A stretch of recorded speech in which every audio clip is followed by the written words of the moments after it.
HarperCollins presents The Intruders by Louise Jensen. Read by Helen Keeley.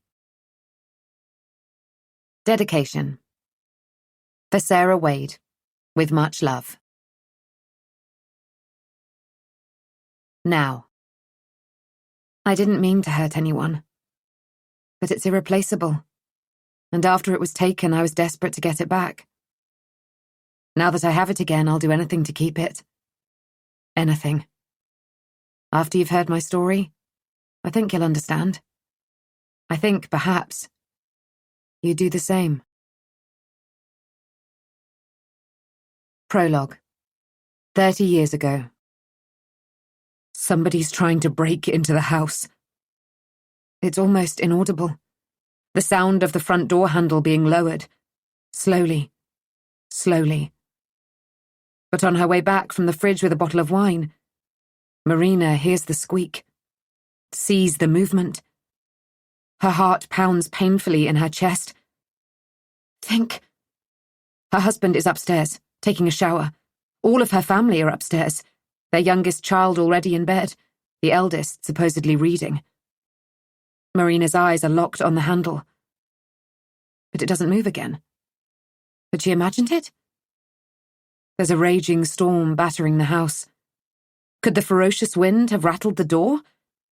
She checks that it is locked. The grandfather clock shows it's only just gone 8:15, but the nights are already lengthening. From the record player in the drawing room, Flanagan and Allen sing, "Run, Rabbit, Run." She's playing the song not because she likes it, but to remind herself. Run, run, run. She shivers. It's cold in this part of the house. She thinks of the fire she has lit as she peers out of the window. Outside, the sky is inky black, the moon casting a creamy light. In the darkness, the window is a mirror. All she can see is her own worried face peeking back at her. Rain lashes against the leaded pane, a cold breeze pushing through the cracks in the frames. The beech tree creaks and bends. A branch tap, tap, taps against the glass. Let me in. Let me in. Let me in. She is just berating her overactive imagination, allowing herself to relax, heading back to the battered leather armchair that molds around her body, when she hears the crunch of gravel from the courtyard. A throaty cough. Oh God. This is not solely a storm, or a tree, or anything innocuous. Somebody is out there. There's a sudden whip of lightning. Startled by the flash, she whimpers, her fingers tightening around the neck of the wine bottle. The source of her nightly pleasure has now become a weapon. Thunder rumbles, low and loud. Remembering the back door, she hurries through the kitchen to double-check it's locked, feet cold against the flagstone floor. She grinds to a halt, horrified. A face outside the kitchen window, eyes staring in, hot breath misting the glass. She presses herself against the wall, trying to make herself invisible. The lingering scent of mince and onions from the children's dinner turns her stomach. The shadow lifts, the figure gone. Hurry! Marina rushes back to the entrance hall, picks up the phone with a shaking hand. Her fingers are trembling so violently she has to jab at the numbers several times until she gets it right. 999. As soon as she is connected, she whispers urgently, stating her name, that she lives in Newington House, that she is scared. Somebody is trying to break in. She garbles that she is downstairs by the front door. That no, she is not safe. When she had first moved here, she had loved the solitude. There aren't any neighbours for miles. It's so beautiful when the buttery sun melts over the woodland. Peaceful. Often the only sound is the rustling of leaves, the birds singing loud and clear, the bubbling of the brook. Now she feels too isolated. Aside from her family, there's nobody to hear her scream. Mrs. Madley, help is on the way, the operator says in a calm voice. Who else is in the house with you? My family! She runs through them, even though it is painful to think of her youngest child starfished in the cot bed that has been passed down through generations, in the pale yellow nursery where cheerful ducks march endlessly around the border. The eldest child, a teenager, concentrating on her book, forehead creased as she absorbs herself in a world which, right now, is very preferable to this one. Why, oh, why couldn't she be out with some unsuitable boy tonight? Her husband, shampooing his hair, apple-scented suds frothing down the drain. "How long will the police take to get here?" Marina asks. What should she do in the meantime? There are precious things under this roof that she needs to protect. The shatter of glass from the kitchen. A creak. The back door opening. The phone thuds from her hand. Dizziness engulfs her. Ridiculously, she is still clutching the bottle of wine. Her mouth hanging open as she draws in shallow breaths, sweat trickling from her upper lip into her mouth. "Think!" She hears the sound of a low voice muttering. The dull thud of footsteps. Slow. Leaden. Somebody is inside the house. Terror beats at her chest with clenched fists. Run! She darts into the great hall, eyes wildly seeking refuge. The oak panelling Marina had once thought so elegant, now dark and oppressive, closing in on her. The beamed ceiling pressing down. She could try and find somewhere to hide, but upstairs. She has to warn her family. Has to. She raises the bottle. Can she really smash it into somebody's face? Yes. Yes, she can do whatever it takes. Her fight or flight response has kicked in, and she is not running away. But she has never, ever felt so scared. From upstairs, the groan of a floorboard. One of the children moving around their room. Don't come downstairs. Don't come downstairs. Don't come downstairs. She sprints, her socked feet slip-sliding. Has almost made it to the bottom of the stairs in the corner of the room, when an arm snakes around her neck, a hand clamps across her mouth. The wine bottle smashes as it hits the floor, liquid splattering her legs. She writhes and kicks and tries to bite the fingers that smell of nicotine. And that's when she notices. There is somebody approaching her. Two. There are 2 people in her house, possibly more. Hysteria rises. The intruder is wearing a mask, a sheep's head, and she has never seen anything more terrifying. Tears leak from her eyes as she watches helplessly as he takes the stairs 2 at a time. She's still fighting to be free. Her family? Marina is bundled roughly away from the stairs into the drawing room. Shards of glass from the broken bottle pierce the tender skin on the soles of her feet, leaving a trail of bloodied footprints behind her. She tries to resist, knocking over a side table with her elbow as she scrabbles for traction on the oak floors. A china bowl smashes on the ground, the scent of floral potpourri cloying. It had always been her favourite, but after tonight she would forever associate the smell with this. If there is an after. She feels a momentary rise of hope that her husband might have heard the bowl smash, but this is dashed when she hears the water gurgling in the ancient pipes. He's still in the shower. She imagines him naked, vulnerable, unable to protect them. She wants to weep. The intruder throws her onto the green velvet sofa. She scurries into the corner and folds in on herself, crossing her arms over her chest, both forming a barrier and trying to hold herself together.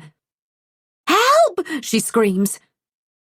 There's the stinging crack of a hand across her cheek. She begins to cry. "Please don't hurt me. I can give you money." "Money is not what I'm here for." The voice is sharp from behind the mask. Terror is a heavy pressure building in her lungs. "Breathe." She can't. "Think. Please, take what you want. Those candle holders are solid silver. You could sell them. I've got jewelry upstairs." "This is not a robbery. But there are antiques. You could—" "I am not here for money." What do these people want? But when she learns what it is, she shakes her head, shocked, confused. The intruder advances towards her, eyes blank behind the sheep mask. She cowers, her cheeks still throbbing with pain, fearing there is more to come. Marina is shaking so violently, her teeth rattle together. I called the police. They're on their way. If you leave now, you can get away. I won't tell them anything. I haven't seen your face. Almost in slow motion, bathed in the orangey glow from the crackling fire, the intruder slowly lifts off the mask and grins. And that's when Marina knows with certainty. She is going to die tonight. There is a chilling scream from somewhere above her. Her eldest. No, she's just a child, a teenager! What is the man upstairs doing to her? She staggers to her feet, charges towards the door, feet stinging, feels a burning pain in her skull. Instantly, there are fingers wrapped around her hair. She feels a clump being yanked from her scalp. Please, she begs. Her arms above her head, hands holding the intruder's wrists, digging her nails sharply into skin, clawing at it. Bitch!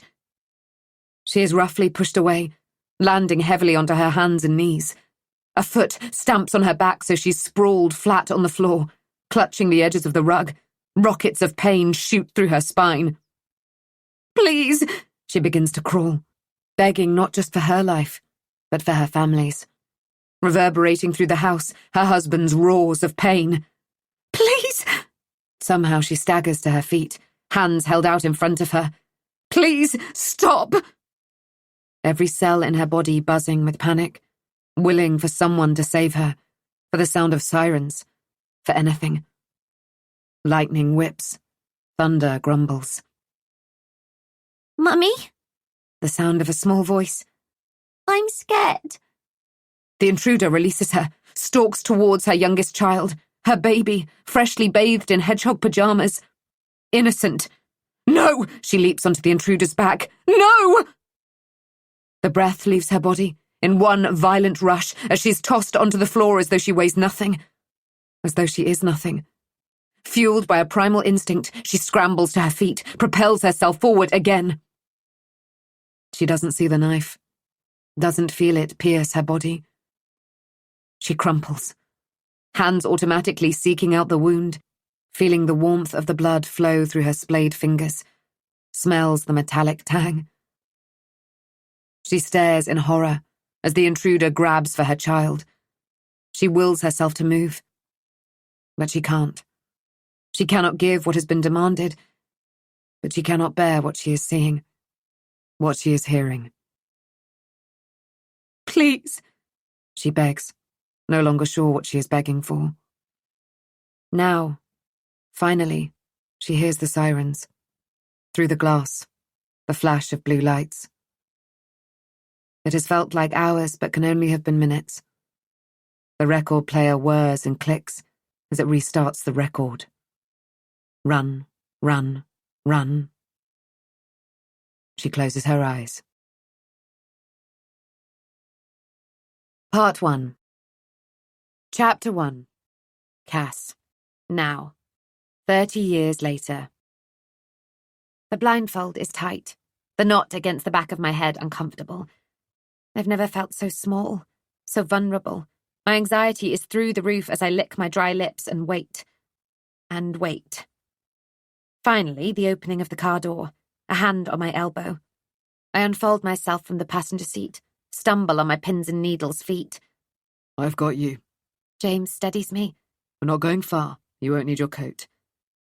My heart rate begins to slow as cool air caresses my cheeks.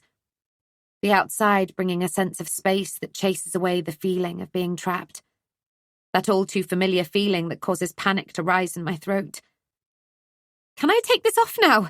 My fingers flutter to one of James's work ties binding my eyes. Not yet. I wanted to be a surprise. The excitement in James's voice is palpable. I don't ruin things by telling him that anywhere we are right now is likely to be a surprise. Unlike him, I didn't grow up in the South. Almost everywhere is unfamiliar. Stripped of my sight, my other senses are heightened. I use them to search for clues. I can't hear any traffic, so we must be somewhere remote, although from what I've seen of the area where James grew up, everywhere is remote. It's impossible to reach anywhere without driving past acres of green fields first. The birdsong is loud, and there's the rustle of leaves, so we must be surrounded by trees. I inhale. The early morning rain has intensified the smell of grass. I can taste the freshness on my tongue. There's no pollution here. The ground underfoot crunches before hardening, gravel and concrete. It isn't so much where we are that I'm desperate to know, but why we're here, why the secrecy. Images of an ice bucket propping up a bottle of champagne, a board of pungent cheeses and a punnet of strawberries come to me. A red tartan picnic blanket. James on one knee, a glittering ring. But surely not today. Autumn nipping at the tip of my nose, my cheeks. It's too cold. Too soon? Although I've never been as certain about anything as I am about James.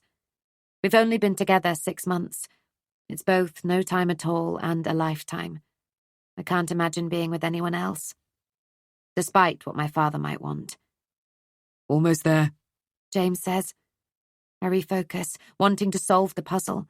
I've identified sounds, taste, touch and smells, but now there's something else. A feeling. A slow crawl of trepidation from the tips of my toes to the top of my scalp. I stop abruptly. James, my tone is urgent now. I don't like this anymore. Relax, Cass. We're here. He fumbles to untie the blindfold, and then I'm blinking in the unaccustomed brightness. Curved around me is a horseshoe-shaped manor house. With its wings stretching either side of me, I feel like the house is holding me, gripping me. Despite the low temperature, a flush of heat rushes through me. I push up the sleeves of my jumper. Stepping back, my eyes scan the black and white Tudor timberwork above the entrance. The iron Newington House sign blistered with rust. Ivy clings to the stone building. There's a sense of someone watching me through the small leaded windows. This is not a tourist attraction. That much is clear from the unkempt courtyard, the tangle of weeds and nettles. A crow lands in the tree to my left. He screeches, and it sounds like a warning. My mind is crowded with questions, but before I can ask any of them, the front door slowly swings open. A middle-aged woman steps outside. Hello again, James. She smiles warmly at him before she turns to me. You must be Cassandra? It's Cassie, but most people call me Cass. And you're... Fran. She must register my blank look because she elaborates. Frances Phillips, I've come to show you around. She glances down, her gaze lingering on the zigzag scar on my arm, before she looks into my eyes with such intensity, I feel all my secrets are exposed. Cass. She's still holding my hand. Her attention flickers back to my arm once more, and I feel judged somehow. I want to cover up my scar, to tell her that my dad didn't mean to hurt me, that he loves me, but that would be ridiculous. I don't really know what she's thinking. I'm oversensitive because of the way I left things with my father. He is over 200 miles away, and I can still feel his fury. Fran? James cuts through my thoughts. Obviously her thoughts too, because her hand suddenly drops mine. She's flustered as she invites us inside. I hang back because, although I can't quite decipher it, I have some deep-rooted instinct telling me that if I step over the threshold, my life will be irrevocably altered, and I'm not sure I'm ready for that. But James has a light touch on my lower back, gently propelling me forward. The entrance hall is dark, oppressive. Low-beamed ceilings and oak panelling make the space feel smaller, but really it's almost the same size as the cramped lounge in my father's flat. On the wall, a fox's head. His beady eyes follow me as I take in the grandfather clock, its hand suspended at 8:30. A shoe rack nestles against a dusty pew. There's a single pair of sunshine yellow Wellington boots. The contrast of the bright modern footwear against the dated interior is unsettling. Come through! Fran's heels click over the black and grey flagstones. We follow her, James ducking through the doorway, into a larger, grander space. The floor is now oak, but both the panelling on the walls and the beams on the ceiling remain the constant. Solemn portraits in gilded frames hang suspended from a picture rail. Cobwebs stretch between the wall lights like paper chains at Christmas. Except this is not a family home. It is filthy and unloved, and there's a coldness to the air that chills me to the bone, a mustiness that fills my nostrils. I'm so glad you're here, Cass. Fran says softly. With such sincerity for a moment, I am glad I'm here too, even if I don't understand why. Both of you. I stand awkwardly, not sure what I should be saying. James, on the other hand, is like an excited puppy, rushing to all corners, trailing his fingers over the intricate carvings on the largest Inglenook fireplace I have ever seen. I have to be honest. I pull an apologetic face. I've no idea where I am or what I'm doing here. Fran throws a confused glance at James. You're here about the vacancy. We were all so impressed with your application. Can you please give us a moment? James dazzles her with his winning smile. Fran glows under its radiance. She's obviously already fond of him. Who is she? Of course, I'll be in the drawing room. The drawing room? Okay, I'm feeling not exactly duped, but confused. What's going on? This property has been empty for years, James tells me. No shit. I've only been here for a couple of minutes, but already I'm dying for a shower to wash away the grime. It was sold to a development company almost 30 years ago. They didn't maintain it because the plan was always to knock it down and build on the land, but they never did. It isn't easy to get permission to demolish a Grade 1 listed building unless there's no viable option. And there's nothing wrong with this structurally. I think they wanted... James, I can't work out what this has to do with me, with us, and I want him to get to the point. Being blindfolded for the journey has left me feeling queasy. Sorry. The development company went bankrupt. James looks remarkably pleased at this. So it went to auction, and Richardson's Retreats snapped it up. They have plans for an exclusive retreat, but in the meantime, they want to hire a caretaker to keep an eye on the place. And you've applied for the job? I'm hurt that I didn't know this, that he's apparently planning a future without me in it. He reads me. I've applied. For us. They want a couple. I guess couples are less likely to have wild parties. Take advantage. For us? It's too much to take in. Part of me is annoyed that James has dropped this on me without giving me time to formulate my thoughts, but then his spontaneity and zest for life is precisely why I adore him. I can still keep my job in pharmaceuticals. It's not like I'm on the road that much. They literally just want a presence here so vandals don't break in, that sort of thing. You can set up a studio, paint. But I've so many questions, so many doubts. I don't know where to start. This is so far away from home, from my dad. I know. He's suddenly serious as he encloses my hands in his. And I don't want to put you on the spot. I know we haven't been together that long, Cass, but when I think of my future, all I see is you. Same, I grin. I hoped if you saw this place, you'd be wowed. I'm something. Could I ever feel at home here? It's a world away from where I've come from, the shabby flat I share with Dad. That cupboard. A sense of feeling trapped. Stuck, screaming and screaming, help, help, help, until Dad lifted me out. My arms around his neck. I shake the thought away. Focus on James telling me all of the things I want to hear. Look, Cass, I want to be with you, live with you, but I can't ask you to move into my place even if the landlord wasn't selling it. I've got the smallest room as it is, and my housemates are, well, you've met them. He pulls a face, and he's right. They're idiots. At 34 and with a good career, James should perhaps have his own place. And I haven't questioned too deeply why he doesn't, because at 33, I still live at home, and the last thing I want to talk about is why. I wish we could afford to buy a place together. But we can't. We could look at renting, though it doesn't have to be here, of course. I could move to yours. But it's miles away. You love your job, and the head office is here. I love you more. And he tries to lighten his voice. Your dad could always move in. It's big enough. He wouldn't go for that, I say. We both know that what he wouldn't go for is me living with James. He has never liked him. Half the time I think he doesn't like me either, it's just his way. But I look around helplessly, lower my voice. How can we possibly live here? Come with me. Fran beckons us from a doorway. We pass through to the next room.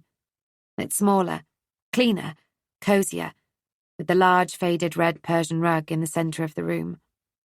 A green velvet sofa and a squashy leather armchair face the roaring fire. James holds his hands in front of the flames to warm them, but I am wary, scared almost. Perhaps because I've never come into contact with a real fire before, only radiators. It may seem overwhelming, Fran says, but really this is small for a manor house. As well as the great hall and this drawing room, there's the dining room, kitchen. Off the kitchen is the housekeeper's room that was last used as a study, 3 bedrooms, a bathroom, a library and a chapel. A chapel? Well, it's not as fancy as it sounds. It was once a bedroom. We've cleaned the rooms we think you'll use. Obviously it's drafty, as old houses are, but there is heating and you can light fires. There's even a TV in that cabinet. She pointed at the corner and laughed. All the mod cons! Can I show you around? I nod, not sold on the idea by any stretch, but certainly intrigued. We traipse back into the great hall, to the staircase in the corner. It's made of stone. Lester Hoover, I think. Stop it! I haven't agreed to anything yet. But my posture has changed, my spine straighter as I imagine being a lady of the house in times of old, feeling quite at home.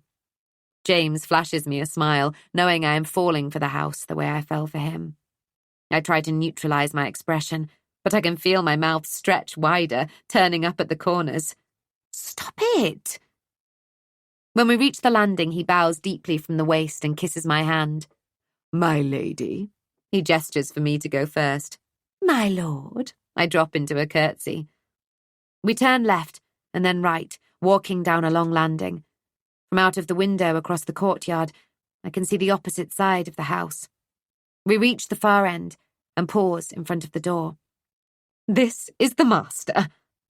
Fran stands aside so James and I can enter first. I drink in the tapestry on the wall. The oak four-poster bed. Again, a fire burns in the grate. The smell of smoke merges with the lingering smell of cleaning products. Fran has really made an effort. We move to the next room. The nursery, James says before he opens the door. He's right. Have you been here before? This room is cold, untouched. Faded yellow ducks march around the walls, the dusty wooden cot bed pushed against the wall, long enough for a small child. A mobile hangs above by the window, cows and pigs and chickens spinning slow circles. No. He frowns. Lucky guess. It makes sense to have the nursery next to the master bedroom, doesn't it?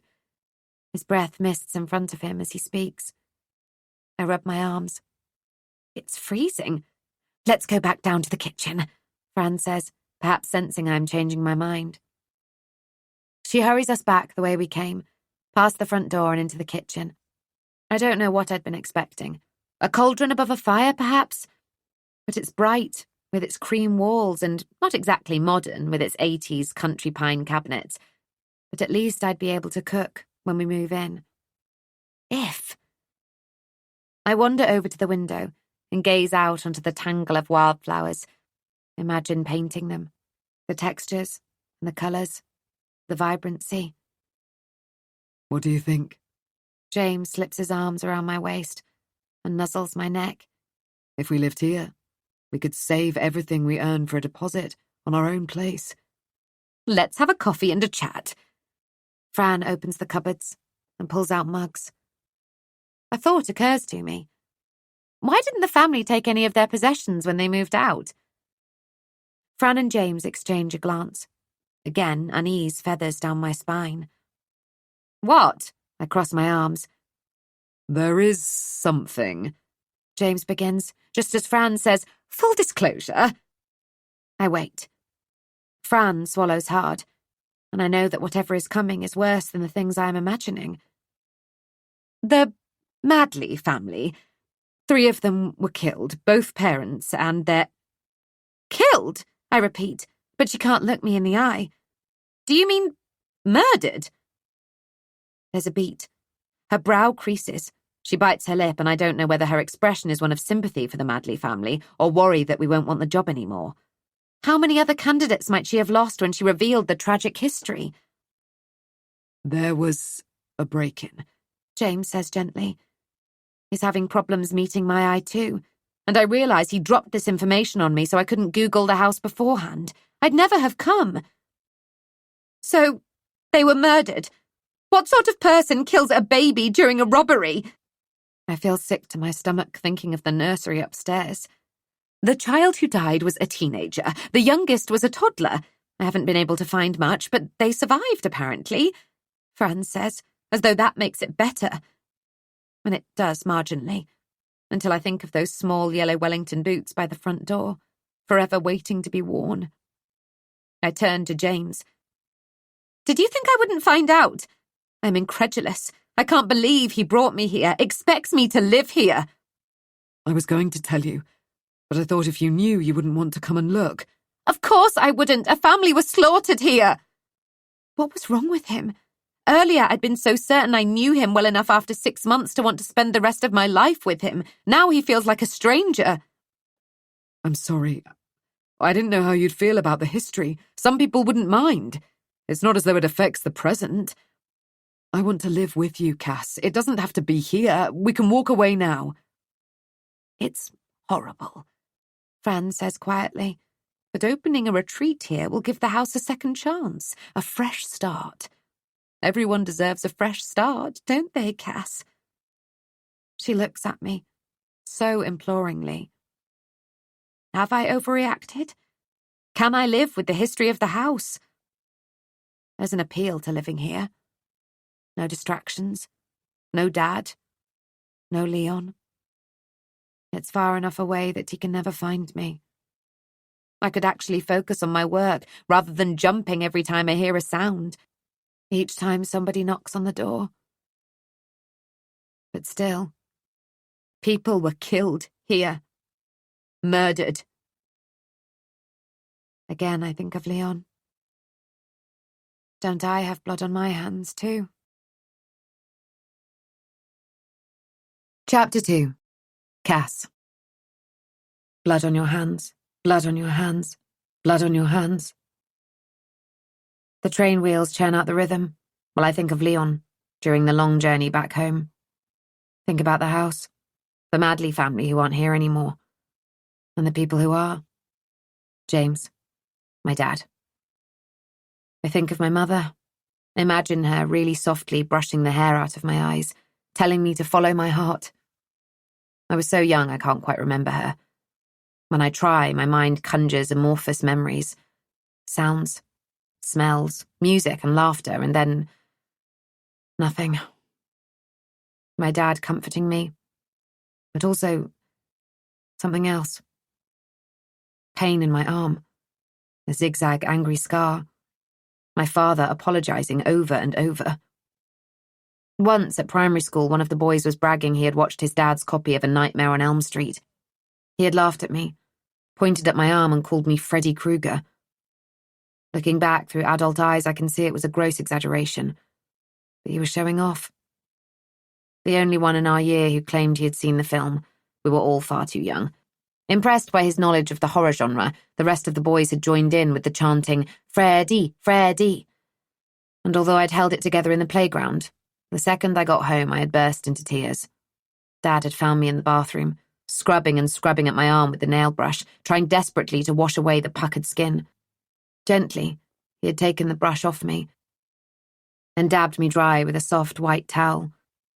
You can't wash away a scar, he said. It's part of who you are. What happened to me? I'd never thought to question it before, because he was right. It was as much a part of me as my nose or my ears. And it never hurt, until that day.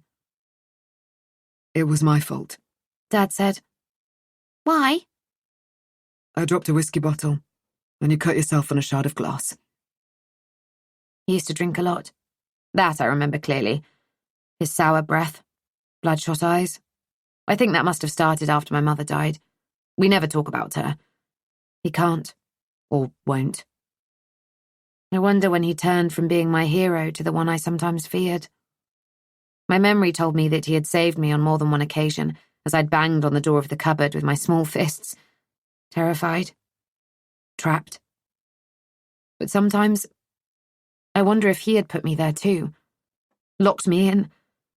But why would he? He isn't an abusive man, despite how it might sound. I remember the sense of relief, though, of safety, when he had leaned in and lifted me out, my arms tightly around his neck. I wouldn't let him go. Not for a long time. Am I ready to let him go now? Will he let me go? He relies on me, and I'm worried that if I'm not around, he'll start drinking again, and that never ends well. Is it selfish to want my own life? Follow your heart, my mum would say. Wouldn't she? The ringing of my mobile drags me back to the present. Hey, you. Hey. I stuff my earbuds in my ears and settle back to talk to James properly. I'm missing you. I've only been gone 4 hours. But I smile, the feeling mutual. How's the journey? He asks. But what he's really asking is if I've made a decision. And I'm not quite sure I have yet. It's okay. Had a dry egg sandwich. I'd saved the crusts in a napkin, and when I'd changed trains, I had fed the pigeons who stalked the station platform.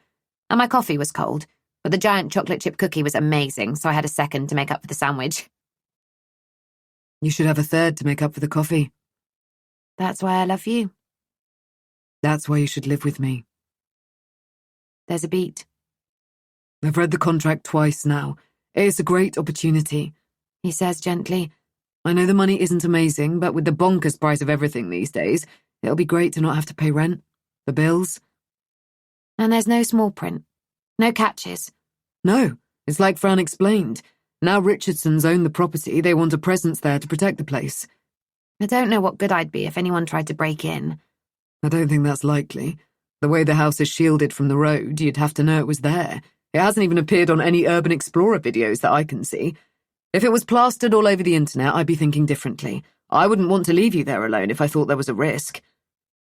You've really looked into this? Yeah. So we literally just have to live there? No maintenance or gardening? Nope. Richardsons will be doing their own renovations when they've drawn up the plans and got the relevant permissions. I've looked into that, too. Getting permission to change even the interior of a listed building is quite a process. There's the inventory, of course. I've been trying to block that bit out. Fran had explained the company wants a list of everything in the house so they can decide what to restore and put back in and what they might sell. I don't know how to describe half of that stuff. Creepy painting 1, creepy painting 2. Fran isn't expecting you to identify and value everything. You aren't presenting the Antiques Roadshow. She said you can number things and take photos of anything you're unsure of. Right now, I'm unsure of everything. So, I've been thinking about my mother. I don't ease into the change of subject. I don't need to. James understands. He's lost his mother, too. It was the first common ground we found. When you're a grown-up, you're supposed to be able to cope, aren't you? But it was at that time when everything had escalated with Leon, and I wasn't coping. Not with him. Not with anything. Anyway, the only reason I'd gone out that night was because my old college friend Shabna was getting married. It's my hen-do, Cass, you can't miss it. Shabna was one of those people with bucket loads of friends. She'd scarcely noticed whether I was there or not, but she had been so good to me when I had badly needed a friend, and so I had gone along to the bar hoping it might make me feel less lonely, less sad, less guilty, because what I wanted to feel was more. Complete. Instead, I had leaned against a pillar, gripping a glass of Prosecco, uncomfortable in my black dress that clung tightly around my stomach and hips. I am not one of those women who lose weight when they're stressed. Shabna and her friends had danced with abandon in their short, sparkly dresses, arms above their heads, hair flying wild around their faces. Shabna's mum had stood on a table, wearing a bright pink silk mother of the bride-to-be sash, and made a heartfelt speech. Here. Someone offered a tissue, and it was then I realised I was crying. I dabbed at my cheeks, embarrassed. Sorry, I said to the man standing in front of me. Weddings always make me emotional. Love is a powerful thing, he said, rolling up the sleeves on his white shirt. I think that's what it is. I drained my drink, my fourth. My head spun, and my lips were loose. Seeing how much Shabna's mum loves her, it made me sad, I guess. Sorry, I'm not usually the type to offload on a random stranger. Can this random stranger buy you a drink? I'm here on business and I don't know anyone. I hesitated. I'm James, if it helps. Not a stranger anymore. He offered his hand, and I took it, and it felt so natural it was as though he had held it before. Soon we were in a table by the window, fresh drinks in front of us, looking out at the city lights twinkling below us. So, random stranger, he began. Cass. Why does love make you sad? Not love exactly, more a lack of it. Sorry, I'm coming across as very tragic. You're coming across as someone who apologizes a lot. You should never apologize for the way you feel. I thought of the million apologies I had made since Leon. James didn't rush me. He didn't seem remotely uncomfortable with my display of emotion. And so I told him how seeing Shabna's mum here for her special night highlighted the fact that my own mother would never, be by my side when I needed her. She was decorating my nursery. Dad had painted it mint green before I was born because they didn't know what sex I'd be, but when I arrived, Mum wanted it to be pink. She fell off a ladder, hit her head. It was instant, apparently. That must be so tough, not having any real memories of her. Yes, I have some grainy Polaroids taken at the hospital of her holding me, and this pendant she always wore. My fiddle with the silver swan around my neck. But that's it, really. I have to imagine what she was like, because Dad can't bear to talk about her. Perhaps he feels guilty, like he should have been the one up the ladder. I think so. When I was young, I believed it was because he loved her so much that the very thought of her caused him so much pain. And it probably was that, to a degree. But he must blame himself, too. Our relationship has always been complicated. My relationship with my dad is fractious. It was as if he never wanted me. I always seemed to irritate him, whatever I did. James opened up to me. My mum, she was wonderful, though. She died last year. A look of utter pain etched into his face. I knew that look. I'd worn it myself. Oh, God, I'm so sorry. Instinctively, I took his hand again. It wasn't as though my loss was recent like his, but still it hurt. It probably always hurt. My mother had left a gaping hole in my life, in my heart that I just couldn't fill. We talked long into the night. Not superficial, we've just met chat, but real, I want to know you properly conversations. We discovered that we had a lot more than deceased mothers in common. Strained relationships with our fathers. We shared a love of art, a mutual loathing of opera. But it was more than that. More than the superficial, even then. I really believed something had brought us together. That the 1-in-a-million chance encounter perhaps hadn't been random at all. We had both lost something, but we had found each other. Been given an opportunity to form a new family. And although we are living miles apart, that is what we've become over the past few months. I want to build on that. Suddenly, I am certain. I think in a way, my mum, our mums, brought us together, and I think that maybe that was for a reason. I don't want to be so far away from you anymore. So yes, I say now urgently into my phone as the train rushes past a row of neat terraces. Yes? James questions. Yes to the house! I feel my words lift, light as a balloon, knowing I'm not just saying yes to the house. I'm saying yes to James. To everything. All of it. Our future.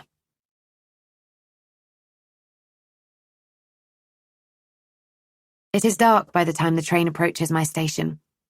I wait by the door, suitcase between my legs, swaying with the gentle movements. The train slows, stops. The doors hiss open, the fumes noxious. I'm the only one who alights, the station quiet, bright lights creating dark shadows. There's a figure with his back to me. He turns slowly. Leon?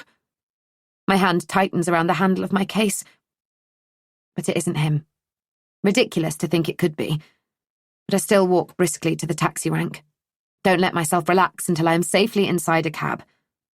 If anything, the scare has cemented my decision. Set it in stone. I'm leaving. My stomach churns. I feel sick again. It isn't because of the cloying traffic light air freshener dangling from the rearview mirror. It's the thought of telling Dad. What am I going to say? Help! Help! Help! Sometimes inside my own head, I still think I can hear myself screaming, desperate for Dad to rescue me from that cupboard.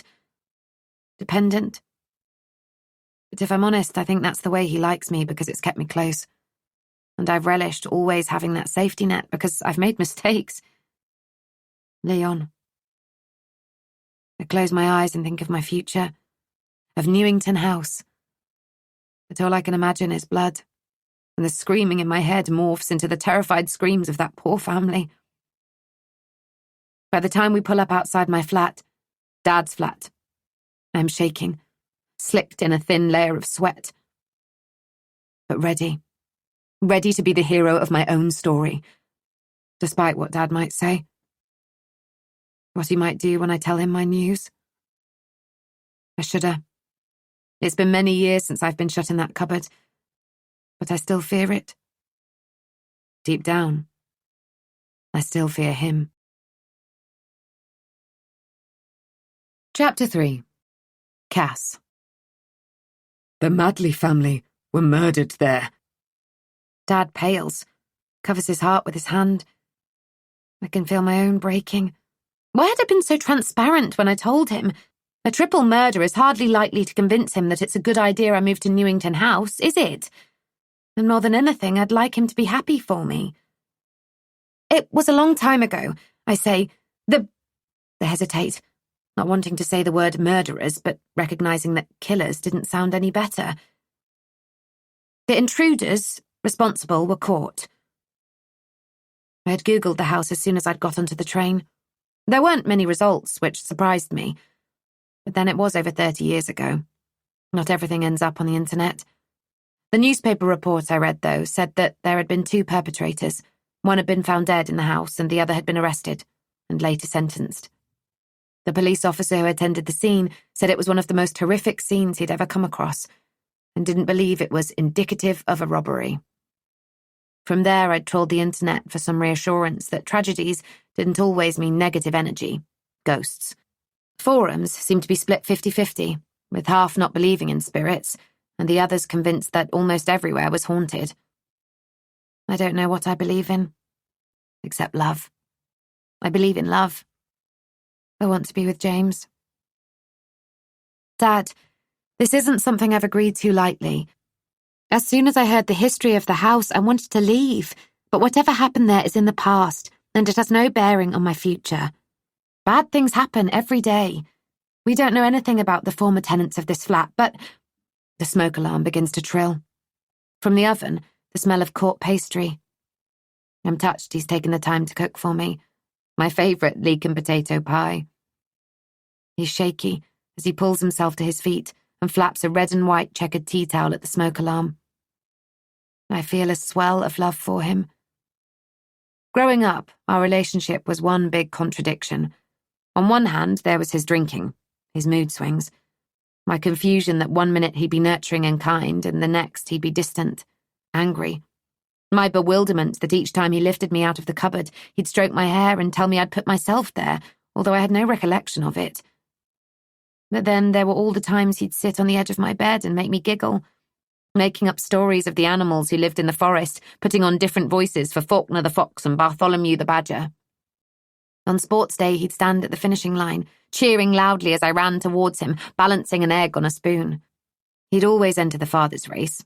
He never won. Perhaps when I move, when there's a distance between us and we aren't living on top of each other, our relationship will be on more of an even keel. But still I'm wary as I watch him trying to silence the smoke alarm, trying to second-guess what he's thinking. I should have waited until we were sitting around the table, Dad making his usual jokes about how restaurants would charge more for the lumps in his mashed potato, and me laughing it'd be worth every penny. I shouldn't have blurted out the news almost the minute I walked in, but I'm cold and tired and scared that if I wait, if I sit on my familiar chair with the wobbly leg and use the same fork I've always used with the bent middle prong, that moving will seem too overwhelming, too enormous. that I will resign myself to staying here where everything is exactly as it always has been. Safe. I glance at the cupboard in the hallway, feel the jolt of panic as the sense of being trapped seeps through me. Safe? But my demons are here, and I know who they are, where they are. What if I get new ones when I move into that big old house with its dark, dark history? The beeping noise stops, and Dad turns to me. His face displays it all: shock, fear, anger. But then it settles on such an unbearable sadness, I stand and rub his upper arms with my hands. They're thinner than they used to be. He's aging. Should I really be leaving him? It's so far away, Cass, he says in such a small voice. It's just a train ride. I force a smile, because I've just got off that train, and I know it's 3 changes and 5 hours, and it's exhausted me. It isn't a journey a 60-year-old with angina should be undertaking regularly. Are you leaving because of me? His voice cracks. I've never heard him sound so vulnerable, and it tears me apart. I cross to the oven and pull open the door, flap away the smoke with one hand while I slide the dish onto the worktop. The pie is homemade. He's rolled our initials out of the leftover pastry just like he used to, glazed them with milk, and they sit on the top, shiny and fat. Sing a song of sixpence. The nursery rhyme from my childhood. I imagine those 4 and 20 blackbirds fighting to be free under the crust, wings beating furiously, beaks pecking. Suddenly everything seems so fragile. I feel so fragile. I want to travel back in time, back to popcorn in front of Beauty and the Beast, being carried to the park on Dad's shoulders. Sunday afternoons building model aeroplanes out of Airfix, him instructing me on where to dab the glue, how to apply the paint in a thin layer, because sometimes his hands shook so much. The good times must have outweighed the bad, because, in spite of everything, he was there for me. Always there. My childhood hadn't been all princesses and castles, glitter and sparkles. There had been dragons and monsters too. A blackness under the surface. A bleakness. But mostly we were happy then. Mostly we're happy now. Or we were. Before Leon. I'm leaving because... I take a deep, juddering breath, because here, with my feet firmly on the brown swirl carpet, surrounded by the walls and shelves lined with framed photos of my milestones, in a hospital cot, hours old, woolen hat falling across one eye, first bath, the rubber duck almost as large as I was, first tentative steps, arms spread for balance, first day at school, hair already escaping from my plaits. I'm not sure I want to leave at all. Because I love James. And there it is, the wedge between us, the one thing I am certain of. He's a good man, Dad. If he's a good man, he wouldn't be dragging you to the middle of nowhere. Dad's fists clench by his sides. The muscle in his jaw ticks. His burst of anger reminiscent of the one he displayed when I had left this time for the weekend. When I leave every time for the weekend. I shrink back in my seat. I'm sorry. He takes a moment, splays out his hands. Can't you both live here? He looks around the too cramped space. Well, perhaps not here, but locally? I could help you with rent. Dad, you can't. He's become more and more frugal over the years, taking make do and mend to a whole new level. He works so hard. Despite his drinking, he's managed to hold down a job as a GP, but money seems to slip through his fingers. It doesn't go on booze anymore, but it shouldn't go on me either. And what would I do? Get another job that... I lower my head. I can't talk about Leon, I just can't. At Newington, I'd have the time to paint, the space, a chance to explore whether I can make it as an artist, and I'd get paid for it. It's a great opportunity. It isn't your home, he says firmly. This will always be home, I say gently. But that isn't true. Home is where the heart is. and my heart is with James. When there is nothing left to say, we pick at the pie that is cold and unappealing in silence. Later, in bed, through the thin walls, I hear the sound of crying, and I want to go in and comfort him the way he would comfort me when I was a child. But if I do that, if I sit on his bed and take his hand in mine, I might make a promise that will be impossible to keep. So instead, I pull the soft feather pillow over my head and breathe in the smell of summer meadow fabric conditioner and tell myself that I can always come back here if things don't work out. Of course, I didn't know then that I wouldn't be able to.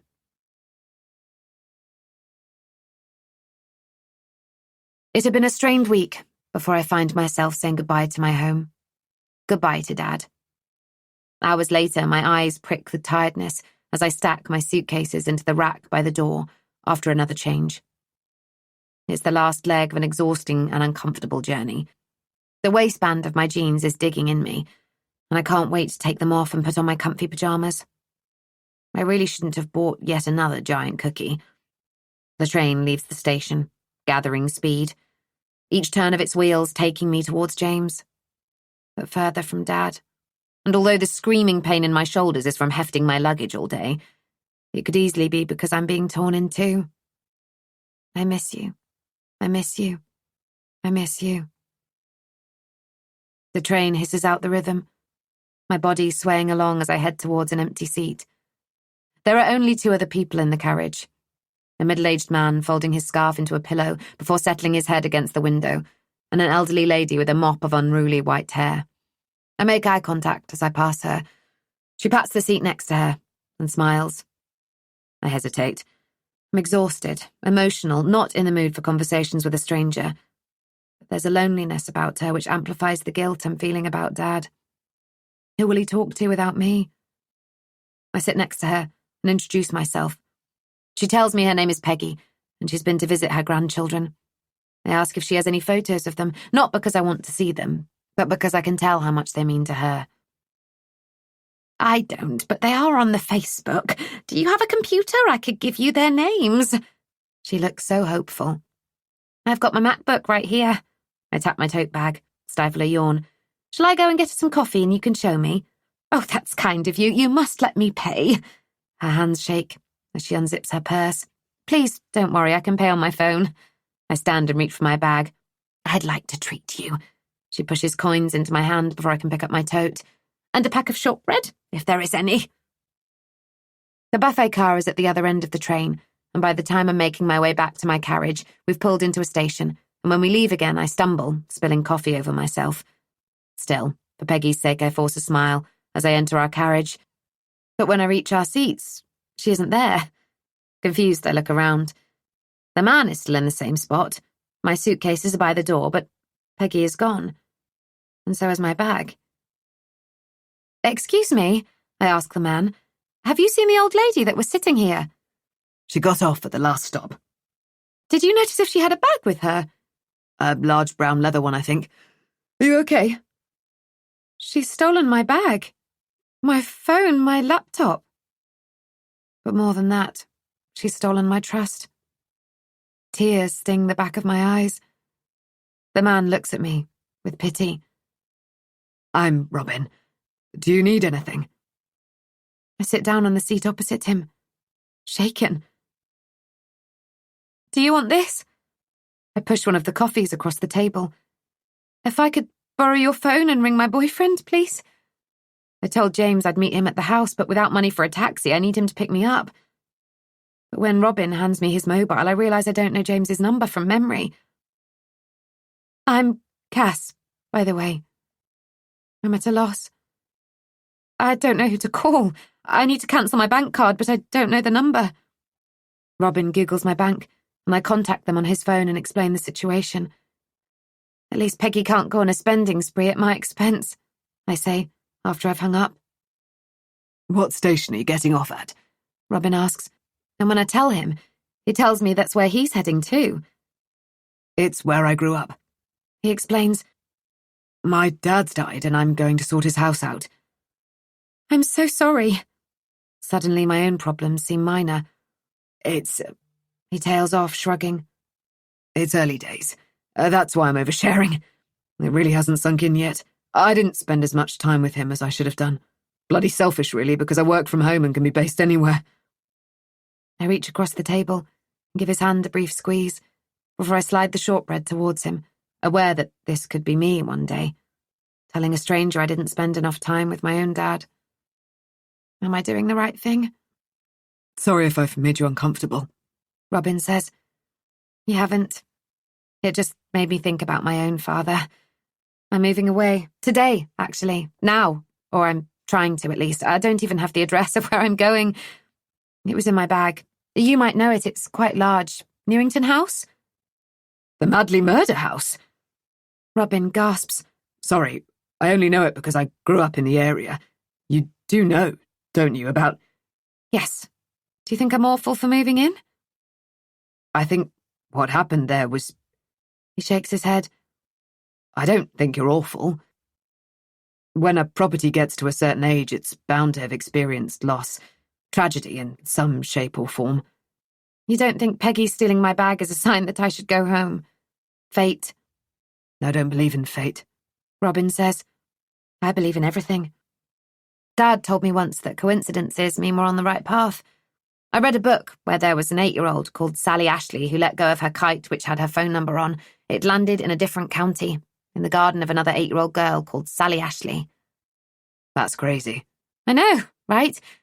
And there was a pair of twins, separated at birth, who reunited after 40 years. Both were called Vanessa, both married men called Stan and divorced them. Both had second husbands named Frank and daughters named Helen, cats called Smokey, and both were HR managers. That's mind-blowing. Okay, I concede. Coincidences are a thing. But I don't think you getting your bag stolen is an omen. Look, I know where Newington is, and I can drop you off on my way to Dad's. Thanks. We chatted for the rest of the journey. I felt I'd found a friend in my hour of need. I trusted him, confided in him. The odd circumstances we'd found ourselves in made me open up, tell him things I hadn't told James. There were things I really should have told James about myself. Perhaps if I had, everything might not have ended the way it did. With another tragedy. Ladybird, ladybird, fly away home. Chapter 4. James. There are things James hasn't told Cass that he probably should have. But he hadn't meant to, doesn't want to, hurt anyone. His mobile rings again, and once more he checks the screen, wanting it to be Cass. She hasn't replied to him for hours. But it isn't. It's Angelica, for the 4th time. He answers, not because he wants to talk to her, but because she isn't going to stop calling until he does. James? She's crying, and all at once James feels terrible. Something must have happened. What's wrong? Are your parents okay? After the sudden passing of his mother, he carries a low-level fear of death that he hadn't had before she had died. An uncomfortable awareness of his own mortality, the fragility of everyone around him. They're both fine. She reassures him of this first, because she knows how hard he'd been hit by the loss of his mum, because she had been the one to hold him when he cried. The one to thread her fingers through his, as the dark, polished coffin, with the shiny brass handles, was slowly lowered into the damp ground. She had made him chicken soup. Not the chicken soup of his childhood, with noodles and sweet corn, and the distinct spicy tang, but she'd done her best to replicate it. Then he'd repaid her love, her loyalty, by leaving her. It doesn't matter how often he tells himself that their relationship had been over months before it actually ended, that he'd been on his way to tell Angelica that they were through when the hospital had called about his mum. Guilt still squirms in the pit of his belly whenever he thinks about the way Angelica's eyes had lit up, and he said he had something important to say. How she had briefly glanced to her empty ring finger before gazing up at him with such hope. I was in Boots, she says now, taking a shaky breath, while James's mind conjures up the worst reasons she might be in a chemist. She's sick, dying. Buying a lip balm. You know, the one you like. He doesn't reply, invaded by the unwelcome memory of her mouth pressed against his, sticky and tasting of peppermint. And I bumped into Chris. Right. James knows what his flatmate must have said. What's coming. He said you're moving out today. That you're moving into that murder house with some woman? Only Angelica could make some woman sound more repulsive than the word murder. Yes, I am. He doesn't offer any sort of explanation because, with her, he has already used all of his apologies. What's she got that I haven't? It isn't like... Is she pretty? His silence causes more guilt to turn over in James's stomach. Is he being disloyal to Cass by not telling Angelica that Cass is the most beautiful woman he has ever seen? It seems cruel if he does, though. Does she look like me? Angelica, please. I'm sorry I've hurt you, but... You're making a mistake. Rushing into it. You've known her 5 minutes, James. 6 months. 6 months? A beat. That means that... I'm sorry. He isn't proud there was a crossover, even if it was only a few days. You fucking should be.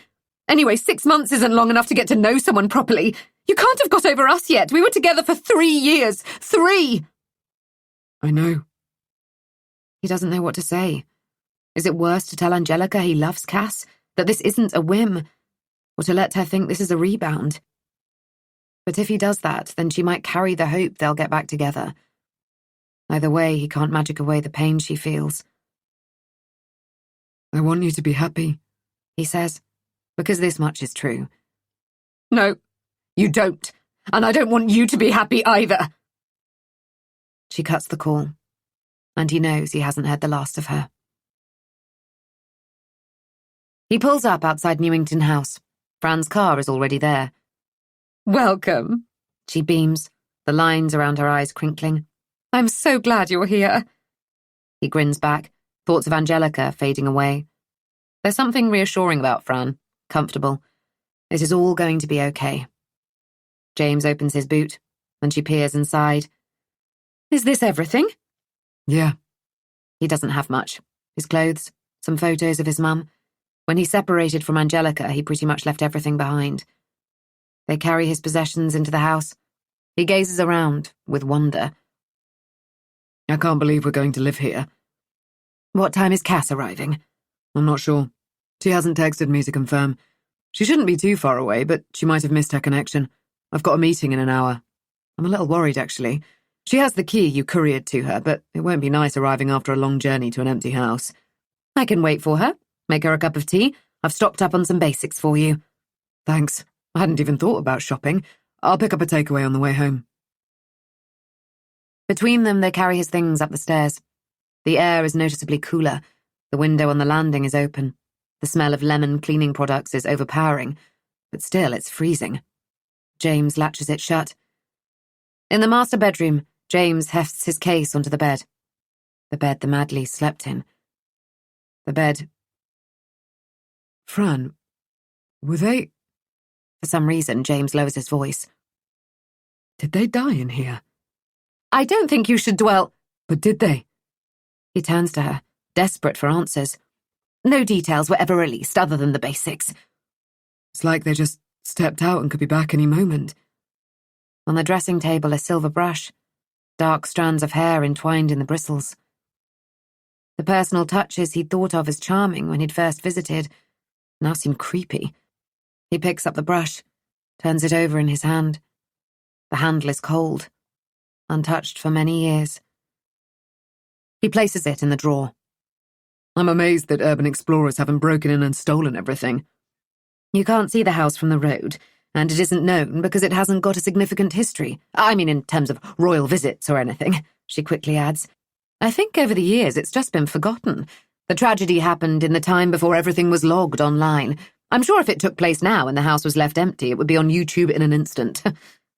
Probably. It's amazing. The National Trust didn't want it. The National Trust are gifted many of their properties, and probably couldn't afford to buy it even if they wanted it. The government won't fund a purchase unless there is a good reason.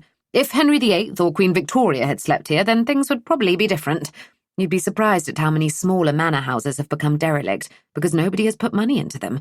We're lucky the building company didn't auction off the contents. Isn't it too small for a retreat? James hadn't asked before, because all he'd been thinking of was himself and Cass. It will be an exclusive retreat. We're hoping to convert the barns into accommodation. The house will be mainly for dining and therapy sessions. Like massage? Talking therapies, for trauma. It seems apt. Trauma is ingrained in the very fabric of this house. James gives an almost imperceptible shake of his head, thinking of the house as a living, breathing thing that can feel. Remember. Goosebumps spring up on his arm. Someone's walked over your grave, his mum would have said. I've got to get to my meeting, he says. He's early, but he's craving fresh air, space, not this oppressive room with the carnivorous fireplace that looks as though it could swallow you up. I'll just use the bathroom. I'll go and wait for Cass in the kitchen, Fran says. After James has used the toilet, he washes his hands, the water gurgling as it runs through the pipes. It sounds like a groan, as though the house is in pain. Hurriedly, he heads back to the bedroom to pick up his briefcase. The brush is on the dressing table again. James shoves it back into the drawer, hoping they won't have problems with Fran rearranging things. He and Cass might only be employees, but this will be their home, however temporarily. He heads down the landing. The window is open again.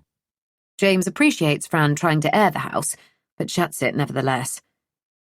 By the front door, he pauses, looks at those small yellow Wellington boots in the shoe rack. He really should put them out of sight, but he doesn't have the heart. As he gazes at them, he feels eyes on him. Beady amber eyes. He grimaces. That bloody taxidermy fox's head can definitely go. He had told Cass that the past of the house didn't affect the present, because all he could think of was the fact they'd be paid for living rent-free, be able to save up. But now he's at Newington, with its low ceilings and dark furniture and troubled history. It doesn't exactly seem like the answer to his dreams, more like the start of a nightmare. From a glass casket on top of the dresser, a badger bares his teeth, in a forever scream. Like something out of a horror film. James has just slid into the Audi his mum gifted him on his 30th birthday when the phone rings. It isn't Cass as he'd hoped, but her father. Hello, Adrian. James is wary, knowing that his potential future father-in-law doesn't much like him, and that was before he moved his daughter over 200 miles away from him. James. Adrian falls silent, but James can hear the scrape of a chair, the flare of a lighter. Adrian drawing deeply on a cigarette. For a doctor, he isn't very healthy. But then for a pharmaceutical rep, neither is James, eating too many Big Macs when he's out on the road. Before you move in with Cass, Adrian pauses. There is something you need to know. James doesn't think there is anything that can change the way he feels about Cass.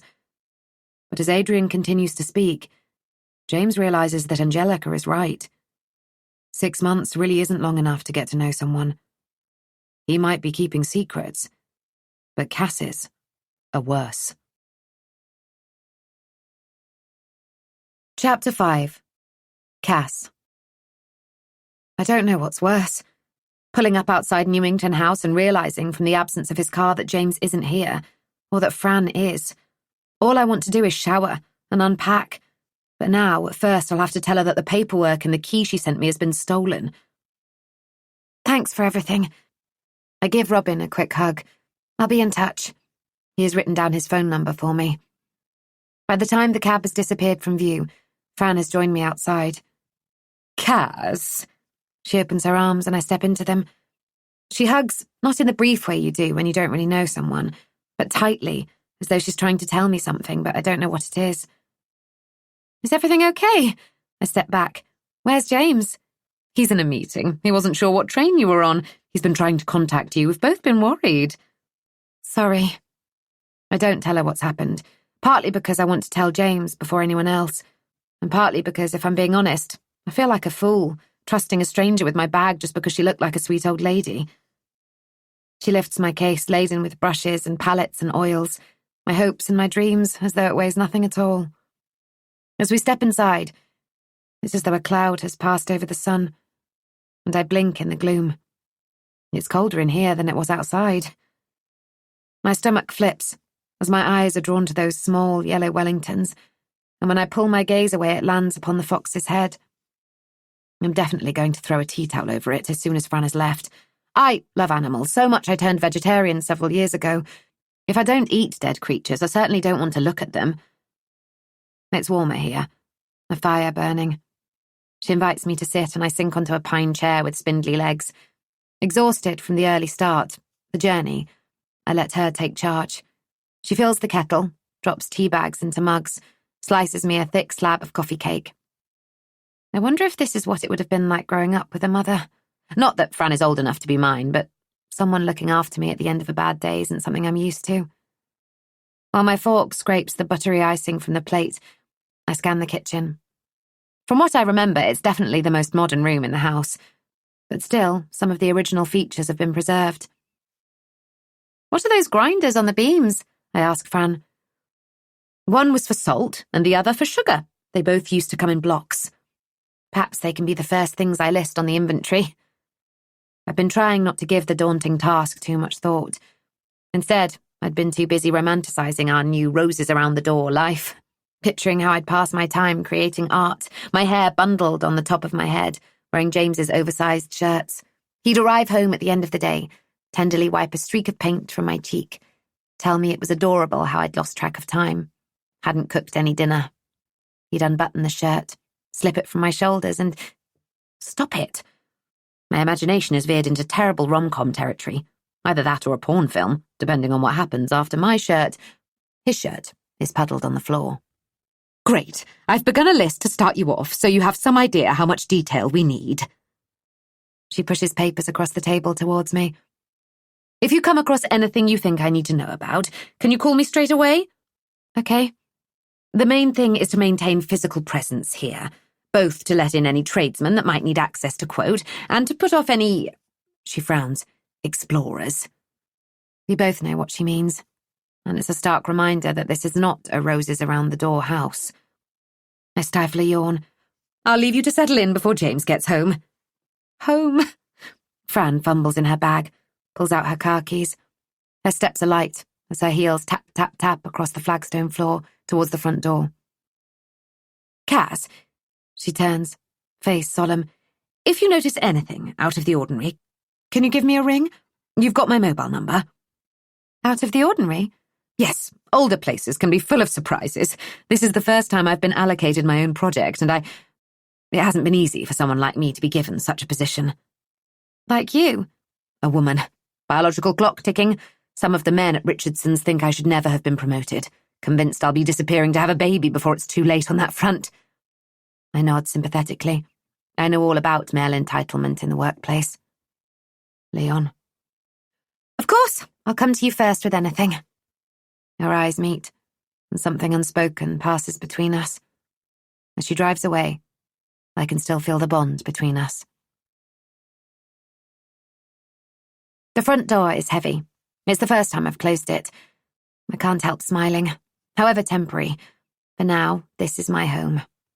Our home. I glance at the grandfather clock. It says 8:30, but when I check my watch, it's only 2:30.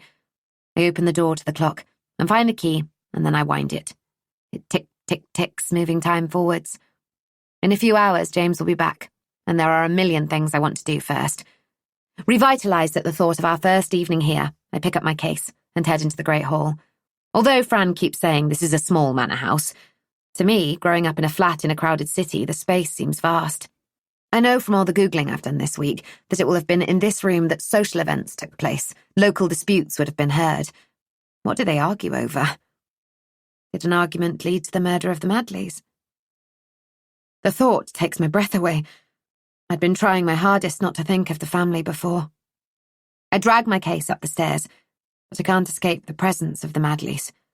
Everywhere there are portraits, men and women posing in stiff, uncomfortable clothing, solemn expressions, children with their arms looped around dogs, no expression in their eyes.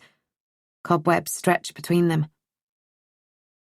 My chest is tight, the feeling that I've made a huge mistake pressing down on me as I hurry across the landing. In the bedroom, I breathe a little easier. James's luggage is already on the bed. A fire burning. It's clean.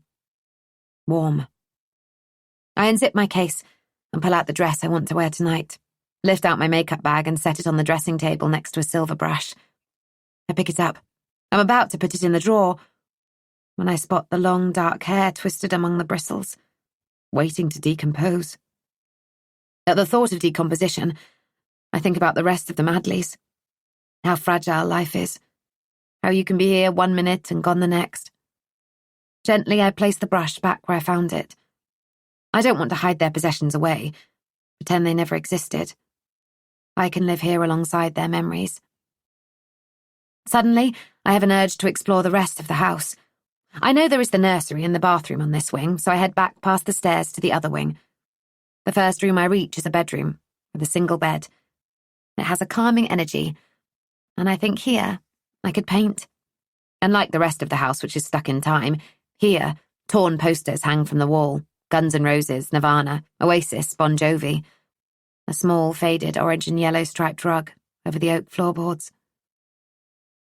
This must be where the teenage girl had lived. Did she die in this room? I swallow a lump of sadness that has risen in my throat. It's all so tragic. I open the heavy wardrobe door. At the bottom is a doll. Long, dark hair, matted, waxy, rigid arms raised towards me as though pleading to be picked up, as she stares at me with unnaturally bright blue eyes. How long has it been since she was last played with? A childhood favourite the teenager couldn't bear to part with? Or a family heirloom? Those eyes. Hurriedly, I shut the door, but I can still feel it watching me. Lonely. That's the sense I get from it. Perhaps that was how the girl it belonged to felt. I gaze out across the garden. What had she thought when she looked at this very view? Did she notice the beauty, the tranquility? Or did she take it for granted? What was the last thing she saw? Was it the twisted face of her killer? Or was she staring out of the window? At the treetops, the sky? Can I really stay here?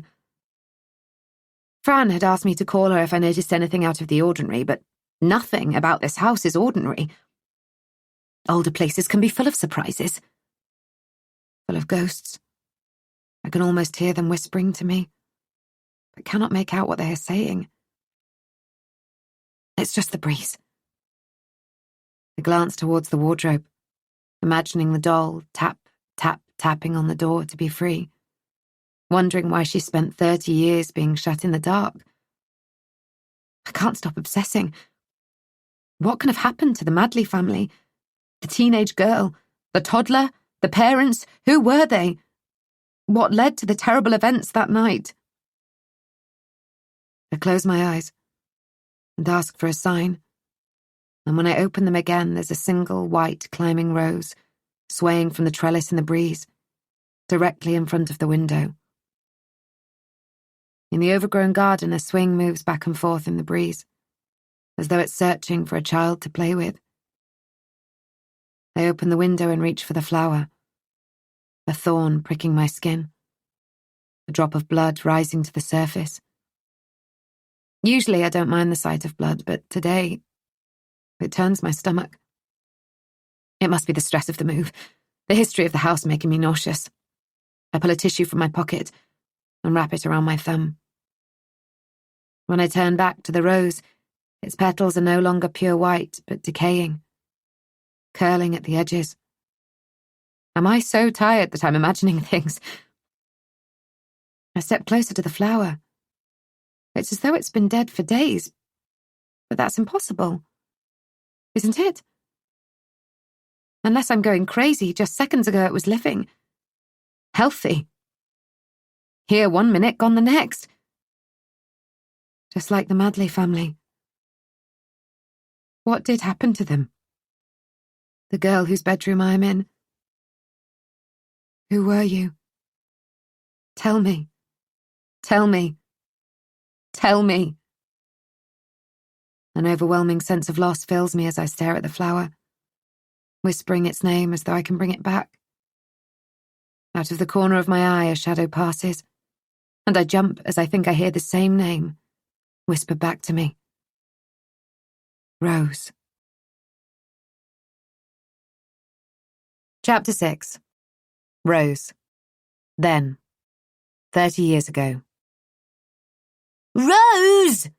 Her little brother called her name, squealing with laughter, pumping his chubby toddler arms by his sides, small legs covering such a short distance that Rose could easily have caught him. But she didn't, enjoying the game, although at 15, feeling too old for it. Careful! She called as he dodged a side table. You'll trip! Just like Trip! He brandished the green plastic T-Rex he carried around in his fist. They had named him Trip because the proportions of the dinosaur made it appear as though he'd trip over at any moment. Just like Trip, Rose laughed. It pained her to remember now that when she had found out her mum was pregnant, she had been horrified. She had longed for a sibling to play with when she was 3 years old, but not anymore, with a 12-year age gap between them. It was embarrassing. For the next few months, Rose adjusted to the thought of no longer being an only child, thought it might even be fun, having a sister to share secrets with. She had felt the disappointment bitterly when her dad told her it was a boy. But when she held her brother for the first time, she had fallen instantly in love, gazing with wonder at his tiny fingers and toes, his paper-thin skin. He was strapped in a sling across her mother's chest, like a baby kangaroo.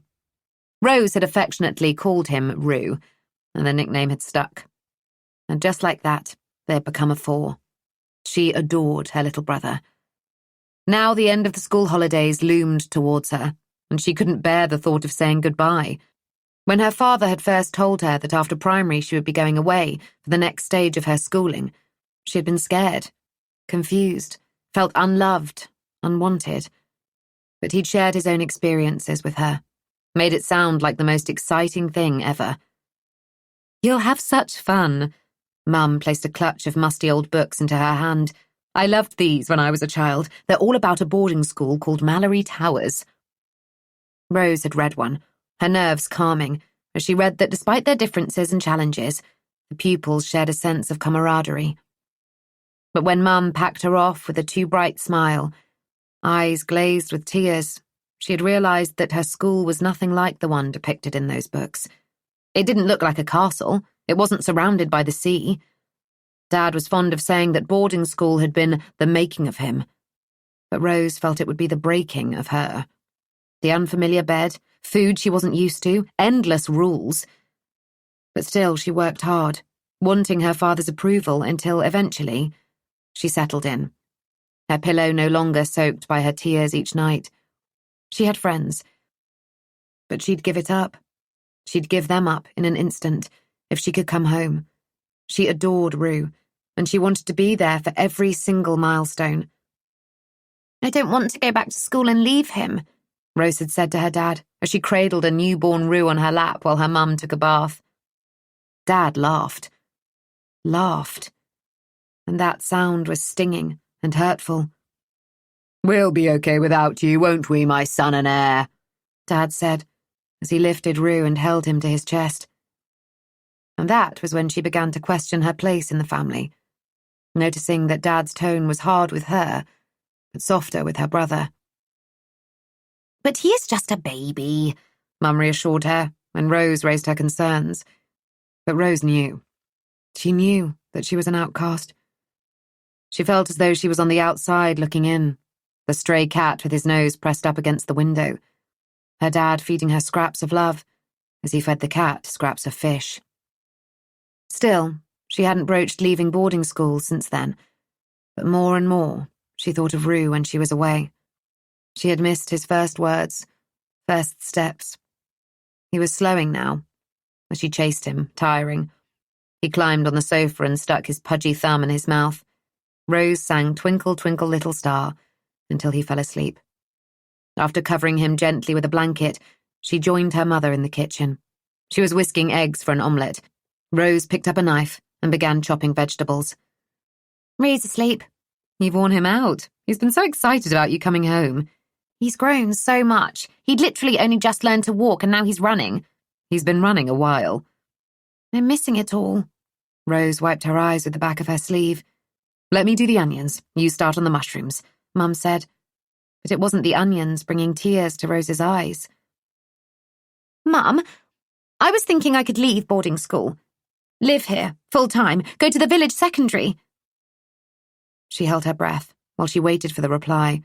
Mum's hand stilled mid-air, knife poised. I think, she cleared her throat, boarding school can give you a far better education than anywhere local. She went back to chopping, and Rose felt the sharp point of the blade in her heart. She'd thought her mother would jump at the chance to have her here full-time. She felt unsure, uncertain, now not entirely convinced that she belonged here in this large house, where she sometimes felt like a visitor. But then she didn't completely belong at boarding school. She didn't belong anywhere. Rosie Posy. Sensing her distress, Mum placed her hands on Rose's shoulders, her eyes the same shade of green as her own, filled with emotion. I love you, and I miss you when you're not here. I thought you were enjoying school now. I don't hate it, was the best that she could offer. Does anyone ever enjoy school? We just want you to have options. The local school is in special measures again. If you decide on university, you need good grades. Yeah, I know. You know what else you need? Mum turned up the volume on the radio. Love, love, love, she sang, her voice soft, melodic. She took Rose by the hand and twirled her across the kitchen. They sang the Beatles song together, slip-sliding in their socks, locked in a clumsy waltz. And in that moment, Rose truly believed that all you did need was love. She was lucky. Her parents cared about her education, encouraging her to plan for the future, even though she was not yet sure what she wanted to do once she was grown up, but knowing she wanted to do something, be someone, to travel the world, to fall in love, to experience everything. Her plans changed daily, but she jotted them down in her journal, lists of things she wanted to achieve by the time she was 30, after which she'd probably feel too old to do any of them. Although since becoming a big sister, she had realised that she liked looking after things. She could become a nurse, a vet. When the omelettes were ready, Rose fetched her father and gently woke Rue, and they sat around the table deciding whether to go to the park or go swimming that afternoon. To outsiders looking in, they looked like the perfect family. Proud parents, 2 perfect children, a beautiful home. But they weren't. Not then. Not ever. She had no idea that her plans for the future would never come to fruition, that she would never get the opportunity to pass her exams, travel the world, fall in love. Unlike the stories she read to Rue from his beloved Raw-tastic Dinosaur Stories book before bed, there would be no happily ever after for her. For any of them. Chapter 7. James. Now. James thought that moving into Newington House would give them, their happily ever after. But during their first dinner, he feels anything but happy. The phone call from Adrian, Cass's father, looping around his mind. He picks at the chips he had bought on the way back from work. They were already cold by the time he got home. In the middle of a bustling town, he was used to having an array of takeaways on their doorstep. Here, on the outskirts of a village, fast food isn't that fast after all. Cass has served them on white china plates, which have ivy creeping around the rim. James pulls at his collar, as though the plant is wrapped around his neck when really he knows it is the things Adrian has told him that are pressing down on his lungs, making it harder to breathe. James? There is a question in his name, but James doesn't know how to say what he needs to say, ask what he wants to ask. I'm okay, he says, but he isn't. He isn't okay at all. We probably should have sat in the kitchen, Cass says miserably. At least the food might be warm. It's such a trek to reach the dining room. Kirsty Allsop would have something to say about the flow of this house. Kirsty Allsop has a lot to say about everything. James attempts a smile. It seemed such a shame not to sit in here when the room was waiting for someone to come. A shiver passes down James's spine. He knows what she means, though. The table had been laid, cutlery with bone handles, crystal glasses for water and wine, a silver salt and pepper pot. A candelabra in the centre, with 3 candles, now lit and dripping wax. Orange flames flicker, casting shadows across the face he knows so well. On their very first meeting, he had mapped her face in his mind, knowing every freckle, the curve of her mouth, the upturn of her nose. He had held her hand that night, and it was so familiar. It was like he had held it before. Now, after that devastating phone call from her father, it's as though she's a stranger. She's making such an effort, though. And so should he. Do you want some more wine? He sloshes the deep red liquid into his glass, but all he can think of is blood. This room, this table waiting for a family that would never come. He shivers again, although behind him a fire roars. I'm impressed with your fire-making skills, he says. This, along with the yellow wall lights and the freestanding lamps with the apricot shades, brings a warmth to the oak panelling. It's cozy in here. It was terrifying. Cass shakes her head with a smile. Honestly, I was so nervous. It's the first time I've ever lit one, but the radiators don't seem to do a lot. We take so much for granted, don't we? Double glazing, cavity wall insulation. Spotify. A record player cracks and hisses, and the turntable spins, Karen Carpenter singing We've Only Just Begun. I was going to set up my Bluetooth speaker, but I thought this was more authentic, Cass says. She's trying so hard, and all at once James feels that he is perhaps being overdramatic. It's been a long day, the call from Adrian unexpected, the awkward conversation with Angelica. His surroundings new and strange. He is sitting on someone else's chair, using someone else's dinner service. He's bound to feel unsettled. Cass does too. You can see it in the way she swallows frequently, her fingers fluttering to the silver swan around her neck, seeking her mother's comfort. He does know her. Perhaps not everything, but the essence of who she is. He knows that she always slows down when she sees a dog running free until she can spot their owner and is certain that the animal is safe. She eats her M&Ms in a specific colour order, saving the orange ones until last. He loves that her favourite member of Destiny's Child isn't Beyoncé. He's being overdramatic. He knows her. He leans over and kisses her, her lips slick with oil, tasting vinegar on her tongue. Sorry I'm not the life and soul of the party. This is your idea of a party? She grins, reassured. Absolutely. With no other guests to mock me, I might even dance. He shoulder bops to the music, out of time. She laughs. How much booze have you had? More than you. James picks up the bottle, but she covers her glass with her hand. Not for me, I feel a bit sick. Too much grease and excitement, he says. It's been quite a day. Yeah, I spoke to Angelica today. Your ex? Cass doesn't know much about her. She's never asked, and fleetingly James wonders whether she hasn't asked any questions, so she doesn't have to share her own past with him. Yeah. She'd bumped into Chris and he told her I'd moved here. With you. Right. And she tails off, obviously aware he is trying to tell her something, but not sure what. She said that 6 months isn't long enough to get to know someone, and it set me off thinking that there are some things that perhaps I haven't been entirely honest about. Cass touches her pendant again, her eyes lowered to the remains of her dinner, the beige vegetarian sausage wrapped in golden batter. James feels awful. It's been a lot for her today, saying goodbye to her father, the long journey. But he can't get the conversation with Adrian out of his head. Was Adrian really telling the truth, or was he trying to come between them? Because that's a possibility. He must be desperate for Cass to move back home. When I met you, I said that I was single. And I was. Kind of. Kind of? Cass crosses her arms over her chest, hugging herself. It had been over between Angelica and me for months. But before I could break up with her, my mum died, and I fell apart. You know, I've always had a strained relationship with my dad. Angelica was the only one I could turn to. It wasn't fair on her, I know that. But I needed her.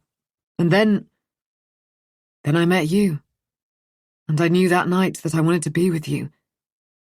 So I was an excuse. Not an excuse. James reaches for her hand, but she doesn't give it to him. Not a reason. It wouldn't have worked out with Angelica. So, how much of an overlap was there? Cass bites her lip, trying not to cry. The minute I got home, I told her. I packed my bags and moved out that day. Left pretty much everything behind. A lot of it was stuff my mum paid for, but that's all it was. Stuff. Was I a rebound? Cass's eyes are wide, bright with tears. No. You. You are everything. This time she lets him link his fingers through hers. Does Angelica know you'd met me before you ended it with her? She figured it out today, when I said I'd been with you for 6 months. That must have hurt her. I didn't mean to keep it a secret. It's just, if I'd told you, then you might have thought that I wasn't ready, but I am. I love you, Cass. I want to share the rest of my life with you. Get to know you properly. You already know me. She sniffs. Not everything. Exes, for example. We've never really talked about them. James approaches this cautiously. Has she told you about Leon? Her dad had asked. And when James said she hadn't, Adrian had clammed up, refusing to say who he was or any more about him. But he'd said other things. Worrying things. There's never been anyone I was really serious about. Cass pushes her plate away, reaches for her water glass. But there must be things you haven't shared that perhaps you should. It's a clumsy question. Cass nods. James holds his breath. I was robbed today, Cass says. What? James holds her hand tighter as she tells him about Peggy, the elderly woman, and he hates himself for not being there to protect her, for doubting her. If Cass hadn't tried to do a good turn for a lonely old woman, she'd never have had her bag taken. She has a generous heart, and that is all he needs to know. Do you think we should tell Fran? Peggy has the front door key. I don't think getting the locks changed for a door like Newington is that simple. She was just an opportunist thief. It's not like she has the address, is it? The contract was in the bag. That was a pretty basic contract between us and Richardson's Retreats. The address of this property wasn't on it. Good. Cass looks relieved. I'd hate to tell Fran I've messed up before I've even begun. After they've finished talking, he blows the candles out, and together they climb the creaking stairs. The landing is freezing. The window cracked open again. Cass must have been trying to get rid of the musty smell. He pulls it shut. The bed is made up with fresh sheets. He climbs into it, realizing as he stretches out on his back that it isn't as long as the beds he is used to. The canopy over his head flutters, and Cass knocks the post as she clambers in beside him. They bury themselves under the layers, bodies pressed close together, sharing heat. He holds her tightly, feeling her relax as she warms up. He thinks he should perhaps kiss her, but they are both exhausted, and this is his very last thought. His sleep is deep and dreamless, and when he wakes, the morning light pooling on the wooden floor, Cass is still asleep. He tiptoes across the room so he doesn't disturb her. The landing is cold, the window open again. He closes it as silently as he can and pads down to the kitchen. It's such a contrast to the flat he shared with Chris and Michael. There, the sink was often piled with dirty crockery, the milk bottle in the fridge usually empty, the radio always blaring. It's quiet. Peaceful. There is a jar of honey next to the butter. He smiles. He hasn't had his childhood favourite for years. He stands while he munches on his toast, gazing out of the window at... A shadow catches his eye, pulling his attention towards the laurel bush. The leaves are moving, but he can't see what's causing them to tremble. There's no movement in the trees, no breeze. And yet the swing is swaying even though nothing else is. Had something kicked into it as it scurried past? An animal? A squirrel? Something larger, big enough for James to have noticed in his peripheral vision. A hare? A fox? It's so isolated here it must be a haven for wildlife. There's no telling what's out there. Who's out there? He doesn't know where this thought comes from, so he pushes it away. He won't think about the history of the house. He will think only of Cass and their future. It's beautiful here. It really is. A pigeon struts across the courtyard, iridescent feathers glistening under the low morning sun, greens morphing into purples, greys. James opens the window, tears his crusts into tiny pieces and tosses them outside for the birds before rinsing his plate and mug in the sink, leaves a note for Cass. Forming a routine in their new home, their new life, picturing the start of every day like this. But life rarely works out as planned, does it? James doesn't know yet that in a few days, Cass will admit to something that will irrevocably change everything. Set them spinning on a new, unexpected, and terrifying path. Chapter 8. Rose. Then. Everything was changing. The taxi dropped Rose off at home, with a suitcase full of laundry and a heart full of joy.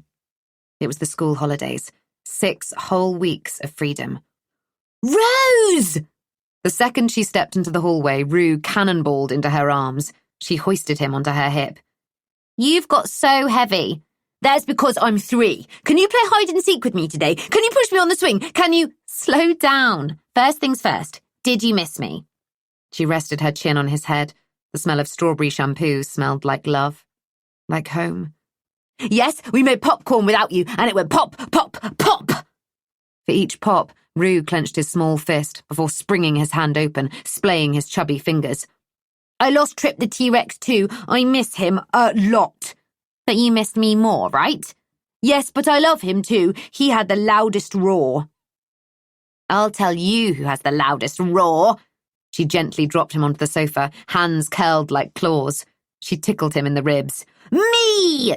She bellowed as loudly as she could, which was still barely audible over Rue's laughter. Rosie Posy. Mum slipped her arms around her waist, resting her cheek against Rose's back. I've missed you. More than dinosaurs. Rose turned and hugged her mother tightly. Dinosaurs? It doesn't matter. It's good to be home. Rose drew back and looked at her mum, the face so familiar, and yet not. She was pale, her smile not quite reaching her eyes, threads of grey shining in her dark hair. It was as though she'd been away 3 years, not 3 months. Is something the matter? No, of course not. You look tired. So would you be looking after this monster? Mum leaned over Rue and began to tickle him, but her movements were slow, forced. Do you want some help with dinner? Rose asked after her mum had straightened up. No, it's okay, thanks. You unpack. I don't need any help. It wasn't as though Rose had much to unpack. You know what you need? She grinned. What? Love, love, love! Rose burst into the opening bars, but Mum didn't join in. Instead, she raised a brief smile before she turned away. Dinner was long, formal, quiet. Dad was late home from work. Rue had already eaten and was playing in his room, overjoyed that Rose, while hiding under his bed during their game of hide-and-seek, had unearthed Trip the T-Rex. Rose wished she'd eaten with her brother, pasta dripping with tomato sauce at the kitchen table, rather than roast lamb in the dining room. The tang of mint sharp in her mouth. It was supposed to be a special occasion, her first night home, but it didn't feel like a celebration at all. The atmosphere strained. Nobody spoke. Rose peered at her parents from under her lashes, trying to gauge what was going on. It wasn't until he had finished eating and laid down his knife and fork that her father finally looked at her properly, spoke to her. Your end-of-term report isn't what I'd expect. He removed his glasses and wiped them on his napkin before putting them back on again. I thought it was okay. It isn't. You've slipped back a grade in science. Oh, well, our teacher left, and the new one is extremely well qualified, the way you'd expect them to be. Yeah, yes, but... Buts are for goats. I'm not paying a fortune for you to fail. You might as well be at the local secondary. Dad didn't speak again, waiting until Mum cleared his empty plate away. Your GCSEs will be here before you know it, and it's imperative— I know! Rose twisted the corner of the tablecloth round and round her finger. I am trying. Sometimes, Rose, working hard, it just isn't enough. His tone was hard and angry. She pulled the cotton tighter and tighter until her finger began to lose sensation. I'm sorry. I'm trying too. He swallowed hard, rested his elbows on the table, and dropped his head forward into his hands. I know, Dad. I'll study harder, Rose, Mum said, standing behind her, rubbing her shoulder. You may be excused. Rue's already in bed, so don't disturb him. Right. I'll go upstairs and read then. Rose folded her napkin before standing, tucking her chair back under the table. At the door, she cast a glance back, her mum leaning over Dad, her cheek pressed against his. Rose was at home, with her family, but she felt utterly alone.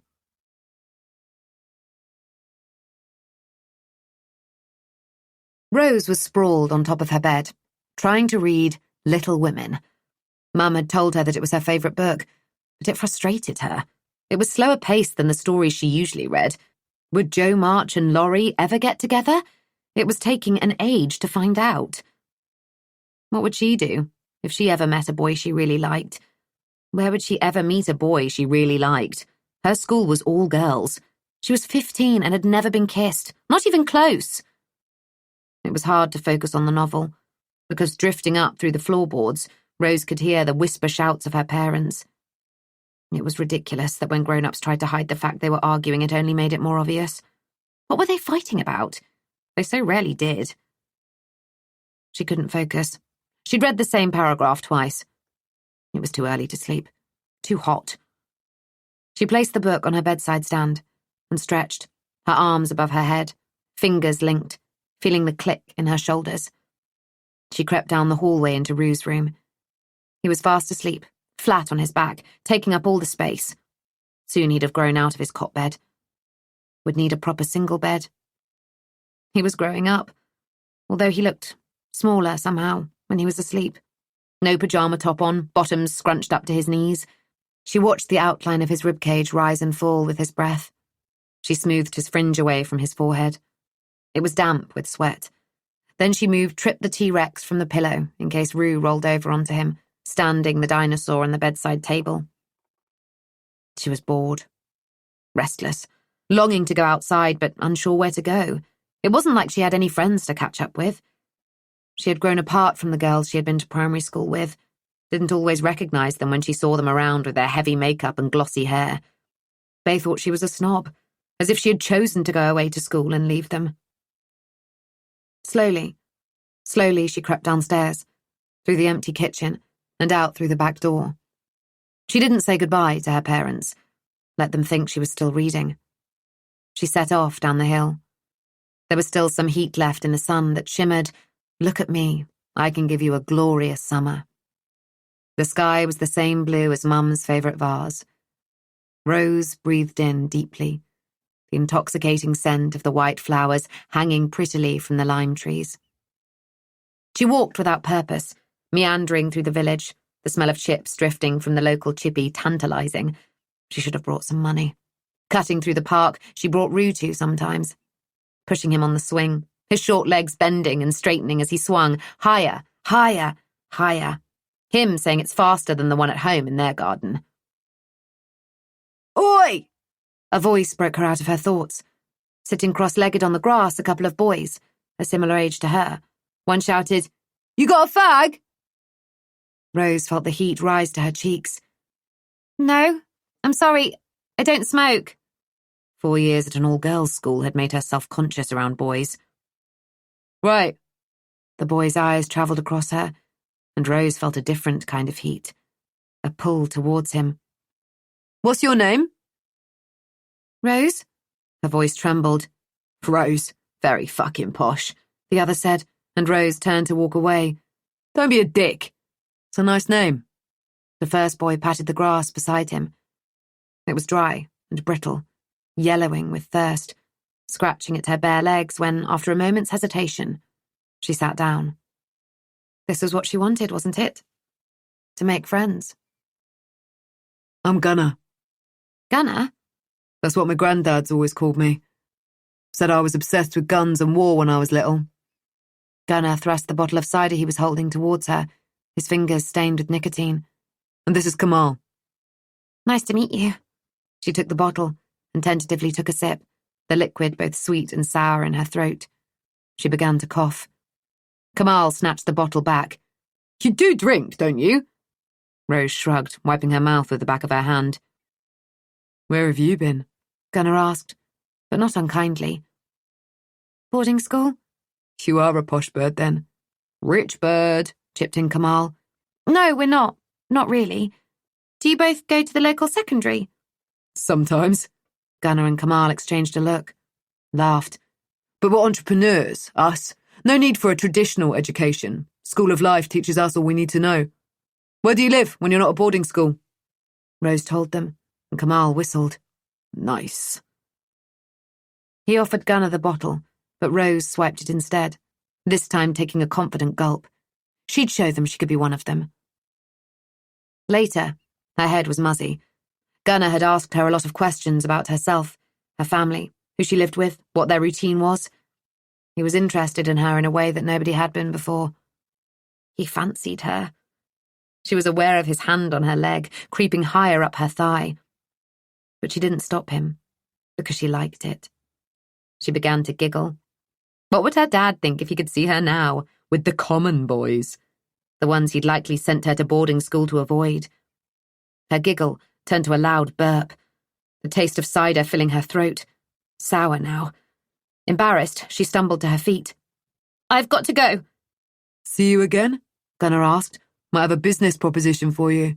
A chance to invest. Oh, I don't really get an allowance. I don't have any money. That's all right. Kamal grinned. His incisors were pointed. All the better to eat you with. Perhaps we'll rob it off your parents. What do you think, Gunnar? She's loaded. You can't. He's only kidding. Gunnar stood and cupped her worried face between his hands. She had never felt so special, so wanted. He rubbed his thumbs against her cheek, and she had never experienced anything as erotic. And when he let her go, despite the warmth of the sun, her face was cold without his touch. Their eyes met, and in hers she knew was a pleading. There was so much she wanted in that moment, and she didn't know how to convey it, what to do. But he read her, leaning forward. Gently, oh so gently, he gave Rose her very first kiss. His lips dry, moving against hers softly. And then, harder, his tongue wet in her mouth, hands tangled in her hair. Her body slumped against him, and when he let her go, she feared that she might fall. She was breathless, panting, wanting more, aware of Kamal watching her and not caring anyway. She tilted her face towards Gunnar's again, but instead of kissing her, he pushed a pound coin into her hand. Stop at the shop and get some water. Sober yourself up before you go home. Promise me? She nodded, touched by how much he cared. See you soon, Rosie. He patted her on her bottom as she walked away, too uncertain to ask him where she would see him again. If his kiss, that kiss, meant that she was his girlfriend now, how she wanted to be. Obediently, she did what he had said and went to the newsagent. She sat on the bench outside, basking in the last vestiges of daylight, the bottle of water on her lap. She was reluctant to unscrew the cap, not wanting to take a sip and wash off the taste of his lips on hers. Her first kiss. Excitement ran through her as she remembered his tongue pushing into her mouth, his hands in her hair, on her bare leg. She closed her eyes and trailed her fingertips across her thigh, imagining it was Gunnar's fingers she could feel. She wanted, more than anything, to see him again. No, she needed to see him again. Suddenly, she had that childish desire to be in bed, asleep, to make tomorrow come quicker, the way she had on Christmas Eve when she was small, the way Rue did now. She ran, tossing the bottle of water into the bin as she passed. Rose felt a flutter of nerves as she approached her house. Could she get back inside without her parents knowing she'd been out? Without them seeing how dishevelled she looked, smelling the whiff of alcohol on her breath? She touched her lips. How could they possibly look at her and not realise she had been kissed? But when she slipped through the front door, all of her worries vanished. The atmosphere was thick, heavy. Mum didn't call her name as she usually would. Rose knew instinctively that something was wrong. Very wrong. Tonight had felt like the beginning of something. But instead, it was an ending. Chapter 9. Cass. Now. This really feels like the beginning of something. My brush swirls the red into the blue, dabbing on orange and lavender with the lightest of touches. I stand back and survey the painting on the canvas. The dawning of a new day. It seems apt. My heart swells with happiness. Once I'd finally found my brushes, which somehow I'd wrapped inside one of my jumpers in the drawer, I'd been engrossed. It's been such a long time since I painted. It wasn't only the limited space in Dad's cramped flat that prevented me from trying, but after everything with Leon, it was the absence of motivation. Inspiration. I'd had a complete lack of interest in everything until I met James. Our relationship had been sudden and all-consuming, and although since I met him I've experienced the unfurling of desire, passion, I hadn't made the time for art. Now I have seemingly infinite time. It's hard to believe we're earning money living here. Me being paid to paint, that was always my dream. But somehow it got lost along the way. I have never felt so lucky, so grateful. And for once I want to remain present, make the most of every second, instead of doing my usual thing of worrying when it will end. When the retreat will be granted the relevant planning permissions and we will have to leave. Already I am attached to the house. At home. Here in this room. The girls' room. There's a good energy here. Again, I wonder about her. Who she was. I've Googled her, of course, but cannot find anything about her online. It's hard to imagine growing up before the time of social media. If she'd lived, I wonder what she'd think of the world today. Our addiction to technology. She loved to read, that much is apparent from the shelves crammed with books. Would that have changed if she were a teenager now? Would she read on her Kindle? Or not at all? What happened to her? Rose. It's the faintest of whispers. I hold my breath, listen intently, but there's nothing. Am I imagining things? I thought I'd heard the name last night, but I put it down to an unfamiliar house, the noises older properties make. If Rose is your name, give me a sign. Another noise. This time it's my belly, though. I'd skipped breakfast, stomach swirling from too many chips and too much red wine last night, and now, suddenly, I am ravenous. In the kitchen I read the note that James left.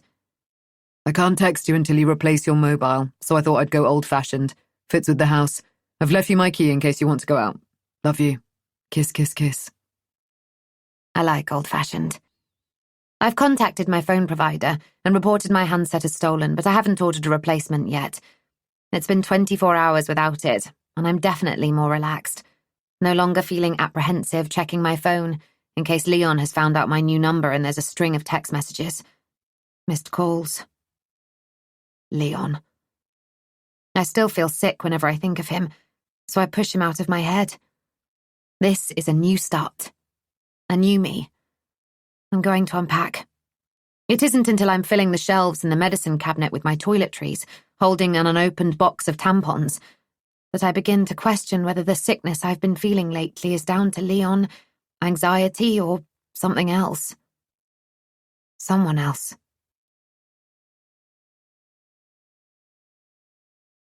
Once I step out of the courtyard, I'm surrounded by overgrown hedges, a tangle of weeds. To my left were once formal gardens.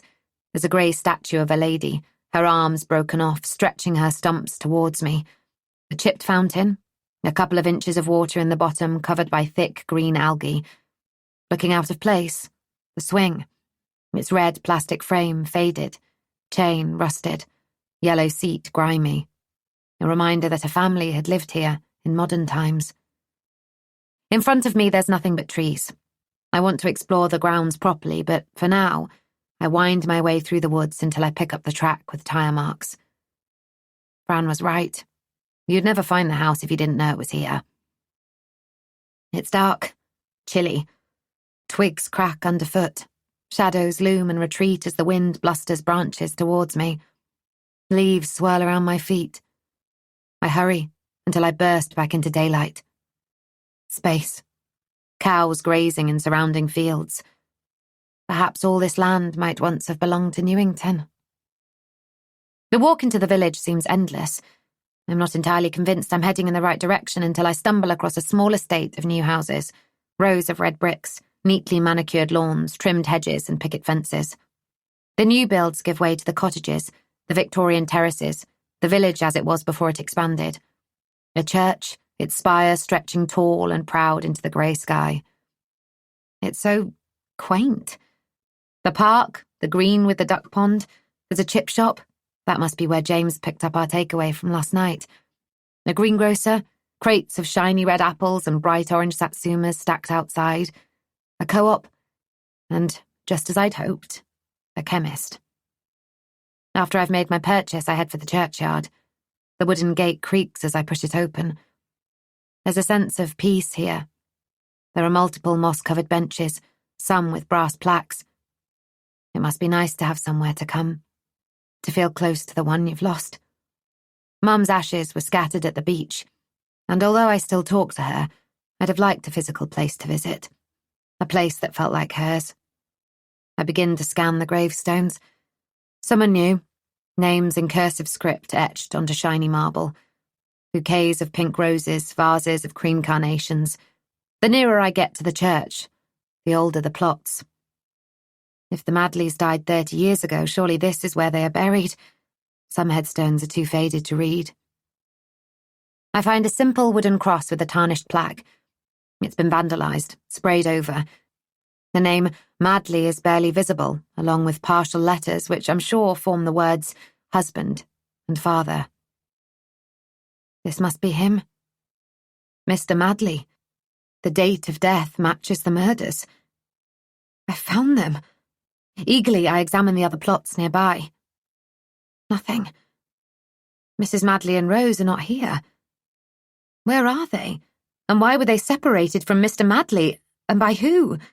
Surely a family that lived together, died together, would want to remain together. What happened to them? They remain elusive and out of reach, and I try to put them out of my mind on the walk home. But I can't.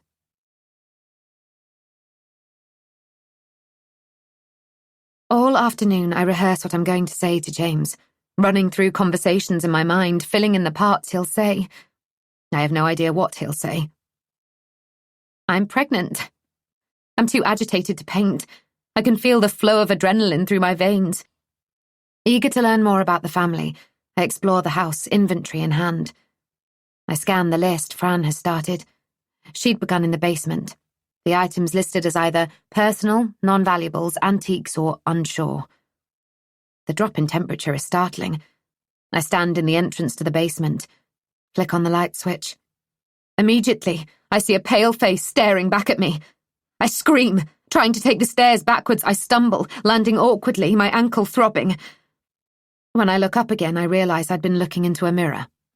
The glass speckled, frame tarnished.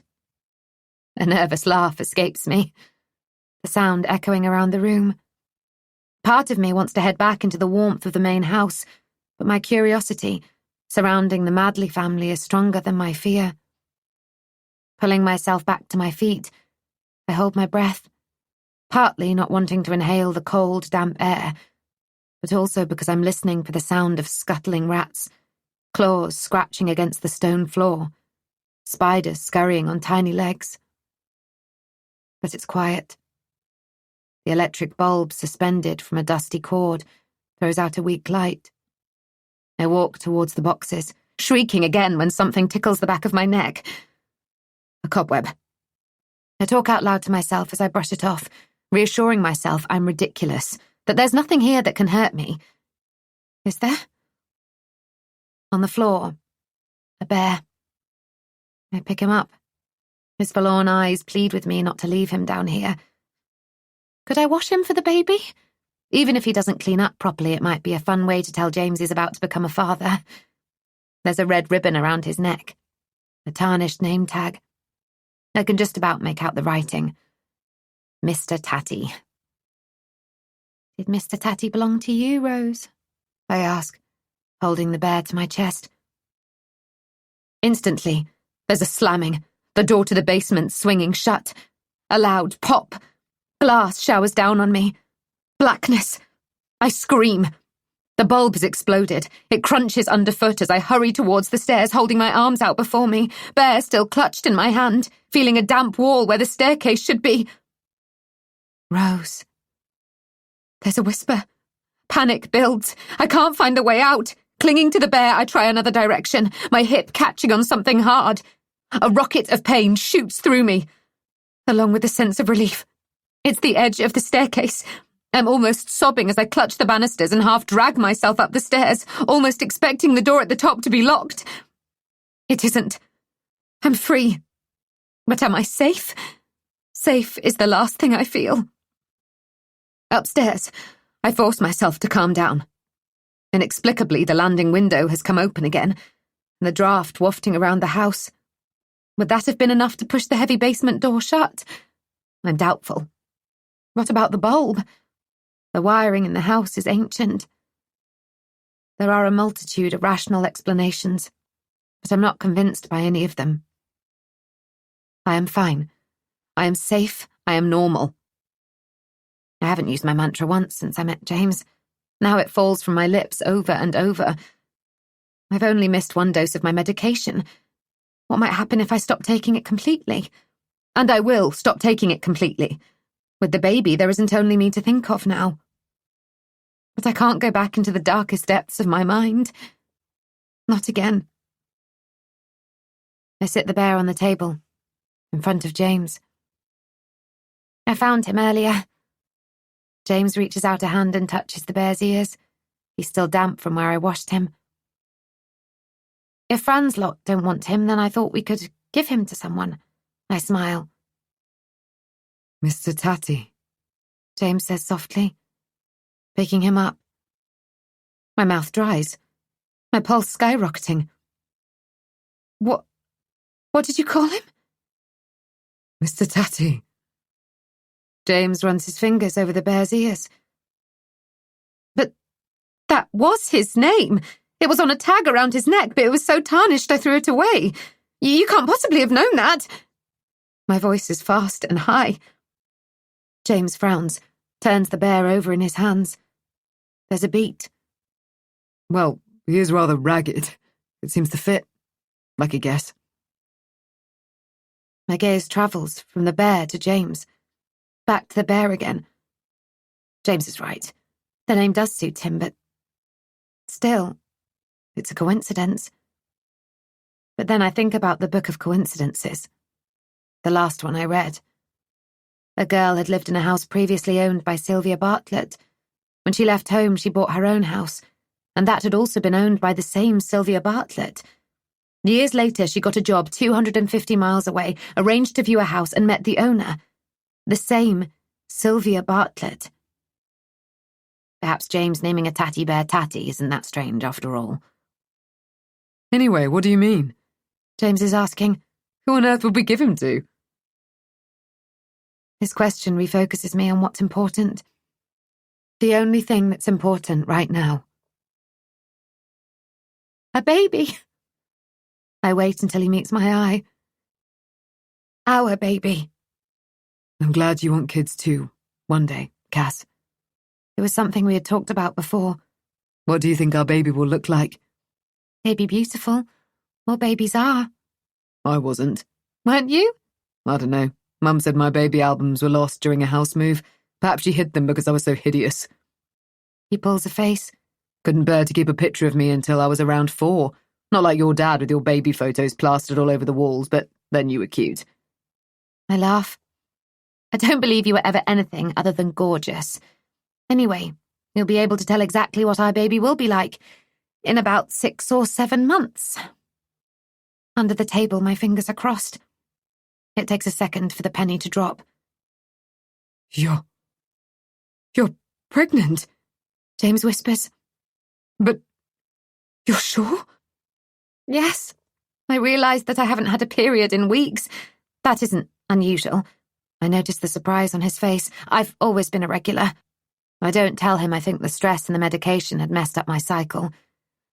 I've been feeling sick a lot and my clothes are tighter, so I walked to the village to buy a test earlier and... James doesn't say anything. Instead, he drops his head in his hands. Despairing. The bottom falls out of my world. This is not what he wants. James? He raises his head. Tears are trickling down his cheeks. The expression on his face so raw, so vulnerable. Mum. He swallows hard. Mum would have loved being a grandmother. I rush to his side, wrap my arms around him, cradle his head against my chest as though he is the child and I am already a parent. His shoulders shake, his resurfaced grief raw. Does it ever really go away? That sense of loss. It has been 12 months now since James's mum passed away. And yet, as I hold him, I can tell that for him, it feels like only yesterday. I'm crying too now. Not for James or his mum, but selfishly for me. How would my own mother have reacted? Would she have been the type to knit tiny cardigans in pastel colours? I'll never know. Sorry. James gently removes my arms from around him and takes my hands. I'll make the best dad. His earnest eyes tell me that he is telling the truth. We both have troubled relationships with our fathers. Something silent passes between us. A promise. We will do things differently. Be better. That was when I thought James and I knew all we needed to know about each other. And perhaps in another place, another time, things would have turned out differently. But not here. Not at Newington. When I'd arrived bright-eyed and full of hope, I didn't believe in evil. But now, I've seen it. Chapter 10. Rose. Then. Although she couldn't see anything out of the ordinary, Rose hovered uncertainly in her hallway, still tasting the alcohol on her breath, the lingering tingle from Gunner's lips on hers. Something was wrong. There wasn't anything specific Rose could pinpoint, but she'd read the phrase, "the air felt thicker," in books, and thought that it was stupid. Air was air. But all at once she understood it. The sense of impending bad news pressing down, making it harder to breathe. Something was wrong. The house was quiet. Too quiet. But then she heard it. A soft weeping. Her mother. Rose hurried towards the sound, finding her mother sitting at the polished perfection dining table, her head in her hands. They barely used this room. It was too formal. Easier to eat at the breakfast table in the kitchen, rather than trek plates through, the food growing colder in their hands. Still, as her father insisted, places were laid, cutlery polished, wine goblets glinting, waiting for guests that never came. It gave Rose the creeps. Mum? Mum hurriedly blew her nose, tried to pin on a smile which slipped almost immediately.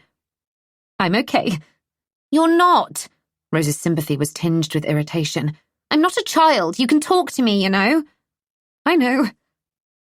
Mum twisted the wedding band round and round on her finger. So? Rose prompted. We might have to move, that's all. Move house? But we can't. We live here. Even the thought of moving was painful. Sometimes when she came back for the holidays, she felt more like a visitor, and this was in the only home she had ever known, safe and familiar. How would it be somewhere new? Somewhere Mum, Dad and Rue lived in permanently, properly, but she'd be away at school. A perpetual guest. It would be like she didn't belong there. She wouldn't belong anywhere. It wouldn't be the end of the world. It would. My world anyway. It would be the end of everything. Rose blinked back tears. Rose. Her mum reached for her hand, and Rose snatched hers away. Why do you want to live anywhere else? You love this house. You grew up in this house. It's too big for us. No, it isn't. What's the real reason? It was just a thought. We don't have to. Please don't cry. You're crying.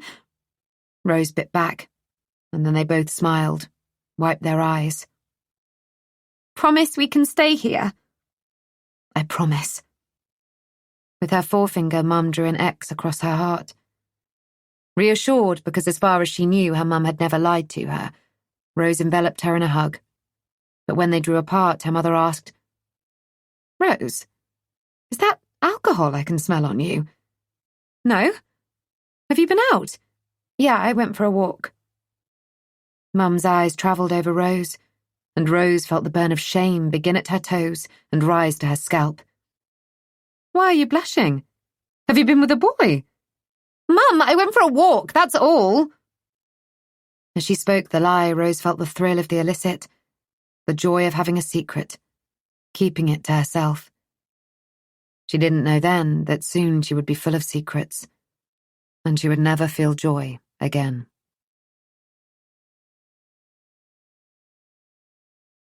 The sound of her dad shouting roused Rose from sleep.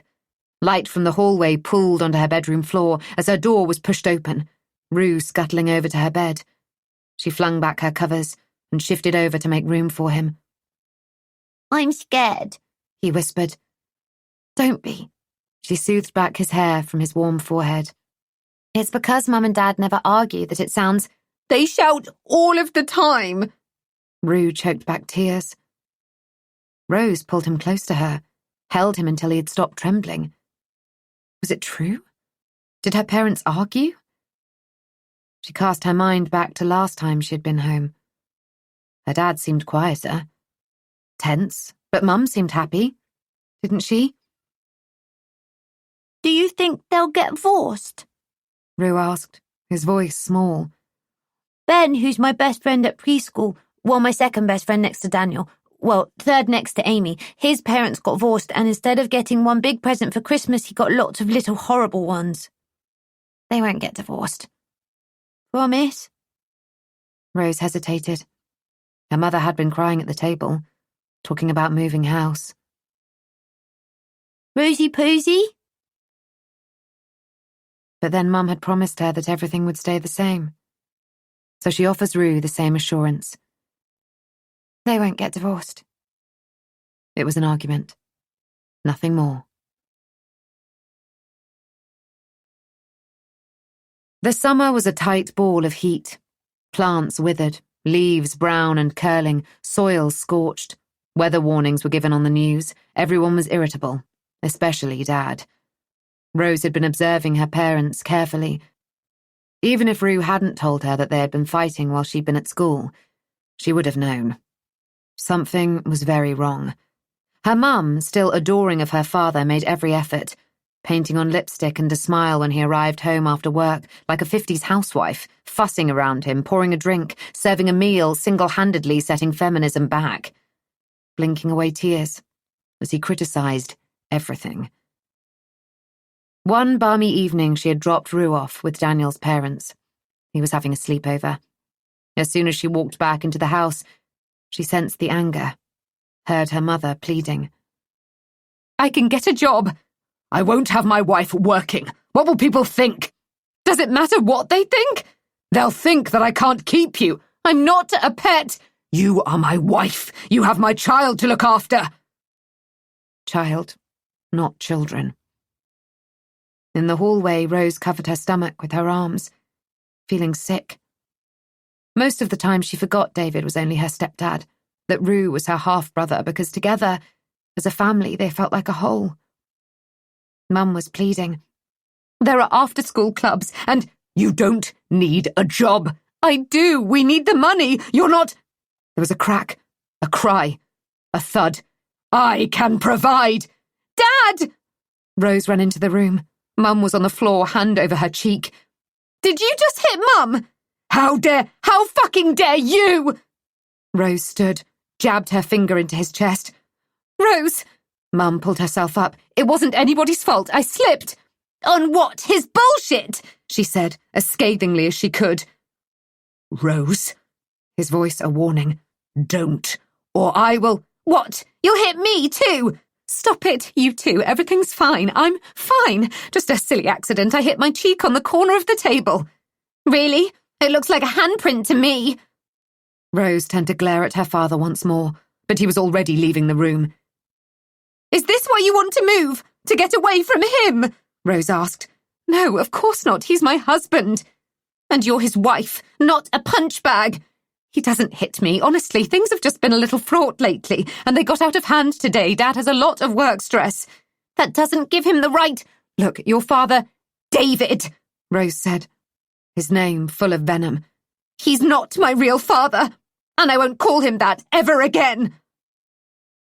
Red-hot anger flowed through her veins as she thought of the way she had welcomed him in, calling him Dad almost as soon as Mum asked if she would mind if David moved into their home. She had been desperate for a father, never knowing her own. How seamlessly they had fitted together at first, David lifting her onto his hip when he came home from work, carrying her through to the kitchen, resting his briefcase on the table, letting Rose play with the combination lock. "If you figure it out, I'll give you £5. Her delight when she had, eventually, opened it after multiple hints and realised that the combination had been her birthday all along. It was bittersweet to think of this now. But how well had Rose known him really? He had packed her off to boarding school within 2 years of meeting Mum. It was easy to be nice for the few weeks a year she was around. What was he like when she wasn't? If Rue was right, there had been problems for a long time. Problems she was unaware of. Part of Rose wished that her mum had never met him. They had been happy when it was just the two of them. Rose was closer to her mum than any of the girls at school seemed to be to theirs. They'd snuggled together under the soft blue blanket which draped over the back of the sofa, watching Disney films, hands dipping into a bowl of crisps, licking salt and vinegar off their fingers. But then Rue wouldn't be here. And really, she never thought of him as a half-brother. He was whole, entirely hers, and she loved him deeply.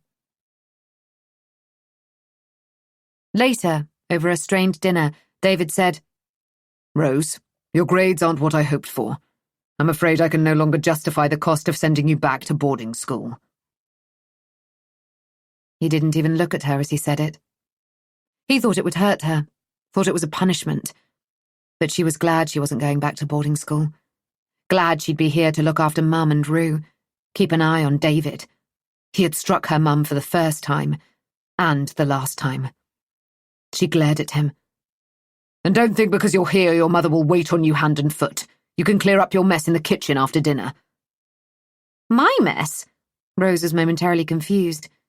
"You meant the book I was reading in there earlier?" "A place for everything, and everything in its place." "Christ, can't I even—" "And don't take the Lord's name in vain! What have you become?" He took a slow sip of his red wine and stared at her. "I'll pray for you." He wasn't even religious. She hated him. Hated him. Why did Mum love him so much, forgive so much? Rose vowed that if he ever laid a hand on her mum again, she'd kill him. Chapter 11. Cass. Now. It sounded like Dad was dying as he grappled for breath. My fingers tighten around the mobile James insisted I must have just in case now that I'm pregnant. I listen to the scrape of a chair leg on the kitchen floor as he sits down heavily, as though the shock might kill him. "I thought you'd be pleased." The lie catches in my throat. I swallow it down. "A grandchild." I trail off.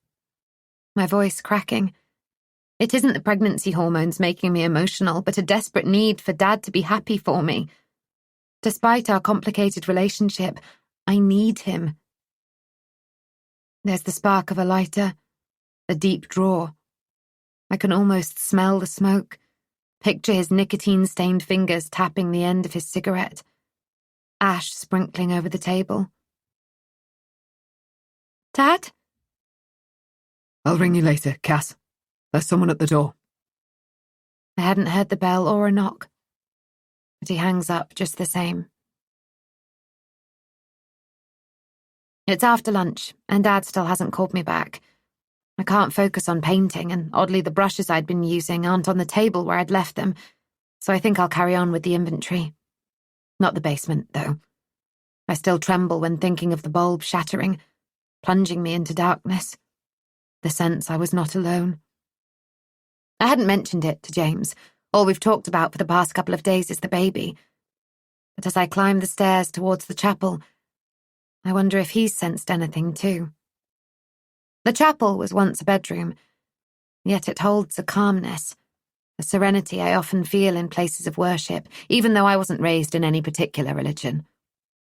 It's small. There isn't enough room for rows of pews, but there are prayer stalls and a pulpit, a sense of light and space despite the dark panelling. Deep burgundy velvet curtains frame the windows, their hems trailing across the floorboards. And I wonder whether past generations had drawn them shut to keep out prying eyes in the days when Catholics were persecuted. When was that?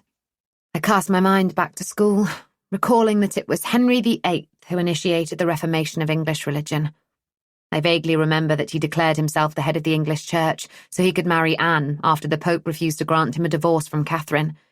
That must have been around 15 something. Some of the portraits hanging around the house are probably from around that period. By the door is a table with shelves. There is a row of white candles and a box of matches. I take a candle and try to light it, expecting the matches to be damp. But one sparks to life, and I hold it against the wick until it flames. On top of the table is a wooden box with a slot in the lid. Perhaps this was for collections. I pick it up and turn it over in my hands. There's a latch on the bottom, and I release it. Inside the box is a single piece of yellowing paper, scrawled in large capital letters. Rose. So the girl who lived here was called Rose. Why is her name in this box? Did she put it there herself? Suddenly, I have the urge to pray for her, to pray for all of the Madleys. My lips move, forming the words I do not speak aloud, hoping that in the face of such brutality they didn't suffer too much, that they are at peace now. When I've finished, I sit back on my heels. What would you have prayed for, Rose? I whisper. Health? Happiness? Safety? An icy chill spider crawls across the back of my neck, light and fast. But the change in temperature is enough to startle me. I open my eyes and spin around, trying to locate where the sudden breeze can have come from. I'm not near any open windows, and on the small table to my left, the candle flame still glows and flickers. Uneasy, I pull myself to my feet, hurry out of the room. But on the back of my neck, I can still feel it. The lingering touch of the lightest finger. Is everything okay? James asks. How did you get on with the inventory today? I'm pushing fat chunks of tofu around my plate, grease from my curry pooling on top of my congealing korma sauce. Okay. I pause. James, have you noticed anything odd about the house? You mean other than the stuffed animals everywhere we turn, the portraits whose eyes follow you around the room, the weird noises? James heaps mango chutney on top of his poppadom. Yes, other than those things. Like what? I don't know. Sometimes I get the feeling I'm being watched. Yeah. James gestures at the paintings on the wall with his fork. I'm serious. The other day I was in the basement when the light bulb exploded. I think that Rose... Rose? The teenage girl who lived here, I found out her name. I think... I trail off. Not sure what I think. What I believe. I can't stop thinking about her. About all the Madley family. What happened in this house was tragic. James puts down his cutlery and takes my hand between his. And when we moved in, that's all it was to me. A sad event in the past that had no bearing on our present, but... His brows knit together. Learning I'm going to become a father has made me... I don't know, dads are supposed to protect their kids, aren't they? I can't imagine how Mr. Madley must have felt knowing that he couldn't save his wife and child. Perhaps he didn't know. If he were killed first. We fall into silence, gazing at the crackling fire. I went to the graveyard, I say softly. I found him, but I couldn't find Rose or Mrs. Madley. Cass. James looks at me helplessly.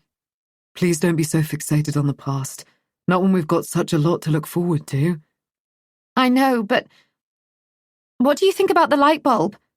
It isn't unheard of that they can just explode. It's an old house, old wiring. There could have been a surge of electricity. I've heard the swing creaking when there isn't any wind, as though it moves on its own. I blurt it out, realizing how it sounds, but saying it anyway. It wouldn't take much of a breeze to catch it. And then if it's gathered momentum, I guess it could keep going for a few seconds. It's been moving for more than a few seconds, as though someone is playing on it. The window has a faulty catch. Every time we walk around and create a vibration, it could force it open, or the wind. The clock is ancient. We're lucky it works at all. But it always seems to be 8:30 when it stops. That's because there are only a set number of hours in every wind. But we wind it up at different times of the day, so surely that doesn't make sense. Perhaps there's a fault on the face that stops the hands at that time. My paintbrushes keep moving. It's my last-ditch attempt to get James to take me seriously. And don't blame pregnancy brain. I wasn't going to. You were absent-minded enough before. He grins. And I know he will continue to bat away with logic every single concern I have about this house. Before I can say anything else, my phone rings. Dad's name on the screen. James tells me he's going for a shower. Cass! Dad says loudly, and before I can say hello, he launches into a barrage of questions. When am I due? Have I seen a doctor, a midwife? How am I feeling? It's as though he has a list and he's working through it, saying the things he ought to say rather than the things he actually feels. I've told him I've registered with the local doctor today and booked my first appointment with the midwife. Yes, I'm eating well, feeling fine. He's asking too many questions, so I don't ask my own because I can tell from the slur in his words that he's been drinking. My stomach twists with anxiety because I don't think he's been toasting happy news, rather trying to block out that his only daughter is at the other end of the country, having a baby with a man he does not like. But I cannot bear the thought that he is miserable and hurting, and so I cut in. Dad, you're not drinking again, are you? It's a rhetorical question, really. I can almost smell sour whiskey on his breath. No. Promise me? He changes the subject, not wanting to talk about himself. Are you still taking your medication? I'm fine. There are things I don't want to talk about either. As we say goodbye, he sounds so lonely, so sad. And long after we've hung up, I sit, still clutching my phone, berating myself for not telling him that I love him, because I do. I hadn't told him that I missed him either, but I'm not sure if that's true. When I think of him, of home, I think of Leon, and so I try not to think of him at all. Leon. I still haven't told James about him.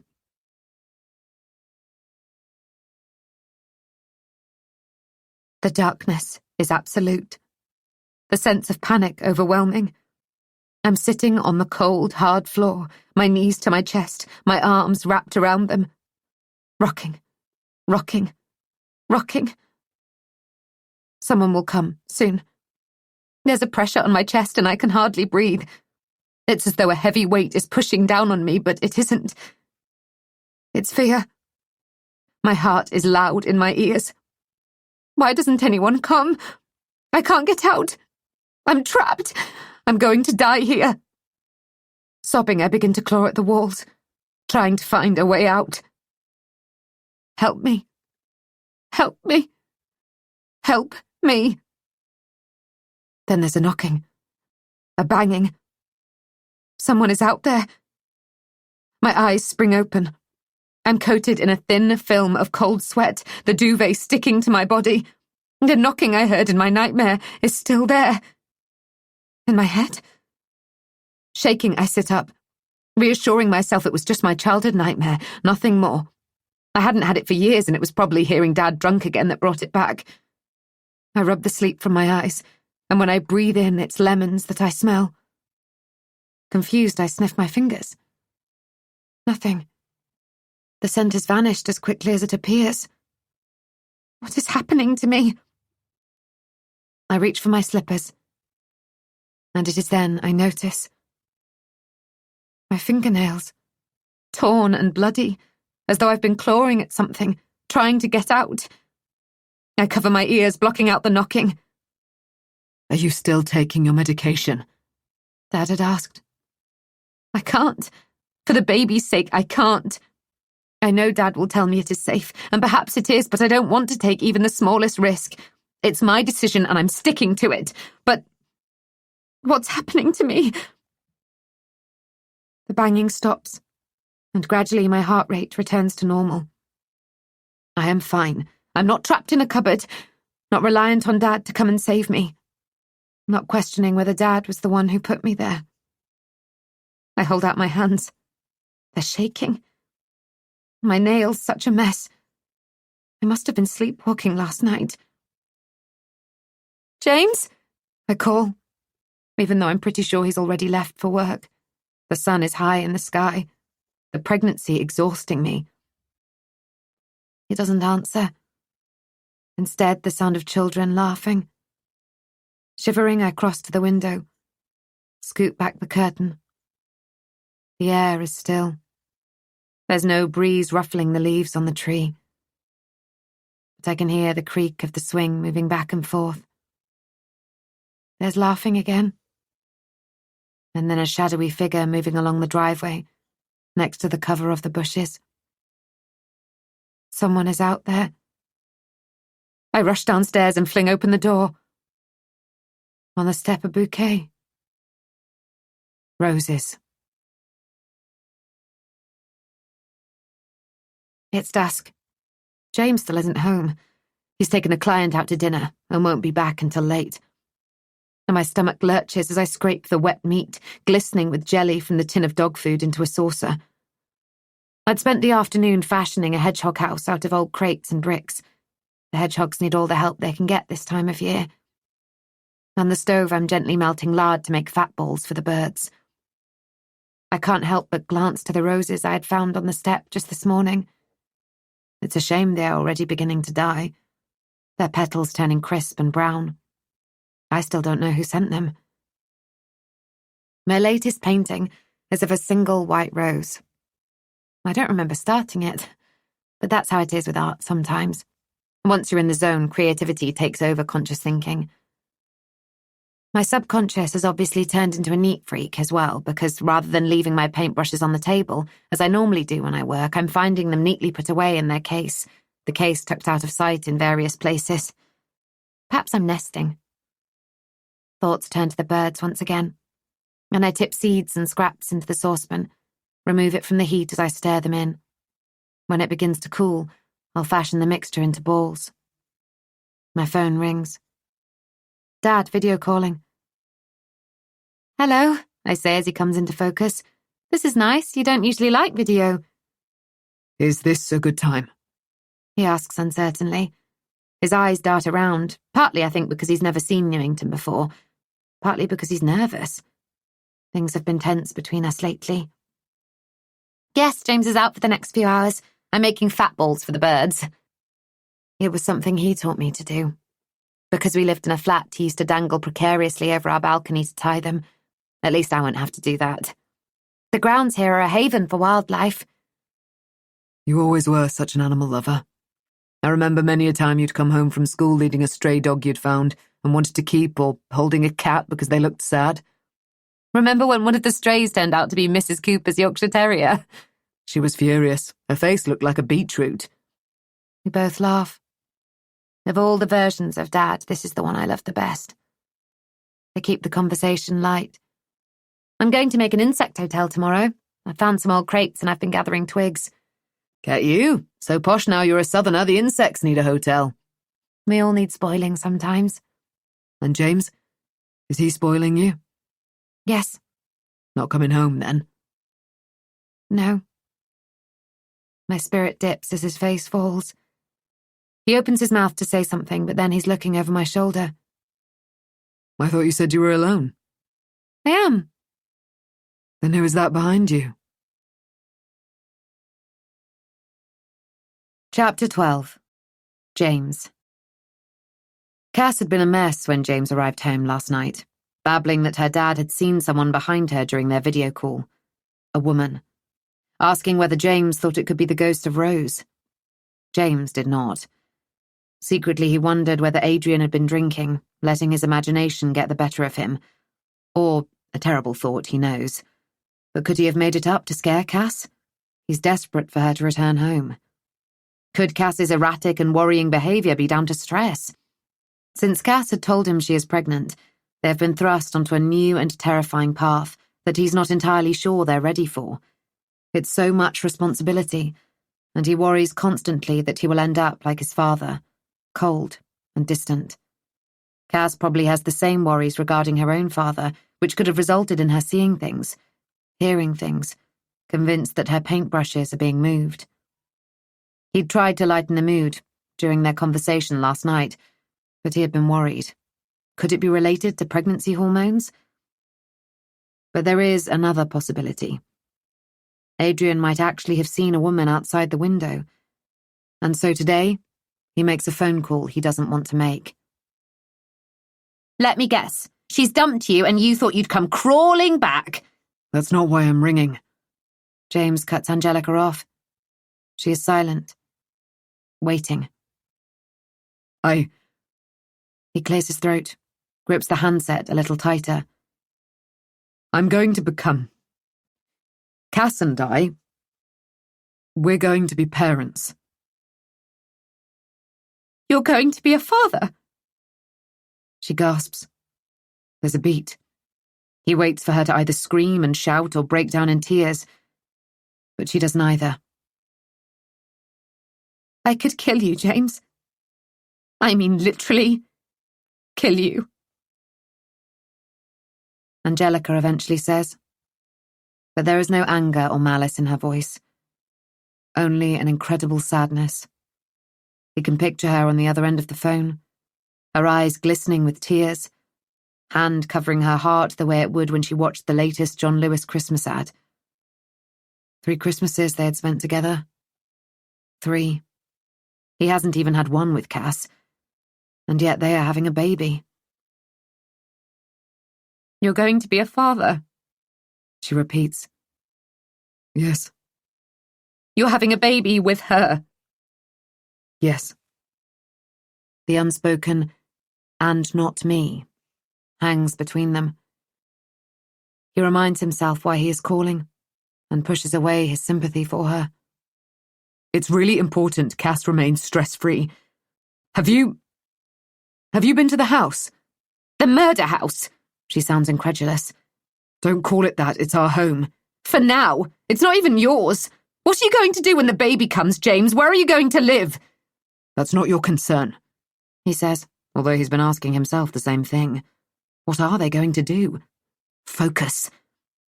Why would I go to the house? You were asking lots of questions about Cass, what she looks like, if she's pretty, if she looks like you. I thought you might have got curious and... Did she tell you I was there? Because I wasn't. Cass thought someone was outside the window last night. Earlier that morning, she had seen someone in the garden. They hammered at the door. When she went outside, there was a bouquet of roses on the doorstep. Lucky her. Bitterness dripped from her words. Spoken out loud, it doesn't sound like a big deal. But Cass had been upset when she had told him, babbling about roses and Rose being the girl who had lived here.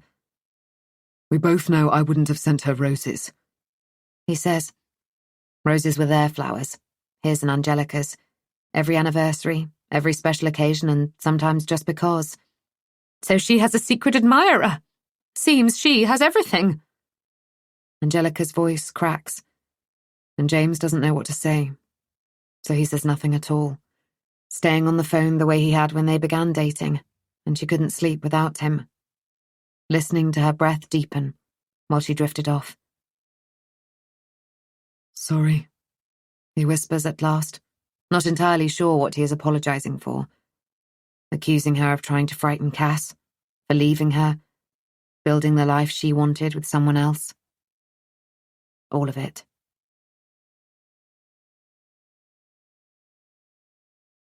Fran is waiting for him when he leaves the office that night, bright red scarf wound around her neck, hands stuffed into her pockets. James! Her breath billows out in front of her as she calls him. Hey! He jogs across the road to her. Coffee? She tilts her head towards the cafe behind her. He hesitates. He really should get home to Cass, but it's been a tough day at work. He's lost one of his clients. The phone call with Angelica hadn't improved his stress levels any. He opens the door, stepping aside so Fran can enter first. The hiss of the coffee machine, the smell of cappuccinos instantly relaxes him. Fran waves away his offer to buy the drinks and tells him to take a seat. He studies her while she stands at the counter trying to read her. Has she come with bad news? He's pulled out of his thoughts by Fran clattering coffee down on the table, sliding a packet of ginger biscuits towards him. You look like you could do with a sugar hit. I used to love these when I was younger.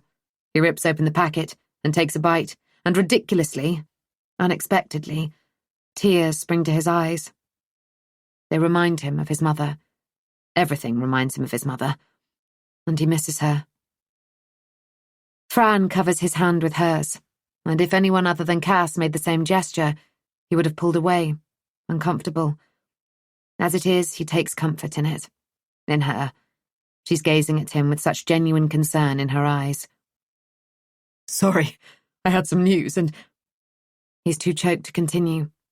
But then he notices the way she squeezes his fingers. The concern in her eyes is now worry. It's okay, nothing terrible. He forces the words out before taking a minute to compose himself. Cass is pregnant, he says. Fran grips both his hands between hers, a bright, wide smile spread across her face. A baby? She's overcome, and he wonders whether it's something she wants, whether it's something she can never have. But there doesn't seem to be any envy in her expression, more wonder and excitement, and he lets himself be lifted by her mood. A baby. He is smiling too now. And I am happy about it. It's brought up some emotions surrounding my own childhood. My own mother. Did you have a happy childhood? Fran hasn't let go of his hands yet, and he gently pulls away, stirs his coffee. Mostly. Mostly? Fran's eyes narrow. My dad was working a lot. He wanted peace and quiet at home. I think I irritated him. Even now remembering is sharp and painful. My mum, though. Again that fracture in his heart. She was amazing, and she died almost a year ago. And learning you're going to become a father has made you think of her as a grandmother. Fran reads him easily. Yeah. Your mother... Fran's voice is low as she gazes out of the window at the multicoloured umbrellas bobbing past. Your mum would be overjoyed, and she'd be so proud of you. She turns back to him. Her eyes are coated with a film of tears, and he thinks this is about more than him and Cass. Fran has known loss too. He can feel it. We never really lose those closest to us, do we? He covers his heart, his eyes briefly looking upwards. They're always here with us. They really are. Fran lowers her eyes, and this time it is he who takes her hands and holds them. It is several minutes before they both inhale deeply, simultaneously, leaning back in their chairs, picking up their coffee cups. So, James wipes the froth he can feel coating his upper lip. I didn't expect to see you today. Is there a problem? Not at all. You sounded quite fraught when you called to ask if I'd sent Cass a bouquet earlier. I was wondering how you're finding the house. James doesn't quite know what to say. He's unsettled, grappling for rational explanations in everything Cass tells him. Why the swing seems to be moving of its own accord, the shattered light bulb in the basement, the smell of lemons, Cass hearing Rose's name. Seeing her? Her paintbrushes being hidden? The clock always stopping at 8:30? The same landing window opening on its own.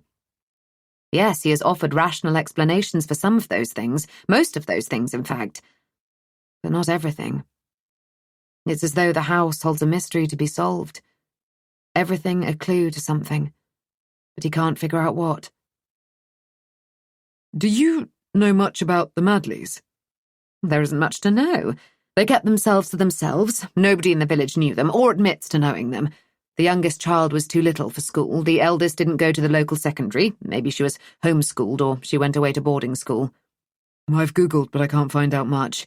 No. Obviously it was long before social media and every news story being online, and it wasn't as though there were killers at large. They were both caught. One died, as I told you, and the other went to jail. You might be able to find out more about the Madleys from the house. Have you had a good look around? Not really.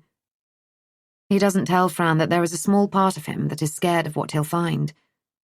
He knew where the nursery was before he had opened the door. He knew the name of the bear. Nothing is making sense. And he is so very, very tired. James plasters on a bright smile as he opens the front door. The hands on the grandfather clock are motionless. 8:30. He walks past it. It's faulty, that's all. He's sick of winding the bloody thing. But it always stops at the same time. Christ, Cass's paranoia is starting to get to him.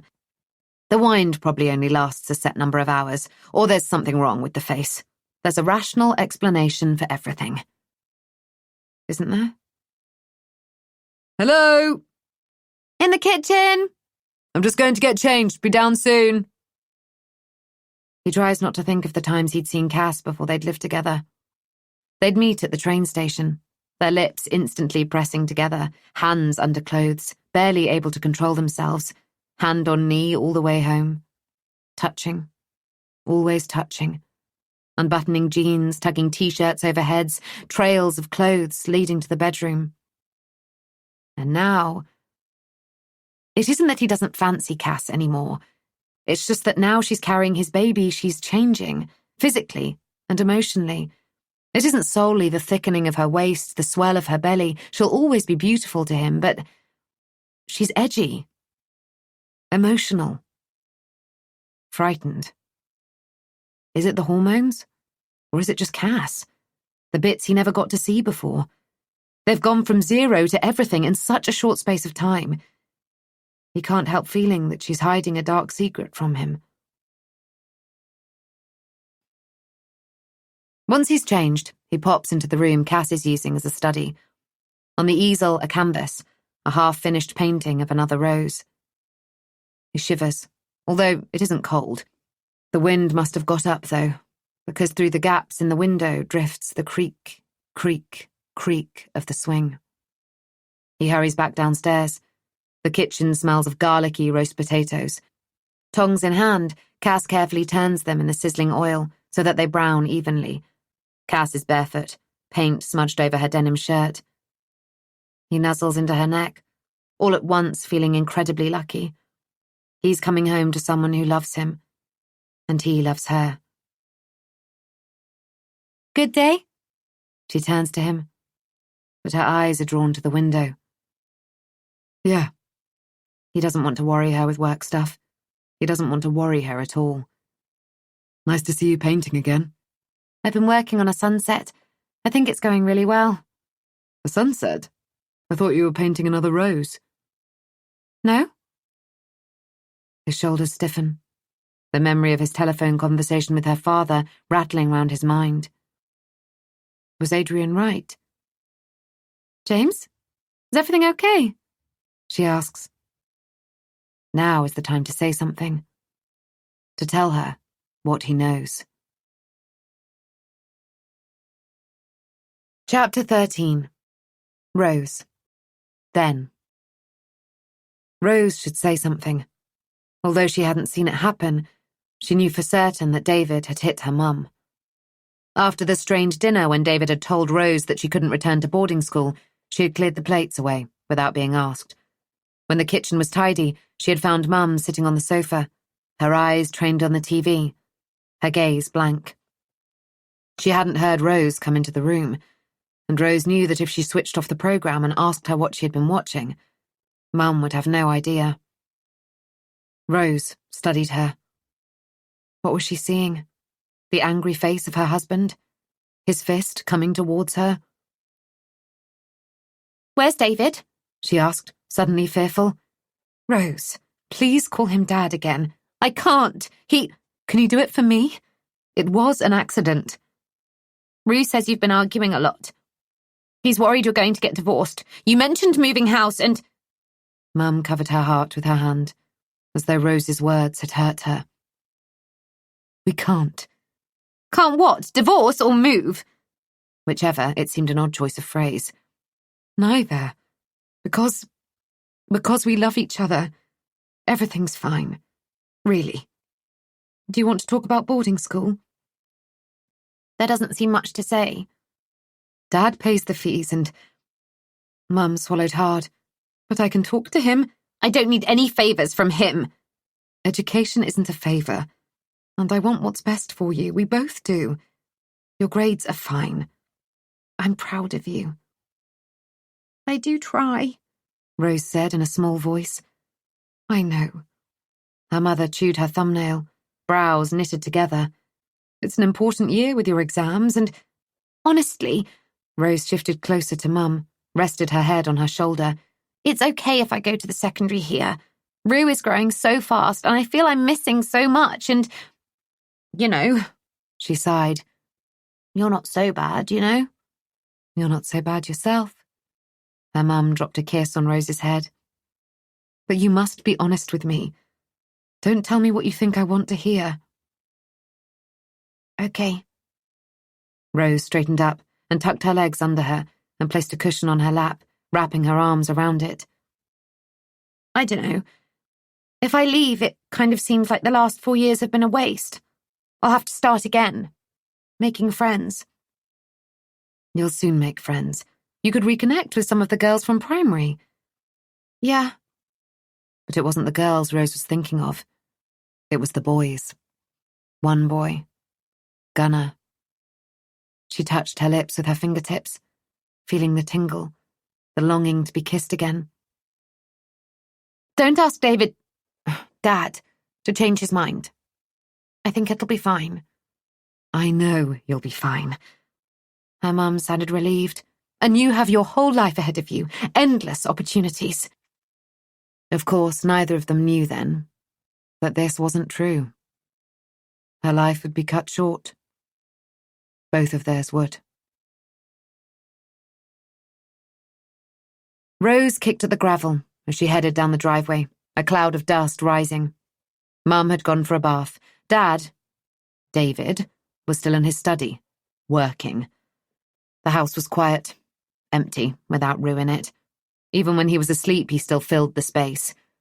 At least he had a friend to have a sleepover with. Rose had no one.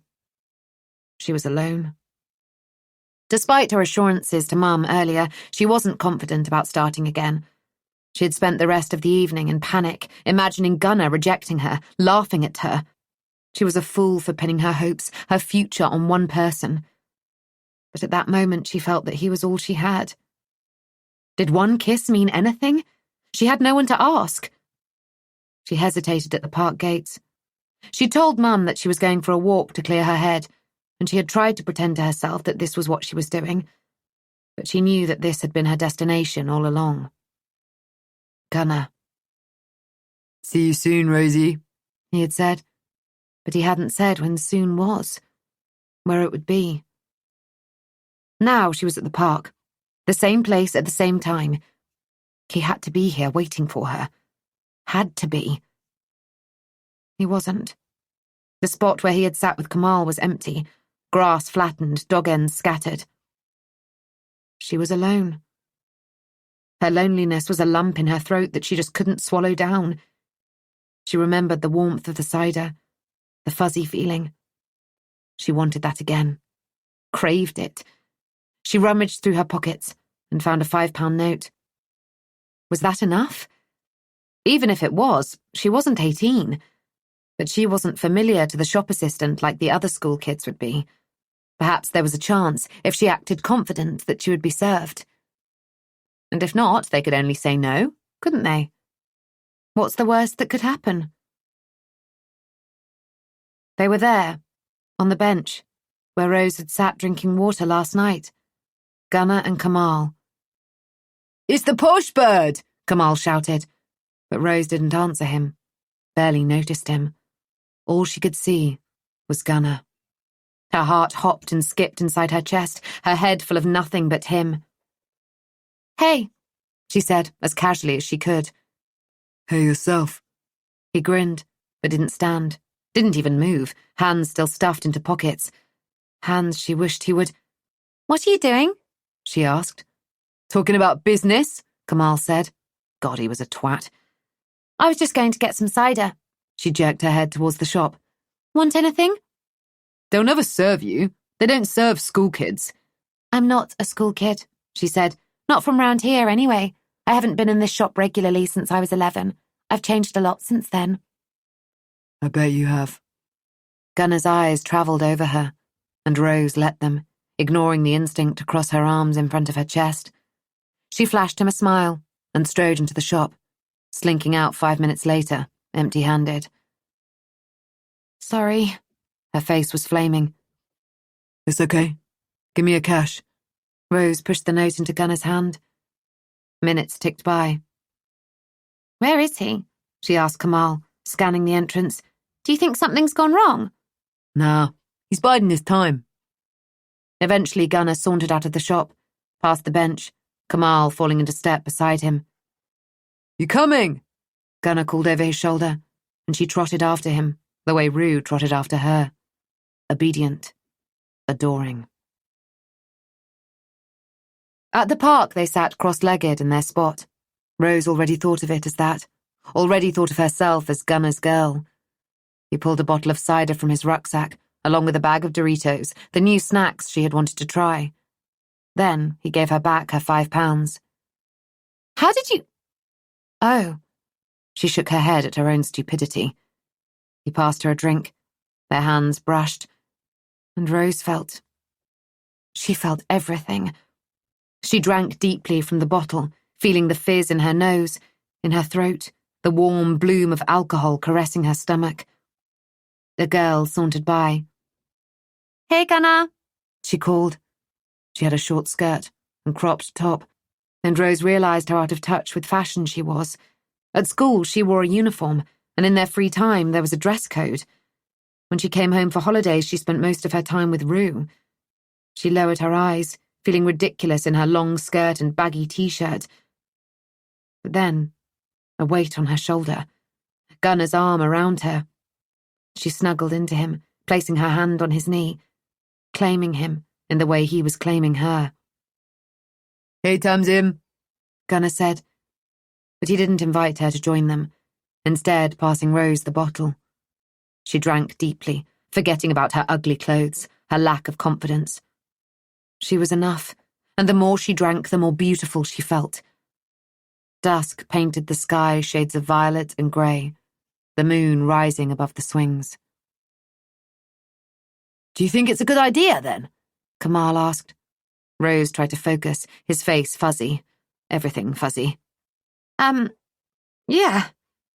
We just need some cash to get started. Gunnar's hand was under her t-shirt, fingers pushing beneath her bra strap. Warm. Soft. Tamsin's family is minted. Kamal shot Rose a sly look. She felt sick, remembering Tamsin's tanned midriff, long legs. How much do you need? I've got some savings from birthday and Christmas presents. Not much. Couple of thou. Rose didn't have enough. She couldn't ask David for anything. Or Mum. I don't have that. That's okay. Was it her imagination?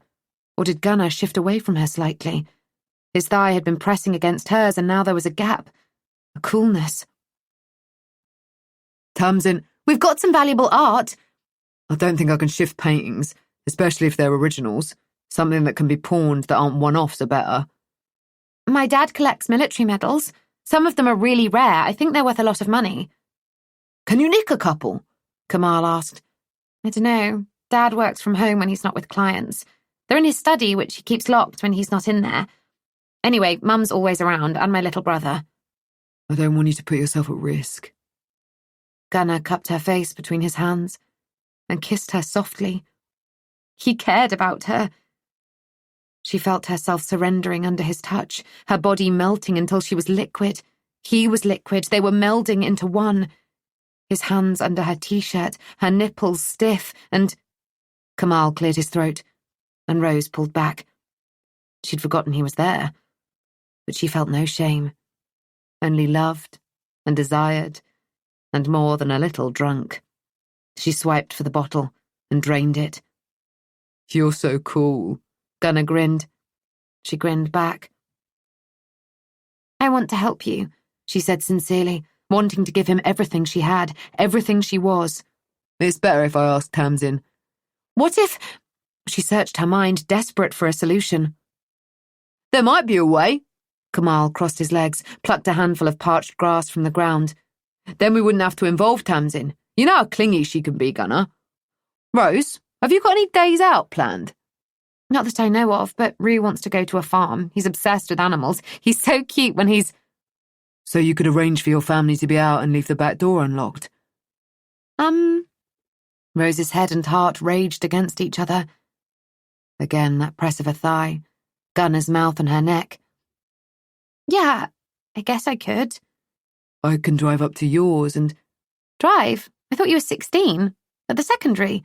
I am, but I've borrowed my dad's car before. He's ace behind the wheel, Kamal said. Gunnar was trouble. She recognized that, but on some level she welcomed it.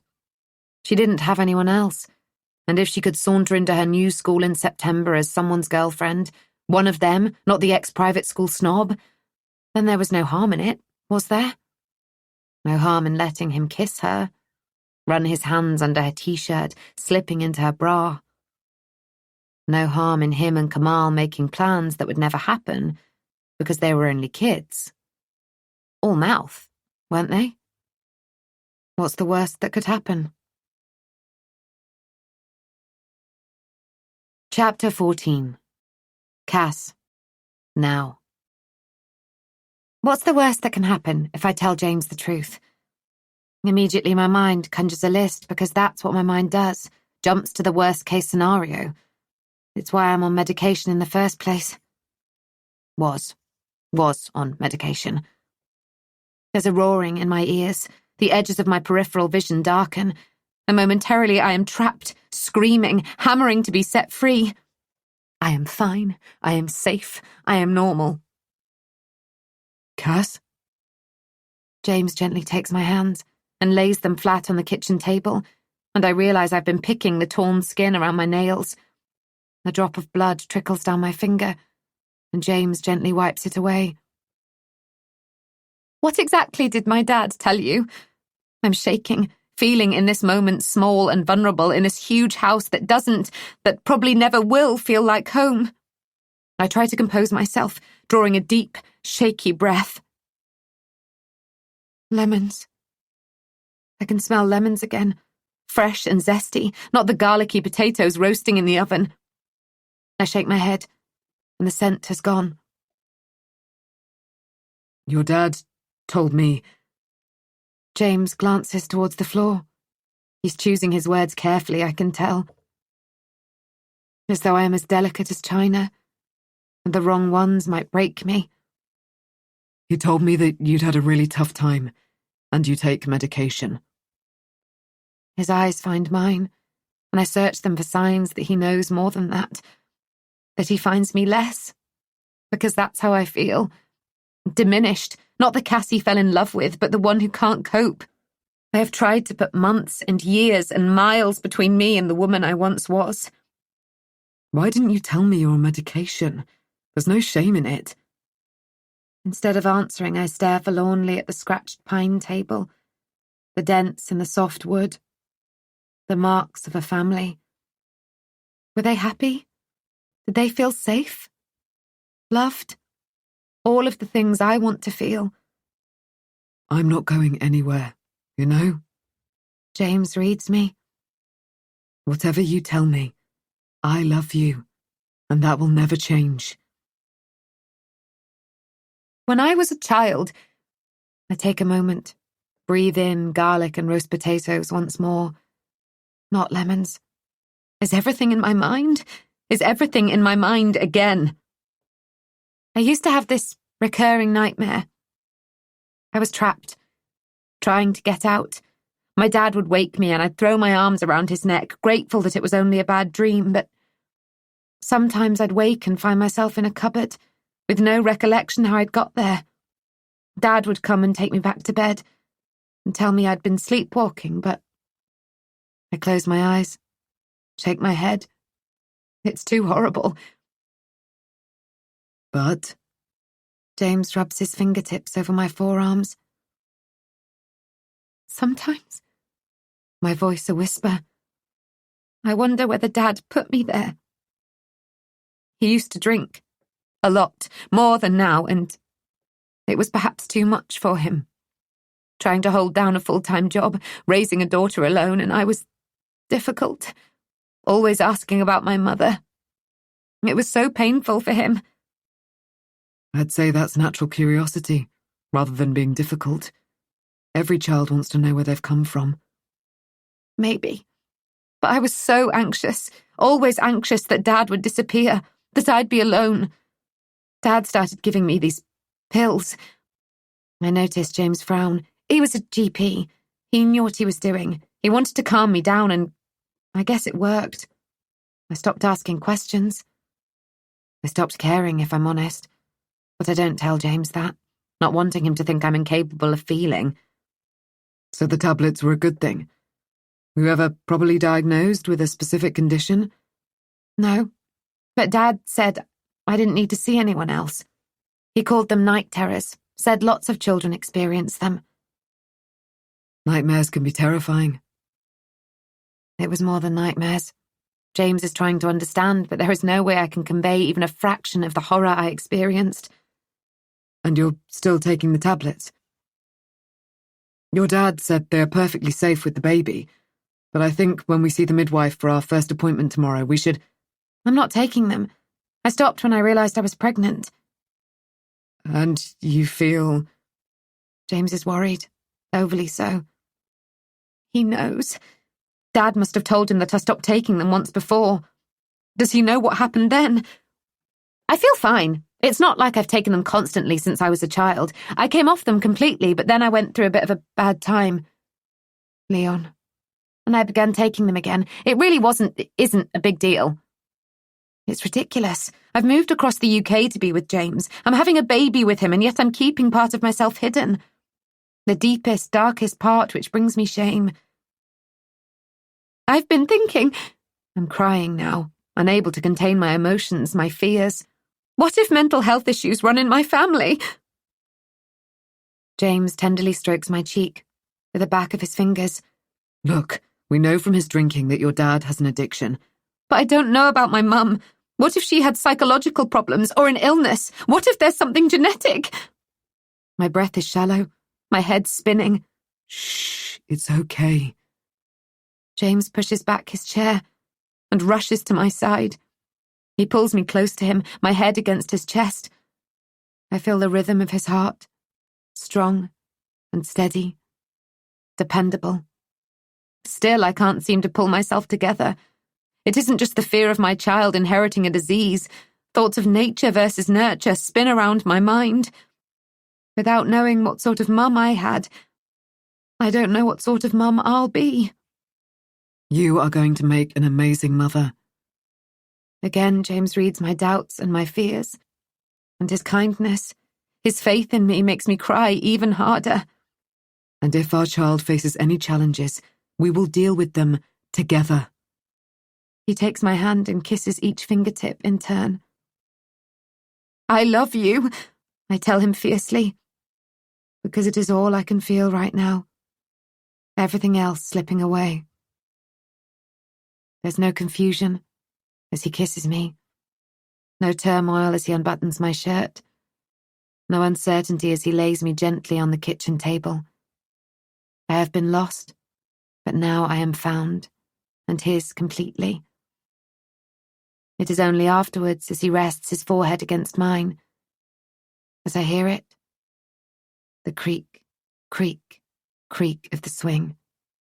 Smell the lemons. I rub my arms. James buttons my shirt up again, thinking I am cold. But the temperature is not the reason for the goose flesh on my skin. He pulls his own jumper over his head. You feel it too? I whisper. It? The house?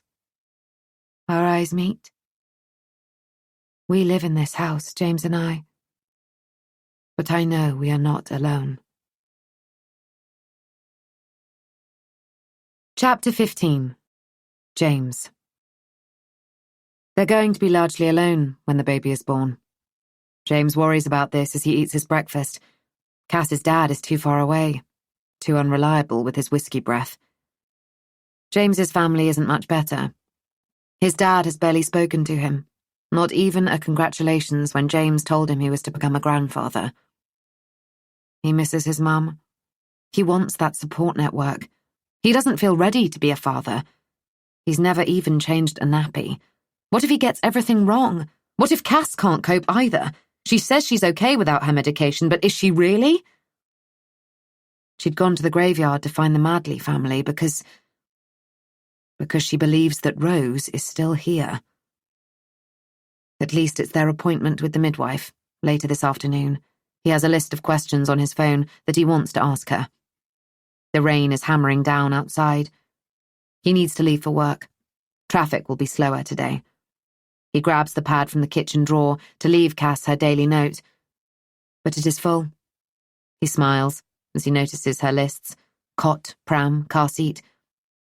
But his smile slips when he realizes how much it will all cost. He wonders if he can restore the cot bed upstairs. He will ask Fran. She'd already texted first thing with a cheery, "Morning, Daddy!" He can't see Richardson's retreats wanting the crib. He thinks of the youngest Madley child. What happened to them? They'd be too young to remember, and that's a blessing, but did they go on to have a happy life? A fulfilled life? He rummages around for another pad but can't find one. Instinctively, without conscious thought, he hurries to the chapel, reaches under the pulpit, where he finds a pile of paper. He takes it back into the kitchen. Unsettled now. How did he know the paper was there? He rationalizes that he must have explored the chapel more thoroughly than he'd thought, or perhaps he'd read it in the inventory. But he was sure he hadn't. Cass would tell him the ghosts had led him there, but there's no such thing as ghosts. Is there? Chapter 16. Cass. There's a ghost of a smile on my lips as I wake to the feeling of a soft hand against my head, fingers gently stroking my hair, the sensation of someone sitting on my bed. Outside, I can hear the rain hurling itself against the window panes, a chill breeze pushing its way through the cracks, the creak of the swing as the wind furiously tosses it from side to side. But here I am warm and cozy in my cocoon. I keep my eyes closed, the pillowcase soft against my cheek. I snuggle deeper and stretch out my arm towards James. But instead I'm met with air, and then singing. Twinkle, twinkle, little star. A girl's voice.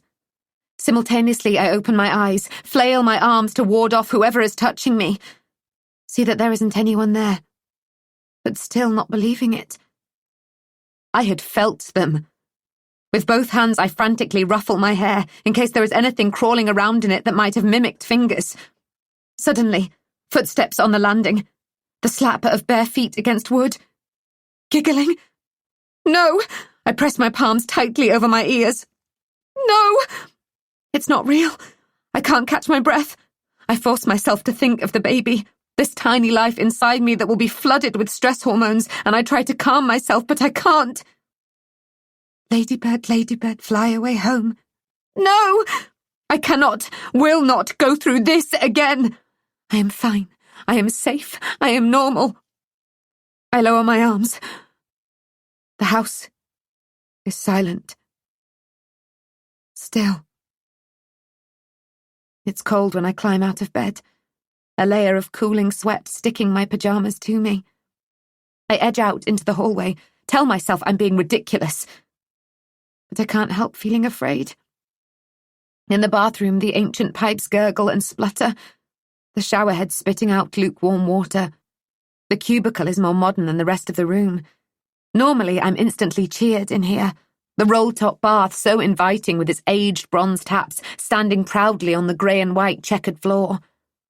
From the tub, there's an amazing view of the courtyard, the woods beyond. As I strip off my clothes and dump them on the ornate carved wooden armchair in the corner, I wonder whether the baby will like baths, and thoughts of my future son or daughter lift my mood. But then I think of the Madley children. Did they bathe before they went to bed? Did the teenager experiment with face masks and conditioning treatments? Did the little one have rubber ducks or plastic whales? I know it's not healthy, but I cannot stop thinking of them. Testing the water with my hand, I find it's hot now, and so I step under the jets, wet my hair before reaching for my shampoo. Lemons. This isn't my usual shampoo. I rub the water from my eyes and check the bottle.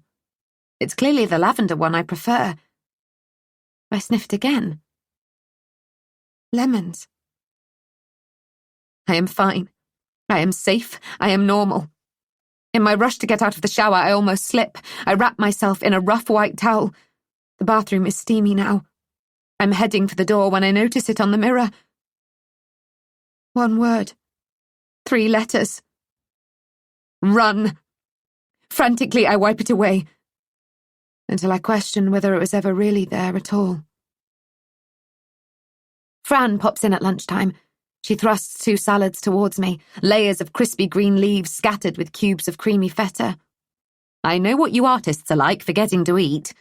She stamps her feet on the mat, before shrugging off her raincoat and hanging it over the banister. Is everything okay? I can't complain, she's dropped in unexpectedly, because technically she is my boss. Yes, fine. Just thought I'd pop in, and as it's noon, I've brought us some food.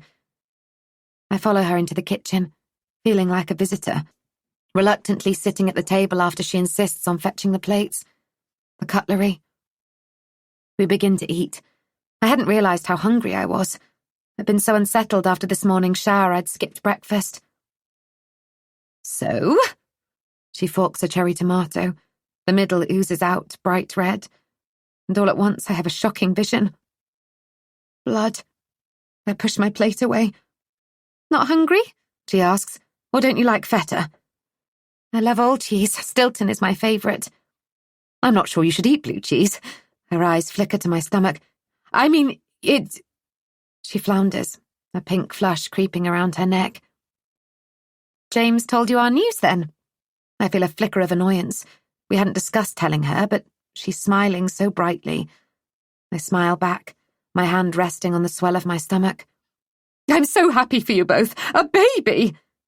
She reaches out and rubs my arm. How are you feeling? Any nausea? There was, but it seems to be going now. There are other things, though. I bite my lip. I should save my questions for the midwife. It's not like Fran has even had a child of her own. But she's here, and friendly, and suddenly I realise just how lonely I am. What things? She prompts. Just a weird sense of smell. I don't share anything else. I don't want her to think I'm irrational, incapable of looking after myself. The house. You can get a heightened sense of smell in the first trimester. How far along are you? I'm not sure. The midwife should tell us today. There you go, then. Everything's fine. She looks encouragingly at my food. I pick up an olive and bite into it, knowing that everything isn't fine. It's one thing to have a heightened sense of smell, but what about smelling things that aren't actually there? The conversation moves to the house. She asks if I've explored properly, if I have any concerns. I answer no to both. But, I filter my words, I sometimes think about the children who lived here. I don't tell her I hear them, playing, laughing, singing. She fixes me with a look of sympathy. It's hard not to think about them all the time. It's so tragic. A family is the most important thing of all, isn't it? I think of the family I'll have with James, the family I thought I'd have with Leon. My dad. I don't answer. Once Fran has gone, I lie on the couch in the drawing room, staring at the ornate screen in front of the fire, wondering who painstakingly embroidered the peacocks. I know it's purely decorative and not there for safety, but I'm glad the Inglenook fireplace is covered. There's still something about fireplaces that creeps me out. They seem so dangerous. Give me a radiator any day. I refocus my attention, pulling the itchy wool blanket closer to my chin as I catch sight of the portraits. The beady eyes staring down at me. There are paintings everywhere, but as yet I haven't found any photos. There is only one portrait that I think was the last Madley family. Their clothes are more modern, the styling different. The woman is smiling, baby on her lap, swamped in an elaborate frilly christening gown. Eldest daughter, pigtails hanging over her shoulders, is stroking the baby's cheek, a look of wonder on her face. Behind his wife, hand on her shoulder, is Mr. Madley. Spine straight, cheeks ruddy. With his tweed jacket, he looks every inch the country gentleman. It's too high for me to study the portrait properly. But in that moment, frozen in time, they look happy. And that is my last thought before I drift off to sleep. Something startles me awake. A shadow passes outside the window. My heart leaps into my mouth. Who could be in the back garden? Leon. Does he know where I am? Dad had told James about my breakdown, my medication. Could he somehow have let slip to Leon in a drunken stupor where I now live if Leon had turned up, demanding to see me? I rushed to the window, both wanting and not wanting to see who is there. There's no one to be seen. I look down. There are footprints in the flower bed. Somebody was out there. Somebody was watching me. Who could it be, if not Leon? Peggy? The woman on the train who has my key. James had said the address of Newington wasn't on the contract, but had I scribbled it down? I can't quite remember. But James is probably right. She was an opportunist. Footsteps. Footsteps coming from the great hall, slow and steady. I'm so scared as I head towards them, my hand protectively on my stomach, wanting to shield my baby from whoever is out there. I reach the door. Hear giggles, a banging. It's someone knocking on the front door. I rush towards it, my fingers on the key, not sure what to do. If it's safer out there than in here. Cass? A voice calls from outside. A knock on the door again. I pull it open. Hi, remember me? The man in front of me asks. It takes me a second to place him. Robin, of course. The man who had helped me on the train. I'm about to invite him in when suspicion crawls slowly down my spine. Is he the one who's been watching me? I glance down at his shoes. They aren't coated in mud the way they would be if he'd been standing in the flower bed. That means whoever it was could still be out there. Leon? I'd feel safer if someone was here with me. Come in! I usher him in. He wipes the rain from his face. Coffee? Please, I called around a couple of days ago, but I don't think you were here. I left you some flowers, anyway. The roses? They were from you, I ask as I make our drinks, relief and disappointment flooding through me. I thought they were a sign. A gift from Rose, the girl who lived here before. But that would be crazy, wouldn't it? I am fine. I am safe. I am normal. Yeah, I didn't have any paper to leave a note. I'm so sorry I haven't been in touch. I stopped myself from talking about myself, the house, remembering what he'd told me on the train. Have you had the funeral yet? For your father? Yes. It still doesn't seem real. We were planning a big celebration for his 60th birthday next year. I'm so sorry. 59 is no age at all. I think stress played a big part in it. Robin heaps sugar into his coffee, stirring it carefully before his eyes meet mine again. He had an obsession. An obsession? My voice is light, but a sense of foreboding crawls across my skin. Robin takes a deep breath. There's something you should probably know. My dad was a police officer. He was on duty that night. That night? But even as I ask, I know. My mum said he was never the same afterwards, seeing the bodies, the slaughter of the Madley family.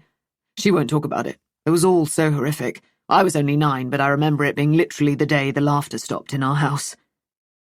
I can't imagine. I really don't know what to say. Neither can I. The girl, she was so young, a teenager with her whole life ahead of her. Do you know anything about her? I've been Googling, but... I shrug. There isn't much online. Do you think her name was Rose? There's a shift in Robin's expression. I think I heard Dad mention that name before. It was around that time. He frowns. It might be. Don't you think it's odd there aren't hundreds of mentions online? Not really. It was so long ago, and cut and dried, I guess. One of the intruders killed and the other convicted. But there was... something. Dad never really spoke about it, not in front of me, but one night I heard them in the kitchen. Could that be when you heard the name, Rose? It might be. He screws up his forehead, trying to remember. There's one thing I did over here that stuck with me, though. What? Dad never believed it was a burglary. He must have been the officer who gave the quote to the newspaper. It wasn't indicative of a robbery. Why did he think that? Because, this was never released to the papers, but "Tell me where it is" was written on the wall. In blood. It's too horrible. Which wall? My eyes scan the room as though I might see it now. I don't know, but Dad says the whole thing was too brutal, too specific, targeted, and nothing was stolen. The jewelry box wasn't even touched. Mum said once, that's why Dad could never let it go. He leans back on his chair. Tell me where it is.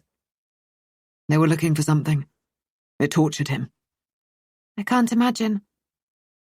But I know all too well about the guilt surrounding a loss of life. Leon. I guess seeing those bodies, a family, that teenage girl with everything to live for, it seemed so senseless, and Dad wanted to make sense of it. It's so weird. And the surviving child? I don't know. A few years back I looked up the house to see who might have inherited it, but deeds weren't put online 30 years ago. If it was sold 5 years after the tragedy, then the youngest child can't have inherited it. I wonder if they got the money from the sale. I hope they're okay. Being pregnant has brought out a maternal side to me. Me too. It's like after 8:30 that night they ceased to exist.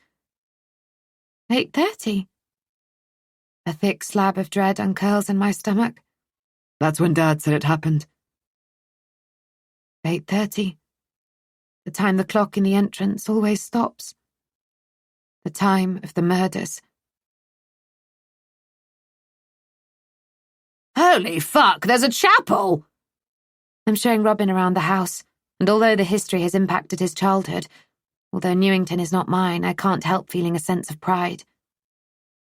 We come to the room I paint in, Rose's room. It's got a nice energy. Robin looks around. I find it calming. I spend most of my time here. Robin crouches to tie his shoelace. He's just straightening up when he says, Have you seen this? He's pointing to something underneath the windowsill. I drop to my haunches, trace my finger over the word that has been roughly carved below the window. The warning. Those 3 letters again. 3 letters that fill me with dread.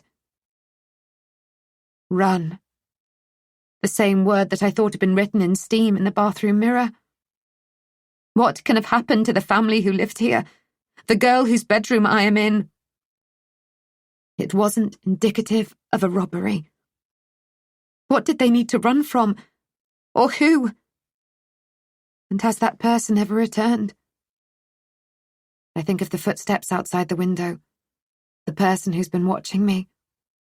If the intruders didn't come to burgle the house, what did they come for? And has the surviving killer come back to find it? Run.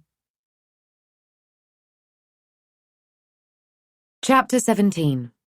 Rose. Then. Run! Rose clawed her hands. I've got my tickling fingers ready. I don't need to run, I can fly. Guess what I am? Rue tucked his elbows into his sides, clucking as he strutted around the room. A dinosaur? No, silly. A monkey. No, I'm a chicken. What am I now? He dropped to all fours and made a bleating sound. A cat? You're a stupid head. No, you're a stupid head. Rose tickled him until he squealed for mercy. Red-cheeked and breathless, he scrambled onto the sofa, this time mooing. You're a pig. I'm a cow. Do you think we will see cows today? And donkeys and chickens and... Fruitcake and hot chocolate. Mum stepped into the lounge holding Rue's coat. That's what I want to see. Yay, it's time to go to the farm. Rue rocketed over to Mum and stuffed his arms into the sleeves of his jacket. Rose knelt before him, guiding his feet into his trainers. She couldn't look Mum in the eye, knowing what she'd planned. For the millionth time she'd thought about calling it off, but each time she had doubts, she remembered the feel of Gunnar's arms around her, his mouth on her neck, his thigh pressed against hers. He was all she had here. Except he wasn't, was he? Not really. Rue's small hands rested on the top of her head, steadying himself as she tugged his laces tight, Mum promising he could buy a bag of feed for the goats. She was betraying them. Her blood was hot, heart racing. Nerves or fear, perhaps both. She couldn't do this to them. She just couldn't. But then the memory of the red mark on her mum's face, the sound of her weeping. She wasn't doing anything to Mum. It was her stepdad's military medal collection. It would serve him right. But still, it was wrong. She knew it was wrong. But she knew she was going to do it anyway. She made a pantomime of coughing, her sleeve over her mouth. Sorry, I'll just get some water before we go. She scuttled towards the kitchen to unlock the back door. She passed David's study, where he was sitting at his desk, hunched over some papers. She hesitated. They had barely spoken to each other since she'd accused him of hitting Mum. We're ready to go, she said. I'm not coming, Rose. I've a lot to catch up on. Her stomach writhed with anxiety. But you have to come. Have to? He raised his eyebrows. I meant, I want you to. Dad? She thought about what she had to lose. Gunnar, if the house wasn't empty as promised. But when she thought of what she had to gain, Gunnar wasn't the first thing that sprang to mind. Whatever had happened in that room, Mum had forgiven David, and Rose knew that life would be easier if she could too, if things could go back to a time when she felt safe and happy. Loved. He softened. Look, I know things have been difficult lately. You've been difficult lately, she muttered under her breath. He pushed back his chair and stepped towards her. She flinched, afraid, and this fear was accompanied by an overwhelming sadness. This was the man she had regarded as a father, who she had trusted with her heart, her mother's heart. He was now a stranger to her.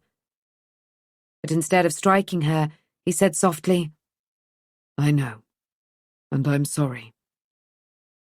He wrapped her in a hug, and she was stiff, unyielding in his arms. But then she breathed in the familiar scent of him, musk and spice, and then she was hugging him back. I wanted you to come to the farm with us, she whispered into his chest, finding that this was true. That the trip she had begged for wasn't solely to get them out of the house for Gunnar and Kamal to sneak in. It wasn't just for Rue and his obsession with animals. It was almost wholly for her, because she wanted them to feel like a family again, the way they used to. Rosie Posy.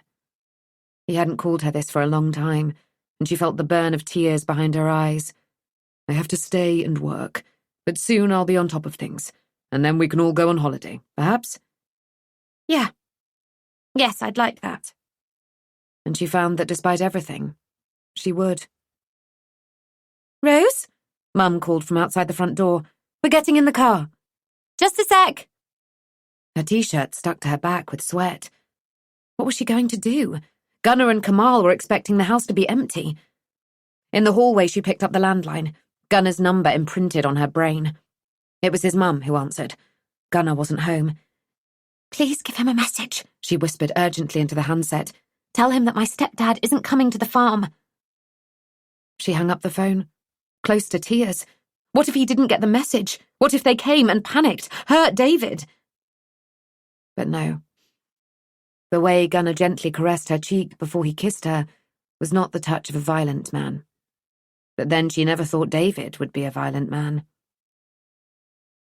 She ran to the kitchen, rattled the back door, tugging at the handle, checking again and again that it was secure. You okay, Rose? Yeah, Mum asked me to make sure it was locked. The lie tripped easily from her tongue. She didn't know who she was anymore. Don't worry, I've got to open it to take the rubbish out. You have a nice time. Rose slowly, reluctantly trudged outside. I'm feeling a bit sick, she said, as she climbed into the back seat of the car. The fresh air might do you good, Mum said. Please, Rose, you've got to come. Rue slipped his hand inside hers. Please? Of course I'm coming, stupid head. David would lock the door again, once he put the bin out. Wouldn't he? Rue filled the 15-minute drive to the farm with impersonations of all the animals he hoped to see. He'd gone from donkeys and horses to bears and tigers. He chattered to himself, fingers curved into claws, teeth bared, growls coming from deep inside his stomach. Rose could barely focus, panic tight around her throat. What if, what if, what if? Mum appeared equally distracted. They bumped across the field that doubled as a car park, and once they'd parked, Rue raced ahead, grabbing one of the white paper bags stuffed with animal feed by the entrance. Come on, slow coaches! They wandered slowly around the farm, Rue talking to every animal, giving them a name. Which ones do you want to feed then? Rose checked her watch constantly, the hands ticking both too fast and too slowly towards 2 o'clock. The moment when everything could change. I don't know yet. I have to meet them all first before I decide. The decision was snatched from him when they walked through the goat enclosure, a butt of the head, a demanding mouth. Hey! Rue tried to pull the bag away from the goat, but it was too late. The goat had snatched it, munching both the food and the paper wrapped around it. Rue burst into tears. I'll get you another, Mum said. She hurried off towards the entrance. Rose crouched and hugged her brother, willing her mum to hurry.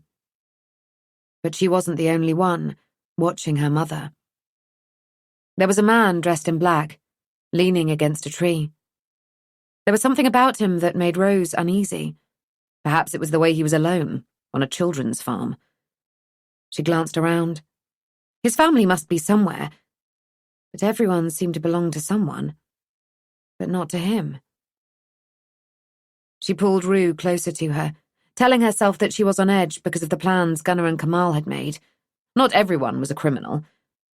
But still, there were bad people around. People who took children. Mum jogged back towards them, 2 bags of feed in her hand. They set off again, winding through the enclosures, Rose throwing glances over her shoulder. The man was definitely alone. Definitely following them. I'm just nipping to the loo, Mum said. Rose took Rue's hand, held it tightly. She checked her watch again. Almost 2. Almost time. Her mouth dried, her throat closed. She swallowed hard. 1 minute.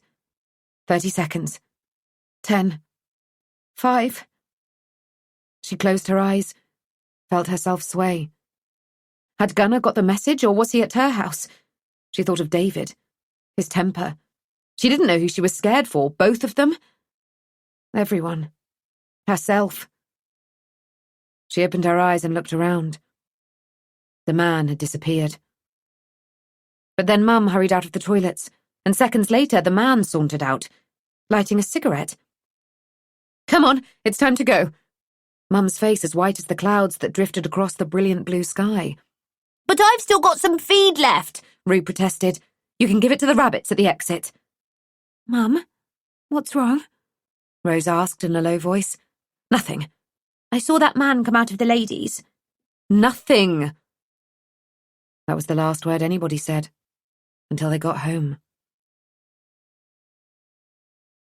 Rose held her breath as she walked through the front door, dizziness setting in as David strolled into the hallway.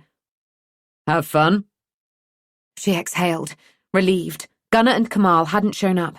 Everything was okay. "I need to talk to you." Mum took his arm and dragged him back towards his study. "Take your brother upstairs, Rose." The door shut. "Rue, if you go and play in your room for a little while, I'll do anything you want later." "Can you be a horse?" "Yes." "Can I sit on your back and say giddy up?" "Yes, now skedaddle." As he pounded upstairs, Rose crept towards the study, pressed her ear against the door, listened to the frightened voice of her mum, the agitated tone of David. "David, I was scared. I don't think you understand. He followed us to the farm." Perhaps it was coincidence. "A man visiting a farm without any kids." Her mum's voice rose in pitch. "He knows what I look like, who the children are. He threatened us." He wouldn't hurt you. I know it was scary, and I'm sorry, but "I'm going to call the police." no!" David's tone was sharp. You can't. They won't be able to do anything, and you'll make everything worse. "How can they be worse? He followed me into the toilets. He wasn't bothered that someone might have seen him. He said that if you didn't pay him back immediately, he'd hurt me. The children. He's dangerous." I know. "Then what?" I'm thinking! David snapped. "He knows where we live. It won't be hard to find out where Rue is going to school. Rose?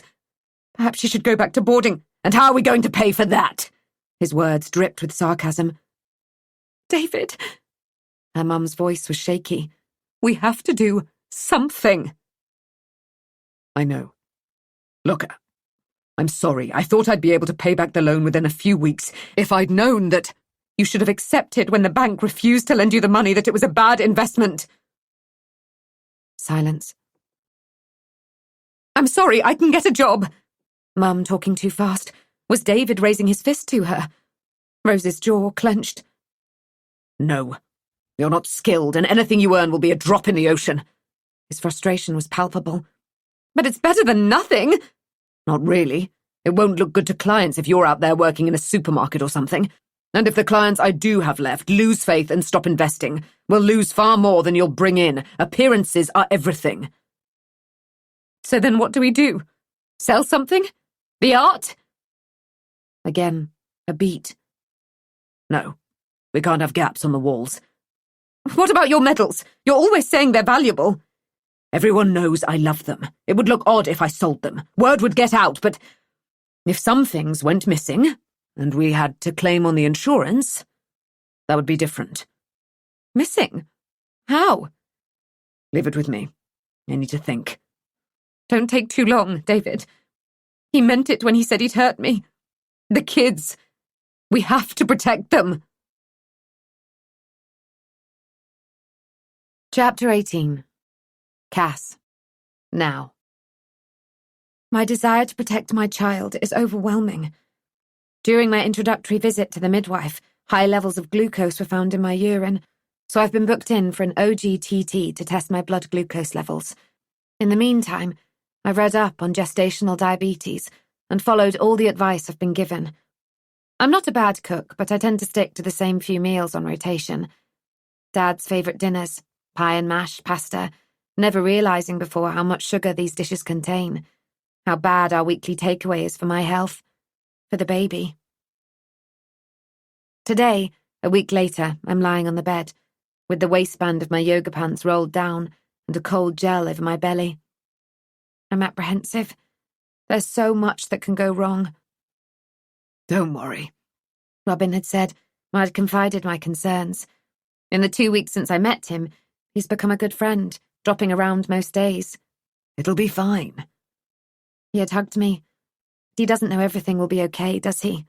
Nobody does except the sonographer, and she's not saying anything. Is there a problem? I ask her. Why isn't she speaking? Instead, she's studying the screen with such intensity, gently moving the probe. Something isn't right with the baby? Have I caused it? I feel a rush of anxiety. I've been so careful with my diet, but in those first few weeks before I knew I was pregnant, I'd had the odd glass of wine, taken my medication.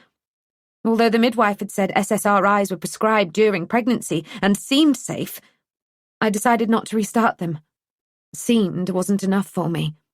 And besides, I am fine. I'd Googled the strange experiences I am having, and sudden changes in body temperature is normal. Senses can be sharper too. Tinnitus is common, and perhaps it is this causing the occasional strange sound in my ears, rather than whispers, singing, laughing. I am fine. I am safe. I am normal. James is quiet. I am frozen with fear. I want to press her to find out what's wrong with my child, but I'm yo-yoing between wanting and not wanting to know, to pretending everything is fine the way I thought that it was before I came here. I link my fingers through James's, because I've such a desire to run away from this room, from the impending news. I'm afraid I might act on it. Everything looks great. She turns the screen around so we can see. You're 21 weeks. But I've only just begun showing. Although that's a strong word. I don't exactly have a huge bump. It's more that I can't do my jeans up anymore, and my bras are tight across my back. The worst thing you can do during pregnancy is compare yourself to other prospective mums. Your experience will be as individual as you are. All of baby's measurements are fine. There's no cause for concern. We marvel at the squirming mass on the screen, vague and amorphous at first, but then becoming clearer as the sonographer points out the head, the heart, the spine. It's a baby, whispers James.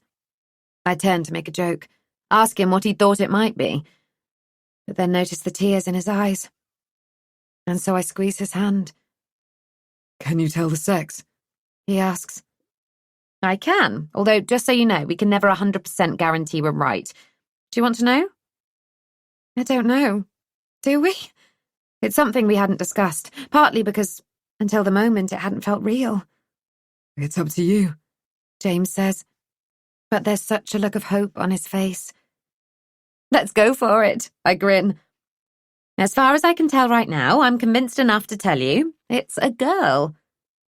A daughter. A tear trickles down James's cheek.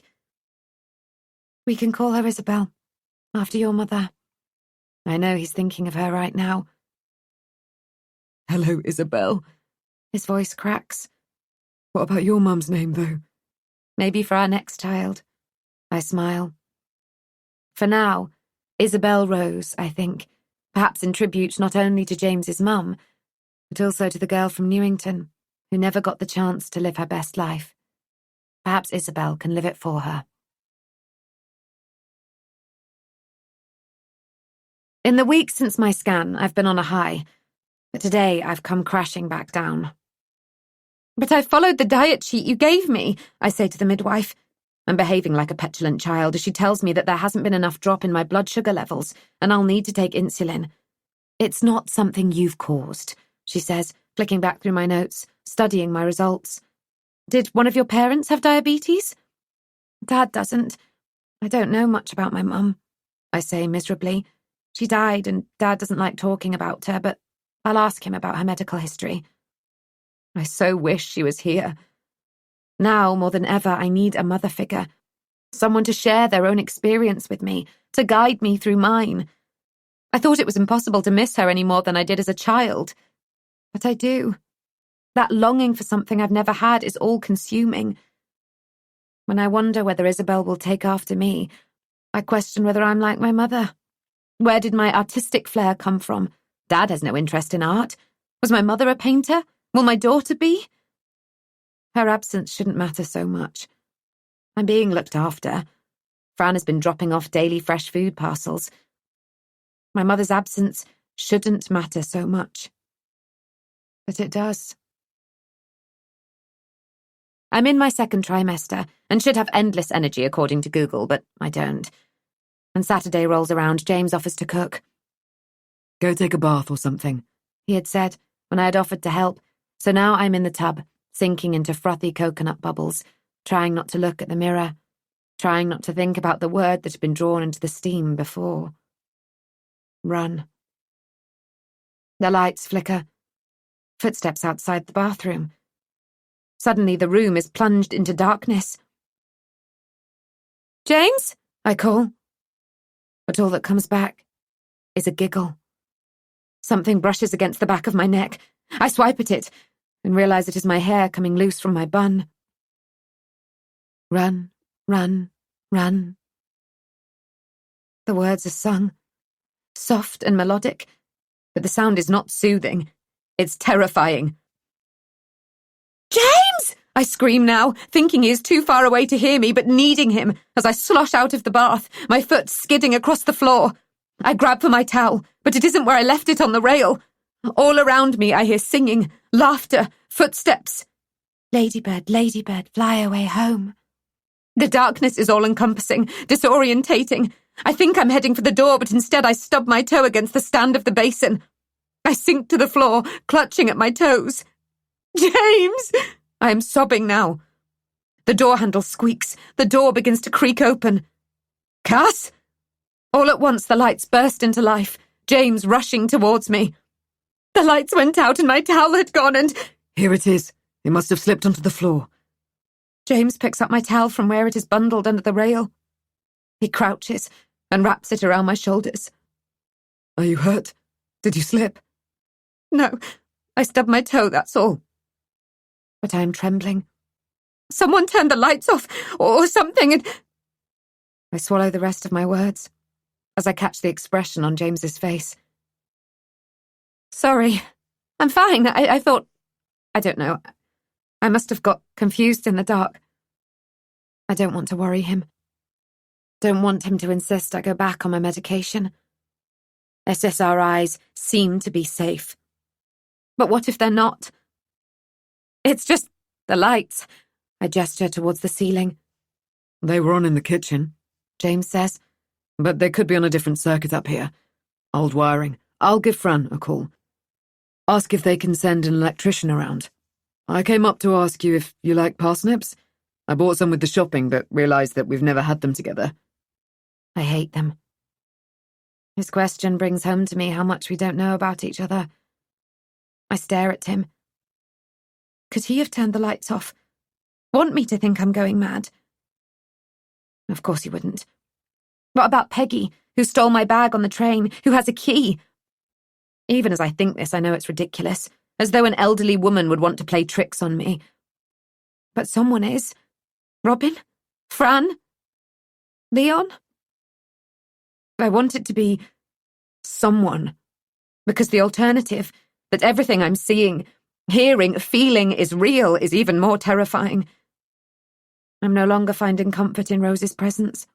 It's gone beyond spotting the odd flower, hearing an occasional whisper. The singing, the giggling, the warnings to run. It all seems so sinister now. I sit on the edge of the bath, while James crouches before me, softly patting at my skin with the towel, absorbing the moisture, taking care to dry in between my fingers, my toes. And I see a glimpse of the father he will be. He is a good man, kind. When he's finished, he stands and offers me his hand. My lady. My lord. Our fingers touch, and something I can't quite identify passes between us. An acknowledgement of something. Love. I think it's love. Dinner will be ready at 8:30. All at once I drop his hand and eye him suspiciously. 8:30. The time of the murders. The time of the stopped clock. Is he the one stopping it? Is he messing with me? My old anxiety rears with pointed teeth, and sharpened claws. Run.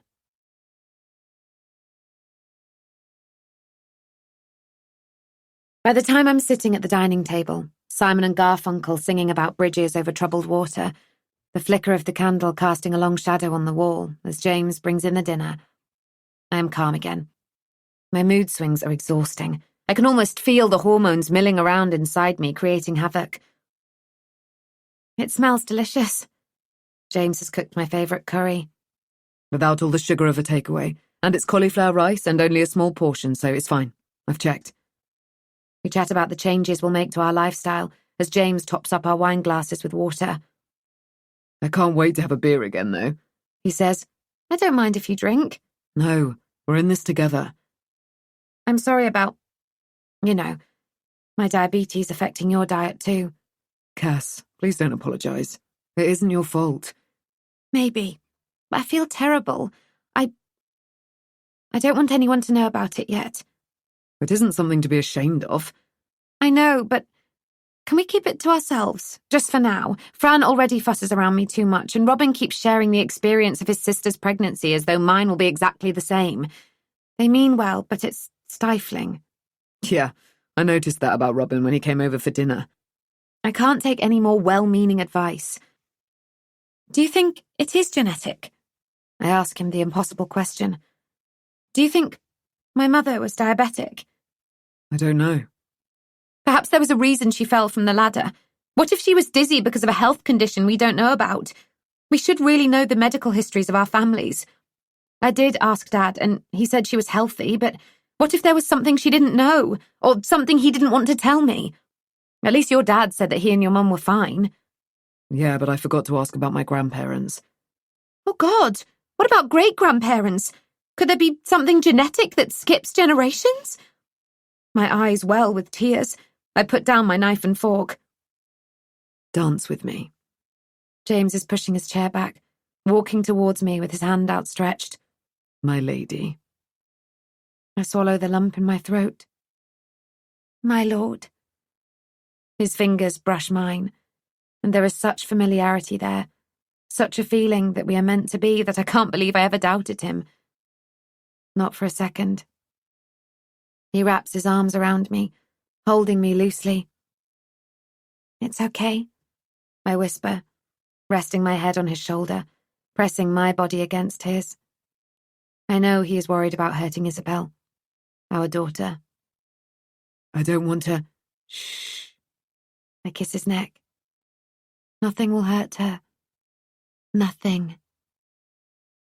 My lips find his, and our kiss is soft and tender, growing more urgent. And by the time we reach the bedroom, we're not thinking of Isabel. Only each other. This moment. And it's perfect.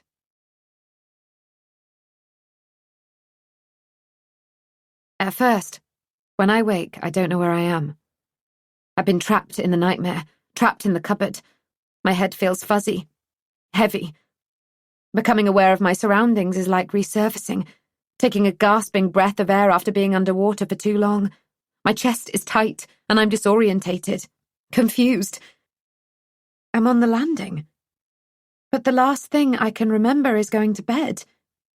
The feel of James's touch, his skin, his smell. The way he'd made love to me so tenderly, as though it was my first time.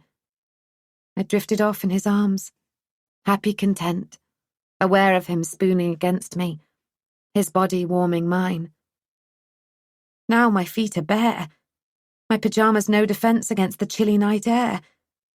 How did I get here? Outside, the hoot of an owl, the creamy moon pooling through the window, which again is open. Unnerved, I close it. James had said he thinks that the latch is loose, and any vibrations in the house will cause the window to open, but I'm not convinced. I become aware of a stinging sensation. Just like before, my nails are dirty, torn as though I've been clawing at something, trying to get out. This time, though, I hadn't had the nightmare. I hurry back towards our bedroom. As I pass the room I paint in, I see it.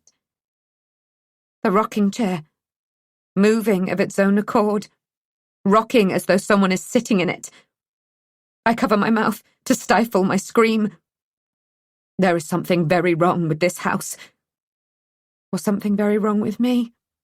I have to know which. If there's some sort of mental illness in my family, don't I deserve to know? Not just for me, but for Isabel too. There are so many genetic diseases that can be passed down, and I don't know whether my wider family had any of them. Tomorrow I'm going to go back up north, to see my dad, to find out my entire family history. I need answers, and I'm determined to get them. Chapter 19. Rose. Then. Rose needed answers. She couldn't sleep. She couldn't stop turning over the things she had overheard. They were in debt. A man had followed them to the farm. He had threatened them. How much did they owe? And why? Mum inherited this house and some money from her grandparents. Had she given it to David? Is he now trying to persuade her to sell the house so she can bail him out? Mum would never want to move otherwise. Never. Rose's scalp was tight with a tension which ran all the way to her toes, her body rigid with it. She had had to leave boarding school because of him. She might lose her home because of him. She was angry and scared, not just for her future, but also for Ruse. Her memory, the day he came home from the hospital, swaddled in a soft cream blanket, eyes wide, focusing on nothing. And yet somehow, Rose knew that he was seeing everything. His bedroom, the mobile suspended over the crib, slowly rotating in the breeze that pushed through the open window. Mum had gently laid him down, and Rose stood watching him scrunch up his tiny fist, mouth gaping open into a yawn, before he drifted off to sleep. And Rose knew that he felt safe and secure. She wouldn't let him lose that. What could she do to help? She had some birthday and Christmas money left, but she wasn't naive enough to think that her savings could make a difference. Did they owe hundreds? Thousands? David said Mum getting a job wouldn't save them, but perhaps Rose could be the one to turn things around. If some things went missing, David had said. Gunnar and Kamal obviously hadn't been able to gain access to the house before, but if they collaborated, if David was aware they were coming, then it would be easier. David could claim on the insurance, and perhaps the boys would also give them a share of whatever they made selling the medals. It could work. But first, she needed to know all the facts. She needed to get into his study. She slipped out of bed, her feet lightly treading down the landing. Her parents' door was ajar. She pushed it open. David always left his keys on the dressing table. Quietly she reached for them, wincing as they chinked together. David mumbled, rolled over. Rose froze, her breath stuck in her chest, heat climbing through her. David settled once more. Rose's fingers closed around the keys. She drew them to her and hurried away, down the stairs, avoiding the one that always creaked. Her heart was racing as she unlocked David's study. He'd be furious if he caught her. She shut the door behind her before she switched the light on. She scanned the room. The desk was tidy, a stack of papers resting neatly in the middle. She rifled through them. Paperwork belonging to clients, investments they had made, investments David was recommending. She didn't really understand them. What she needed was a bank statement. She crossed to the mahogany chest of drawers and slid the top one open. The files were labelled, again with client names. The bottom drawer held household bills and a bank statement for David and Mum's joint account. They had a large overdraft, and they were up to their limit. There were demands to pay it back. Her stomach sank. It was £8,000. She looked at the military medals in their glass cases. Were they worth 8,000? Something in this house must be. It was a lot of money, but it didn't seem too much. She was putting the bank statements back when she saw it. The briefcase. The locked briefcase. She knelt before it, set the numbers to her birthday, experiencing a pang of nostalgia as she did so, recalling the time she had sat on David's lap. If you can open it, I'll give you £5. Her delight when she realised it was her birthday. How special she had felt. How loved. Now the case wouldn't open. The code changed. Rose felt rejected. Tried again. Mum's birthday. Ruse. This time, the catch sprang open. Inside were papers from a different bank. A solicitor. Details of a mortgage. This house, this address. The signature shaky, similar to her mum's, but Rose knew that it wasn't authentic. He had forged Mum's signature. Mortgaged this house. Their house. Did she know? She worked her way through the rest of the paperwork. Another bank account solely in David's name. A huge deposit made a few months ago. The money from the remortgage? She wasn't sure how it worked. And then large sums withdrawn. Empty. Everything gone. Even if the medals were worth thousands, it wouldn't be enough. They owed hundreds of thousands. It was hopeless. She was helpless. Sitting at the kitchen table, Rue pushed his toy car in circles around Trip the T-Rex, making loud brum-brum noises, ignoring his toast, the honey solidifying. Mum? Rose spooned cornflakes onto her spoon before letting them drop back into her bowl, stirring them into the milk until they were soggy. You know you mentioned moving the other day? And I told you, we can't. That's what you said. Can't. The odd choice of phrase was making sense now. Mum had broached moving at a time she probably thought they could sell the house, pay off the debts. Then there had been that awful argument with David, where Rose was certain that he hit her. And after that, Mum had said they couldn't move, couldn't divorce, because they loved each other. But the truth, in Rose's mind, was that Mum had realised that they couldn't do either of those things, because David had had to tell her about remortgaging the house.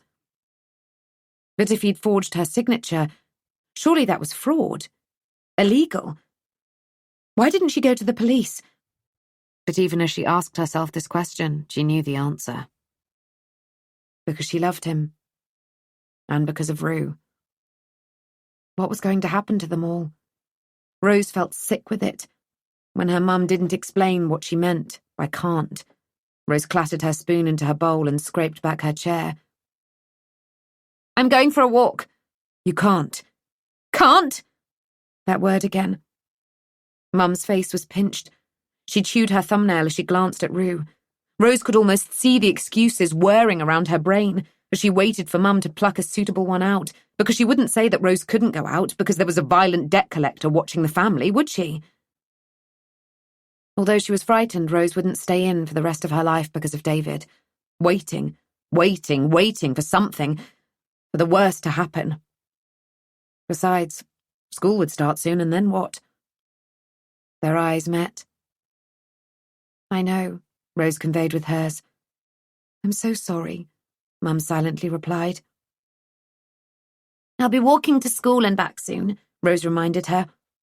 She could keep her in today, tomorrow, but not once the new term started. I promise I'll be careful. She kissed her mother on her cheek. And if I get worried about anything, anyone, I'll come straight home. Still, Rose couldn't help checking over her shoulder as she hurried towards the village, past the green, the shop. Slowing as she approached the bench. It was empty. So was the park. She wandered down to the disused railway track. She loved the view here, unspoilt. She shielded her eyes against the sun and gazed out over the fields, remembering when it had been just her and Mum, and they would run through the maze fashioned from maize, laughing at each dead end, never feeling scared or stuck, because they had each other. A noise. Uneasy, Rose turned. The old waiting room was decrepit, a hole in the roof. Rose never ventured in there because other than the patch of light that shone through, it was gloomy, dank. It smelled of urine and cigarettes. A shuffling sound. Rats? Or something else? Something worse? The man from yesterday? A clearing of the throat. Run! Rose began to sprint towards the exit, arms pumping by her sides, heart hammering out of her ribcage. Footsteps behind her. Faster! A hand grabbing her shoulder, pulling her back. She twisted around, kicked out, her foot landing on a shin. "What the fuck, Rose?" "Gunnar, you scared the life out of me. I thought you were..." Rose was shaking. "Hey." Gunnar pulled her close to him. She relaxed against the solidity of his chest, her cheek against his soft cotton shirt, which was damp with her tears. He led her to the edge of the platform, where they sat on a weathered bench. Neither spoke. Gunnar holding her hand, his thumb caressing her wrist, her lower arm, fingers travelling up, lightly across her collarbone. She swallowed hard, enjoying the sensation, but not quite ready for what was coming next. His palm brushed against her breast, moved over the flat of her stomach, before his fingers slipped under her t-shirt. "Gunnar." "Shh." He kissed her, kneeling on the floor and pushing her backwards until she was lying flat, the slats of the bench hard against her spine. Uncomfortable. He climbed on top of her, his hands everywhere, in her hair, in her bra, and then his fingers tugging at the zip of her jeans. She moved her head to one side. "Stop! Somebody will see!" "There's nobody here." He was relentless, his hand inside her jeans now. She felt herself losing control, and the feeling was unfamiliar, unsettling. "Stop!" He kissed her again. Her lips were moving against his, their tongues meeting, her protests lodged in her throat. He pinched her nipple, and her eyes snapped open. "I don't want to!" She tried to push him off her. "I think you do." His weight was pressing down on her, his fingers inside her knickers. "I can feel that you—" "Stop!" Her voice sharp with panic. She wiggled onto her side, palms pushing against his chest. "I'm not ready!" He held her with his eyes, his pupils dilated, his breath hard and fast. There was a second when she thought he wasn't going to move. But then he shifted until he was sitting at the end of the bench. Rose zipped up her jeans and tugged down her top. Miserable, wondering whether that girl who liked him, Tamsin, would have stopped him. Whether anyone her age who hadn't been to an all-girls school would have stopped him. In her peripheral vision, she could see him pull something out of his pocket. The spark of a lighter, the smell of weed. "Want a drag?" He offered the joint to her, and she shook her head. He sighed. "What went wrong yesterday, then? The door was locked, so we scarpered." My stepdad decided to stay home. "So when can you get everyone out the house?" On the bench beside her, somebody had spray-painted that Lindsay was a slag. She picked at the white paint with her thumbnail. She tried to find the right words. "We don't have any money," she said at last. "What do you mean?" "My stepdad's business is in trouble. He spent everything, taken out a mortgage on the house. I think we might have to move. I don't know where we'll go. How far away?" She was testing him, wanting him to tell her that he wouldn't let her leave, that he'd miss her too much. "What about the medals?" "They're still in the house." "There you go, then. Doesn't matter about the fucking mortgage or anything else." He took a deep drag on the joint. "But my family need them now. We might have to sell them. I think David might be planning to..." "I don't give a fuck what David is planning." "But if I offered to stage a robbery and introduced you so that he could claim on the insurance, then..." "Are you fucking insane? That wasn't the plan. Look, just get everyone out, leave the back door unlocked, and..." "I can't." "Can't or won't." "Is there a difference?" Rose shrugged. "I'm sorry, but..." "Are you?" Gunnar said bitterly. "Rose, if your stepdad has got himself into trouble, then..." "But it's not just himself, is it? It's all of us, and I've got my little brother to protect." "Well, it isn't your job to protect him." "Somebody has to. And it isn't really my job as your girlfriend to let you into my house." "Girlfriend?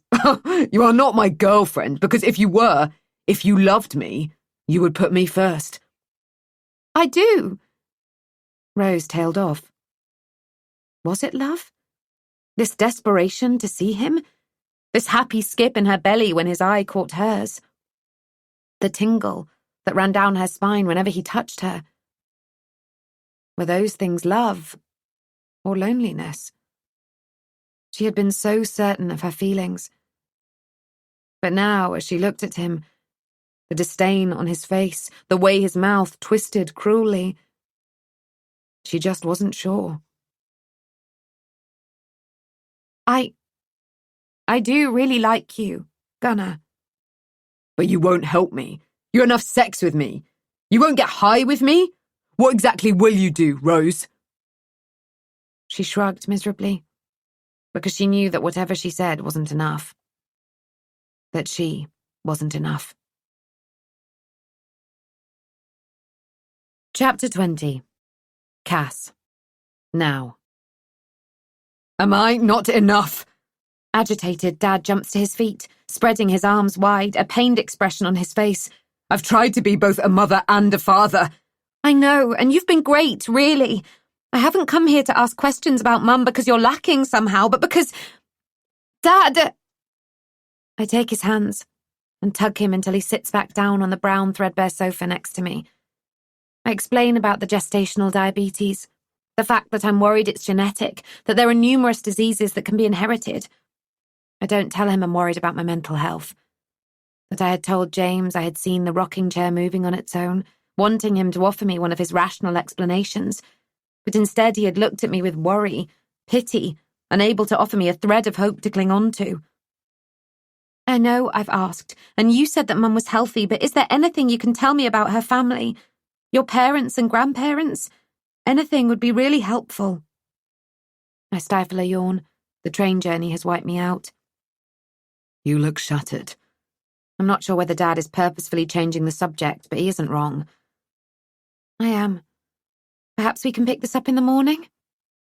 The relief that spreads over Dad's face sends a spike of irritation through me. I'm not going to let this drop. I do need to eat something before bed. I've brought some mushroom soup with me. I'll just heat it up. I'll do that, love. Why don't you go and have a shower and get all snuggly? I'll bring it up and tuck you in.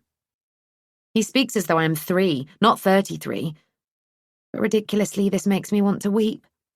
I had worried that when the baby arrives, I haven't got a support network. But as I gaze around the room at the photos, me in a hospital crib hours after birth in a pink hat that has slipped down over one eye, first bath, first steps, learning to crawl, attempting to ride a bike, Dad hanging onto the back of the seat, playing Mary in the primary school nativity. I may not have a mum, but Dad has done it all, and he had done his best. You are enough. I hug him tightly. The smell of hot food wakes me, the sound of Dad running water in the kitchen. I can imagine him filling the kettle, cracking eggs into sizzling oil, the whites running over hash browns. Morning! I rub the sleep from my eyes. Dad dries his hands on the red and white check tea towel draped over his shoulder before he carries a coffee over to the table. Are you still drinking caffeine? He asks. Only one a day. That's okay. The odd... Frying isn't fine, not with diabetes. I look pointedly towards the stove. I'm grilling yours, and it's only a small portion. I am capable of looking after you, Cass. The unsaid I've done it for years hangs between us. Is that what you were doing when you called James and told him I was a nutter? Is that what he told you I said? Dad fixes me with that look. The one that tells me he knows I've sneaked biscuits before dinner, but he knows I wait until I'm on the corner of the street before I slick on glossy lipstick. The one he always gives me when he knows that I'm lying. No. I cradle my hands around my mug, elbows on the table where I've eaten countless meals, done my homework, got ready for my first date, mirror angled towards the kitchen window where the light is better than it is in my bedroom. We make awkward small talk as we eat, Dad filling the silence, so there is no room for my questions. He tells me that they're building a Lidl on the retail park, that the pub has a new landlord again, that Mrs. Willis down the hall with the Westie that constantly barks has had a hip replacement. Details about his life that are inconsequential, that don't tell me how he is.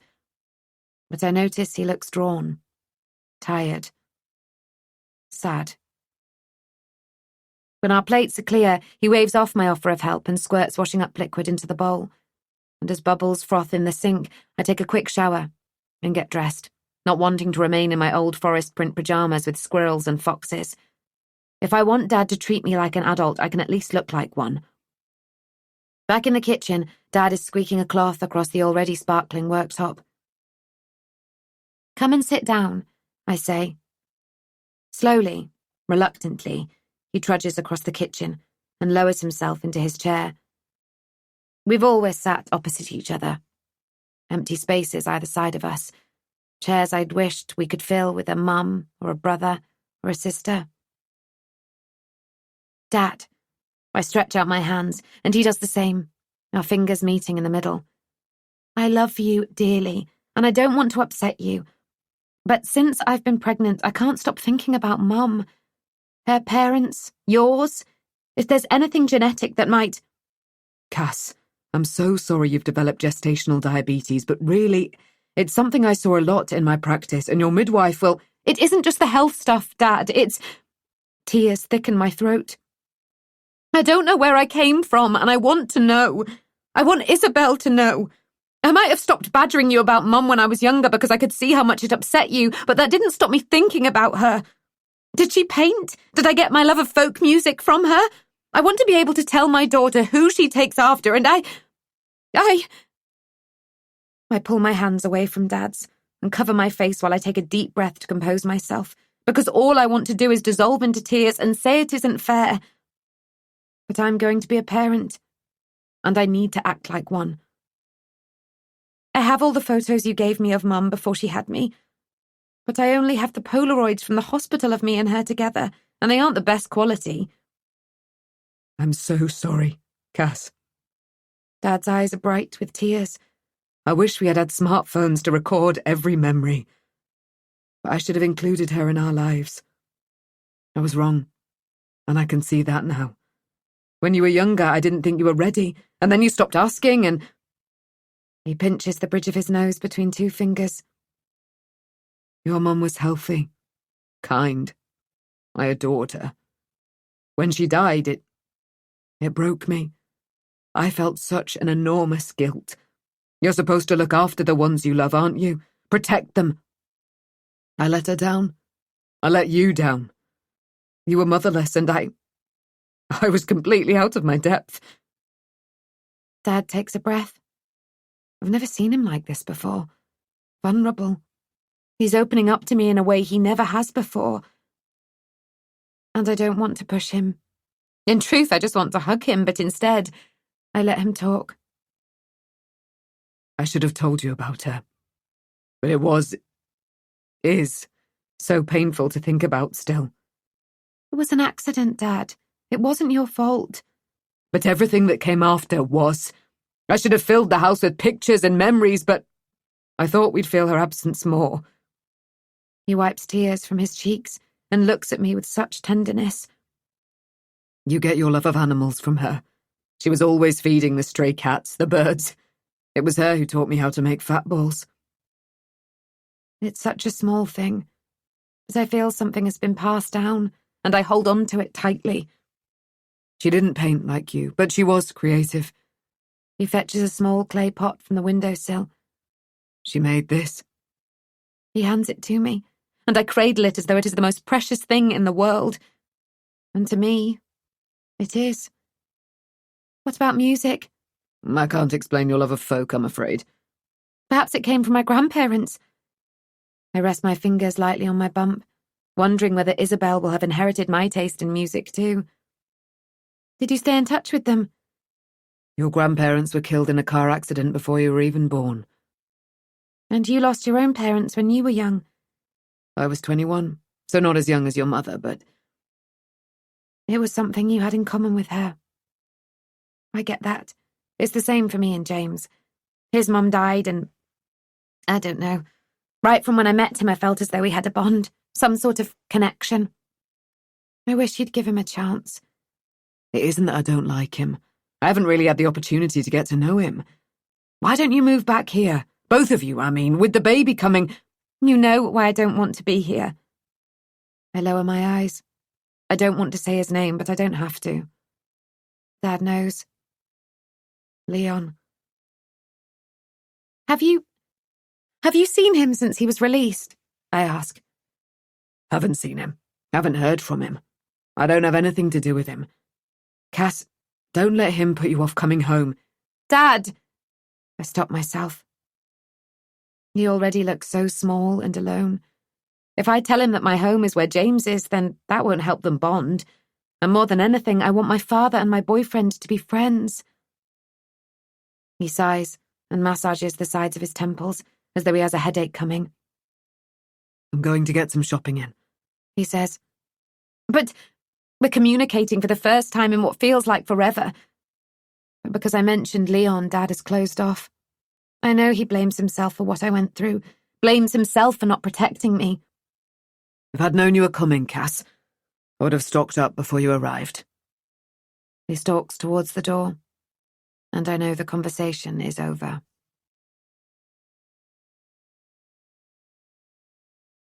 Dad won't be in any rush to return to pick up where we left off. I can imagine him strolling towards the Tesco 2 miles away, rather than the small co-op a couple of streets down. I pace the cramped flat, frustrated.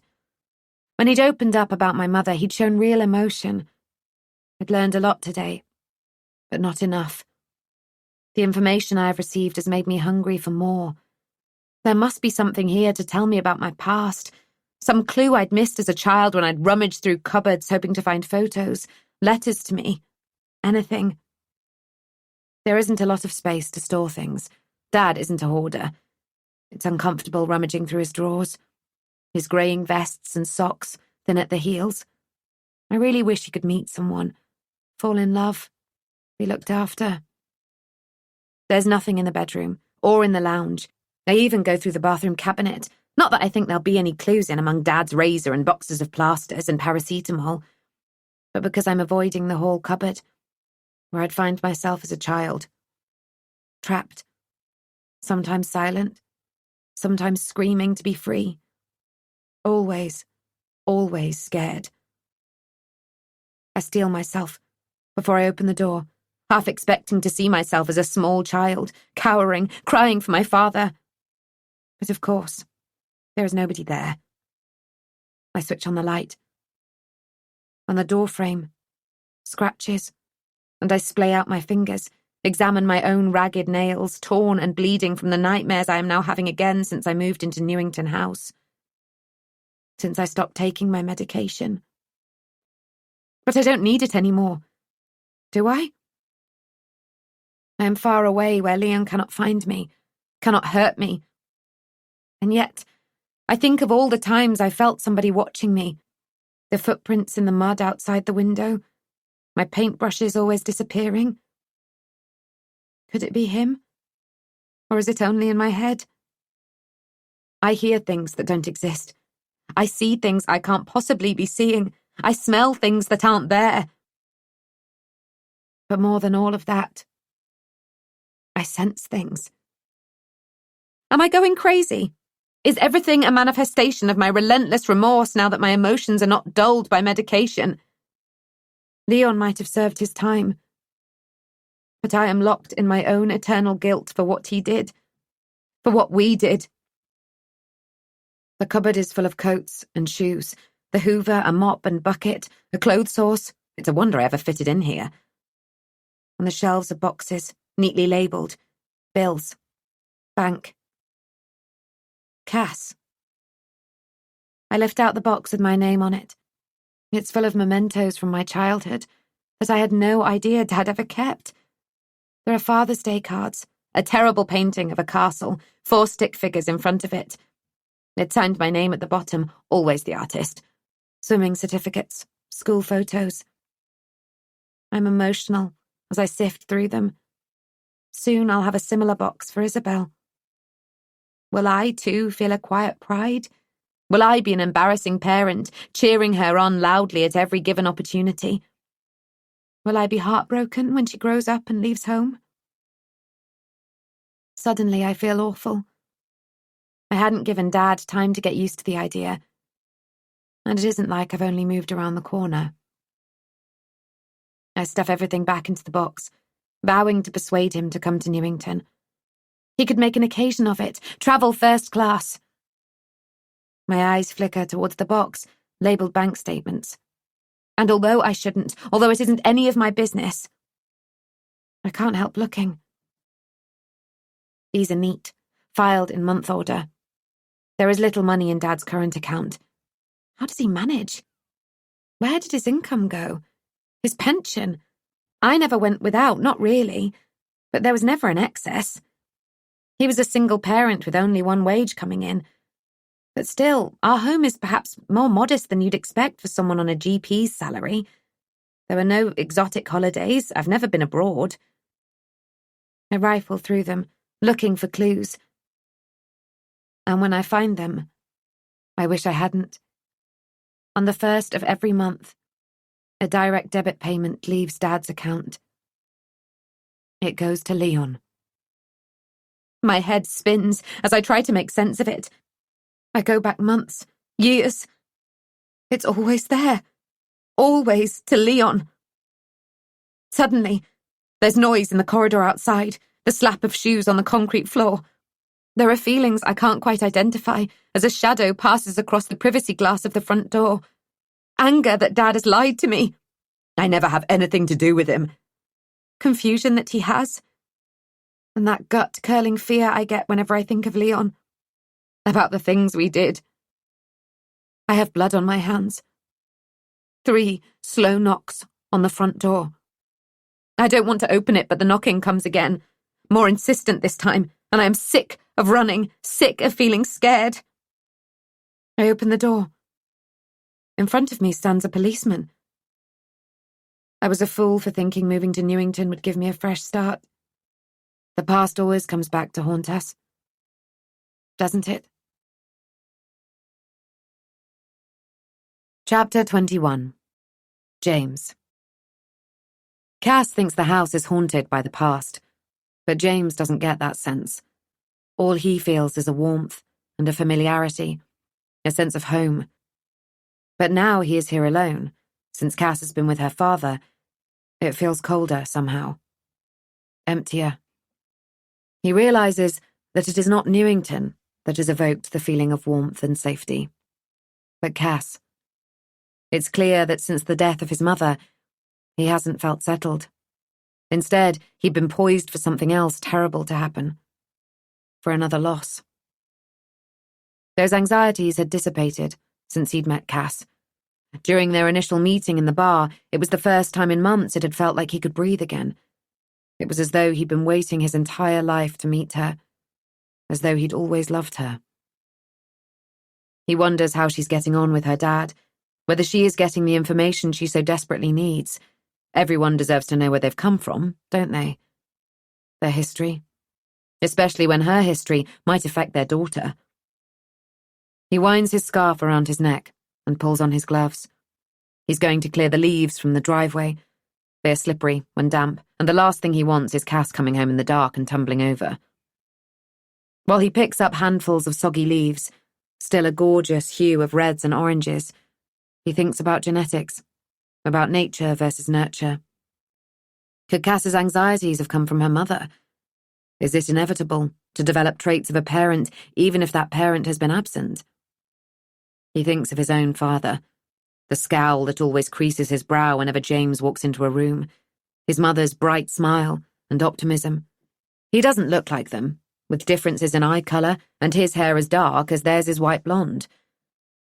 But is he like them in personality? He thinks he's probably a blend of them both.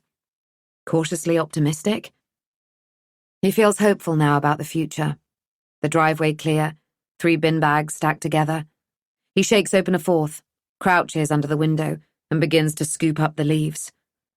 There's something soothing about the ritual. He digs too deep, his gloves pulling up soft earth. Finds something hard.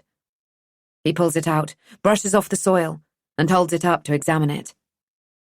A dinosaur. A plastic T-Rex. Its green colour faded with age. He goes to stuff it into the sack, but it is solid and secure in his fist, and he doesn't want to let it go. It's only a toy, but it's representative of so many things. The innocence and hope of the child who once played with it, the promise of a family. James thinks of his family, his mum and dad, and then of Cass and Isabel, as he rests back on his haunches, staring up at the house, dinosaur in hand. A strong sense of déjà vu engulfs him. Chapter 22. Cass. There's a strong sense of déjà vu as the policeman stands before me, asks me to confirm my name. I believe this belongs to you. He holds out the bag, which had been stolen on the train, and my heart begins to slow. I was passing, so thought I'd drop it in. I take it with one hand. The other hand is holding onto the doorframe, my legs shaking. Of course he isn't here for me. But I can't help studying his face, wondering if he's one of the policemen I talked to after everything with Leon, when it was all such a blur, wondering what he thinks of me if he is. But he's nothing but friendly, as he smiles at me. Sorry, there isn't any money left inside, but your empty purse is there, and some papers and a key. It is yours, isn't it? Yes. Thank you. I forced myself to speak. I am fine. I am safe. I am normal. I wasn't expecting to see it again, and I don't live here anymore. I had automatically given the police Dad's address when I'd reported the theft, not yet living at Newington. Anyway, thanks again. I close the door and stumble into the kitchen, run the tap and gulp water from my scooped hands. Seeing the police brings it all back again. Leon. Water dribbles down my chin as I wipe my mouth with my sleeve, remembering with clarity the day I first met him. It was my 7th birthday. Dad had lit the candles on the cake when the doorbell rang. Wait here, he had said, and I'd watched the pink wax melt, dripping onto the white icing blanketed over the sponge. Impatient to blow my candles out and make a wish, I'd run into the hallway. Dad was talking in a low, angry voice to a man I did not recognise, but I didn't really register anything, except the gift-wrapped parcel he was holding out. You must be Cass. Happy birthday. Dad was trying to bundle the man out of the flat, but the man had held the doorframe with one hand, thrusting the present towards me with the other. I'm your Uncle Leon, your dad's brother. Dad said something. I can remember that his voice was cold and hard, but I was too engrossed in the gift to take any notice of what he was actually saying. I ripped the wrapping paper off, right there in the hallway. Old maid? It's a card game. I can teach you to play if you'd like. Okay, but come and have some of my party food first. No, Cass. Dad was firm. Leon, you're not wanted here. Why? I had asked. And when an answer didn't immediately come, I had taken Leon's hand and dragged him into the kitchen, not caring why I'd never met him, never even heard of him, only pleased to fill one of the empty chairs, happy to discover I had an uncle I never knew about. I blew out the candles. Make a wish, Leon had said, and I didn't tell him that my wish had already come true. I wanted a bigger family, and he was right there. Do you want some cake? I asked him. Leon can't stay, Dad said. I'm in no rush, if Cass wants a game of old maid. It wasn't until we were on our 3rd round, the cards fanned in my hand, that I asked, How come I've never met you before? He's been away, Dad answered. Did you know my mum? Yeah, I did. Dad glared at him. There was an undercurrent of something, a friction between him and Dad I couldn't quite decipher. You look a little like her, kiddo. My heart lifted as Leon said this. It really was my best birthday ever. After that, Dad sent me to have a bath, and when I came out, Leon was gone. I didn't see him again for a long time. Years. I bumped into him again by chance. I was leaving art college, canvas tucked under my arm, when I heard my name being called. I spun around. It took me moments to place him, not knowing how I felt when I realised who it was. All those years ago, when Leon first came to our door, when all I could think about was the family I had desperately craved, the family I thought we could be. But then he'd disappeared, left me like my mother. And although I knew that wasn't fair to think of my mother as leaving me when she had no choice, I felt abandoned by him. Hello, I carried on walking past him. Wait, can I buy you a coffee? He asked. I was cold and tired, and as he manoeuvred my possessions into his arms, I thought, what harm could it do? I was such a fool. By the time Dad returns home laden with bags, I have put everything I found back into the hall cupboard. and I am sitting at the kitchen table, a mug of tea in front of me which has grown cool, scum forming on the surface. My stomach churns violently. I don't move to help Dad unpack the shopping. I don't even offer. I just sit, not answering him as he chatters away about vegetables and nutrients, and did I know that carrots were originally purple? Eventually, he switches on the kettle and makes me a fresh drink, one for himself too. He uses the mug I bought him one Father's Day, with "World's Best Dad" on it, and my jaw tightens. "The police came while you were out," I say. A flicker of something passes across his face, the expression of someone with something to hide. "I thought they were here for me." Why would they be? You're not still thinking about the past, are you, love? But the past is all I can think about, because in the present I am sitting with a stranger, and I do not know what the future holds. All I know is that someone died because of me. Over coffee that day, when I bumped into Leon outside my college, he had offered me a job. I have set up a new company, financial advice. You could help out part-time, fit it around your course. The thought of extra cash was enticing. Dad was so against it that it made me want it more. Leon was family, a link to Mum. He'd know all of my parents' secrets, and I hoped he'd share them with me. Mr. Peters was one of the first clients Leon introduced me to. We sat on a shabby brown velour sofa, a plate of custard creams on the table in front of us, while he poured us tea from an old-fashioned pot, his hand wrinkled, speckled with liver spots. "You have a gorgeous family." I gestured to the photograph on the mantelpiece of a family beaming under a beating sun, aquamarine sea glistening behind them. "That's my Christopher, my only child. He moved out to Australia for a year when he was 22, and then fell in love. Never came back." Mr. Peters smiles, but there's a sadness in his eyes. "Since I lost my Eileen, I've been feeling very lonely. Let me show you her. Now she was a beauty."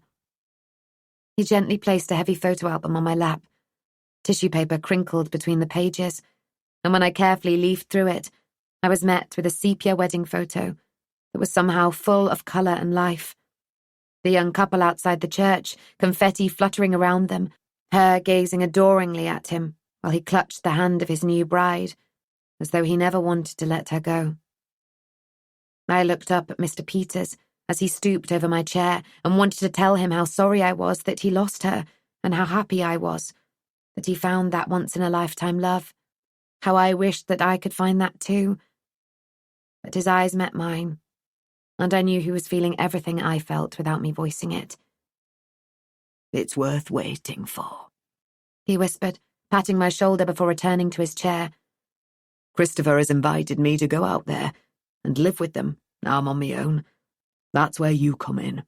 Need to invest my savings to pay for it." We visited several times, Mr. Peters squinting as he read the paperwork from over the top of his wire-rimmed glasses, asking Leon to explain and then looking at me in bewilderment. And not wanting to tell him I didn't fully understand it either, I reassured him it was okay, because that was my job and Leon was family, and I trusted him. "You'll have to come out for a holiday, Cass," Mr. Peters said as he signed on the dotted line, and I felt a surge of affection for this man I barely knew. If I'd had a grandparent, I'd want him to be just like Mr. Peters. Always a warm smile and a sweet in his pocket. Once I'd sneezed and he'd whipped out a handkerchief. I'd no doubt, when I looked at the faded photographs of him and Eileen, that when they'd courted, he'd walk on the pavement nearest to the traffic, open doors for her. He was a gentleman in the truest sense of the word. I would miss him. One day my phone rang. It was him. I had given him my personal number after the first time we'd met, telling him, "If there's anything you ever need, even if it's only a pint of milk fetching, please, ring me." "Are you okay?" He'd never rung me before. "Cass, I can't seem to—" His breath was shallow, panic in his voice. "The bank have written. The house, is it still mine? They say it isn't, and my money, I don't know where it is." I soothed him, promising him I'd talk to Leon straight away and we'd get it sorted out. But I had a knot in my stomach, tightening with every reassurance I uttered. I think I knew, then. Leon had taken everything, duped a lonely old man. I sat with Mr. Peters while I explained, apologised. We had both cried, and when I'd finished, I went to the police station and told them everything. Leon denied it, stating that Mr. Peters had known what was happening. He'd signed willingly. Mr. Peters was discovered the next day, surrounded by the paperwork he'd been trying to make sense of, surrounded by photographs of Australia, where he longed to visit but now never could. His heart had given out. His death was recorded as natural causes, but I knew losing everything had killed him. The fraud had killed him. Leon had killed him. I felt I had too. I played my own part, but the police didn't see it that way. I was never charged, but I've never let go of the feeling that I should have been. I remained strong and steely during the court case, but as soon as Leon was convicted, I broke down. Dad stepped up, stepped in. He built me back up with love and tablets until it seemed that love was tablets and I was a junkie craving a fix. I bumped into Shabna, my old friend from art college, and saw the shock on her face as she registered my sallow skin, my thin frame. And that was my turning point. It turned out she had a spare room to rent in her flat, and there was a job going in her office. It wasn't creative, but it was something. Dad didn't think I was ready. You just want to keep me here forever, dependent on you for prescriptions and... Cass, that couldn't be further from the truth. Really? I think you like me like this, needy and...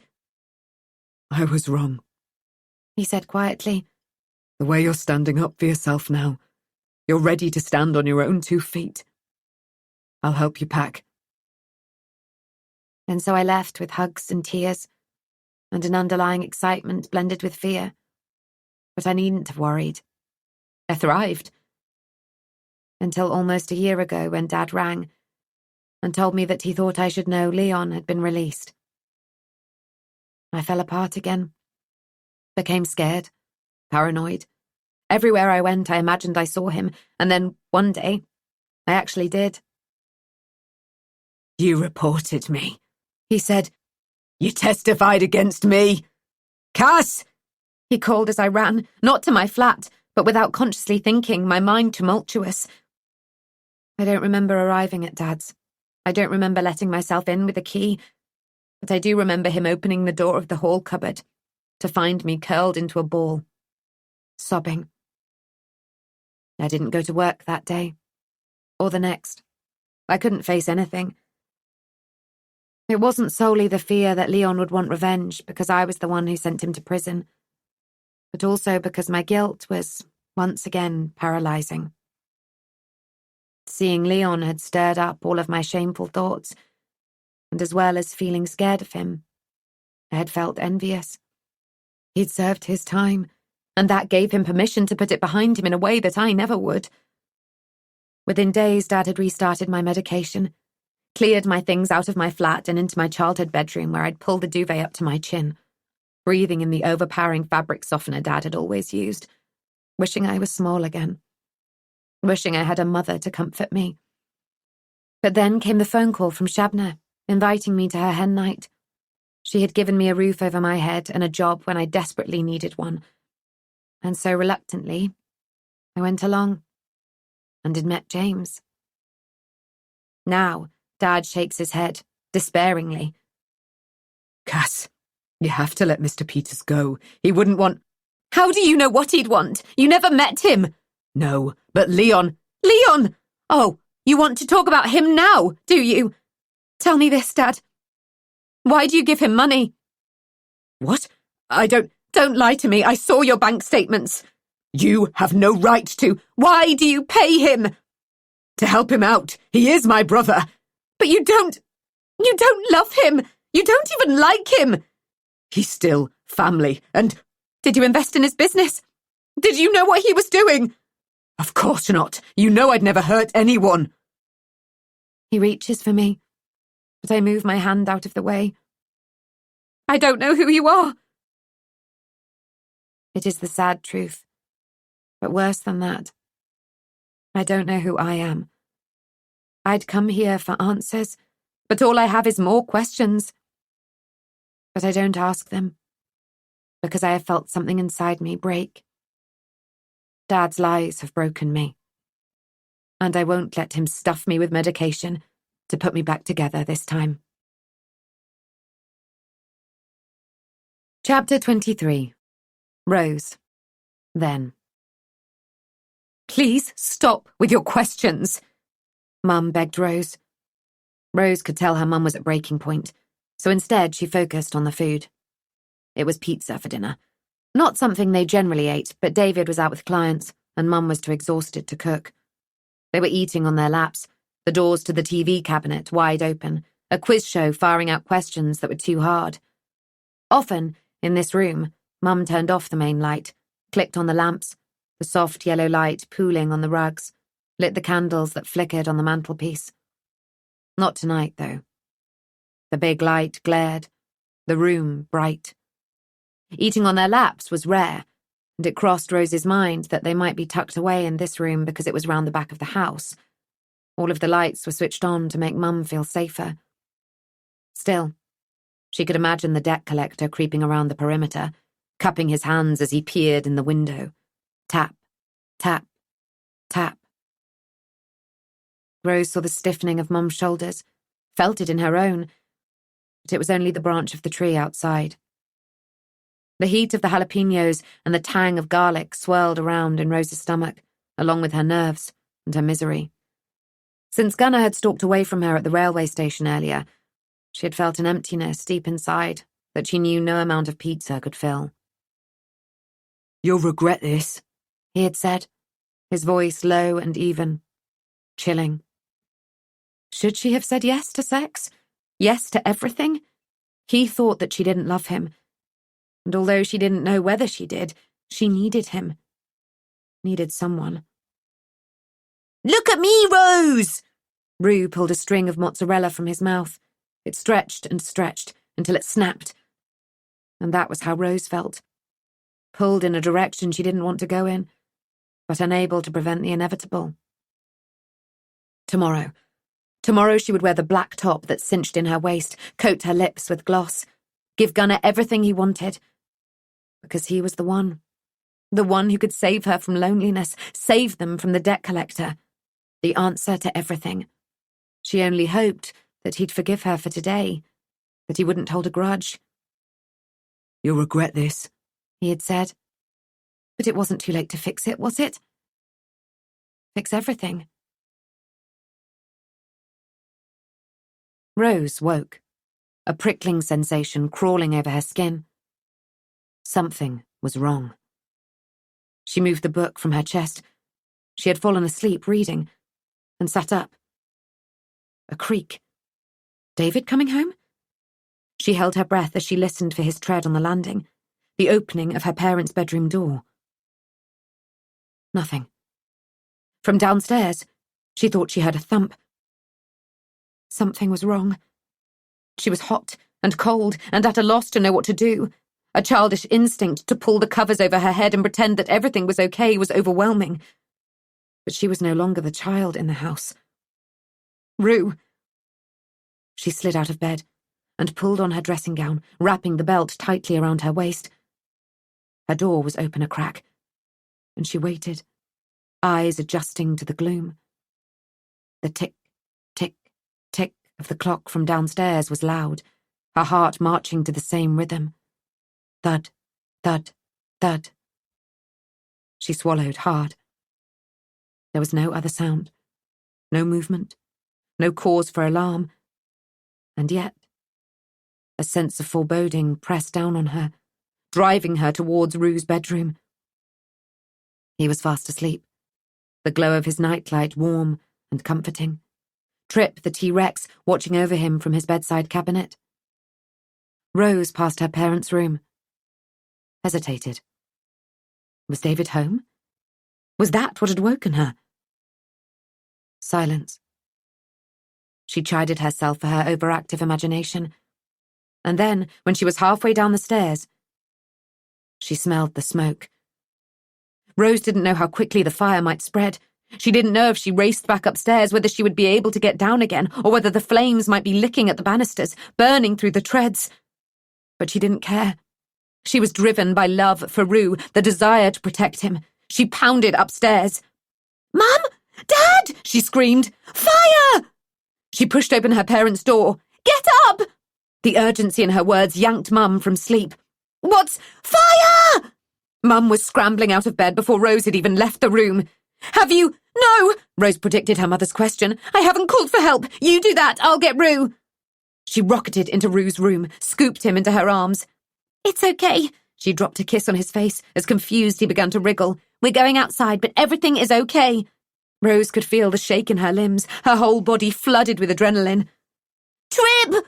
Her brother stretched out his arms towards his dinosaur as they headed towards the door. Rose knew they didn't have time to waste, but on some level, she also knew Rue could lose everything tonight. His home, his toys, and whatever happened, Trip would be something he could hold on to. She dashed back towards the bed. Rue swiped the dinosaur into his hands. And then they were running. Running. Running. Mum already in the hallway, the front door blocked by flames garbling into the phone. The smoke was acrid, thick and black, catching the back of Rose's throat. Rue pressed his face against her chest and began to cry. She hesitated for a moment, torn, flooded with love for her mum, her feet stuck to the floor, not wanting to leave her, but then aware once more of the weight of Rue in her arms. He began to cough. Her heart was heavy in her chest, a sick feeling in her stomach as she headed towards the back door, raising her knee and balancing Rue on it as she twisted the key. The air was cold and sharp in her chest. She set Rue down as she breathed in deeply and doubled over as she began to cough and cough. "Mummy!" Immediately he began to run back into the house. "No!" Rose grabbed him, her throat raw. She had only been near the fire for minutes. Her mum was still in there. "Wait here. Promise me you won't move." Rose grabbed him by the upper arms as she stared at him. "Promise me!" She gave him a shake. "Promise." His voice small. Trip clutched tightly in his hand. Rose pelted back inside the house. It was the rug that was ablaze, her mum beating at the flames with the blanket, the ends ignited. Mum whipped it higher, brought it down harder. "Mum," Rose said urgently, "we've got to get out." "No, we need to put this out. I don't know if Dad is home sleeping on the sofa." Mum was hysterical. Since they'd been arguing, is that where he'd been sleeping? There were so many things Rose didn't know. The smoke was swallowing her up, but the flames were growing smaller and smaller. Rose began to stamp on them. Eventually, the fire was out. Rose told her mum to wait while she ran through the house to check the sofa. It was empty. Back in the hallway, they clung to each other, crying, lungs burning, eyes streaming from the smoke. They staggered out into the night. Rue was sitting on the ground, his knees to his chest, rocking back and forth, Trip pressed to his chest. And then the flash of blue lights. The emergency services. Thinking that the worst was over, but then learning that the fire had likely been started by a candle falling onto the large rug that had covered the entrance hall. It was an antique, highly flammable. "There will be a full report," the fireman said. "You should never go to bed and leave candles lit." Mum stared at the ground, her eyes glistening with tears. Rose waited for her to say that they hadn't lit any candles that night, that the house had been bright with electric light, that the only way a candle could have ignited the rug was if someone had pushed one through the letterbox. But her mother didn't speak. "I know it's a shock, but really it looks worse than it was. Even a small fire can cause a huge amount of smoke," the fireman said gently. "Other than the rug and the telephone table, everything is intact, but there will be soot and smoke damage to deal with." The purr of a car. Her stepdad, finally home. "Oh my God!" David jogged towards them, swept Rue onto his hip, Mum into his arms. "Are you okay? What happened?" "Rose woke and came downstairs for a glass of water. She found the fire and woke us up. If she hadn't, then we... Mum collapsed into tears. "Can I wear a fireman's hat, Daddy?"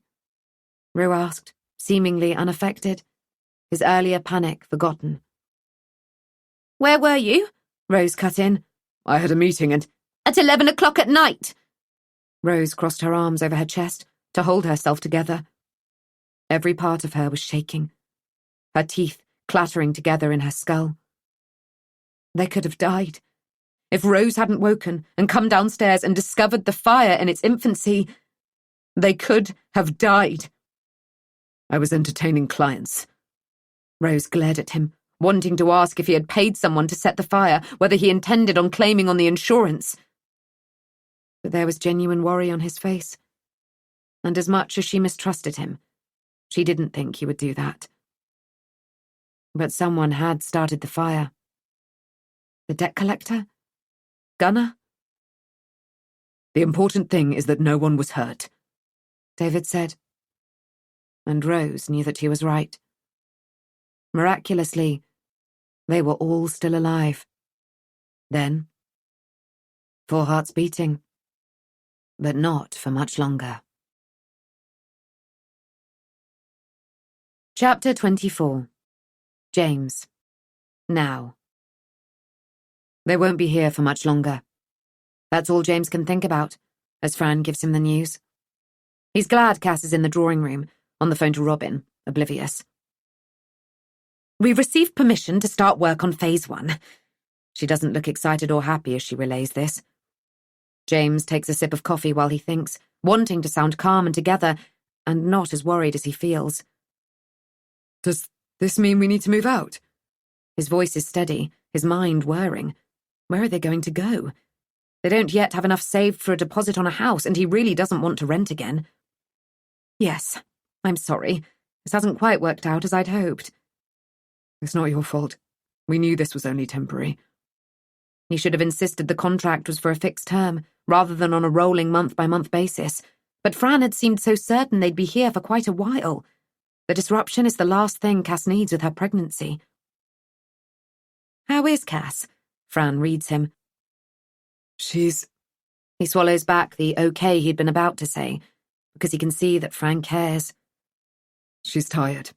She got back a couple of days ago, after visiting her father, to try and find out about her family history on her mother's side. Rather than relieving her anxieties, the visit seems to have made them worse.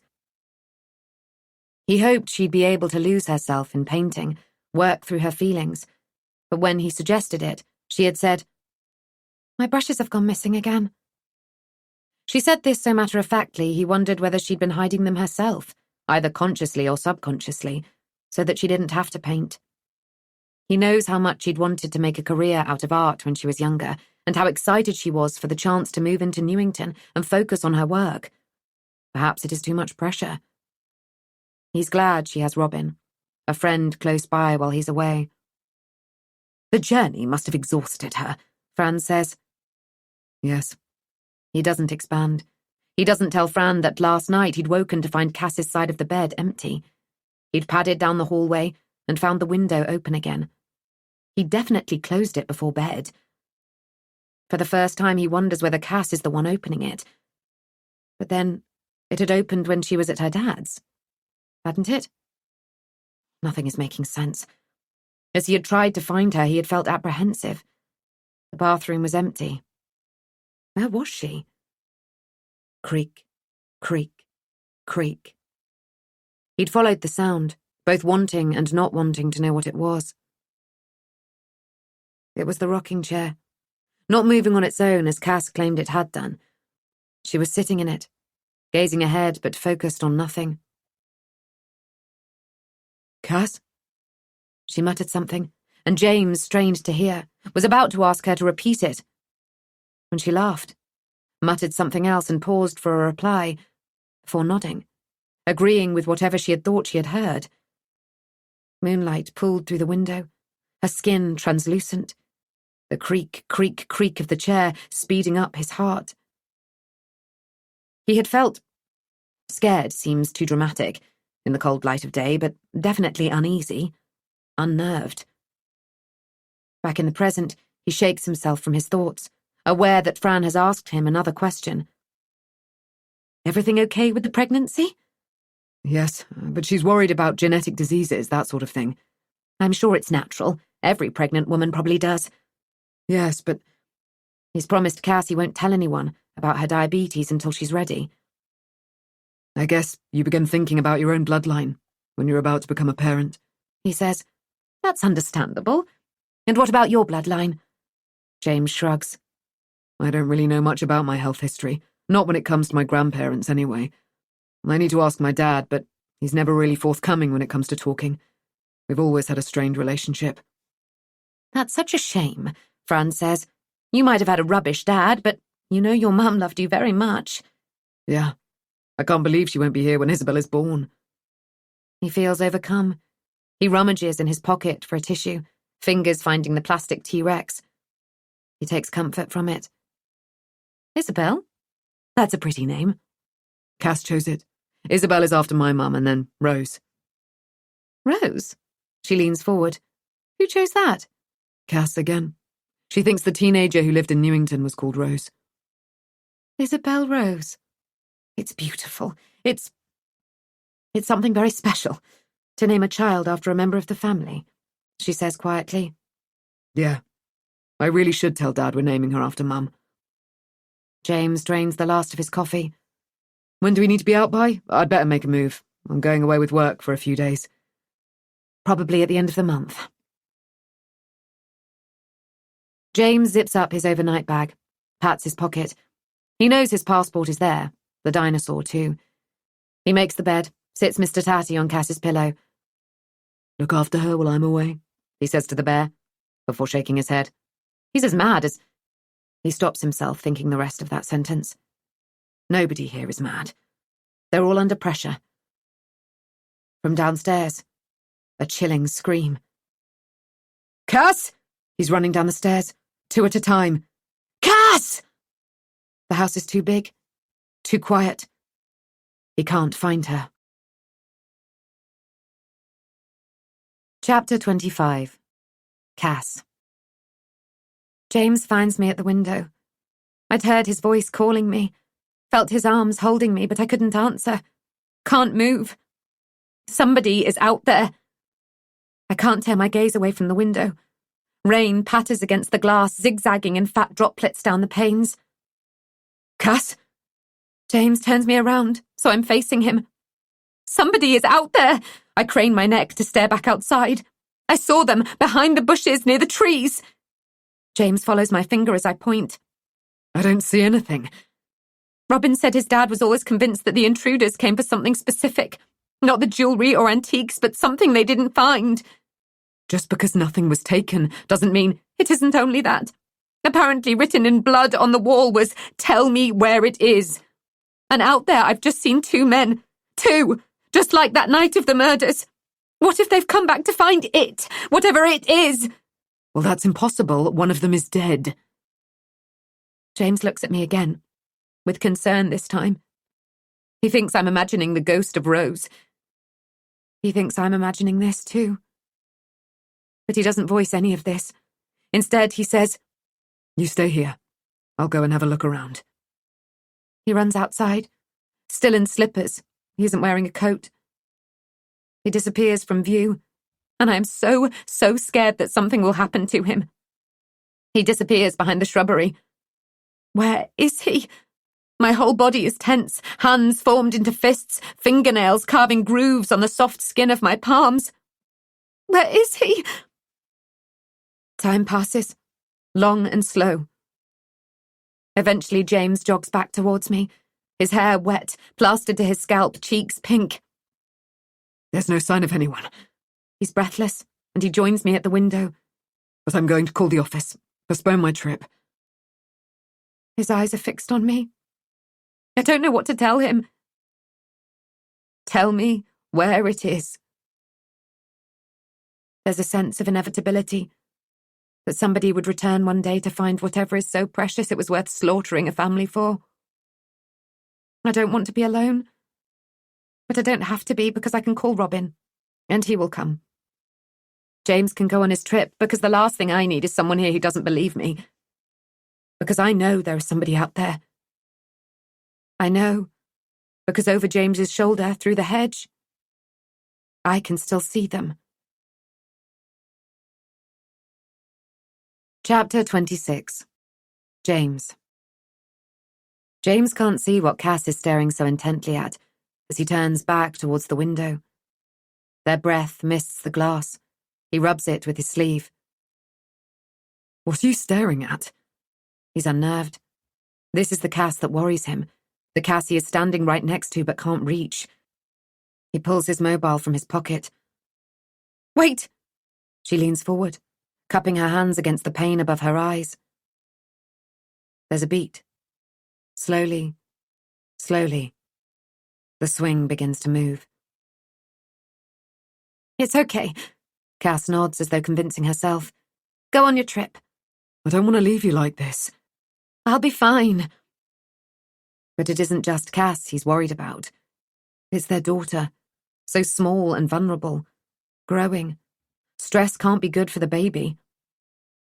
Honestly, she gives him a gentle push. You'll only be gone a few days. Robin can come and keep me company. I'll take my insulin and eat healthily. And if I'm worried about anything, I'll call Fran. Me. James pulls her to him. Call me. I might be in Paris, but... Hey. He tilts her chin. Their eyes lock. Why don't you come with me? He's suddenly excited. We've never had a holiday. Not that this would be much of a break. I've meetings lined up. But you could explore, and we'll go to dinner at night and... We're paid to look after the house, she says gently, and I don't have a passport. But I'd love a romantic weekend away when we're finished here. Then you shall have one. He kisses her deeply, a faint taste of minty toothpaste. I love you. And he does. His flight isn't for several hours, but James isn't going straight to the airport. He sits in the taxi, the T-Rex in his hands. Ever since he found it, there's a memory he can't quite put his finger on. A ghost. He's on his way to ask his father, not only about his childhood, but about his family history.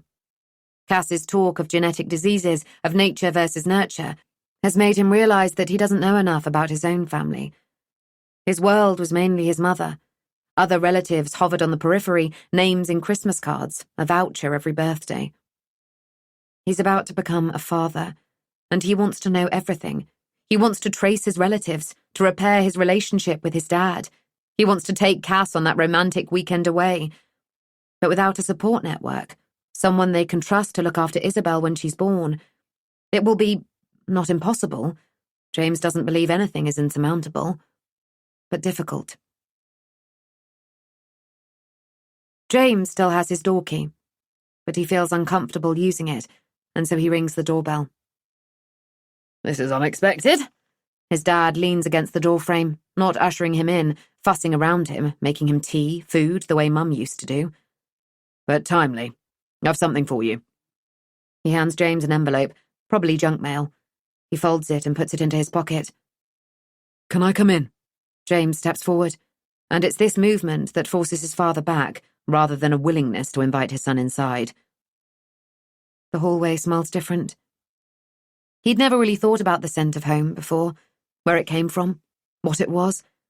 But now he realizes that Mum must have used a particular brand of air freshener or cleaning product, which gave it that freshness, that consistency. Now she's gone. James will never know what it was, how to recreate the smell. And ridiculously, a lump swells in his throat because it feels like another loss. So many things he'll never know the answer to. But if anything, it makes him more determined to wheedle the information he has come here for from his father.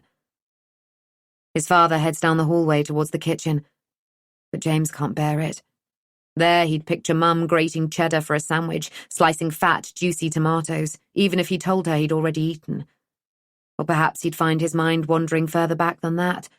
After-school chats, his legs swinging from the stool at the breakfast bar, too short to reach the floor, licking the pad of his finger before pressing it onto his plate to gather every single crumb of cinnamon-spiced homemade fruitcake. James swerves left into the lounge. This, too, makes up the fabric of his history. The towering Christmas tree that would stand in the corner, coloured lights and golden tinsel twisted around its middle, curling on the sofa with Mum, her stroking his forehead, him believing she enjoyed Power Rangers as much as he did. But this room also evokes painful memories. Dad in his armchair by the window, making a pantomime of shaking the Times before turning the page. "Look at me reading a broadsheet, aren't I clever?" Snapping at James because he was too loud, too disruptive, too disappointing. Dad? James freezes as he crosses the threshold, notices the packing boxes, the dark rectangles on the wall where the family photos used to hang. I'm moving.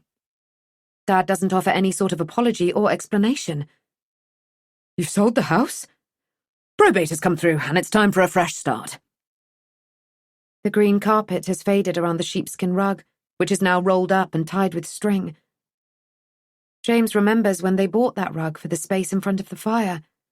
He had hoped that come his birthday there'd be a puppy snoozing on it, but Dad had forbidden it. James sinks down onto the sofa. Not on the end where Mum used to sit, her mug of peppermint tea resting on the table beside her, but in the middle. Why? James looks at his father, bewildered. "Why didn't you tell me? Why are you moving?" But what actually tumbles out of his mouth is, "Why don't you like me?" "James." Dad perches on his own chair, spine straight, knees together, no slouching for him. "You're perfectly fine." It is a knife to his heart. He knows that of all the hundreds, the thousands of words in the English language he will use in the future to describe his daughter, perfectly fine will never be the ones he'll choose. In the corner, the grandfather clock, tick, tick, ticks, and James is reminded of the clock in Newington that's forever stopping. And then he thinks of Cass and remembers why he is here. I have some questions for you. Irritation passes across Dad's face, and all at once James is furious. There are things I need to know for the baby. His fingers roll into his palms and he tightens his fists, despite knowing that he will never use them. Not that you seem very excited about becoming a grandfather. We're calling her Isabel, by the way, after Mum. Isabel Rose. He'd expected something from Dad at this revelation. She'd have liked that, Or, what a lovely tribute, or something. But it's as if he hadn't heard it. I'm not sure I can help with questions. You can at least try. You don't even know what I want to ask. I'm hardly an expert on babies. Oh, I know that, James spits. If I wanted fathering advice, believe me, you'd be the last person I'd ask. James waits. He's never spoken this way to his father before, would never have dared to. Any rough edges of an argument were always quickly smoothed over by his mother before they could escalate. Now she isn't here, and all the pain James feels at that, he directs towards his dad, who just sits. There's no reaction, no outrage, nothing, as though James isn't worth summoning any emotion for, good or bad. Cass isn't doing so well, James says. Again, his father's face impassive. Gestational diabetes. The midwife has been asking about our family medical history. You've said you and Mum were healthy, but beyond that, I don't know what to tell her. I don't know either. You must know something. I need to know about your parents, grandparents. Or didn't you show an interest in them either? The way you've never shown an interest in me. You really are fucking useless. James swallows hard. He's gone too far.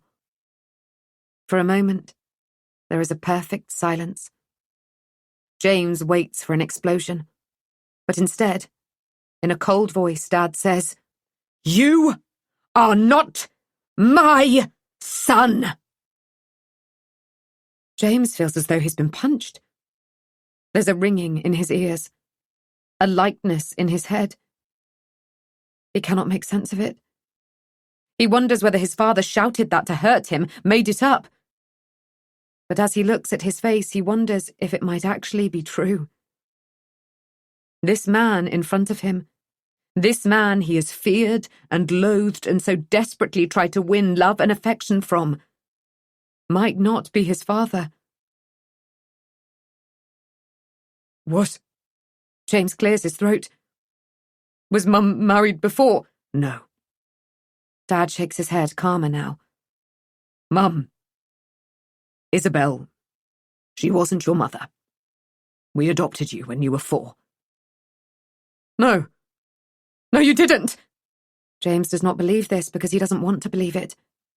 He looks at the patches on the walls where the photos used to hang and recalls the earliest one of him. First day of primary school, when he was nearly 5, hair shaped into a bowl, grin on face. On Cass's father's wall, there are photos of her in the hospital hours after being born, learning to crawl, her first steps, learning to ride a bike, chubby toddler legs pedaling furiously, a whole history. Here, it is as though his life began at the age of 4. But I'd know. I have a passport, a driving license. We applied for your passport when you were a teenager, using your adoption certificate. It's been renewed since then. The driving license took the information from your passport. I thought that you should know. We'd planned to tell you, but Isabel kept putting it off and putting it off. She was scared that you'd look at her differently, that you'd want to trace your biological family, and she loved you very much. Bile rises in his throat. Over the past few years, he's been through so many changes, but the one constant has always been his mother's love. Now it's wrapped up in lies and deceit, and he doesn't know how he feels about her anymore. And worse than that, he can never ask her to explain. I know she loved me very much. Now I also know why you didn't. He's close to tears. He can feel them in his throat. James. Dad holds his hands out helplessly. It isn't. He sighs long and hard. I'm sorry I blurted it out like that. It must be a shock. If you never wanted me, then... James can't get the rest of the sentence out. When I met your mum, I knew she couldn't have children. And it didn't matter, because I'd never felt that longing. She told me that I was enough for her, and I knew she was enough for me. But then all of our friends began to have families, and she wanted that too. But you didn't. I wanted her to be happy. I told myself that once we were approved for adoption, once we had a child, I'd feel, I don't know, however you're meant to feel, but here's the thing. You never really know if you're cut out to be a parent until you become a parent. And by then it's too late. It wasn't your fault. It wasn't mine. It just wasn't how either of us would have liked it to be. I did try. I know it probably doesn't seem like that, but... He shrugs, helplessly. For a moment, neither of them speak. James has so many things he wants to know, he doesn't know where to start. So? He is the one who straightens his spine now, presses his knees together, trying to keep himself together. Who am I? 3 little words that mean so much. He grips onto the soft fabric of his seat, because without the anchor of his mother, he is floating away from everything he thought he knew, everything he was. We weren't told much about your history. Your case was classed as sensitive. Nowadays, there might be more information provided, I don't know. But then it was thought the less we knew, the better. We did glean from something the woman at the agency let slip that you had a sister. She wouldn't tell us anything else. A sister. Family. He has many, many more questions. He wants to know why his parents couldn't have children of their own, why they chose him. But his head is reeling from all he has learned today. And honestly, he doesn't think it matters.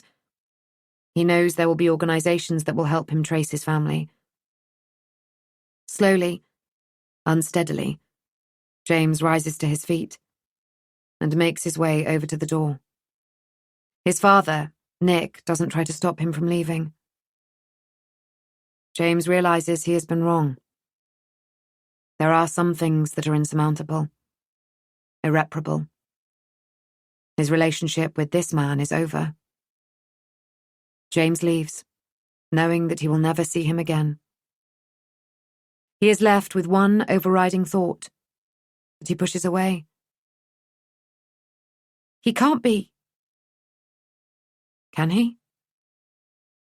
It's one relentless, dangerous thought. Chapter 27. Cass. Danger. I felt it before when I found myself curled up in the cupboard, shaking with fear. I feel it now. Someone is outside the house. As I'm looking down into the garden, I can see the shadows move through the trees. But it's not just seeing them. It's sensing them.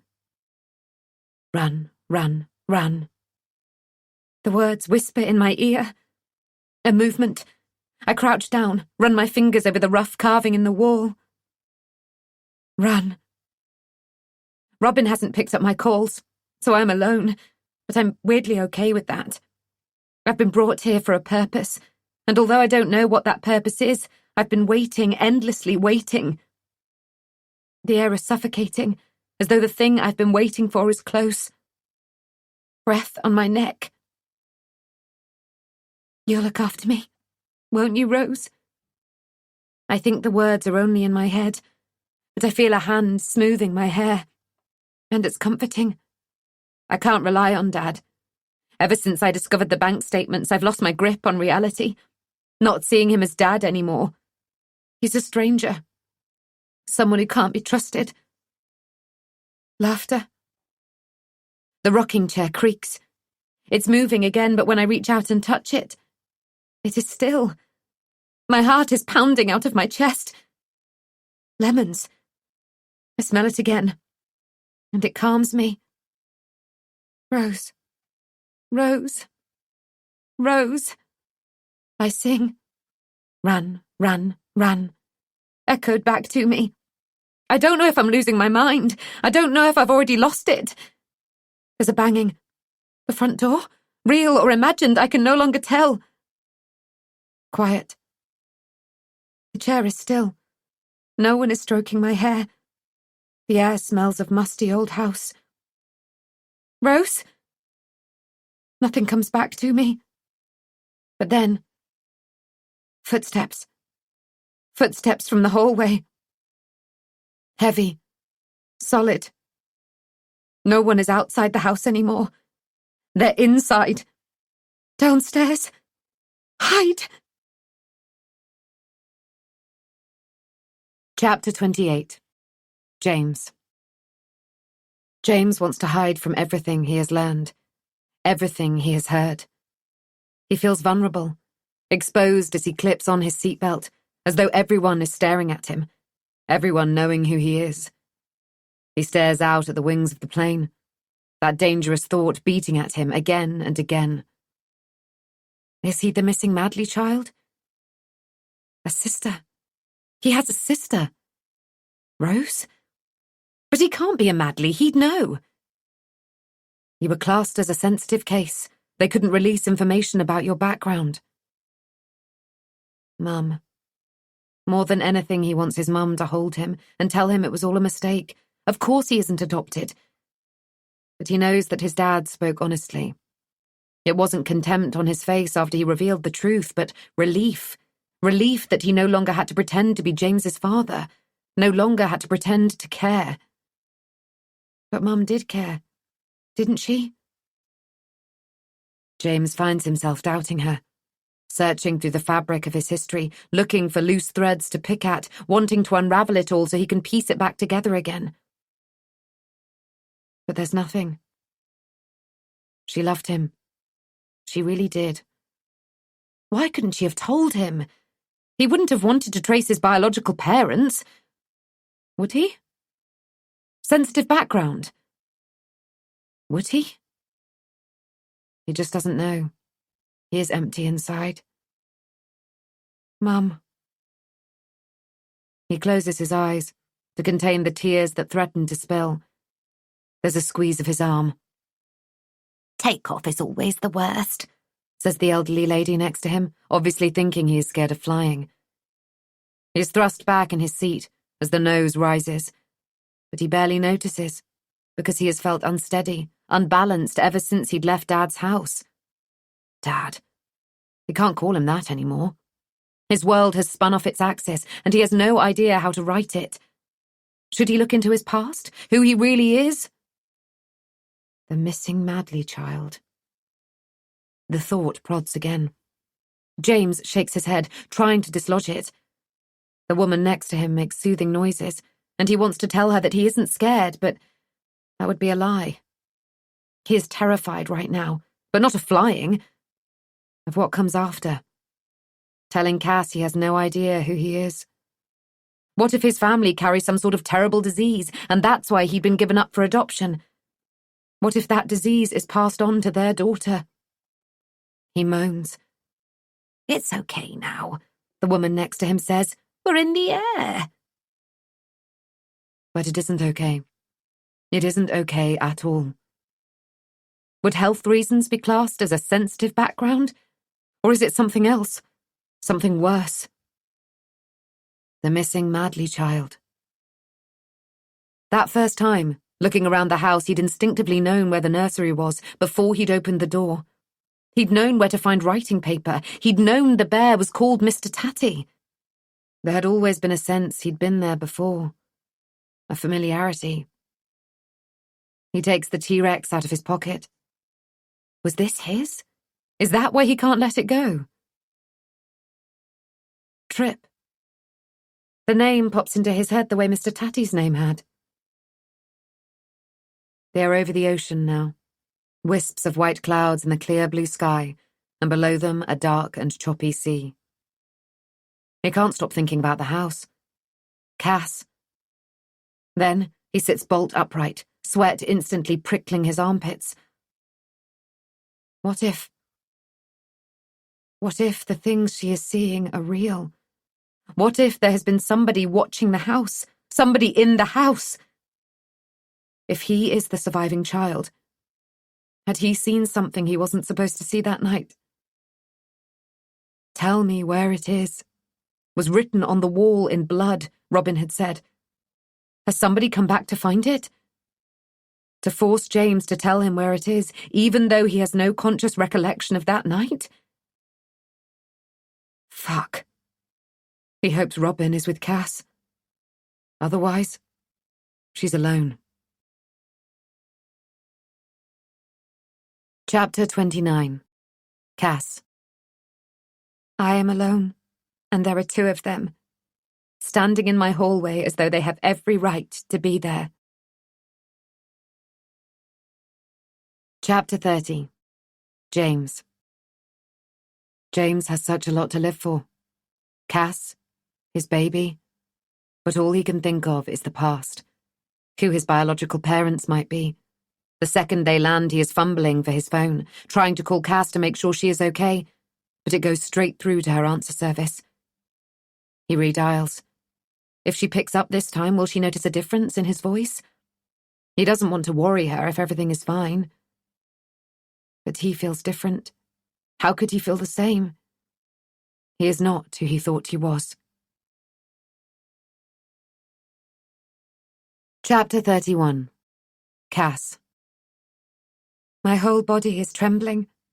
My hands rest lightly on my bump, and I imagine that my palms are covering Isabel's tiny ears because I do not want her to hear what is coming next. Why are you here?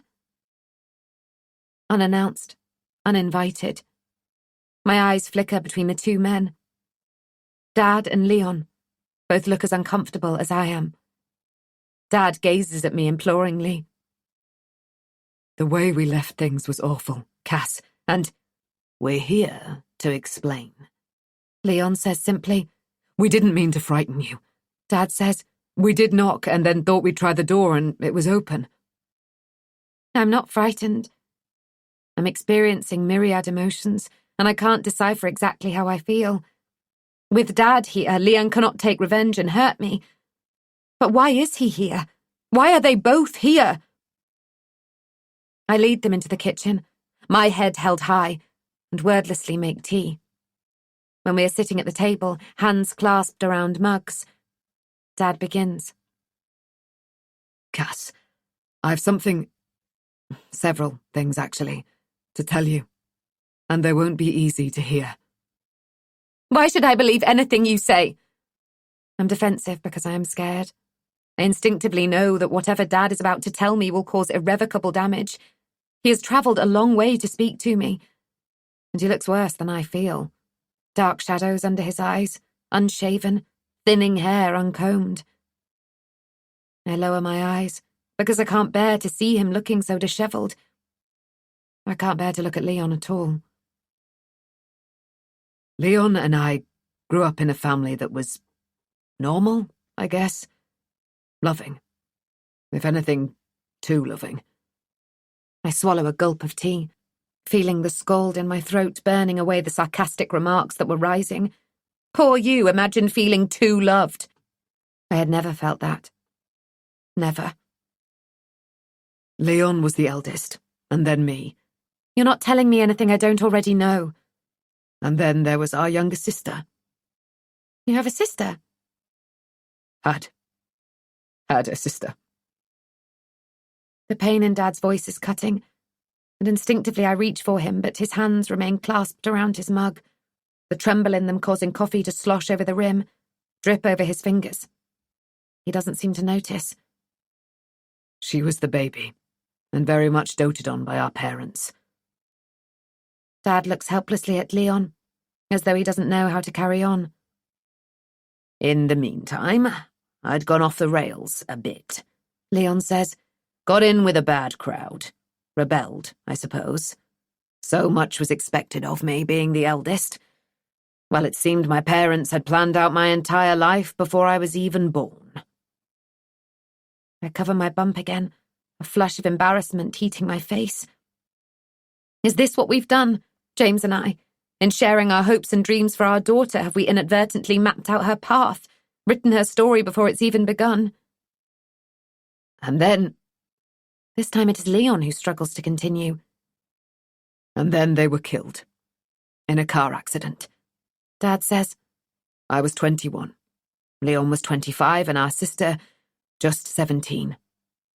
We muddled through at first. I was still at university and attempting to study while trying to act as a parent to a hurt and confused teenager. But then she met a man. Dad's tone changed. He releases his grip on his mug and balls his hands into fists before furiously rubbing at the spilt coffee with his sleeve. Married him very quickly. Neither of us went to the wedding. He was 20 years older than her and already had a child. We didn't... Leon sighs. Adrian didn't approve. Dad nodded. I didn't. It wasn't only his age, although that was a big factor. She was a grieving child, searching for security, and he... Over the years, I'd witnessed my father in various moods. But this is a new one to me. Pure rage. I didn't care, Leon says, and that will always be a regret of mine, but... He shrugs. I didn't want the responsibility. And as the eldest... If I could go back... They fall into silence, both of them lost in their own thoughts, their own regrets. I still don't understand why Dad has been paying Leon every month for all of these years.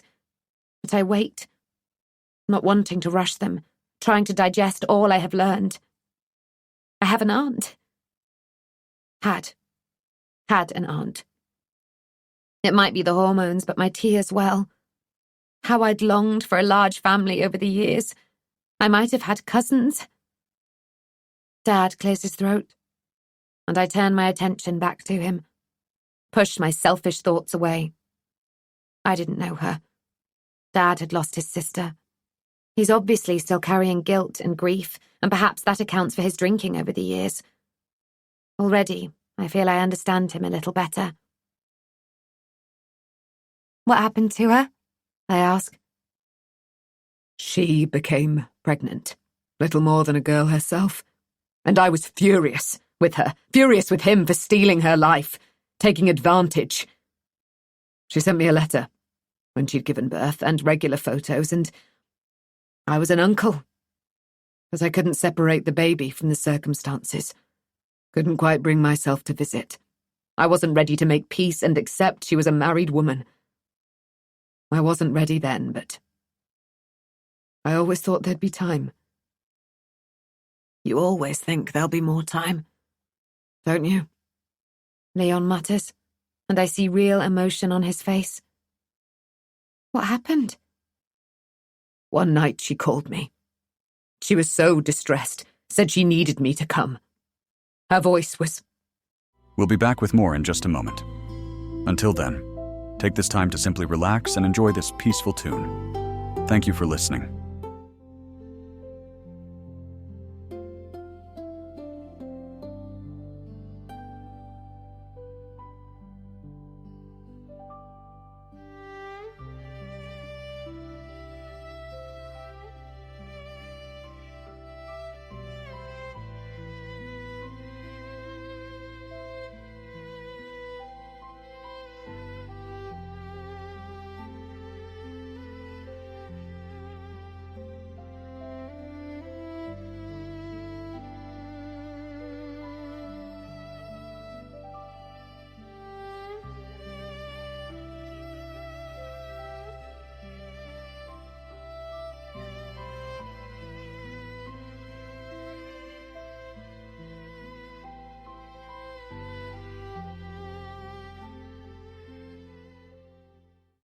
She was terrified.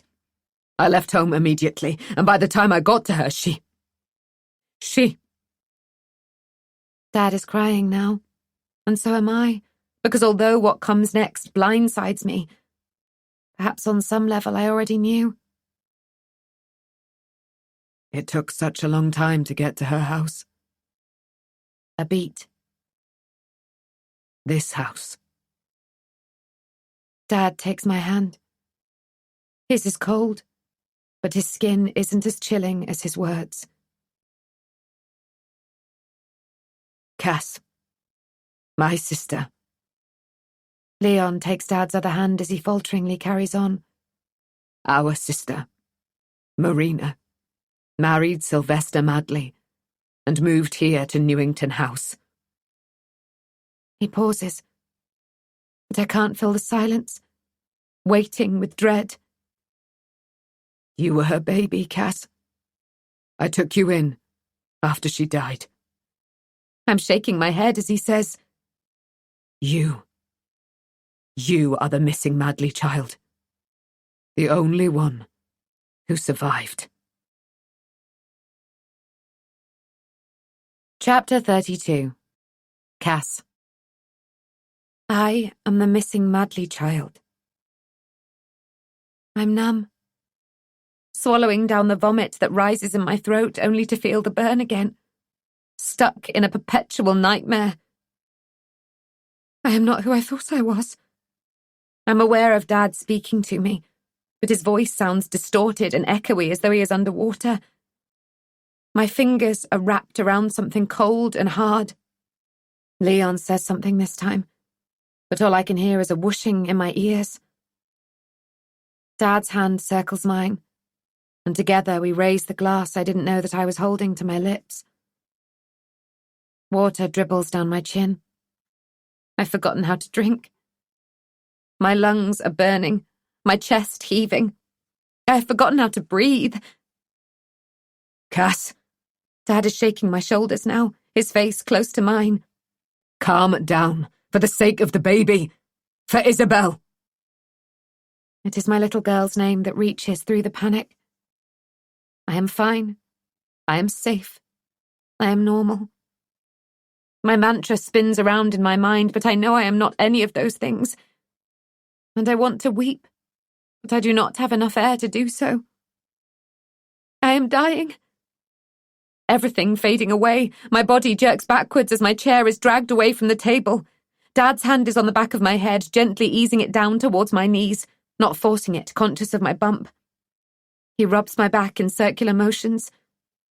I am fine. I am safe. I am normal. Eventually, my breathing regulates. My senses sharpen, but I don't sit up, because I don't want to face Dad or Leon. The truth. It is the cramp in my belly that jerks me upright, a puppet on a string, and that's what I feel like, a marionette with no control over anything. I finish my water, and when Leon refills my glass, I drain that too. Still, my mouth is dry. You Must have a lot of questions. Dad's nervous, chewing on his thumbnail in the way he used to when he was fighting the urge to drink. No wonder he used to get drunk. I have a strong urge for a vodka myself. Please, ask anything. There is so much that doesn't make sense to me, but I don't know where to begin. You're not my father. The first question I ask almost breaks me. I am not who I thought I was. No, I'm your uncle. But you let me believe I was your daughter. Those photos on the wall, me at the hospital hours after birth, crawling, first steps. They're all you. Marina sent them to me. She sent them to me. His voice thick with fresh tears. After I'd turned my back on her.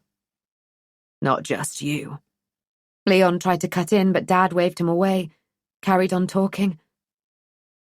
Marina and I were so close, and instead of supporting her, I came here to try and talk her out of marrying Sylvester, but she went ahead with the wedding and I felt hurt, rejected. She rang me after they were married and I said, "You've made your bed and now you must lie in it." What sort of brother does that make me? She knew you loved her. That's why she sent you pictures. She didn't send any to me. If anyone failed her, it's me. I failed you both. Cass. Leon crouches and looks me in the eye. I know I've done some terrible things, but what I did to Mr. Peters was unforgivable. And I had a lot of time to think in prison. I came out determined to make amends. I wanted to talk to you, but you were so scared you ran away from me. I am sorry. I don't fucking care if you're sorry. I jab him in the chest. It really isn't the time for this, Leon, Dad says sharply. Leon paces over to the window. Mum, when she died, why? I fall silent. I do not know what I am asking, what I want to know. Everything. Nothing. You were 3, and your stepsister was 15. Marina had turned 21, and I'd been thinking of her more and more, wanting to get in touch. She called me that night. She asked me to come, and I knew. I knew from the fear in her voice that something terrible was going to happen. I came straight away, but by the time I got here, there were police cars and officers and tape around the house, and... oh, God. Dad drops his face into his hands. The fridge thrums. Outside, a bird sings. Life goes on, but it feels that here, in this kitchen, the life as I knew it has ended. I am the missing Madley child. I explained to the police who I was, that Marina had telephoned me, and they said there had been an incident. They asked me to sit down. Here. Dad looks around the room, eyes wide, and I know he is seeing what he saw that night. They brought me in this room, because in the drawing room... He gestures to the doorway. She was... my beautiful sister was... He swallows hard, composes himself. The officer told me that Marina and Sylvester were dead. That a child... oh, God, I thought it was you at first, but... you were missing. Missing? Yes. They'd seen your room, but didn't know where you were. They were trying to trace any relatives who might be looking after you, but... Where was I? Hiding. Dad wipes his nose. The police said they'd searched the house thoroughly, but I remember when Marina had showed me around, when I came to try and talk her out of marrying him. She had shown me a priest hole. I just had a feeling. I was in the priest hole. I finish. I lifted you out, he says quietly. Suddenly, I know that is my earliest memory. Feeling trapped. Dad lifting me out. My arms around his neck. I think he felt safe there. After When you had nightmares or were really scared, you'd hide in the hall cupboard. I think it felt the same to you. A small, enclosed space. Safe. I can't believe I didn't know any of this. I didn't want you growing up known as the madly murder child. I changed your name. I knew someone who got you a new birth certificate, Leon says, and then I made Adrian pay me every month to keep it quiet. I promised never to tell anyone, who you really were. What was my name? So much of my identity is wrapped up in Cassie. It's Cassandra. Cassandra Madley. I didn't want to confuse you anymore by changing it completely. Cassie was close, and Freeman is my name, so it was Marina's maiden name. It isn't too far from the truth. But it isn't the truth. And you thought it was okay to lie to me too, Leon. I didn't really care. He has the grace to look ashamed. I know that's terrible, but when I helped Adrian, all I thought of was that I could use it against him. He'd have done anything to protect you. So that's why he paid you all that money, over the years? Yes. From my wages. The money didn't come from this house. Dad says. But I don't care if it did. Money is the last thing on my mind, but he takes my silence for curiosity. The house was left to me. Dad says. Sylvester didn't have any relatives. I put it up for sale. Couldn't bear to come here and didn't think you'd want to either. It didn't sell for ages until the building company bought it. It was tainted by its reputation. By ghosts. It didn't fetch even half as much as I'd hoped, but I thought it would be enough for your future. I was going to give it to you when you turned 18, tell you everything, but you'd always been so fragile. The nightmares, the anxiety medication. So I put it off until you were 21, but by then... He glances at Leon. I felt responsible for Mr. Peters and had a breakdown. It is a day for honesty. There's no point sugarcoating anything now. I kept putting it off, and I was going to. Really. The money is safe. It's in a trust. Once I knew I was going to be a grandfather, I wanted you to know everything. It makes you think, doesn't it? The bloodline living on. So why didn't you tell me when I came to stay and was asking about my past? You arriving unexpectedly was such a shock. A surprise, really. A lovely one. But after you'd told me you were so worn out from the journey, you went to bed. I sat up all night, thinking. I'd bought some veggie steak at Tesco, was going to cook a special meal and tell you everything. But when I came home, you'd found the bank statements and asked why I'd been paying Leon and... Dad shrugs. I'm so sorry. I didn't know what the right thing to do was. I've tried to be a mother and a father to you when all I really am is a terrible uncle who is so far out of his depth. He is broken. I see pieces of him shattering, falling to the floor. Didn't I ever ask about them after you took me in? Mum. Dad. It feels odd saying that word. I have another father. My sister? At first, you'd call out for them in your sleep. That's when I'd find you in the cupboard, and then... Oh, you were so young. Had suffered such trauma. Dad and Leon exchange a look. What? We think perhaps you saw everything that happened that night. You were hurt. Your arm. The scar. You never cut yourself on my glass. I made that up because how could I tell you that the people who murdered your parents did it to you? If you were a witness, it could be why you've always been... troubled. Cass, when you told me you were moving to Newington, I was horrified. I thought it might all come flooding back. And that's why you tried to stop me? Pretended you hated James? I did resent him. He was taking you to somewhere I'd tried so hard to forget. It seemed too coincidental. You once told me that coincidences mean we're on the right path, But then you said a lot of things that weren't true, didn't you? That night we video called and you said you saw a woman behind me. Did you make that up to scare me? No. Not consciously. It was the first time I'd seen the kitchen since that night. And I was thinking of Marina. And I don't know. I thought I saw something, but I probably didn't. So you didn't actually see my dead mother who didn't actually fall off a ladder? That was some story.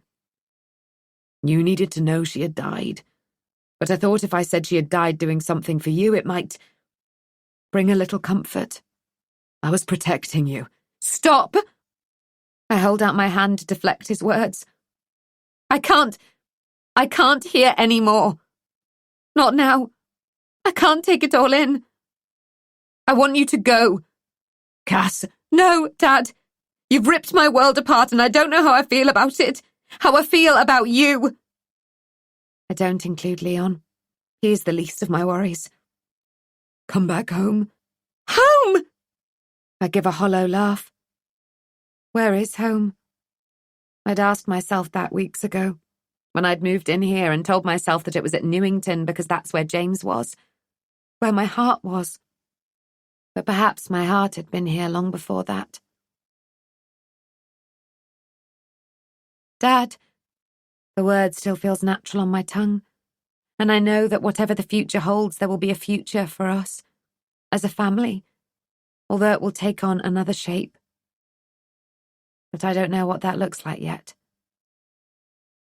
I will have more questions, and I will talk to you another time, but please, just stop. Exhaustion drips from every pore. And he must see this, because he says, I promise I'll wait until you're ready to talk. But surely you can't want to stay here, at Newington. Not now you know it was your childhood home. But that's precisely why I want to stay.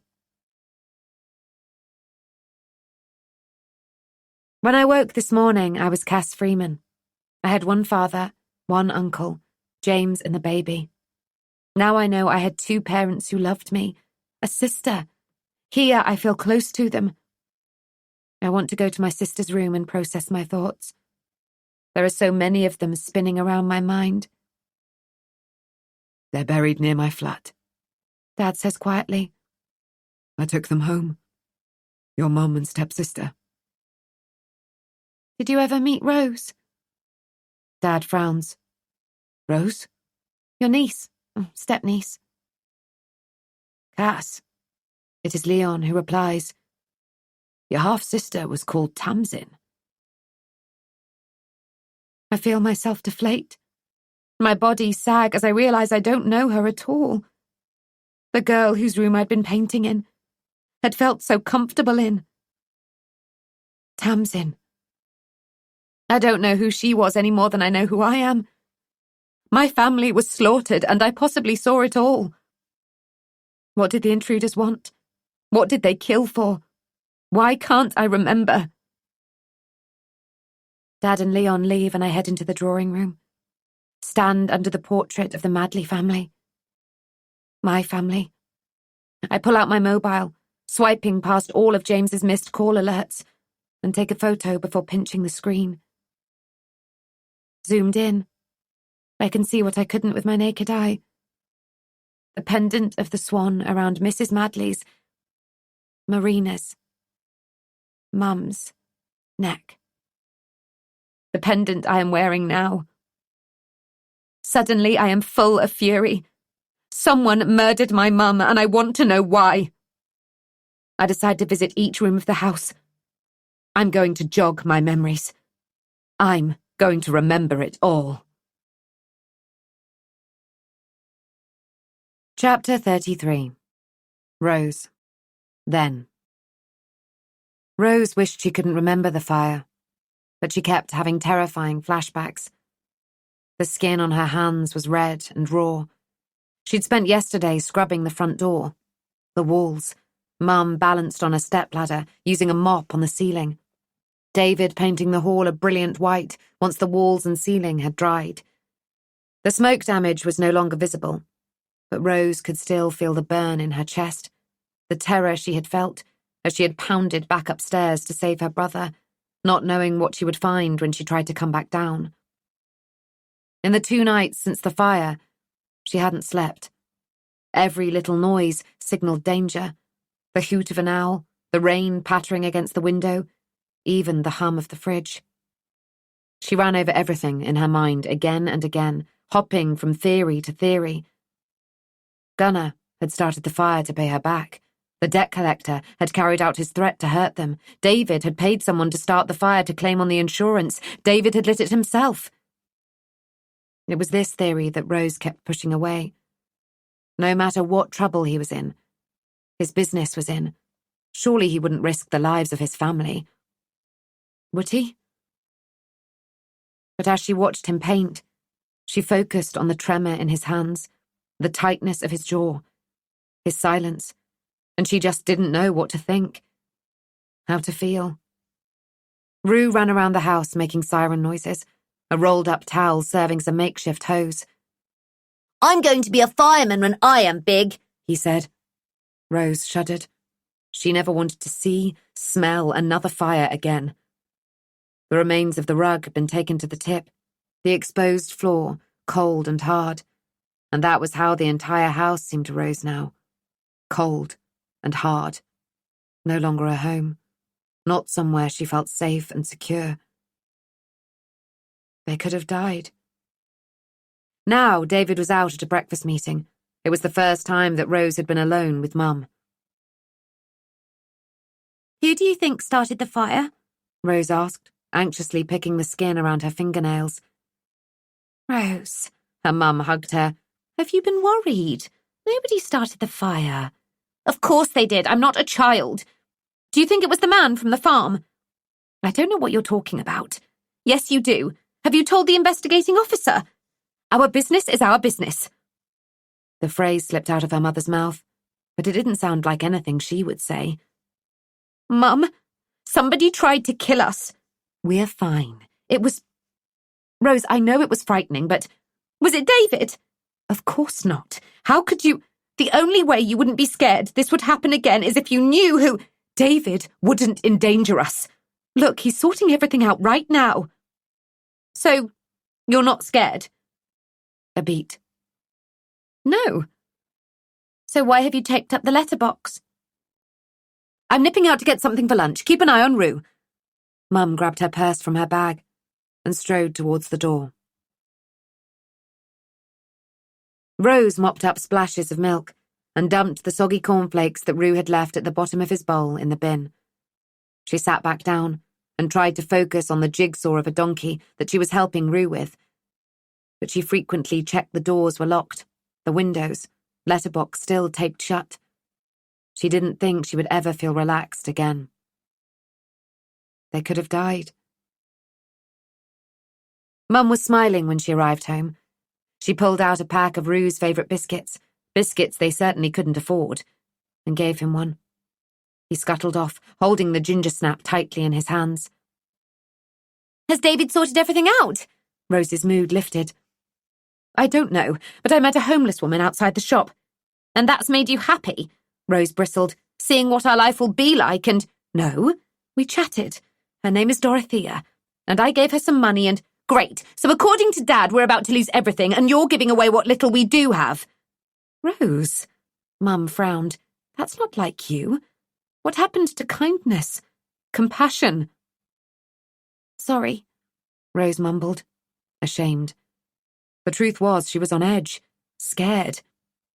Anyway, she told me, this Dorothea, that she'd literally just been offered some work, that there is another job going. Doing what? Waitressing. She was really nervous because she doesn't have any experience, but the woman who offered it to her had reassured her that she was going to get someone else too, that she wouldn't be on her own. Anyway, I'm going to go and check it out. If they haven't found anyone else yet, then... But you said there was no need to worry, that David is sorting everything out. He is, it's just... Mum plucked out the milk from the shopping bag and shoved it into the door of the fridge, crammed a bag of frozen peas into the freezer. She turned to Rose and raised her hands helplessly. I have to try and do something. Right, And what happens if this job has already gone? Rose began to stack cans of beans in the cupboard, a cheap white loaf. Then something else will come up, Mum said quietly.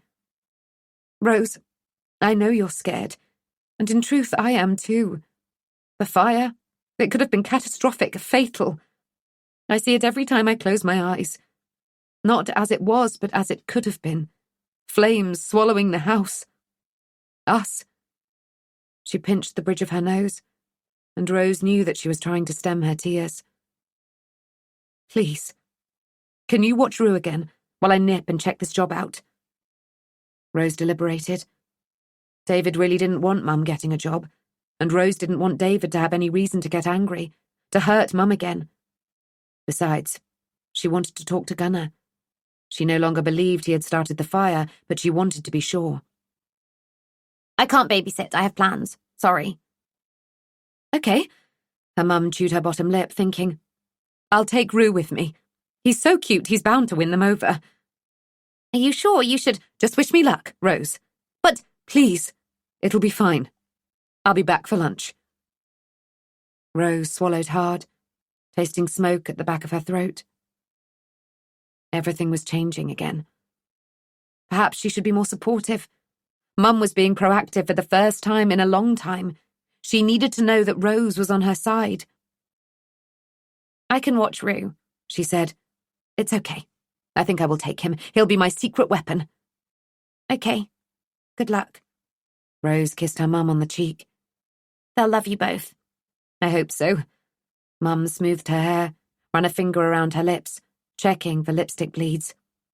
Right. She took a deep breath. You must be on your best behaviour, Rue. We need to impress these people. Okay. He nodded solemnly. We'll use your actual name today.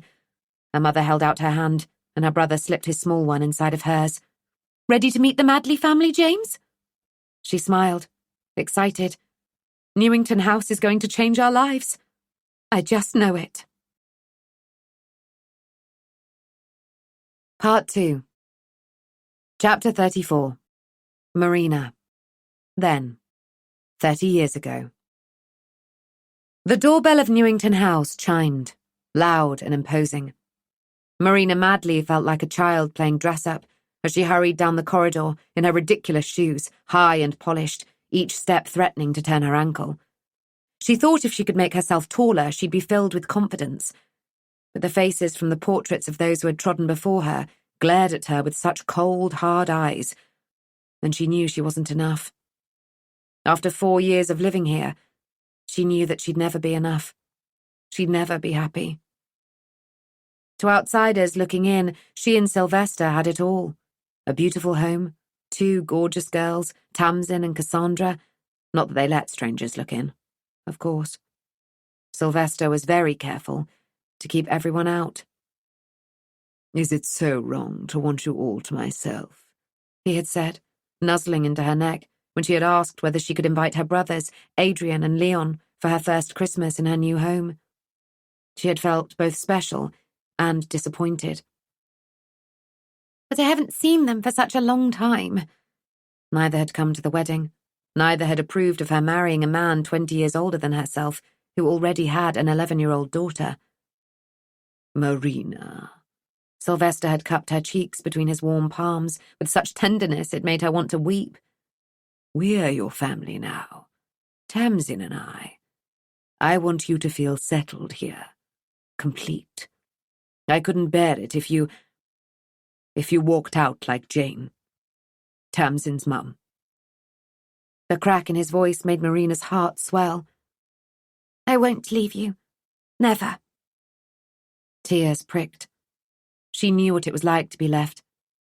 Her parents had been killed in a car crash, and she had felt so alone, abandoned, even though it wasn't their fault. Sylvester had found her when she had been lost, when they had both been alone and directionless and grieving for loss in different ways. They could save each other, she had thought. Then, as much as she wanted to pick up her 3-year-old daughter, Cassandra, and leave this dark, brooding house that had would never, feel like home, Sylvester had made it impossible. Not only that, but she wouldn't leave Tamsin. because Jane hadn't voluntarily left Tamsin, had she? A rattle, a shout. Hello? Two eyes peeked through the letterbox. Coming! Marina reached the front door and pulled it open, tucking her hair behind her ears, wishing she had swept it up into a French pleat, at least tried to look sophisticated. Can I help you? Marina was confused. She had been expecting Penelope, the wife of Gerald, one of Sylvester's Gentlemen's Club associates. She can't say they're friends, despite the fact that Penelope reminds her of herself in many ways, although she's loath to admit it. They're both Stepford wives. A couple of times a year, Penelope picks the children up and takes them out of the house for a few hours, while she and Sylvester attend to his business. Today was one of those days. The lady standing on the doorstep wasn't Penelope. She wasn't Dorothea either, the young foreign woman Marina had met begging in town that morning. Marina had crouched down to push a crumpled £5 note into the woman's hand as she told her in a low voice that if she came to Newington later she would find her work, pay a decent wage. She needed help for the event to run smoothly, or Sylvester would be cross. But I can't. I don't have the right. Dorothea had bitten her lip, as though she'd already said too much. Don't worry about tax and paperwork and all of that. It can be cash in hand if you don't tell anyone. Marina knew she was doing the right thing, and the wrong thing. A secret? A secret.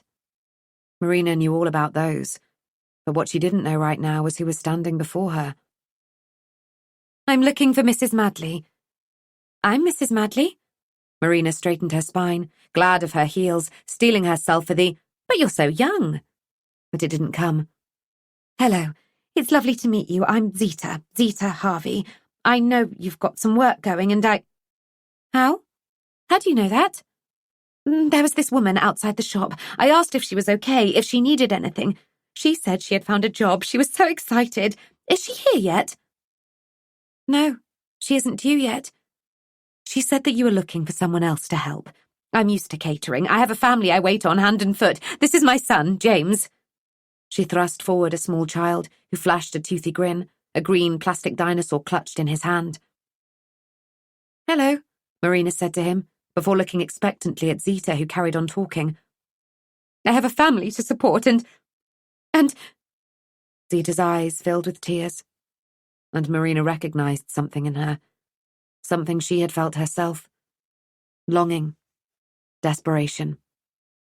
Zita was also the first person she had met with a child of a similar age to Cassandra. She felt a kinship. She glanced over her shoulder. Sylvester had gone to the city for a couple of hours, to his gentlemen's club. He wasn't a gentleman. "It'll give you time to organize my birthday surprise, my dear," he had said, running his finger across Marina's cheek. She had tried not to show her revulsion, but with Zita here, and Dorothea absent, she might have to rethink her plans anyway. Bile rose in her throat. If she let Sylvester down, there would be a price to pay. There was always a price to pay. Mummy, I need a wee, James whispered loudly, tugging his mum's hand. Sorry, Zita looked at her apologetically. Come in. Marina ushered them both inside, grateful for the distraction from her tumultuous thoughts. Thank you, Zita smiled as they came out. He's doing really well at staying dry, but it Can all be a bit last minute. She gazed around the entrance hall, in wonder. You have such a beautiful home.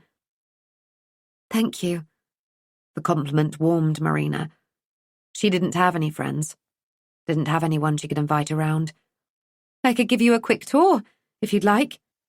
I'd love that. It looks like just the place lords and ladies would live, doesn't it, James? Do you remember when we went to the castle that time and watched the battle reenactment? Once James had used the bathroom, Marina showed them the chapel, the eagle pulpit, wings spread. James was enthralled. I wish we lived here, he said. We're lucky we have a nice home too. Zita looked so downcast that Marina beckoned James over to the pulpit. Look. She pulled out slips of paper and a pen. This is a Madley family tradition that dates back years and years. We write on the paper something we're grateful for and pop it in that wooden box by the door. Kind of like giving thanks to God? Zita asks. Marina smiled. But she didn't answer. She couldn't. She didn't believe in God anymore. Not since she married Sylvester. What are you thankful for, James? I'll write yours for you. Marina had her pen poised. My sister Rose, he said immediately, and Marina wrote the name down and popped it into the box. Upstairs, they poked their heads into what they still called the nursery, although at 3, Cassandra was growing out of the ducks marching around the walls. Her cot bed. Marina and Zita chatted as they ambled down the hallway, James racing ahead. There was a cry as he collided with Cassandra, who was coming out of her sister's bedroom, knocking her to the floor, her beloved teddy bear tumbling beside her. Cassandra's eyes welled with tears. James picked up the bear. What's his name? Mr. Tatty, Cassandra whispered. Tucking Mr. Tatty under his arm, James offered her his hand and helped her up before he gently kissed the back of it. My lady, he said grandly. Marina and Zita laughed. He's a charmer, Zita said. He saw that at the castle. You're supposed to say my lord, Marina called to her daughter. I think they've definitely got a spark, she said to Zita, never knowing her daughter so still. James continuing to hold her hand. You okay, Cassandra? Her words broke the spell. Cassandra scuttling off to Tamsin's room. James gazing forlornly after her. Where's she gone? To find her older sister, Tamsin. She's... Marina stopped herself. If she mentioned the age gap, she'd have to tell Zita that Tamsin was her stepdaughter, that she'd married a man so much older, and she was scared that if she began to talk, she wouldn't be able to stop. It's lovely, they're so close. Oh, they have their moments, believe me. Cass is a terror for hiding Tamsin's paintbrushes when she wants her attention. Sometimes Tamsin will play along with the game, sit Cassandra on her lap in her rocking chair and tell her stories. Sometimes she shouts at her for taking them. Then all I hear is slamming doors. It usually ends in tears, but Cassandra's so sweet she has all of us wrapped around her little finger.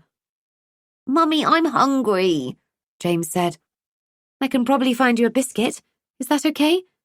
She turned her attention back to Zita. And do you fancy a coffee? Sylvester was out for the morning. The girls were occupied. A hot drink, 2 mums chatting. Something so normal was tantalizingly in reach, and Marina was desperate for it. What harm could it do?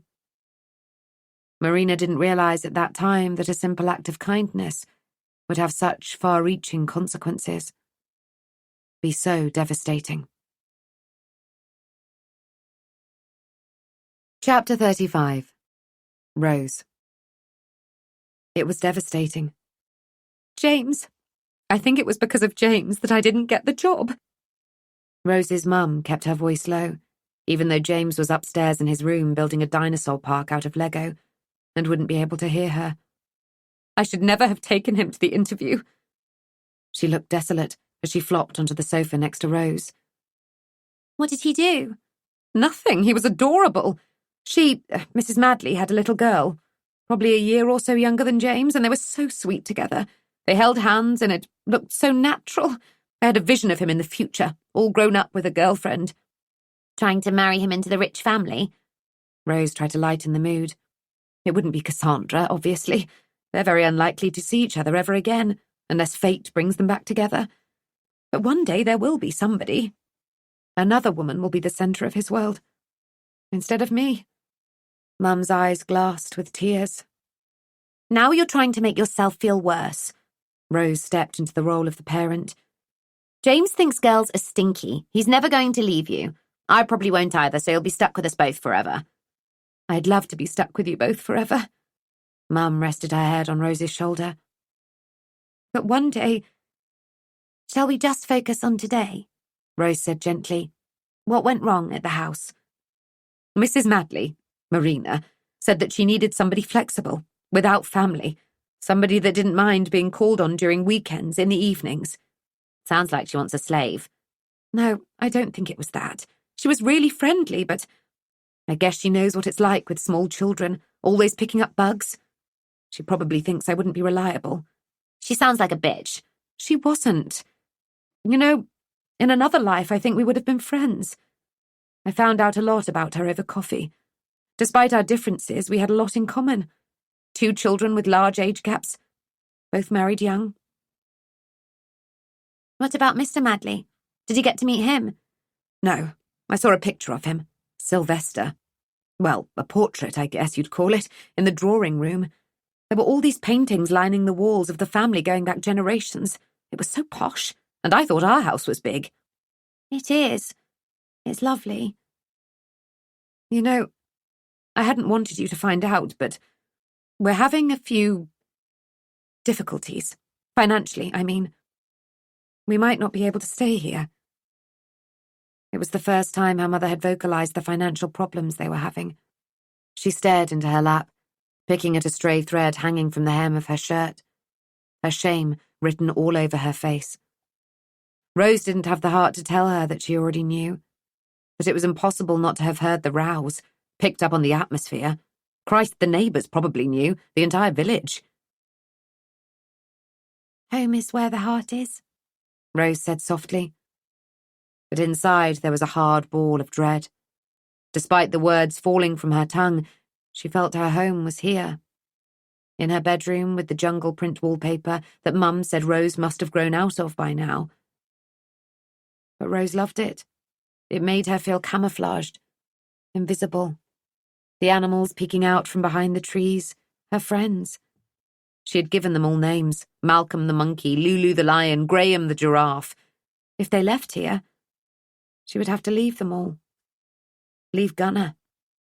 She still hoped she could sort things out with him. As long as you, me and James are together, that's the most important thing. Rose purposely didn't mention her stepdad. But her selfish side pushed her kindness aside. There must be something we can do. To stay, other jobs to apply for. Maybe, but my CV has a huge blank space on it where I haven't done anything. You've raised 2 children. I know. And there are transferable skills from that, valuable skills, time management, organisation, budgeting. But employers won't see that. They don't care. I'm underqualified for everything, lacking in experience. Too old. Mum, you're not... She stiffened at the sound of a key jabbing into the lock, sensing her mum doing the same beside her. Her stepdad stormed into the house. That meeting was a waste of fucking time. It's okay, her mum said. I was just explaining to Rose that we might have to move. And I was just telling Mum that as long as we are together as a family, it doesn't matter. Oh, it might not matter to you, Rose. But it does to you, David. There was a beat before he turned his attention back to her mother. This place is a pigsty. How can I bring clients here when... I tried to get a job this morning, Mum said quietly. Bravely. He stepped forward, confrontationally. Mum leaned back, pushing herself into the cushions, trying to make herself smaller. At least she tried, Rose said. Did you get it? David asked, and Rose couldn't read whether he hoped that she did or didn't. No, but I can try again. But what can you actually do? David said, but not nastily, more bewildered. And Rose was suddenly saddened that David did not know her mum at all, didn't know she was capable of so much. Everything. Mum can do anything she sets her mind to. And in the meantime, why don't you follow her example and try and find a job? Rose spoke quietly, placing her hand on her mum's knee, feeling the tremble in her fingers, knowing that Mum would feel it too, but wanting her to know that she wasn't alone. My business is a joke. David raised his hand at Rose's harsh words. Rose tilted her chin defiantly, steeled herself for the slap, wanted it almost. But it didn't come. Mum babbling apologies on her behalf, trying to fill the cracks in their relationships with carefully chosen words. But the crevices were now chasms, too deep and too wide to repair. David nodded, soothed, and Rose seethed, wishing he had hit her, knowing that Mum had been pushed to her limits and beyond, but also knowing there was a line, and that she, Rose, was that line. If David hurt her physically, Mum would leave him. Of that she had no doubt. She just wished that Mum could see that it wasn't only punches and kicks that hurt. Witnessing the slow disintegration of her mum's self-esteem, her self-worth, had been an altogether different kind of pain. Inconceivably cruel. But worse than that was the knowledge that although Rose was almost 16, almost free to leave, she wouldn't, because she couldn't leave her mother or her brother with this monster. Rose didn't speak throughout lunch. She couldn't, the toast sticking in her throat despite being softened by baked beans.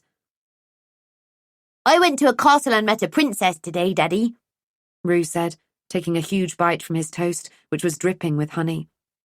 A shadow passed across the window. Under the table! David snapped, and they all ducked out of view as fists thumped against the glass outside. Rue pressed himself against Rose, his small body shaking with fear, picking up that something was very wrong, even if he was too young to understand what. Eventually the shadow fell away. The midday sun, high in the sky, once again flooding the room.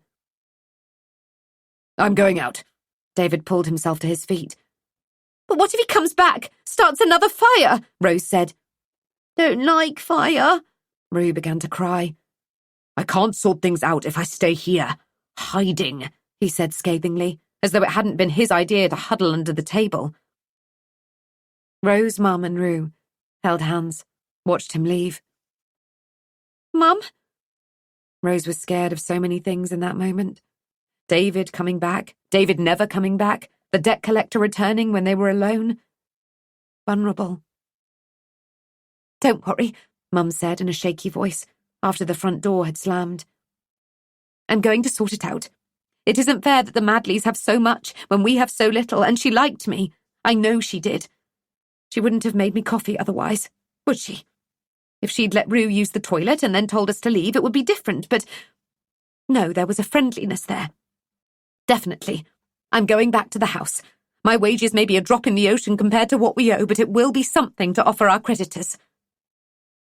Okay. That one word was all that Rose could force out of her constricted throat. Her eyes burned with tears.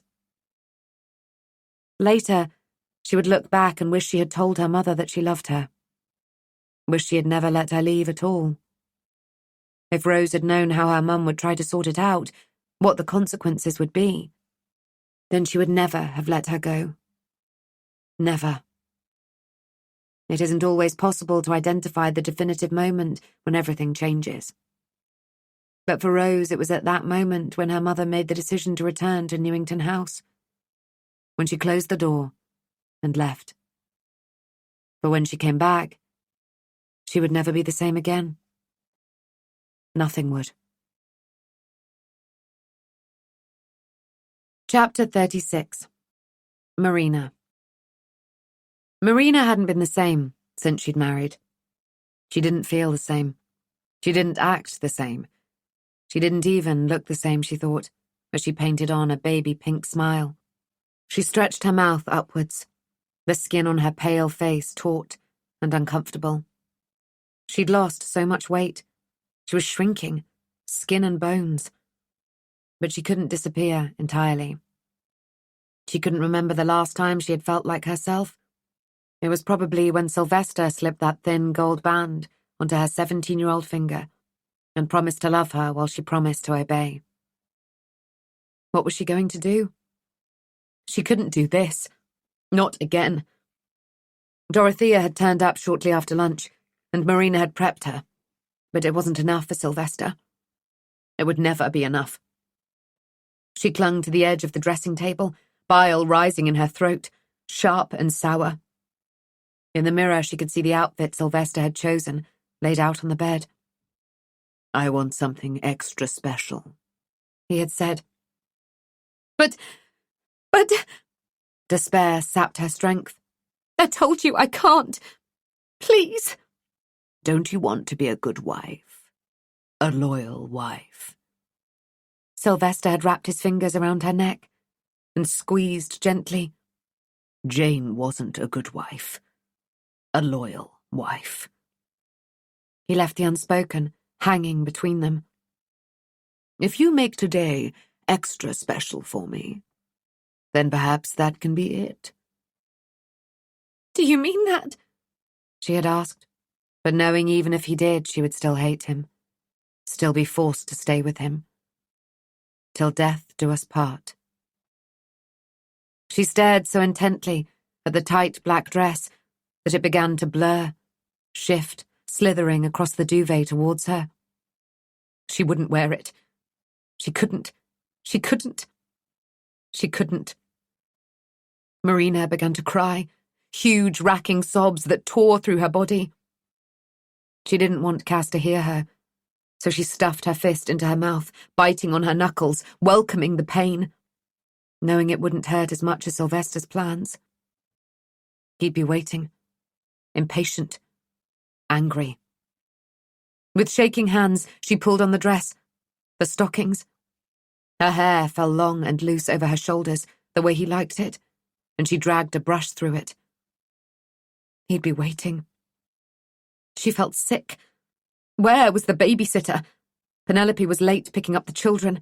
They couldn't both disappear while the girls were here. She took one last glance at the mirror. Her dress, her lipstick. She couldn't look herself in the eye. She pulled on a long cardigan over her dress to cover up her shame and went downstairs to wait. The phone trilled, breaking through Marina's thoughts. Hello? Marina, it's Penelope. I'm sorry, but I can't take the children after all. But you must. Sylvester will be furious. I know. Gerald will hate that I've let him down, but I've got food poisoning. I've tried to get to you, but I've had to rush back to the bathroom and... Please, if there's a way Gerald doesn't have to know. I'm sorry. She hung up. Adrenaline rushed through Marina. What was she going to do? She didn't have any real friends, didn't know anyone from the village she could ask. These events took so much planning. If it wasn't Sylvester's birthday, it wouldn't be quite so bad, but she couldn't make the decision on her own. Sylvester would know what to do. Lost in thought, she didn't make the usual checks as she entered the kitchen, the pantry, didn't make sure that she was alone as she pressed the button, and waited while the false wall slid back, revealing the hidden scullery beyond. Old houses often had them as a place for keeping food and all the clutter out of sight. She hurried towards the thick butcher's block against the back wall that held a lifetime of crisscross knife marks and all of her secrets.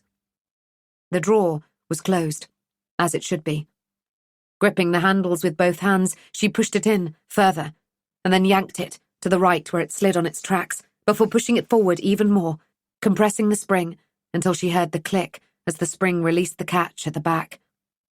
It was basic mechanics, but really quite clever for its time. You'd never be able to trigger the release mechanism by accident, in the unlikely event you discovered the scullery in the first place.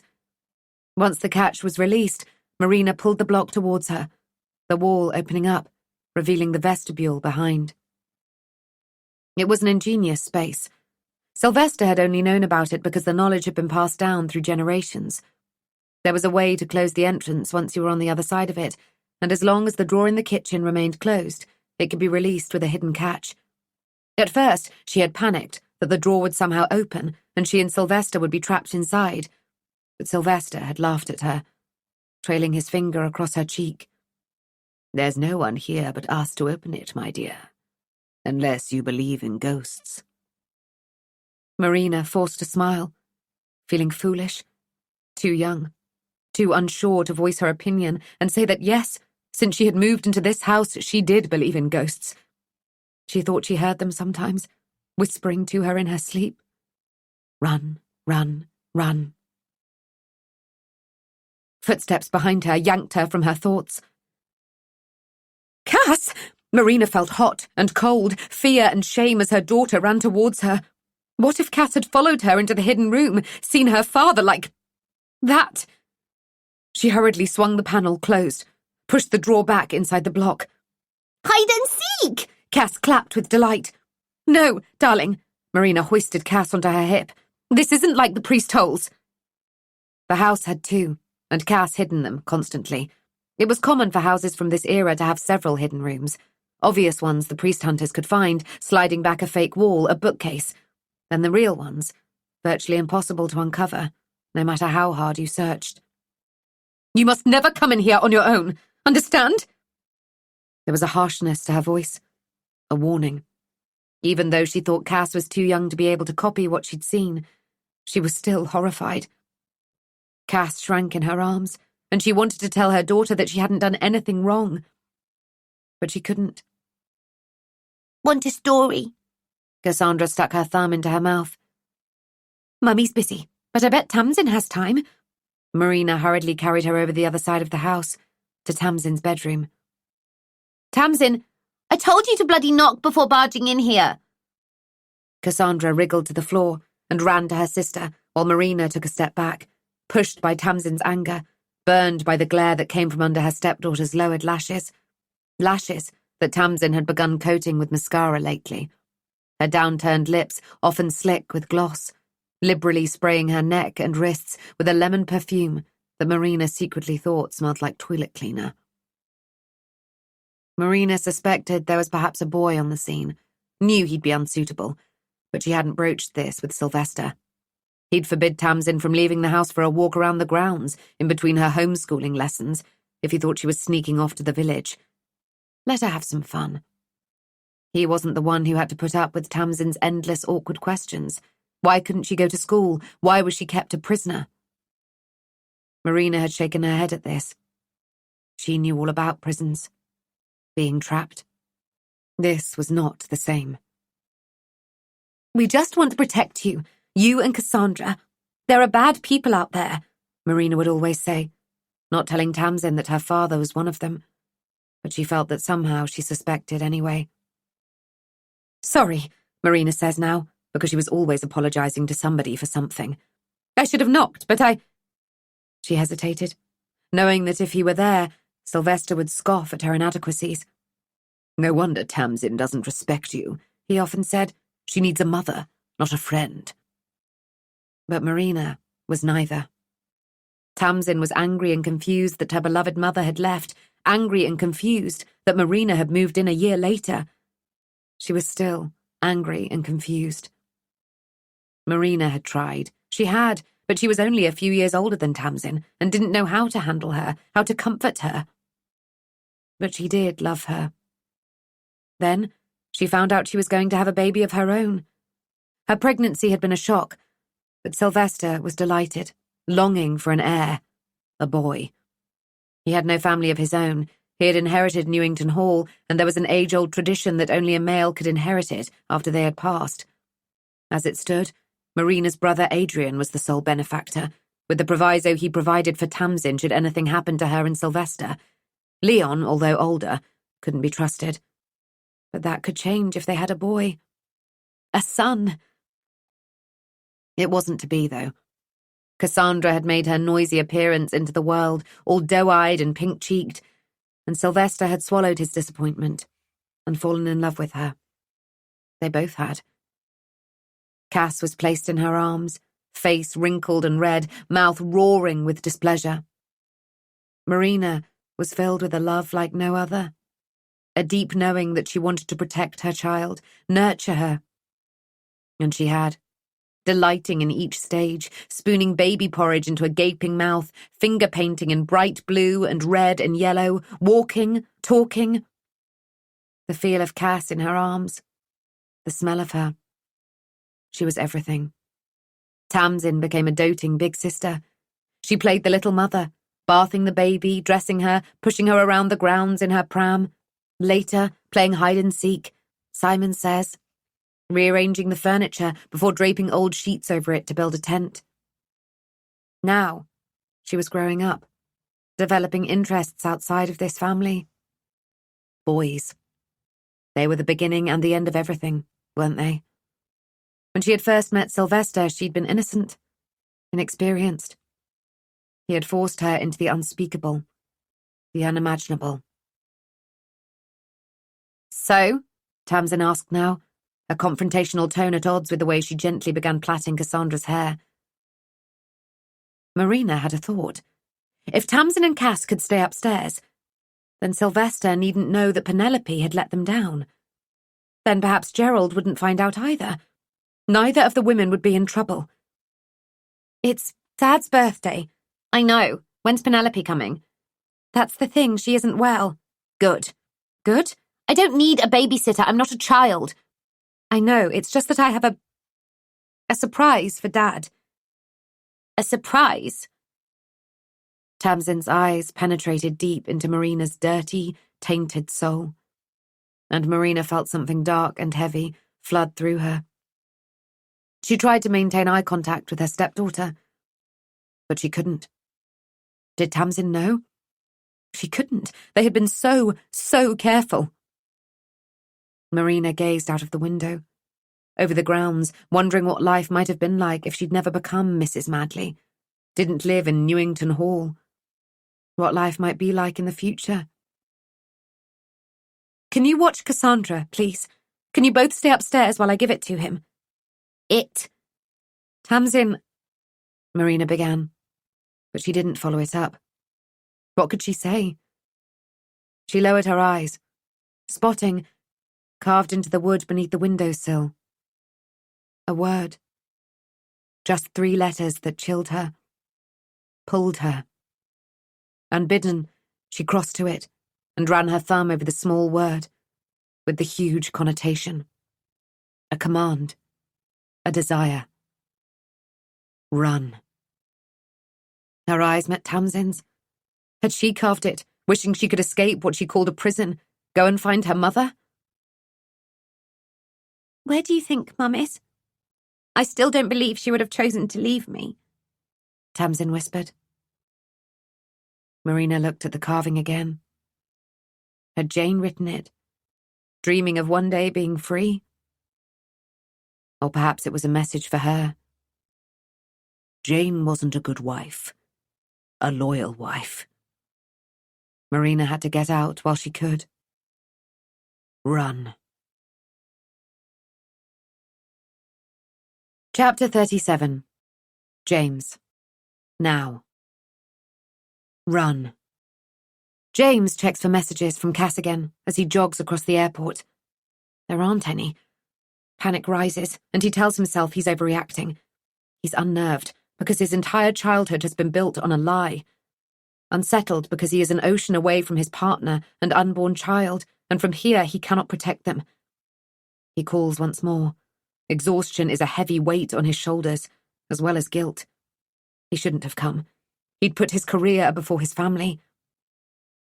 She doesn't pick up. Something is wrong. He knows it. He sits on a hard metal bench, his head in his hands. Should he book a flight back to the UK? What would his boss say if he's flown all this way and doesn't take the meetings? How can he explain he'd left because of a feeling? He tries to calm himself, eyes scanning the airport for familiar sights that can ground him. A luggage trolley with squeaky wheels, a battered green suitcase. He slows his breathing, inhaling deeply, pausing before exhaling, counting his breaths. 1, 2, 3. He's being ridiculous. Even if he is the missing Madley child, it doesn't mean he witnessed anything, doesn't mean whoever killed his family will come back. Does it? He's understandably anxious because his world has been tipped on its axis. To set his mind at rest, he tries to call Fran and Robin. When neither of them answer, he fires off texts to them both. In Paris, Cass is alone and not answering calls. I'm worried about her. Please check and let me know all okay. He slips his phone back into his pocket, but still, he can't relax, moving across the airport with urgency. Run. Chapter 38. Marina. Then. Run.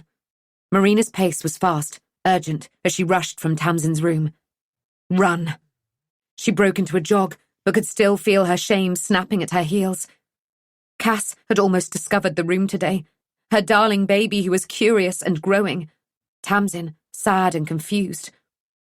I still don't believe she would have chosen to leave me. Sylvester, terrifying. Jane wasn't a good wife, a loyal wife. Oh God, what was she going to do?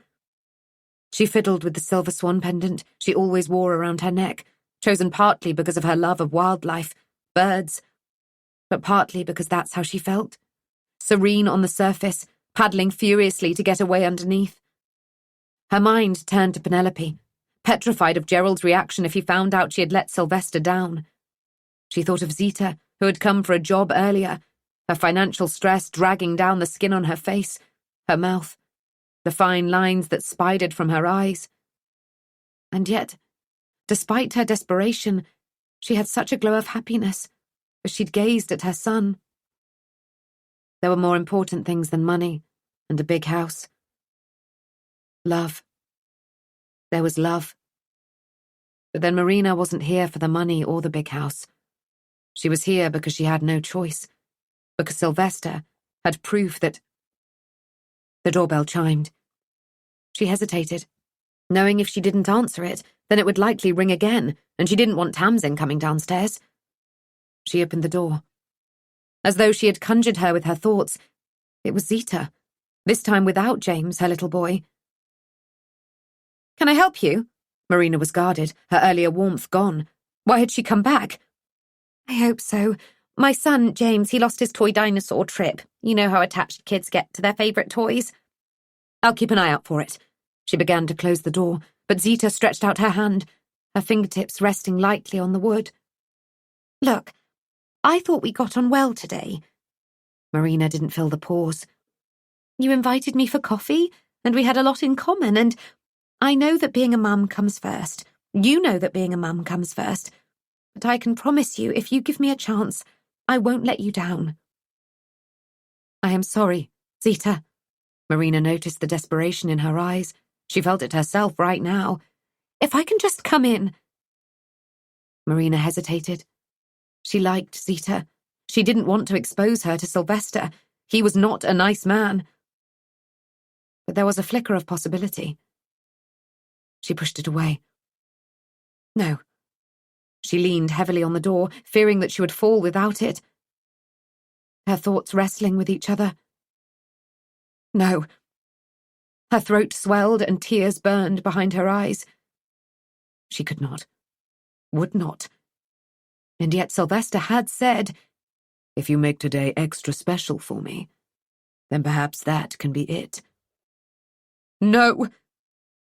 She was nauseous at just the thought. Saliva pooled in her mouth. She swallowed it down. They could get through this quicker, with an extra pair of hands. She was painfully aware that her children were in the house. Her eyes met Zita's. She could feel the despair in them. "Please. I need help," Marina said desperately. "Perfect, I can help." Zita pushed her way in, quickly, as though worried Marina might change her mind. "I can begin right now. Cooking, cleaning, anything." Marina tried to tell her that wasn't the sort of help she needed. "I'm in no rush to get back. My husband doesn't even know I'm begging for work, because that's what I'm doing, begging." "Where does he think you are?" "He's at work, so he'll assume I'm at home." "But your children know you're here?" Zita hesitated. "No, I told them I was just popping out. Nobody will think you're taking advantage of me if that's what you're worried about. Look, my car wouldn't start and I had to walk all the way here and—" She kept her voice low, but Marina could detect the crack in it. The crack in her. This woman was broken like a spider with 7 legs, a moth with 1 wing. "I don't know." Marina swayed, faint, leaned against the grandfather clock. "If you make today extra special for me, then perhaps that can be it." Had Sylvester meant that? She didn't trust him. But if there was even a smidgen of a chance that this really could be the last time, then didn't she have to grasp that chance and take it? For the sake of the girls? For one brief, glorious moment she imagined herself strolling out of the front door with her belongings. Cass on her hip, Tamsin by her side, Sylvester waving them off. It was stupid and fanciful, but she wanted it more than anything she had ever wanted in her entire life. "Quietly, then." She couldn't look Zita in the eye. "Cassandra is having a nap." But even as she said it, she wanted to yank open the door, tell Zita to get as far away from the house as possible. Run. Zita's face lit up with an expression of gratitude, and Marina dropped her eyes to the floor, unable to bear it, because she knew She knew what was to come. Chapter 39. Cass. Now. What will become of me if I run? I want to leave Newington, flee from the house I'd moved into knowing there had been a tragedy, but having no idea that it was my tragedy, that I am a Madley. I also want to stay here to be closer to my sister, Tamsin, my parents, even though I cannot remember them. Really, I have no idea what I want. My phone is switched off, but its weight in my pocket reminds me it is there, that Dad will be bombarding me with messages. But I don't want to speak to anyone while I try and process the way I feel. But I don't feel anything. I want to cry, but tears won't come. I want to rage, the way the storm is raging outside, to scream at the unfairness of it all. I have felt unsettled my entire life. What did I see that night? Something terrified me enough to drive me into the priest hole, to make me stay there for hours, long after the police had arrived and had searched for me. Why can't I remember? Since I fell pregnant, I've researched when children first form memories they can retain, wondering when Isabel will remember the love we will shower on her, the fun we will have. Although the subject is complex and dependent on various factors, in the most recent research, experts believe that children can recall events that happened from around the age of 2.5. I had been 3 the night of the murders. Why can't I remember? It isn't like a birthday gift or a visit to Santa. My entire family were killed. What did I see? What did I endure? My scar throbs, and I trace my fingers lightly over it. Dad told me it was a result of that night, but he couldn't tell me exactly how I'd been hurt. Had someone tried to kill me, too? I was only a child. Is that what saved me? But so was Tamsin. My sweet, sweet sister who I can't recall and yet somehow can. The feel of fingers lightly brushing my hair. A whispered story as we rocked on the chair in her room. Are these memories? Or wishful thinking? I just don't know. It's all too much. I can feel my mind fracturing, shattering into tiny pieces. On each fragment an emotion, too many to bear. Sadness for my family, gratitude I am alive, guilt that I survived, fear that there is something irreparable inside me. Something that broke that night that can never be fixed. There's a banging inside my head. Why can't I remember? I'm slipping away from myself. It is a strange and confusing feeling. I've dissociated from myself, from my body. I find myself in front of the mirror, stare at the pale face reflected back at me. The same eyes, the same hair, the same bone structure. Me, and yet not.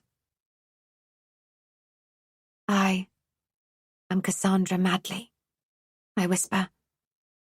And there is a sudden, violent sound of breaking glass. Chapter 40. Marina. Then. The sound of Marina's heart breaking was violent and loud, and she was surprised that Zita could not hear it. You're okay with kitchen work? Marina led Zita through the house, hating herself. Yes, I sometimes feel like a scullery maid at home. Marina took Zita's words and tried to hold them tightly against her chest as proof that this woman's life was miserable. But she wasn't convinced. She couldn't do this. Actually, I don't think... Please. Zita grabbed her arm. I need this. I feel so worthless, so useless. I need to contribute because sometimes I feel that my children, my family are better off without me. Was this confirmation? On autopilot, Marina retrieved a black dress, tights and white apron from the dresser, closing the door on the row of identical uniforms that would, from this day forward, if she got her way, remain unworn. If you make today extra special for me, then perhaps that can be it. She waited outside the room, her stomach churning, legs shaking while Zita got changed. Ready, Zita called. When Marina stepped back inside, she was tugging down the hem of the dress, her cheeks flushed pink. "It's a bit tight, short." Marina didn't speak, because if she did, she feared she would say the word she could not say. Run. She led Zita over to the far wall, where she pressed a button, glancing at Zita as the wooden panel slid back, revealing the hidden room beyond. "What on earth?" Zita looked in wonder. "It's a scullery," Marina explained the original purpose. "There's a butler's pantry, too, which is where we're heading, somewhere all the silverware is stored." "It's like a kitchen within a kitchen!" Zita spun a slow 360. "What an amazing idea! Somewhere to stash all the mess." Marina approached the butcher's block, her palms slick with sweat. Once she pushed against the drawer, that would be it. No turning back. Zita would have seen the room, seen too much. She took a long, slow breath. Sylvester would be waiting, furious at the delay. Zita would make him happy. Then they could stop. But however she tried to rationalize it, she couldn't. Zita was not like the others. She had a family. She couldn't do this. "I don't know what I'd have done without you," Zita garbled, as though sensing Marina's hesitation, her second thoughts. "Life's been so difficult. I've been very unhappy." Marina could anonymously send Zita's family money when this was all over. She told herself this to make herself feel better. She told herself lies, veering between believing Sylvester could stop to knowing full well that he wouldn't. But she wanted so very much to believe, and that little bit of hope was all she had. So she held it tightly within her grasp as she forced the drawer in, pushed it to the right, shoved it forward again, swung the panel out, heard the breath hitch in Zita's throat as the tunnel beyond was revealed. "That's so cool. A little creepy, though." "It's fine. Follow me." "But what exactly is it I'll be doing?" Doubt had crept into Zita's voice. Marina swallowed hard. The words she'd used before dry on her tongue. What was it about this woman? She felt something she had never felt before. The possibility of a friend. She conjured an image of Cass. She had to come first. If there was any other way, she would not be doing this. "You'll be fetching the china and silverware. We store it somewhere secure. Old houses are often targets for burglars. Then you'll lay the table in the dining room, and when the chef arrives, you can help with the prep and then serve. Is that okay?" She tripped out the words she'd used before, almost wanting Zita to say no. But instead she took a step forward and peered into the tunnel. But she didn't go any further, crossing her arms over her chest, her thin shirt no protection against the coldness of the stone walls. "Is $250 for the night, okay?" Marina asked. Zita turned to her, eyes wide. £250? 500? Zita covered her heart with both hands in gratitude. "I was happy with 250. Really, it'll make an enormous difference." Marina lowered her eyes, conflicted. She was straddling the invisible line between the pantry and the tunnel, between the person she wanted to be and the person she had become. "Run." "Are you all right?" Zita touched her arm, and a lump formed in Marina's throat. "One last time." "Let's go." Marina let Zita lead the way, unaware that Marina was the dog and she was the sheep. She would not be allowed to change direction, change her mind. Marina closed the entrance behind her. The latch clicked. The light sucked from the space. A dull light ahead beckoned them forward. "This tunnel was apparently made when the priest holes that I showed you earlier on the tour were fashioned." Marina distracted Zita, gently pushing between her shoulder blades, so she began to walk on. "So if persecutors found the first priest hole and believed it was empty, they would leave the family alone, not knowing about the second. But more and more houses had priest holes, and they became easier to find, and it became known there'd always be a second, so some properties had a third. And if they found the priest, he would be killed. Not just the priest, but the family who had hidden him as well. It was a great risk. Using this space instead minimised the chances of being caught. The family must have been very scared, very brave. Marina nodded, thinking of the imposing portraits that lined the hallway, like soldiers, cold eyes and stiff smiles. When she had first moved in, she hadn't felt good enough for the family. But now, she wondered what they would think if they knew what Sylvester had become. All along, it had been he who wasn't good enough for her. Run. They walked, stooped through the narrow tunnel, the change of temperature startling. But Marina barely noticed the cold anymore. Her blood was adrenaline hot. Marina and Zita had reached the end. Really, they could turn back now, before Sylvester saw them. But in her heart, Marina knew that she had passed the point of no return, many years back, when Sylvester had brought her here as his 17-year-old bride. She had compared herself to Cinderella, whisked away to an entirely new life by her prince. But her life wasn't a fairy tale, and she was still waiting for her happy ending. The difference was now it seemed within her grasp. One last time.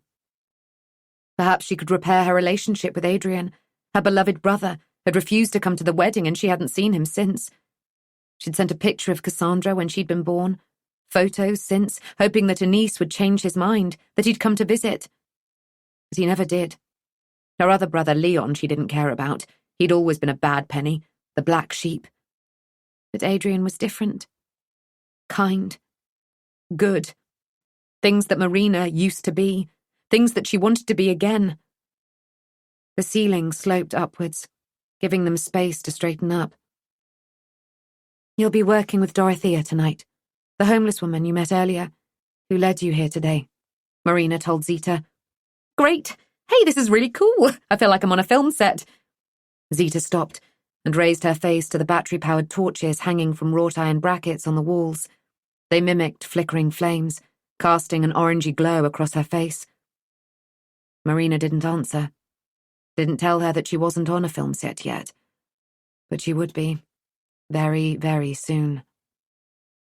The tunnel expanded, and suddenly they were through a door and inside a small room. This is my husband, Sylvester. It was difficult to see Sylvester's expression from under his mask, but Marina could read his body language, knew he was angry with the interruption, the unexpected visitor. He didn't like surprises. He stalked over to the record player and lifted the needle off the record. I don't understand. What is this? Zita asked in a panicked voice, backing away. But Marina was blocking the door. Even if she got out and reached the end of the tunnel, she would never find the catch to open the exit. Marina felt sick as she watched Zita's jaw hanging open as she took in the camera, the equipment, Dorothea suspended from the ceiling by chains. Her terrified eyes met Zita's. Her muffled cries frantic as she jerked her body, trying to free herself. Blood dripped from the slashes on her arms onto the flagstone floor. Is she okay? Zita turned to Marina. What the fuck is going on? Then glanced to Sylvester. This is fake, right? This, Sylvester approached Zita, knife in his hand, is about as real as you get. What the fuck? Zita covered her mouth with her hands. What are you doing? It's called a snuff movie, my dear, Sylvester said, and it looks like you'll be the star of the show. Chapter 41. Marina. The star of the... Marina? Zita turned to her. Marina slipped on her mask, hiding her face, her feelings, transformed herself into someone else, someone numb. The masks had been her idea, after that first time, That god-awful first time where Marina had cried and vomited and begged Sylvester to let the poor woman free. She couldn't bear to see her face in the mirror afterwards. Her shame. She had been in a state of shock throughout. Thought that because Sylvester had arranged for Penelope to collect Tamsin, they'd be having a romantic meal. It had all been so traumatic. There were so many things that she could have done, should have done, after Sylvester had struck her again and again as she tried to make him stop. So in the end she had stood mutely and watched her husband, the monster she had married, hurt that woman. A part of her was relieved that if he was hurting someone else, then he wasn't hurting her, because she knew then what he was capable of. Everything. Afterwards, Sylvester had told Marina that she too was on camera, complicit. Did she really want to leave? Risk going to jail if she reported him? Wasn't he good to her? "This is a small part of my life," he had told her. "It satisfies some need in me, and it's a job. Not a conventional one, but I make good money selling these films. Gerald from the Gentlemen's Club takes the original footage away, copies them, and distributes them to a select few for a hefty price tag. Sometimes I make a film specifically for one person, tailored to what they want to see. When you have that much money, you can buy anything." "But I'm on that. My face." Marina had touched her cheeks. "And I won't let anything happen to you, my darling." He had stroked her hair the way you would a frightened pet, but she was beyond frightened. Terrified, shaking so hard her teeth rattled in her head. Later that night, she had called Adrian. Although her brother had been absent from her life for the past few years, she needed him now. "Please," was all she could say when he picked up, her tears trapping the words she wanted to say in her throat. "You've made your bed. Now lie in it," he said gently, before hanging up on her. Although she had nowhere to go, she had thrown her things into the small battered suitcase she had arrived here with 9 months ago. "Where are you going?" Sylvester had wandered into the bedroom, an amused look on his face. I'm sorry." Ridiculously, she was the one apologizing. "I can't let you leave, Marina," he said, gently taking out a blouse she had balled into the case and smoothing out the creases before hanging it back up. "I won't tell anyone." "But you will.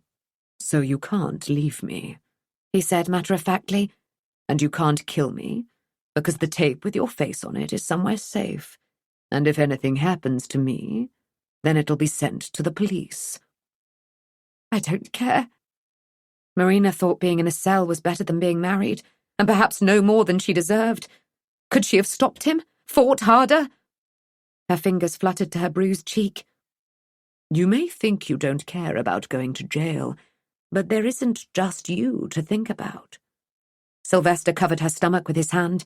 Marina batted it away, repulsed, confused. "You're pregnant, my dear. Didn't you know?" Marina shook her head. The thought had never occurred to her, even though she hadn't had much of an appetite. Had been feeling sick, but she had put those things down to adjusting to her new life. How could this have happened?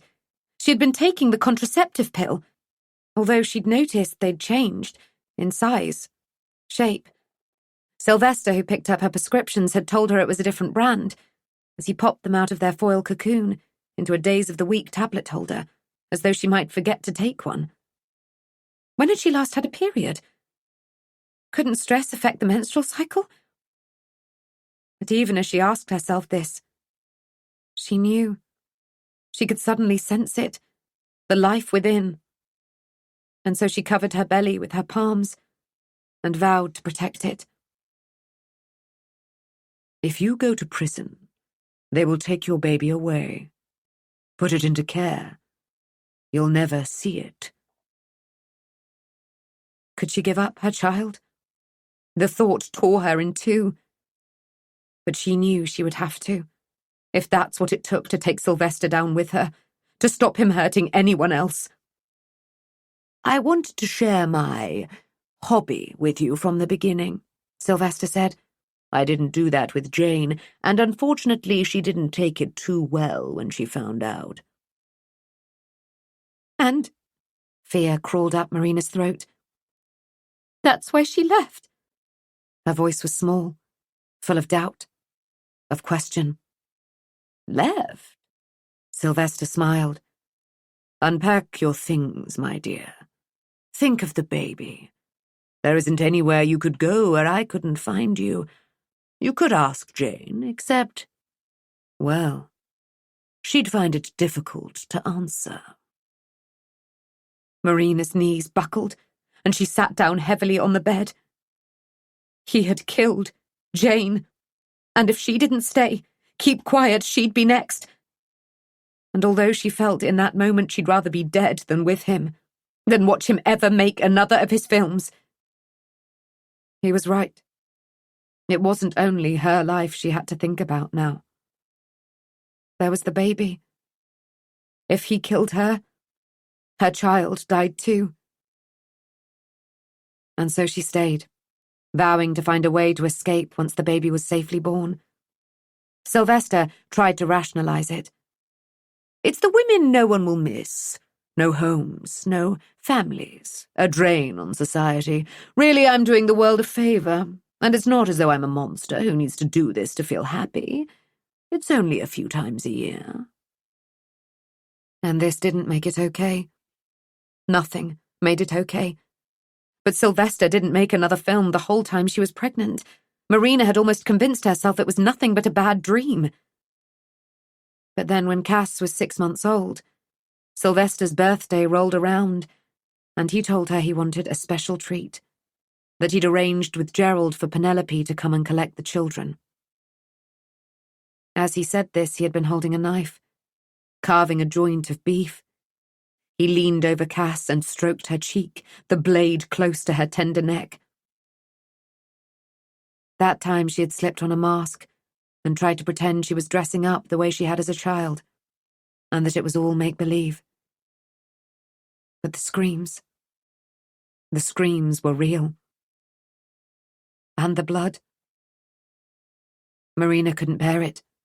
She had lunged for the knife, forgetting the consequences, determined to kill her husband. He had wrapped his thick fingers around her throat and breathed his cigar breath close to her face as he whispered, "Your priority should be your child," while he squeezed and squeezed until she had passed out. When she came to, on the stone-cold floor, the woman had gone. Marina had waited every day for a knock at the door, a report on the news. But Sylvester had been right. It was the women who wouldn't be missed. It had happened a few times since. She hadn't tried to stop it, full of the diazepam her doctor had given her for her nerves, and she knew that was unforgivable, that she was a terrible person.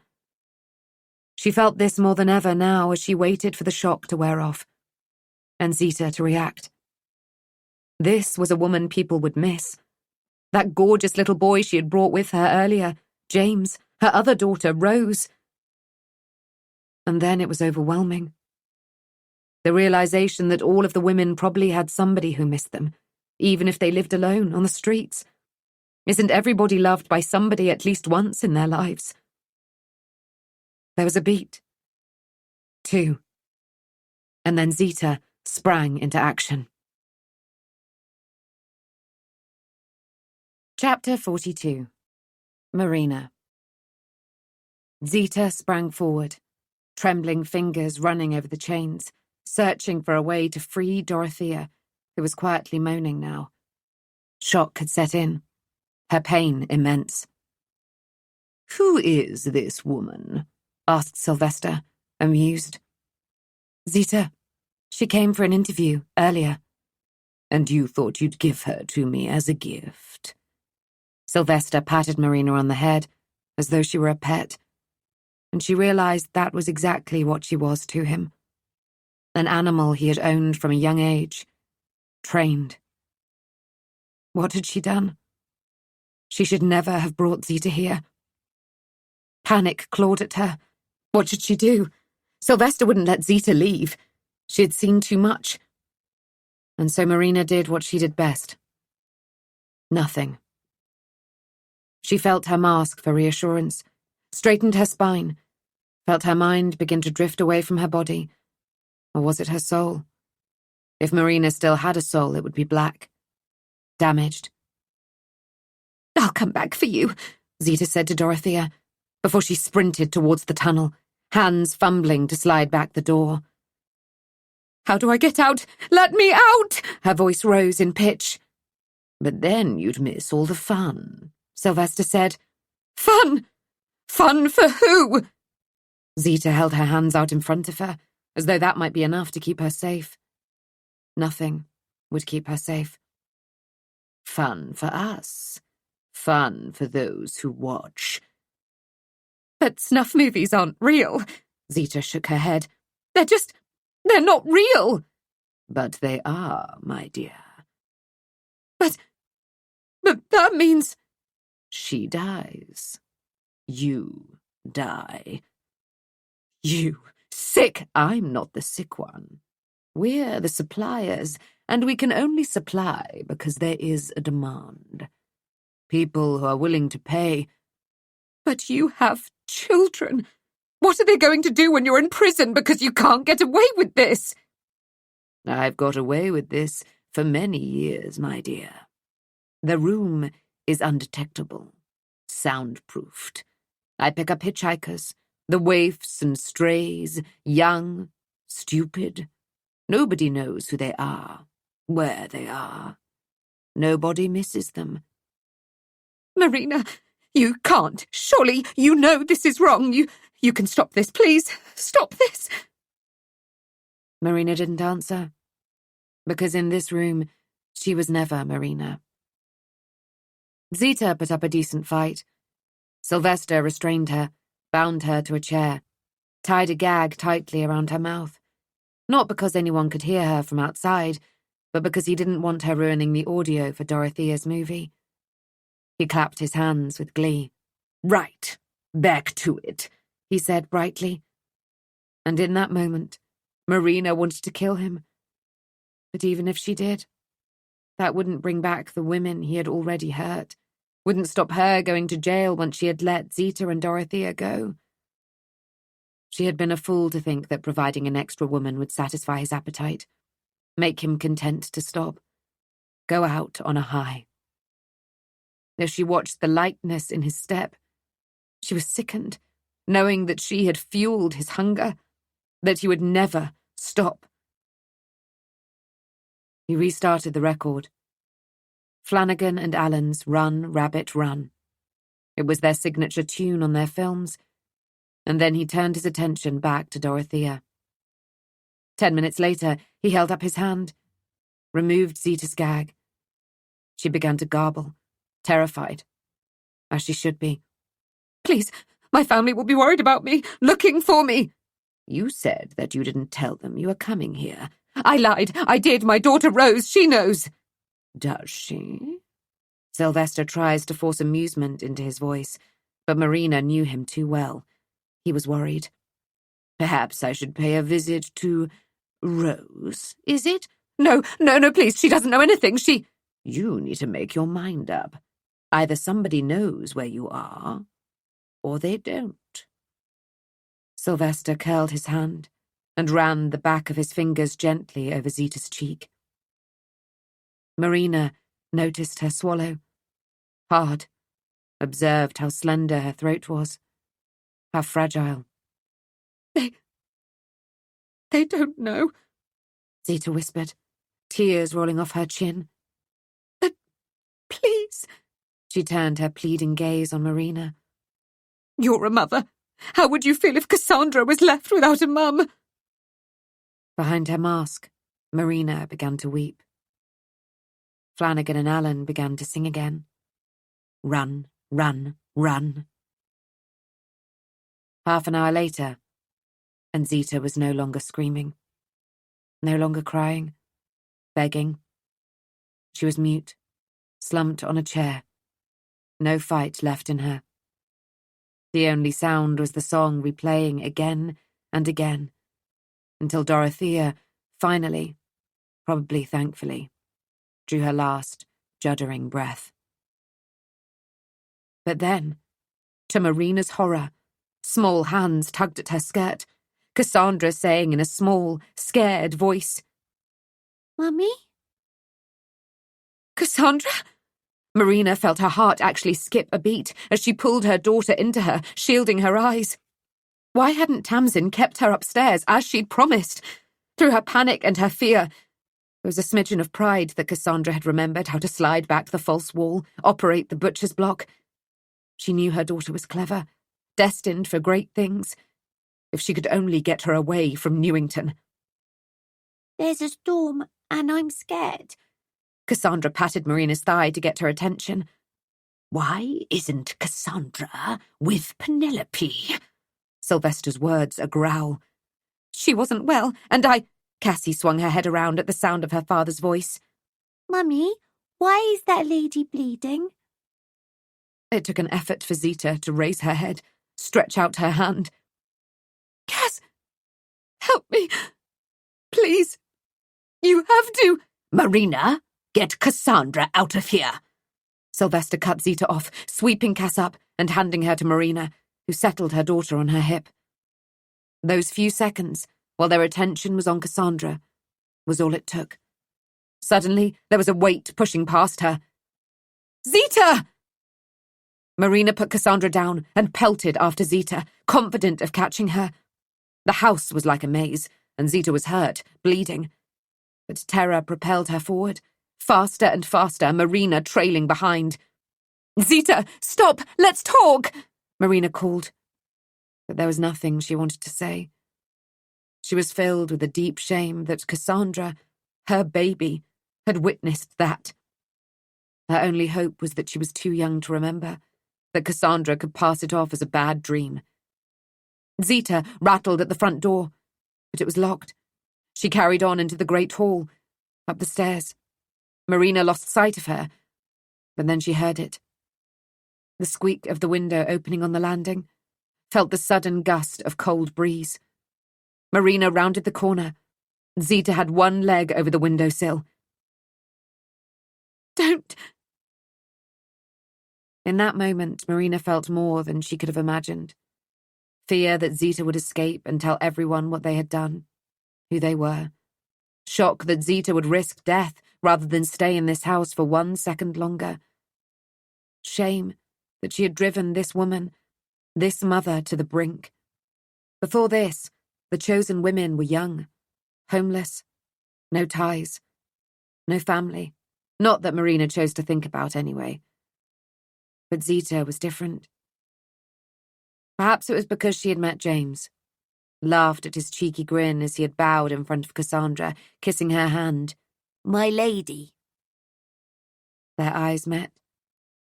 Zita's filled with desperation, Marina's full of apology and regret. How many women have there been? Zita asked quietly. Marina swallowed hard.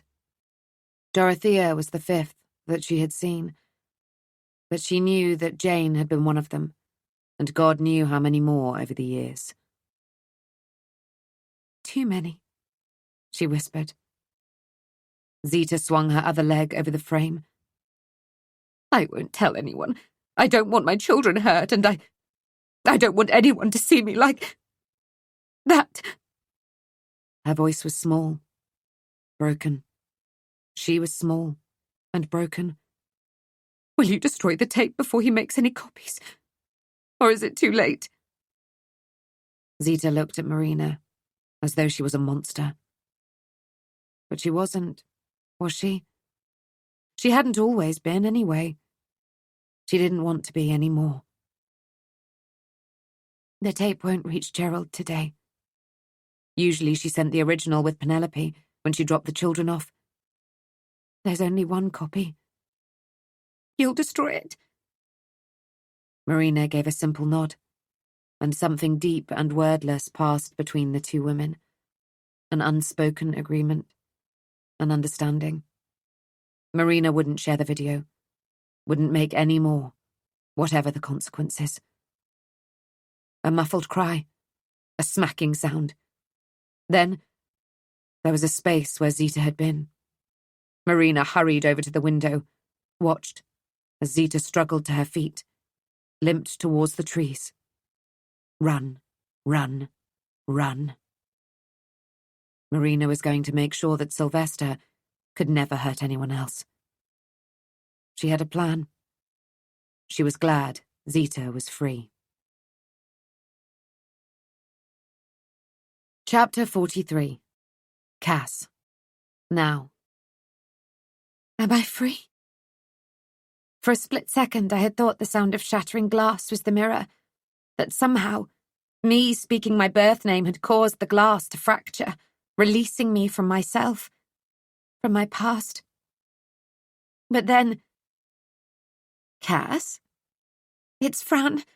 I have a ridiculous urge to run and hide, to climb inside the priest hole with my eyes screwed shut and my hands over my ears, because more than anything I want to feel safe. Instead, I am draped with a heaviness, a foreboding as I slowly walk down the stairs, wondering what Fran will see when she looks at me, who she will see. I am Cassandra Madley. But I do not want to be her. I want to be carefree Cass. Already I am looking through rose-coloured spectacles at the girl I thought I was. Because I have never been carefree. The difference in me is that now I know why. I am the carrier of secrets, the witness to something so unthinkable, so unimaginable that my mind has kept it hidden from me. Cass? Fran sounds frantic.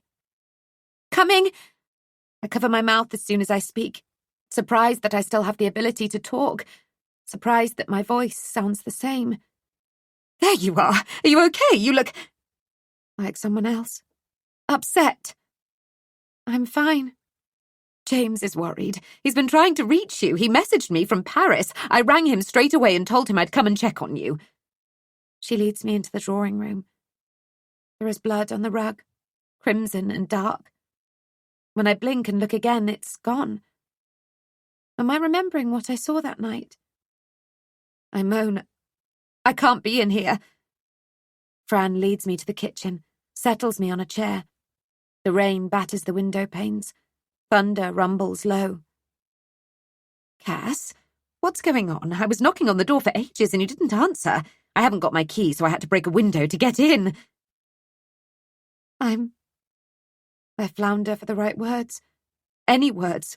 I cannot speak. I'm going to fetch you a drink. Fran hurries to the sink. By the time she comes back, glass in hand, I'm a little more together. I sip at the water. Thank you. What's happened? Are you sick? I shake my head. What then? Has something here frightened you? Past. Cass, she continues, you look really freaked out, and if I'm honest, there's something about this house that gives me the creeps. You can tell me, really, anything, no matter how silly you think it sounds. She is on her haunches before me, hand on my knee, and I so desperately want to tell her everything. But I can't. I can't because I know the look of sympathy in her eyes will increase tenfold. I do not want to be the girl that everyone pities. I do not want to be Cassandra Madley. But I am. And for the first time, I think about all the implications that might bring. What if I witnessed something I shouldn't? It wasn't indicative of a robbery. Tell me where it is. What if I know something? What if there really has been somebody watching the house, watching me? Can you stay with me? I feel small and scared, and I do not want to be alone. Of course. Are you sure? If you need to work, I can ask Robin. Robin? Robin Fletcher. I met him on the train a few weeks ago. He grew up here. I know that name, Fran says, frowning. His dad was the leading officer in the Madley murder investigation. Apparently he never got over it, never stopped thinking about it. That must be tough for Robin, his dad being so obsessed with the Madleys. I think of the way Robin is whenever he comes, his eagerness to explore every inch of the property. What if he doesn't visit because he wants to see me? Tell me where it is. It's hard to comprehend. But what if he's looking for something? Chapter 44. Rose. Then. Rose couldn't comprehend what she was seeing at all. This half-broken woman in front of her, dressed in a black dress that she didn't recognize, was her mother. Hair dishevelled, carefully applied makeup streaked across her face. She was limping. Mum? Rose rushed to help her, slowing as she noticed the way Mum flinched from her touch. Are you okay? She asked tentatively, knowing in that moment that her mum was many things, but okay wasn't one of them. She was in shock, that much was apparent. She looked like one of those people you saw on the news sometimes who had witnessed something so terrible that the trauma had sucked all of the emotion, all of the tears out of them, leaving behind an empty shell. Mum trudged into the kitchen, not glancing at the stairs, or asking after James as she usually would. Rue is asleep. I read him 2 stories, Rose said, as though normal facts about normal life would somehow bring her mother back. She crouched down, rested her palms lightly on Mum's knees. Again that flinch, feeling the tremble in them, hearing the rattle of her teeth in her skull as the tremble became a shake, her whole body sounding as though it were about to split into fragments. Mum, please, you're scaring me. Mum raised her eyes, dark and haunted, and tried to speak, but nothing came out of her mouth. I'll get you some water. Rose hurried over to the cupboard and pulled out a glass, but before she could reach the tap, she changed her mind, instead unscrewing the lid from a bottle of brandy. She slugged some into the tumbler before she pushed it into Mum's hand, keeping her own fingers over her mother's, so she didn't drop it. The liquid sloshed over the edge, but despite the tremor, Mum managed a small sip, and then a larger swallow, and then the glass was empty. Rose refilled it. What's happened? Are you hurt? Do you need me to call anyone? Mum took a long, juddering breath before asking, Dad? I can try and find him, I think. No! Her mother's voice suddenly loud. No, I don't want him to see me. I don't want anyone to see me. I'm so... It was as though the release of her words was a release of all of her pent-up emotion, because suddenly she was keening, a primal sound that Rose had never heard before, a sound that terrified her. All she could do was hold her mother, stooped uncomfortably, Mum's face against her chest, trying to calm her, quieten her, sure that at any moment her brother would wake. It seemed to take forever for Mum to become still and silent in Rose's arms, Rose stroking her hair the way you would a frightened animal. Eventually, Rose let her go, crouching again, while Mum poured another drink. She knocked it back in one, before her eyes began to focus on Rose. She's dead. Rose's heart flip-flopped in her chest. Who? Who's dead? The homeless woman I met earlier. Was there an accident? How do you know? There wasn't an accident. And I know because I helped kill her. Rose inhaled sharply. Automatically she knew that Mum, her sweet, gentle Mum, was telling the truth. Rose slowly stood, her body swaying as she staggered to the sink, swallowing back the horrible taste that had risen in her mouth, reaching for a second glass, which she filled with brandy. Mum didn't tell her that she was too young to drink because there are far worse crimes. Apparently her mother had committed one tonight. Rose sank into a chair, raised the glass to her lips and felt the burn in her throat, her nose, her stomach as she gulped it down. She choked, eyes streaming with tears that had not only been brought on by the sharp sting of alcohol, but also by knowing that after tonight, everything would change. Do you want to talk about it? Rose asked, not wanting to hear, but knowing that somebody had to listen to Mum, to help her, and in the absence of David, she was all that there was. Mum's hands were rotating her glass, eyes fixed on the brandy, watching intently as the amber liquid swirled around the glass. Mini whirlpools. Perhaps she was wishing she could jump into it, be sucked away, disappear. Mum? You can't. Mum cleared her throat. You can't tell anyone. I won't. Promise me. Rose hesitated, already understanding that so many things had been broken tonight. Her promise could not become another. Yet she also knew that whatever Mum was about to reveal was big. Bigger than her. This house. This family. What if the weight of it was too much to bear? The air stilled around them. Mum's hand over her heart as she waited for an answer. Rose could feel her own heart in her chest, faster than usual, and she wondered if it was synchronized with her mother's. Their hearts had beaten together when she was in her mother's womb, and once Rose had been born, she knew that Mum felt her pain, that the umbilical cord may have been cut, but the bond between them, invisible and strong, was indestructible, indescribable. Her mother had always, would always be there for Rose, and Rose would not let her down now. I promise. Her voice clear and strong. On James's life? Momentarily, Rose could feel the warmth of her brother's body, his pudgy arms around her neck, soft cheek against her face. I promise, on James's life, that I will never tell anyone. Her words were fierce, full of truth, brimming with love. Whatever Mum had done, Rose would forgive her. Rose drained her glass and steeled herself for the words she did not want to hear.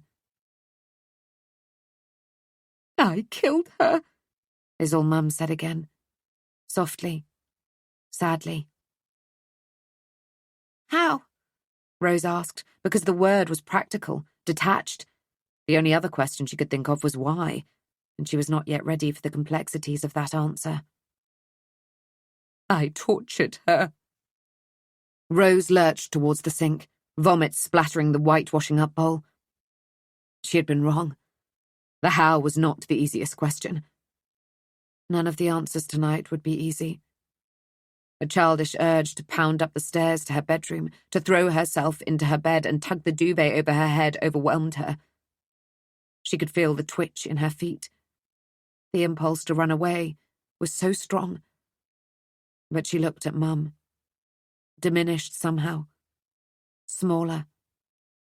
And she knew that for her sake, for James, she had to unpick what had happened tonight. Figure out what they would do when the police came, as they surely would. Her mother had killed someone. It felt horribly real, and yet not. Rose could see them both from high above as though she was watching a soap opera, and they were the actors. Mum sobbing into her hands, Rose wiping her mouth on her sleeve as she straightened up. Perhaps it wasn't too late to change the script. Stop Mum going to prison. She returned to her seat, elbows on the table, chin in hands, and looked directly at her mother. Tell me everything. Mum's head snapped up, as though the urgency in Rose's command had dragged her back to the present. Oh, God, James! I'm going to go to jail! Rose, I'm so sorry! I'm so scared! Tell me what happened, Rose said sharply. We don't know how long we've got before... Before Dad comes, before the police come, before their lives are irrevocably ruined. At Newington House, I pleaded with Marina madly to reconsider. I told her that no one knew where I was, begging for work, but she said she could offer me a few hours, that they were having guests for dinner, and she gave me a dress. Mum stared into her lap in horror, as though she had only just remembered she was still wearing it, perhaps seeing in her mind what she did when she wore it. Mum? She led me to a hidden room and... Oh, God! Mum shook her head. I can't talk about it. Her voice hoarse with the memory. You have to. Mum nodded, began to recount her story in monotone, without emotion. Although Rose could tell from her glazed expression, from the way she constantly twisted her hands round and round, that she was feeling it all. I knew something wasn't right the moment I stepped inside. It was so cold. These dull red lights on the wall. Sylvester was there, the husband in a mask, and Dorothea, the homeless woman who had first told me about the job.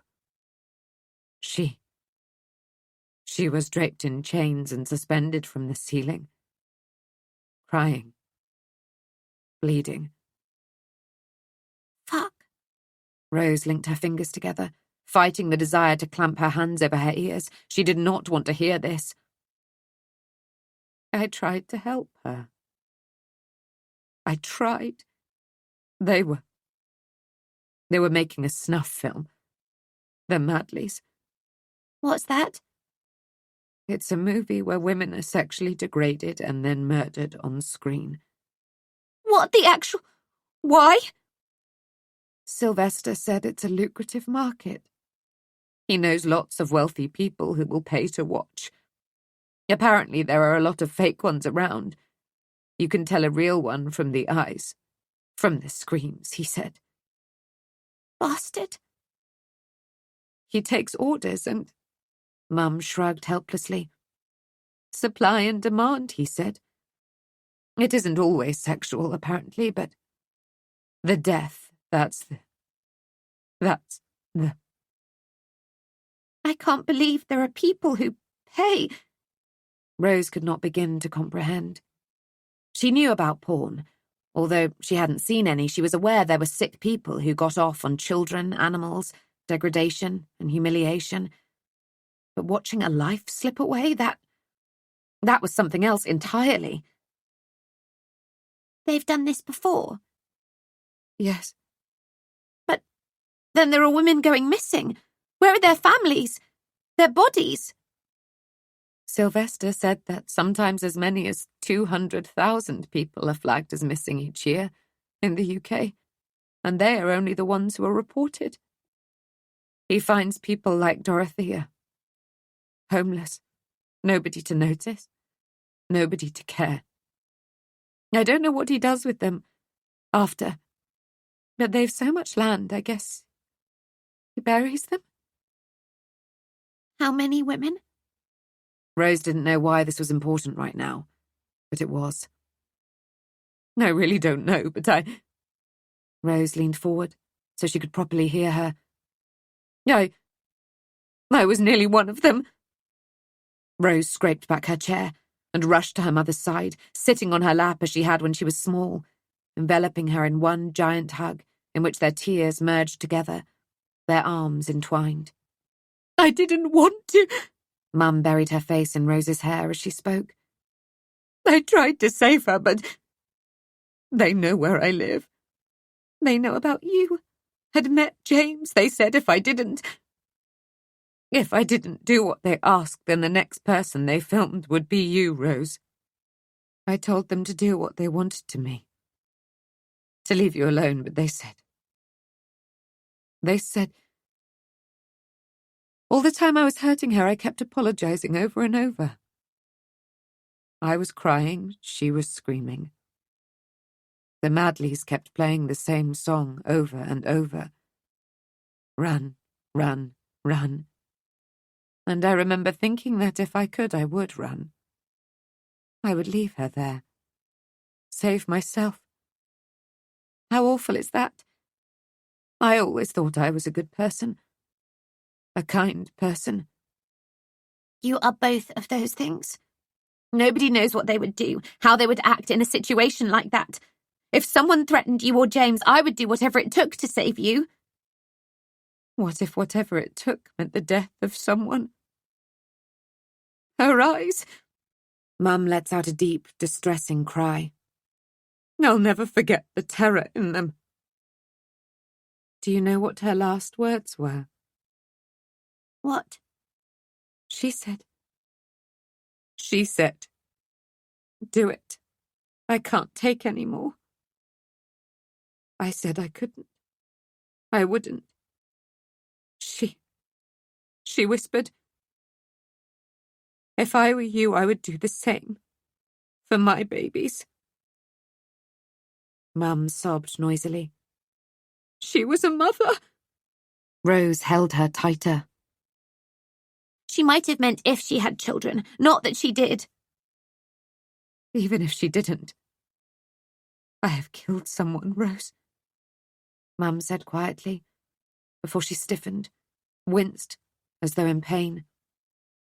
Are you hurt? Rose climbed off her lap, knelt before her. Did they? What am I going to do? I'm a monster.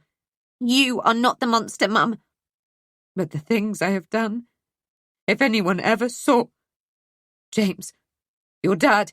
Nobody will ever see, Rose said determinedly, as though the steel in her statement would make it so. But how? The police have to be told. The Madleys need to be stopped. There was a moment before I escaped when Marina looked at me and I thought that she was sorry. But she'll do it again. She needs to be in jail. They both need to be in jail. Her poor children. They won't have any parents, that poor woman, Dorothea. Hysteria takes over. What's going to happen to us? To me? It's selfish when somebody has died to think of myself, but... It is not selfish. You won't go to jail. You are forced. Nobody can see the footage. He won't have copied it yet, but if I report him, the police will seize it. I can't let it be taken into evidence, played in a court. I just can't. Mum's face, already pale, takes on a strange hue. I'll know. Even if the Madleys end up in jail, I'll know that the video will be out there somewhere. That one day James might stumble across it somehow. See it. Me doing those unimaginable, unspeakable things. That will be what I become in everyone's minds. What everyone will remember about me. I won't let him see it. I won't let anyone see it. Promise me, Rose. Mum is clutching at her chest now, swaying in her seat, sweat purling on her brow, on her upper lip. Mum? Promise me. A whisper. I promise you, Mum, that the film with you on it will be destroyed, that the Madleys won't hurt anyone again. Don't. Her mum grappled for breath. Tell. Her face screwed up in pain. Anyone. Mum? But she didn't answer. Eyes wide, hands covering her heart. Rose raced for the phone, called 999. Dad arrived home shortly after the ambulance. Rose was still holding her mother's hand as she was loaded onto a stretcher, wheeled towards the door. Zita? Dad pushed past Rose, cupped her mother's face gently in his palms. Sir, we need to get to hospital. This is my wife. You can ride with us. I'm coming too, Rose said. We can only take one passenger, the paramedic said apologetically. Somebody needs to stay with James. Dad didn't even look at her. We need to go now. The paramedics began to move again. Rose felt her mother's fingers slip through her own. She pressed her fingertips against her lips. Lips which mouthed a silent promise. She would never tell anyone what her mother had done. She would somehow retrieve that video. Chapter 45. Cass. Now. A crack of lightning, and the room illuminates. Fran's face pale. Did you hear that? She whispers. I shake my head, my eyes locked on her frightened ones. I think there's somebody in the house, she mouths. My heart accelerates, my senses on high alert. Fran had broken a window to get in, and now anybody could have access. Not that this is a house you can just stumble across. Whoever is here for a purpose. Wait here. Fran slowly stands and creeps towards the door. My first instinct is to go with her. But then I think of Isabel. I pace. Thunder growls. The panes shake with the force of the raindrops. Then there's the sound of a struggle. A blood-curdling scream. "Fran!" I call instinctively, before clamping my hands over my mouth. She doesn't reply. There's silence. And then, footsteps. Chapter 46. Marina. Then. Sylvester was furious that Zita had escaped. "I'm going to clear up your mess," he snarled, which meant he was going to bury Dorothea. "Make sure the girls stay inside the house, and thanks for ruining my birthday." So what? He'd ruined her life, Zita's life, the lives of so many women. She wouldn't let there be any more. She sat in Cassandra's room with Tamsin, while Cassandra assembled a tea party. Tamsin, too old for the game but wanting to please her sister, brought the grotesque-looking doll she kept at the bottom of the wardrobe. Marina was lost inside her own mind, weighing up her options, dismissing each one. If she killed Sylvester, then his solicitor, who had the tape with her face on it, would release it to the police. She'd go to prison, which was no more than she deserved. But the girls would be left alone, would be taken into care. And one day they'd hear what she had done, potentially see the tape.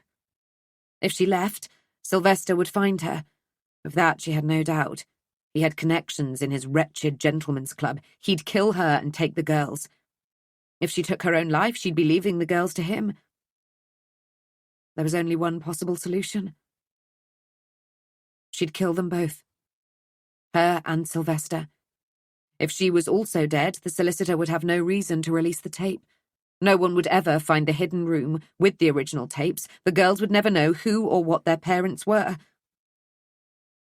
But she buried her face into Mr. Tatty, who Cassandra had placed on her lap. Her girls. Her beautiful Cassandra. And Tamsin, who had already lost so much. Drink! Cassandra thrust a toy teacup into Marina's hand. She took a pretend sip of the pretend tea, because that was what she had been doing for years. Pretending her heart wasn't breaking. Marina fed Mr. Tatty an imaginary slice of cake. Should she poison herself and Sylvester? Make it look like an accident? Hire somebody to kill them? Where might she find such a person?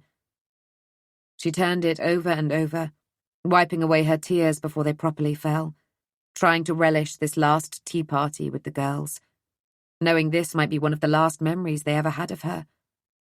Sad, broken, crying. She pulled them both to her, kissed their heads.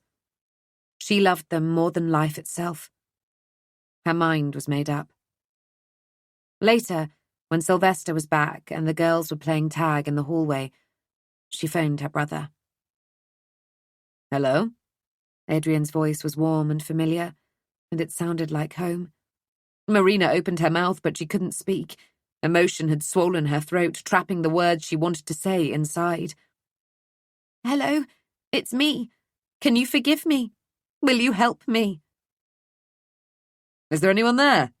Adrian asked, and the question tore another strip from Marina's heart. He did not know it was her. He could not sense her. Despite the years and the miles between them, she had always felt a connection to him, an invisible cord that had been stretched to its limit, but still held strong. Now, she felt the snap. She remembered the bond they used to share, the times he had found her crying in the garden when a baby bird had fallen from its nest. "I'm so sorry, Marina. But even if I put it back in its nest, the mother will reject her now." Can't you do something? But she had absolute faith in her big brother. "It's too small, too weak." Marina had swiped at the tears rolling down her cheeks with the back of her sleeve. "I can try, though." He had lined an old shoebox with hay and set his alarm to wake him every couple of hours during the night. Tenderly, he'd fed the bird using a pipette, and slowly it regained its strength. Eventually they set it back in the wild, but it never flew off to pastures new. Instead, staying close to the ones who had showed it such kindness, She needed Adrian to show her the same kindness now, for she was that injured bird, and although she was broken beyond repair, he could save Cass, save her daughter, and Tamsin too. His breath accelerated, synchronizing with her own. She gripped the receiver tightly as he whispered, "Marina?" It was still there, that bond. "Don't hang up." She swallowed hard, trying to rearrange her words into the right order. "I won't. I'm sorry I did before. I miss you." Her shoulders shook with silent tears. More than anything, she wanted to see him one last time. She closed her eyes. He was there, in her mind, aged 8 with scraped knees and a gap-toothed smile, chasing her around the garden. At 9, holding onto the back of her bike the first time she rode without stabilizers. At 21, holding her while she cried herself to sleep after her parents had died. He'd make a good father. He'd be a far better parent than her, than Sylvester. "I need you." All that she was, everything she felt, she packed inside those 3 words. And when they reached him, he felt the desperation in them, for he said, "I'll be there." Grateful, she began to replace the handset before she completely fell apart, but then raised it to her ear again. "I love you, Adrian," she said. But he was already gone. She toyed with the idea of leaving a note for Cass, to Tamsin too.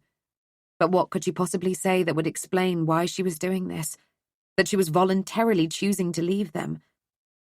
They'll never find out about the videos, so they'll never really understand. Sorry doesn't seem enough, and I love you more than life itself would be too confusing. Best to quietly slip away, and trust that her brother will be able to fabricate some story to comfort them. By the time he got here, it would all be over. Chapter 47. Rose. Rose was on edge, unable to settle, waiting, checking the phone to see if it still worked, before hanging up quickly so Dad would be able to get through from the hospital. She both wanted and didn't want him to ring, knowing that the news could tear her world apart. Not only hers, but Rue's too. She stood by his bed now, watching him sleep, the steady rise and fall of his bare chest, his cheeks pink and still stained with tears. He hadn't gone to bed easily tonight, not without his beloved Trip the T-Rex. If he'd had such a meltdown after losing a plastic dinosaur, how would he cope with the loss of their mother? Stop it! How would Rose cope? Rue was so young, Mum would fade from his memory, but Rose would never forget her, forget the promise that she had made. Stop it! Mum would be fine. She had to be. She was their mother. She was strong, capable. Rose tried to summon up an image of her mother like that, but all she saw was how she had been tonight. Sad and broken. The doctors might be able to repair her body, but they could never repair her mind, erase the terrible things that she had seen, that she had done. Rose was determined to get that video, to be able to visit Mum and tell her that the only copy had been destroyed, that no one would ever see it, that she had burned it, and then called the police and reported the Madleys anonymously. She would tell them where the rest of the films were. They would uncover the bodies, give the women a proper funeral, give frantic families the news. Not the news they would be hoping to hear, but some closure, at least. Mum would never be implicated, humiliated. James would never, ever know. Rose smooths his hair from his face, feeling a wave of love, a fierce desire to protect him. She would get the video. She would. Rose headed back downstairs and picked up the phone. Not to check it this time, but to make a call. Gunnar, it's Rose. What do you want? I need your help. What's in it for me? Money, she said simply, because it was all he cared about. Can you get your dad's car? Come to mine. It has to be now. How much money? A lot. She replaced the handset, going to get ready, knowing that he was on his way. By the time Gunnar pulled up outside the house, Rose was waiting outside, dressed in black. In her hands were the 2 sheep masks that she and Rue had bought when they visited the farm. Hidden in her sleeve, 2 knives. After a quick glance at Rue's window, she climbed into the passenger seat. She hated to leave him alone, but he shouldn't wake. They wouldn't be long. She plucked the smouldering cigarette from Gunnar's fingers and took a deep drag on it. She didn't usually smoke, but she thought it might calm her. Instead, it made her choke. Still, she took another drag. Where are we going? Newington House. Know it? Yeah, it's Tamsin's house. Tamsin. Rose remembered the pretty girl from the park. How jealous she'd been of her. She wasn't jealous anymore. Gunnar drove erratically. She wasn't sure if that was inexperience, adrenaline, but when he pulled up outside the gates and turned to her, she noticed how wide his pupils were. Are you high? Does it matter? She bit her bottom lip. She needed him to be clear-headed, but then, perhaps if he was, he would never agree to this. Nobody is to get hurt. She stated this emphatically, as she carefully removed the knives, passed one to Gunnar, its blade glinting under the moonlight. This is just to threaten them. We're robbing them. We're here to... There's a hidden room. There's something in it that I want. Diamonds. His teeth bright, smile wide. No, nothing of any monetary value. But when we've got it, I will give you all of my stepdad's military medals for helping me. There's got to be loads of valuable antiques and shit in there. No, we are not criminals. But breaking into someone's home with a knife is okay. Yes. No. Rose's voice cracked. I don't think any of this is okay, but these are not good people and... She felt her heart race painfully, wondered if her mum's heart was still beating. Hey, Rosie, I believe you, but a house like this... Do they hunt? Have they got guns? I don't know. Security of any kind? I don't know, she said desperately, fighting back tears. I can scope it out. We can come back. No! She gazed at him imploringly. It has to be tonight. Before Mr. Madley could arrange to get the tape copied, she needed to tell her mum that the video no longer existed. She needed to be able to report the Madleys so they couldn't hurt anyone else. I don't want to get nicked. They won't want the police involved in this. Believe me. There was a beat. Yeah, okay, whatever. Gunnar plucked a tablet from his pocket and swallowed it. Rose didn't ask what it was. She didn't want to know.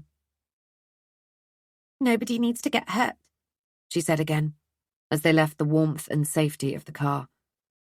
She raised her face to the endless velvet sky, which was speckled with stars, and thought about how small she was, how insignificant. She couldn't do this. She thought of Rue, tucked up in bed, warm and safe. She had to do this. For James. For Mum. Ready?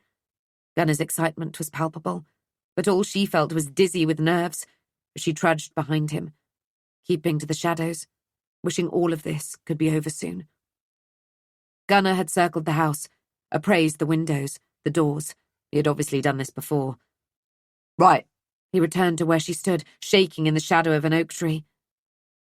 There is a woman downstairs. There are lights on upstairs. I'm not sure who else is in the house. Shit. In Rose's mind, it had all been so, not easy, but doable. The Madleys would be sitting on the sofa together. She and Gunnar would wave their knives, threaten them, and they'd lead them to the room, give up the video and all of their secrets. Then Rose would leave, call the police, and go straight to the hospital, where Mum would wake and smile and thank her for sorting everything out. But life wasn't a fucking fairy tale. And she wasn't a fucking child. Right, she thought carefully. I'll go to the woman. You find the man. We're asking where the secret room is. You can threaten him with a knife, threaten his kids, if that's what it takes. She felt sick saying this. But wasn't that what the Madleys did?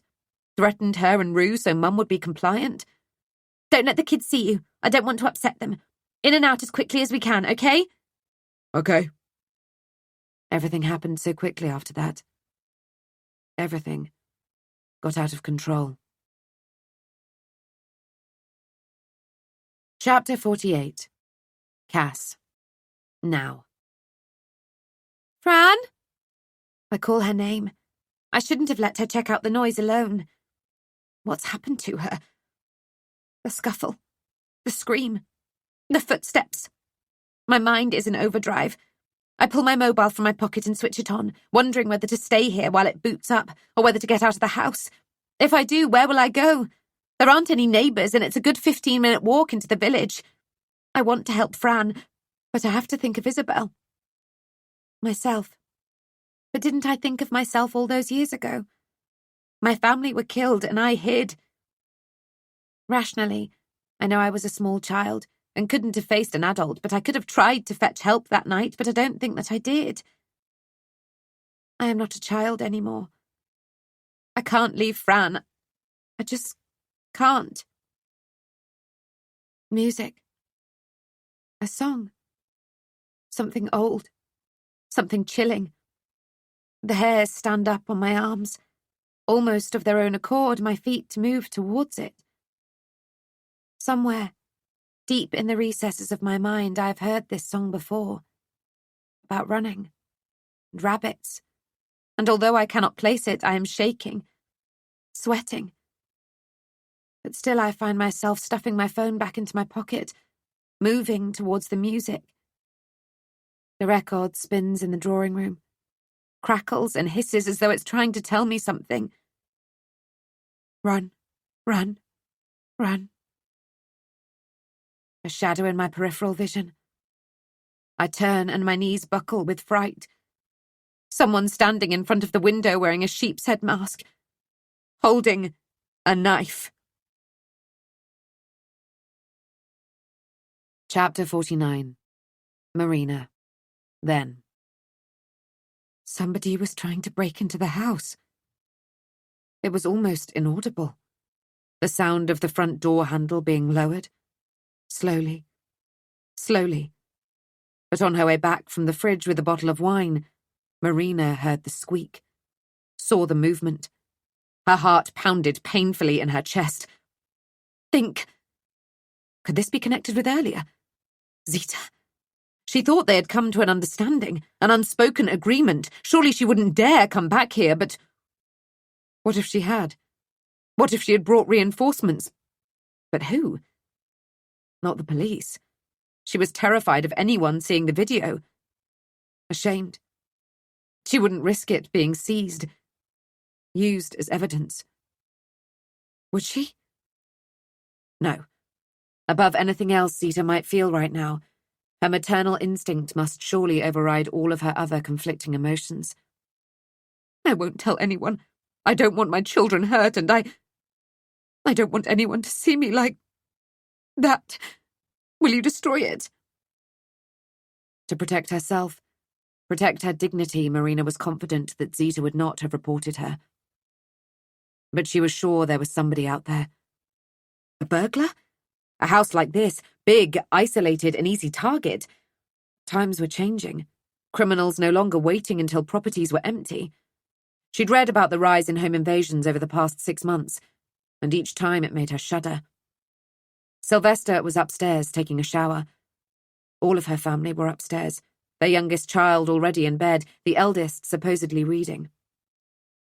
Marina's eyes were locked on the handle, but it did not move again. Had she imagined it? There was a raging storm battering the house. Could the ferocious wind have rattled the door? She checked that it was locked. She crept past the grandfather clock, into the great hall to look out of the window. It was only just gone 8:15, but the nights were already lengthening. On the record player, Flanagan and Allen sang Run, Rabbit, Run. She was playing the song because she wanted to stay in the memory with Dorothea and Zita, so she didn't take the coward's way out. She was going to drug herself and Sylvester tonight. Kill them both. She needed it to be over by the time Adrian got here. He'd take the girls. She knew it. Run, run, run. Outside, the sky was inky black, the moon casting a creamy light. In the darkness, the window was a mirror. All she could see was her own worried face peeking back at her, rain lashing against the pane, a cold breeze pushing through the cracks in the frames. The beech tree creaked and bent. A branch tapped against the glass.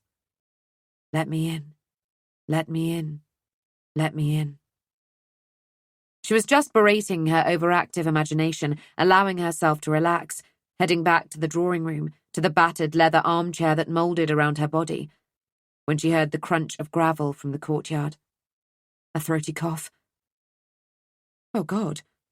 That was not a storm or a tree or anything innocuous. Somebody was out there. There was a sudden whip of lightning. Startled by the flash, she whimpered, her fingers tightening around the neck of the wine bottle. What was to be her last ever drink, the source of her nightly pleasure, had now become a weapon. Thunder rumbled, low and loud. Remembering the back door, she hurried through the kitchen to double-check it was locked, feet cold against the flagstone floor. She ground to a halt, terrified. A face outside the kitchen window, eyes staring in, hot breath misting the glass. She pressed herself against the wall, trying to make herself invisible. The lingering scent of mince and onions from the children's dinner turned her stomach. The shadow lifted. The figure gone. Hurry! Should she call the police? Knowing what lay in her secret room, the terrible, terrible things that have taken place inside this house. Yes. This had to be a coincidence. And it wasn't as though the police would be able to locate the room. Nobody could unless they knew it was there. Zita knew it was there. No. This was not her. She would not come back here. She had to protect her children from whoever was out there. Marina rushed back to the entrance hall, picked up the phone with a shaking hand. Her fingers trembled so violently she had to jab at the numbers several times until she got it right. 999. As soon as she was connected, she whispered urgently her name, that she lived in Newington House, that she was scared. Somebody was trying to break in. She garbled that she was downstairs by the front door, that no, she was not safe. When she first moved in, she loved the solitude here. It was beautiful, when the buttery sun melted over the woodlands. Peaceful. Often the only sound was the rustling of leaves or birds singing loud and clear. The bubbling of the brook. Now she felt too isolated. Aside from her family, there was nobody to hear her scream. Mrs. Madley, help is on the way, the operator said in a calm voice. Who else is in the house with you? My family.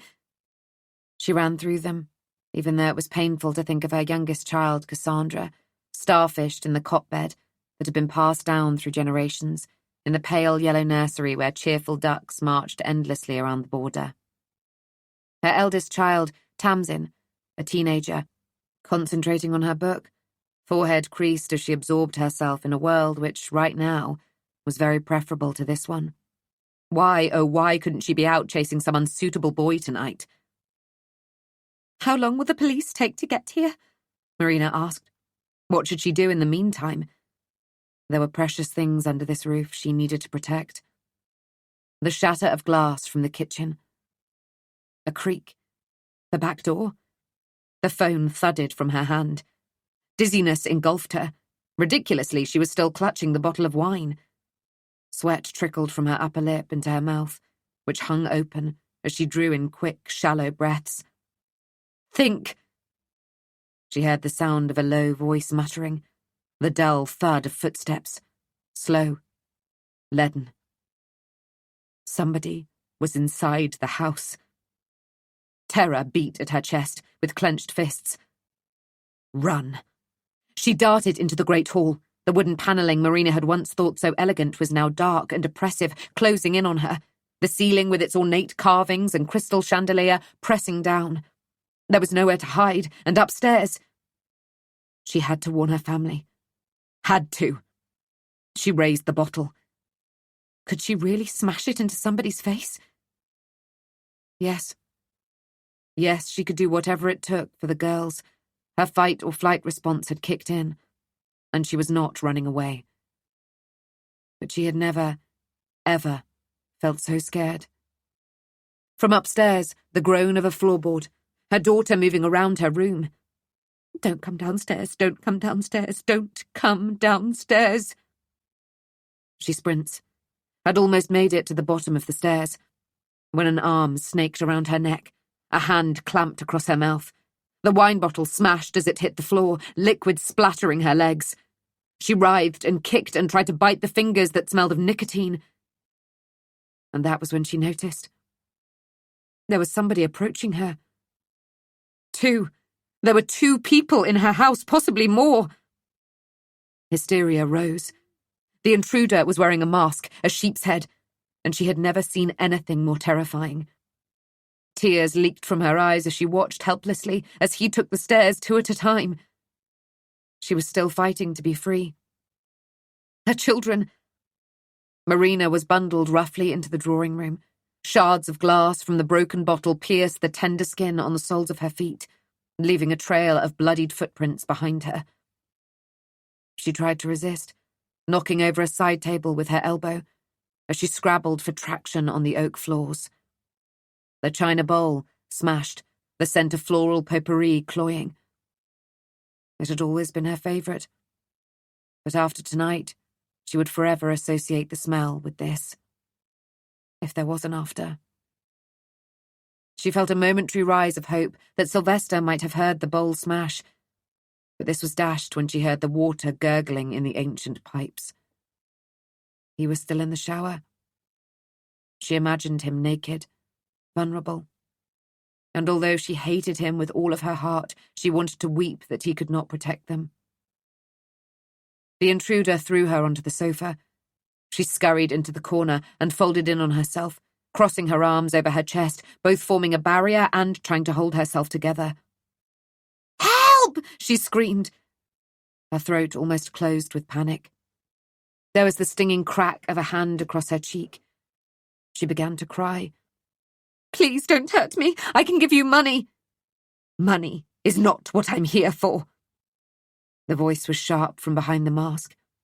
Terror was a heavy pressure building in her lungs. "Breathe." She couldn't. "Where is the secret room?" She shook her head. "I don't understand who you are, how you know." And the intruder advanced towards her, eyes blank behind the sheep mask. She cowered, her cheeks still throbbing with pain, fearing there was more to come. "Please, take what you want. The candle holders are solid silver. You could sell them. I've got jewelry upstairs." "This is not a robbery." "But there are antiques you could—" "I am not here for money." "Where are the videos?" Marina was shaking so violently her teeth rattled together. "I called the police." Her voice trembled. "They're on their way. If you leave now, you can get away. I won't tell them anything. I haven't seen your face." Almost in slow motion, the intruder raised their hands either side of their head and lifted off the mask and grinned. Marina stared into the face of the teenage girl, and saw courage, a sense of invincibility, immortality, eyes that she recognized. "You're Zita's daughter, aren't you? Rose." "So, I know what you did to my mum. That other woman. Probably other women before that." Rose didn't even try to hide who she was. And that's when Marina knew. She was going to die tonight. But not in the way she thought. Not by her own hand. There was a chilling scream. Her daughter. What was the man upstairs doing to her? "No!" She staggered to her feet. "Tamsin!" She charged towards the door, feet stinging, felt a burning pain in her skull. Instantly, there were fingers wrapped around her hair. She felt a clump being yanked from her scalp. "Please, Rose," she begged, her arms above her head, hands holding Rose's wrists, digging her nails sharply into skin, clawing at it. "Bitch," Rose said, her voice full of venom. Marina was roughly pushed away, landing heavily onto her hands and knees.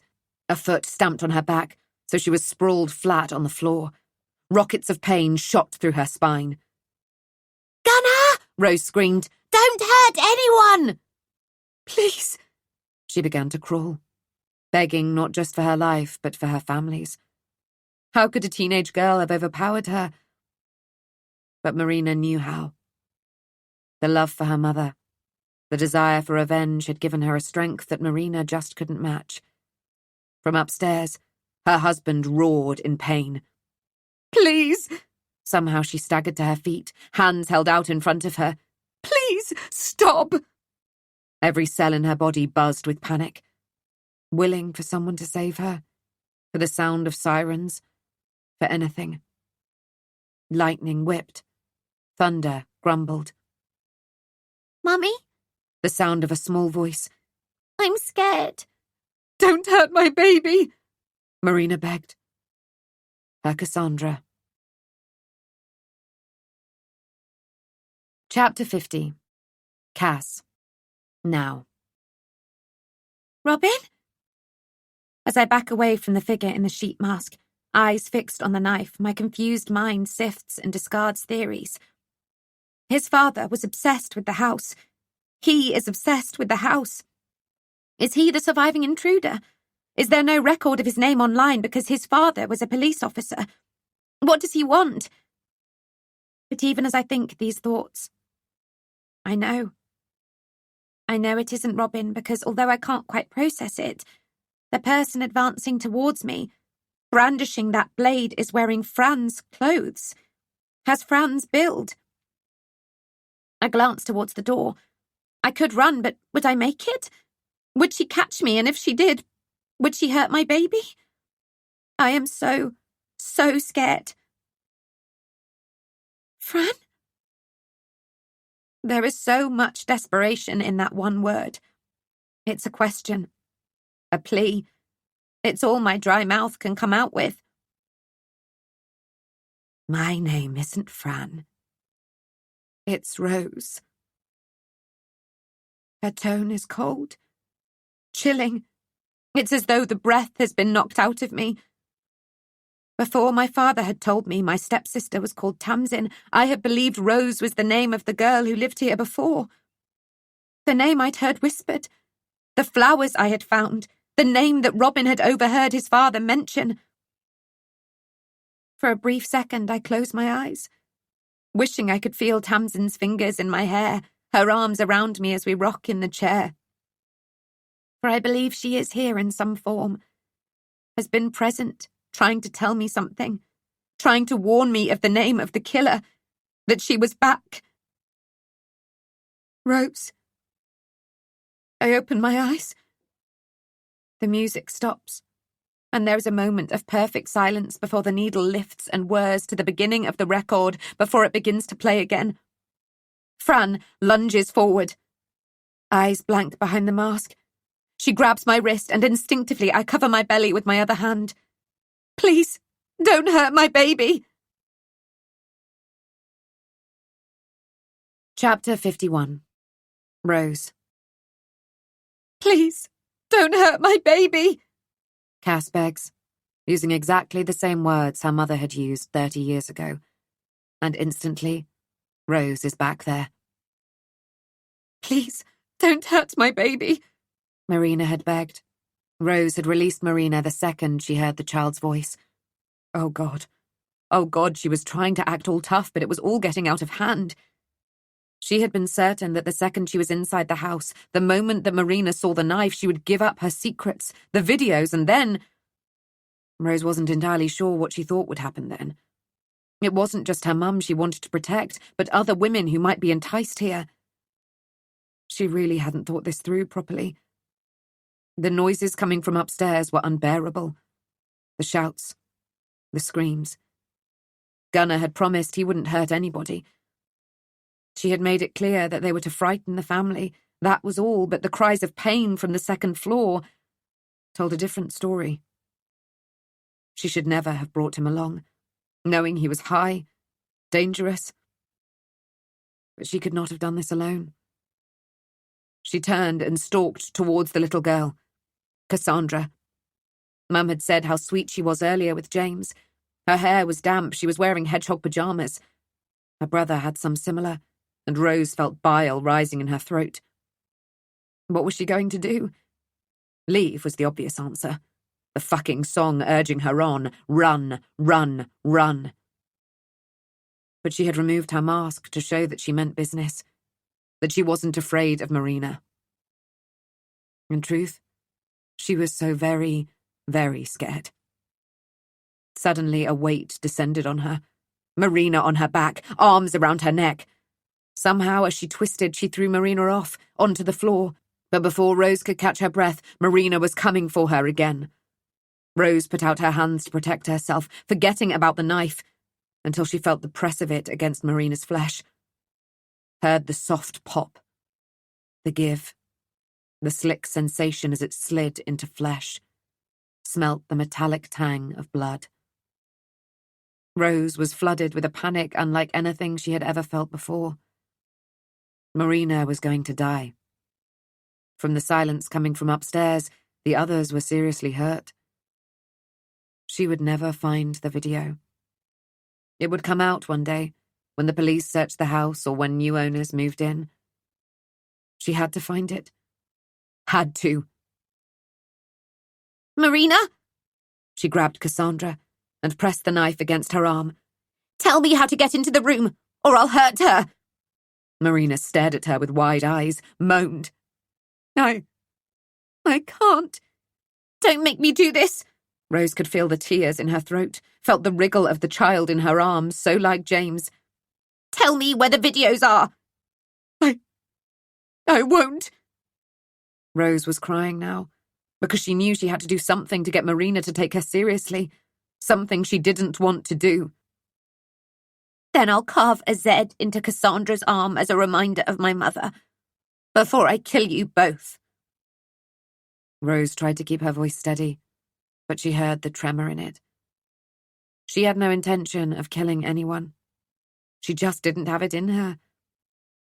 But she wanted Rose to believe that she would. Surely she would give up her secrets for her daughter's sake. Rose sobbed as the tip of the blade zigzagged across Cassandra's forearm, blood springing to the surface. Cassandra howled. Rose closed her eyes. Sorry. Rose tried to soothe the little girl. Do you know where the secret room is? Then I won't have to hurt you again. Hurt Mummy. Yes. Cassandra nodded, her cheeks blotchy with tears. Can you show me? Cassandra ran. Wait! Rose sprinted after the child, looking wildly around the great hall, seeing a flash of yellow pajamas at the top of the stairs. She pounded up to the next floor, slowing as she passed the master bedroom. Her stomach churned as she saw the lifeless body of Sylvester sprawled on the bed. Tell me where it is, written on the wall in blood. One of Sylvester's arms hung over the mattress, as though he had been reaching for help. His eyes, lifeless, skin waxy. Rose felt the vomit sting her throat, along with hysteria. Gunnar had killed him.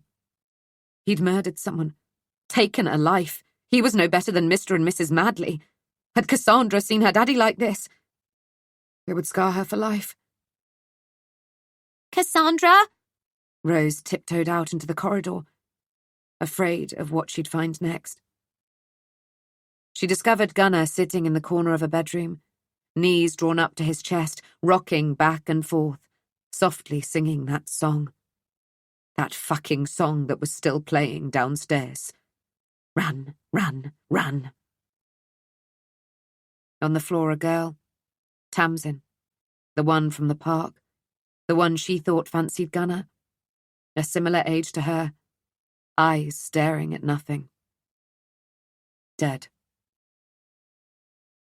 It was then that Rose began to cry. For Tamsin, for Cassandra hiding, too scared to come out. For her mum, who she cannot help, and for herself, who she can, but she doesn't want to. She'd come to the house for the video. She would not leave without it. With one last sorrowful look at Tamsin, she headed towards the doorway. Felt a hand around her ankle. She sprawled onto the floor, Gunnar on top of her, shaking her. They're dead. They're all dead. His spittle dripped onto Rose's face. This is all your fucking fault. From outside, she heard the sirens. Through the window, the flash of blue lights. Gunnar raised the knife towards her. She grabbed at his wrist to stop him. The knife slipped to the floor and she grabbed it, too late realizing that her fingerprints were now on it. The murder weapon. She pushed Gunnar's chest and, to her surprise, he rolled off. Why wasn't he putting up a fight? But then she saw the blood, pumping out of a wound on his side. One of the Madleys must have fought hard, injured him. Her eyes met his. She knew he was dying, knew she should apply pressure to his wound, but all she could think about was helping her mum. In front of her, Gunnar took his last breath, but her mum's face was all she saw. Chapter 52. Cass. Now. All I can see is the face of my mother lying on the floor, blood pooling on the rug next to her. It comes in flashes, my fragmented memories trying to piece themselves back together. The song begins again. That bloody song. Fran, Rose, is watching me, waiting for me to make my move, but I'm frozen in time, the past holding me in place. Outside, the sky blackens, the rain lashing against the panes. The room illuminates, and then darkens. Run, run, run. A rumble of thunder. I feel it coursing through me, deep and low, vibrating every single cell in my body. Shaking, shaking my muddled mind. The storm, the knife, the music, the mask. All of it. It is all of it that brings it back in a rush of clarity. I remember. That night the storm had raged outside. They had always scared me. I was curled up in bed in my favourite hedgehog pyjamas, but I didn't want to be alone. Tamsin? I liked it when she came and got in my bed. She would hold me, and I would tell her she smelled like lemons, and she'd tell me I'd understand about perfume when I liked boys, but I would never like boys, they're yucky. Mummy?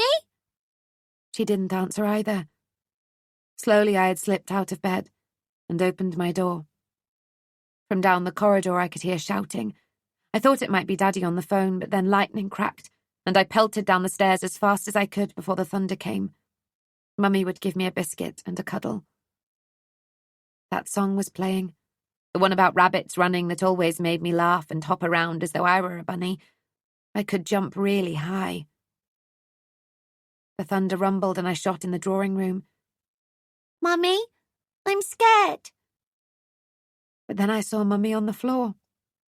The blood, the sheet mask, the girl with a knife. I was even more scared.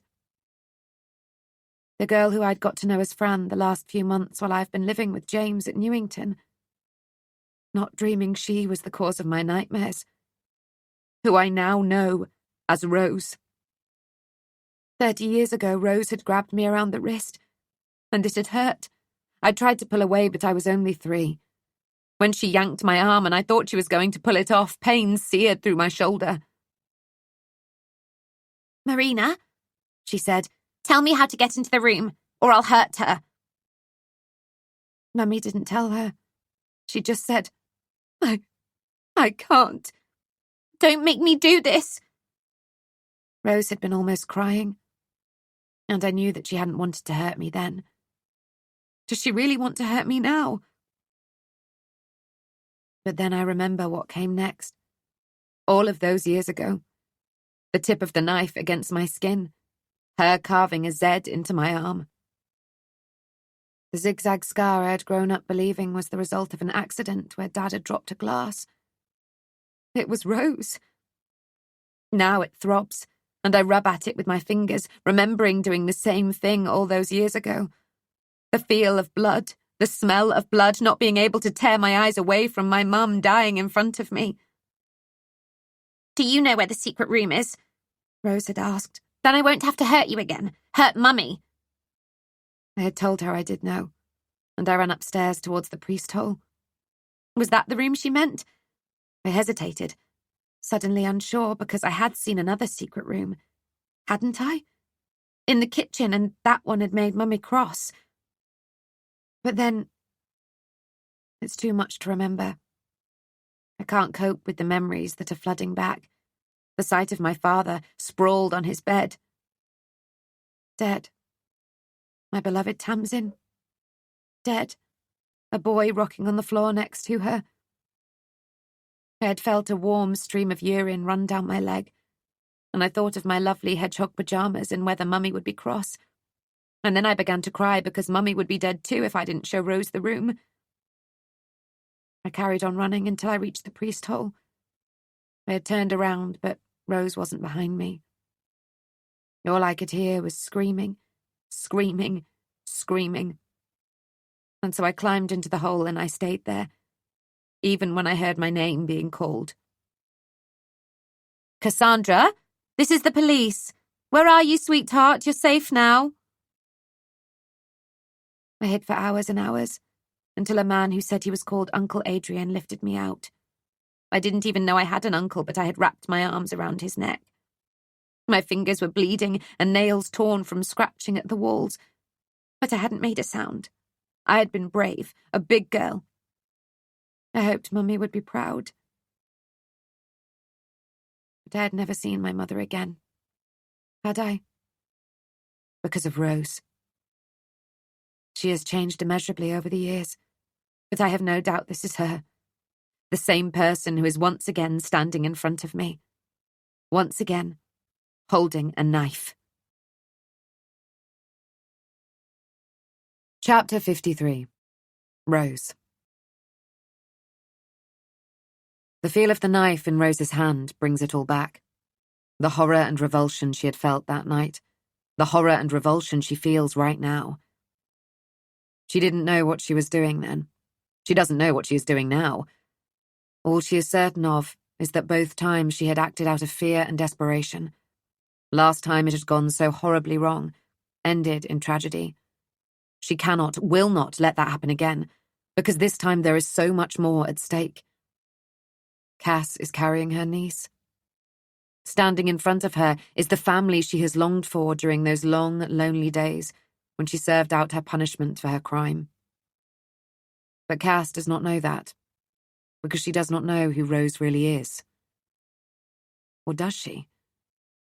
Rose had never thought she'd see Cass again, never thought she'd see her brother James again. Now it all seems so inevitable, as though they'd always been destined to be reunited. When Rose had been released, she'd expected conditions attached, but there hadn't been. Nobody said she couldn't come back to the area, so she had, because she wanted to be close to her childhood home. Even though it had been repossessed after that night, it was where she had lived with her mother and James, where she had been happy. She had stood in front of her former house, at first throwing glances over her shoulder, on edge, certain that one of the neighbours would recognise her. But she had changed over the years. She didn't think anyone in the village would know what she'd done anyway. Due to her tender age when she was convicted, the press weren't allowed to name her. Now, she had a new name. She had chosen Fran because of the Fran in the Dinosaurs program James had loved so much. It made her feel closer to him somehow. Her eyes had been drawn to his former bedroom. Memories of tucking him in, reading him stories, Trip the T-Rex clutched tightly in his fist, until his eyelids began to droop. Her little Rue. Who had he grown to be? Did he miss her the way she missed him? She had thought about him every single day. Was he happy? She had been drip-fed certain information by the police and by the prison wardens in the weeks and months following her arrest. She knew that James had been found alone that night and had, at first, been fostered. Later, he had been adopted because who was there to look after him with her stuck inside? Her beloved mum had died. Her stepfather, David, had been sentenced for fraud and arson within the year. He'd bled Mum dry, and there was nothing left for her or James to inherit. Rose hoped she'd be able to find her brother, not to build a relationship, because how could she ever explain the terrible things she had done? Just to check he was okay. But there was no trace of him. Not on Facebook, not anywhere. His name must have been changed when he was adopted. Eventually, she had found a job at Longwidge estate agents. Familiarising herself with the listings, a cold chill had crept down her spine when she recognised Newington House. That's been for sale forever, her manager said. Creepy as fuck, and you can't get planning for sod all. A building company tried, it's overpriced, and with its history. Excuse me. Rose had run to the toilet, dropped to her knees on the cold, hard floor, and retched and retched. Newington. But over the next few days, she began to wonder if she could fulfill her mother's dying wish. Find the tape. If she could find proof that there were other women taken there, likely buried on the property, she could tell the police. Their families deserved to know what had happened to them. They deserved a proper burial. But not until she'd destroyed the tape with her mum on. She owed her memory that much. Rose had spent hours and hours at Newington, carefully examining every inch of the house and grounds, tapping on the walls like they did in the films. Not sure what she was listening for. Ghosts? The house wouldn't give up its secrets. When she wasn't at work or at the house, she Googled older properties, learning how many have hidden rooms, priest holes, where they might be located. Hour after hour, she scoured Newington, crying with relief when she found the priest hole. But there was nothing there except scratches in the stone, as though someone had been trapped there once. Stalking around the perimeter, she thought she'd found an anomaly in the footprint of the house, a discrepancy between the inside and the outside of the kitchen, but she hadn't been able to figure it out. It seemed fruitless, but almost as she had given up, she had made a discovery. One that made her heart sing. Chapter 54. Cass. My heart is ricocheting around in my chest. I cannot make sense of this. How has Rose ended up back here? How have I? The past may bind us together, but there is one common link in the present. James. Chapter 55. Rose. James. Meeting him again was serendipitous. Rose had been sent to value a flat in town. The landlord is selling it, don't think the tenants are too happy. Her boss had given her the keys. The flat was a state, pizza boxes and scrunched-up beer cans strewn over the lounge floor, a typical lad's pad. 2 of the bedrooms were littered with clothes, but the 3rd was neat and tidy. Bed made, bookcase crammed full of books. She had run her fingers down the spines, until she came across one so familiar she was instantly transported back to her childhood. Raw-tastic dinosaur adventures. Rue clambering on her lap. This one! Gently she moved the book from the shelf, opened up the cover. Inside, Happy Christmas, James, in her mother's handwriting. It was impossible. And yet it was real and solid and part of her past. She began to look around the room, strode over to the photograph on the bedside table. A man and a woman, tanned in sundress, her arm around his neck, laughing into the camera.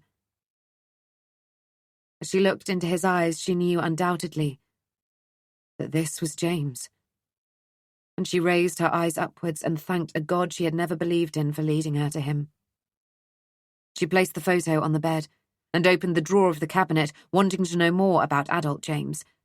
There were some bank statements addressed to James Chapman. Whoever adopted him must have changed his surname, but kept his first name for familiarity. Rose was glad. She rummaged through the other papers. Wage slips for Pincus Pharmaceuticals. Also a note. You're right. Your flatmates are pigs, but I still had the best time this weekend. Hope to see you soon. Cass. Kiss, kiss, kiss. Cass? A common name. It couldn't possibly be Cassandra Madley. But Rose went back to the photo. Noticed that the sun had tanned Cass's arm, making her scar stand out. The zigzag scar that was supposed to be a Z. The scar Rose had given her.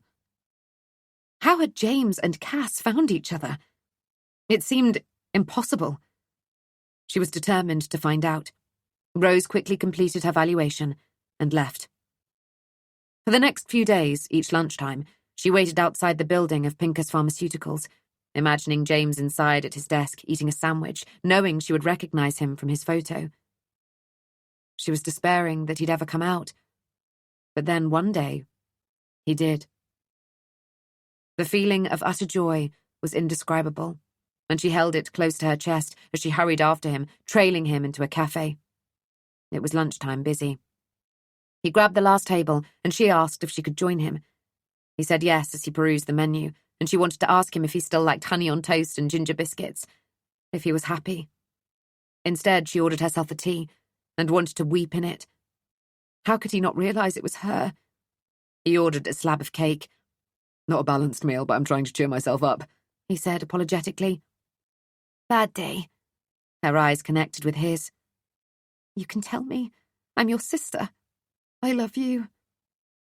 My bastard landlord is selling the flat I'm living in. I'm so sorry.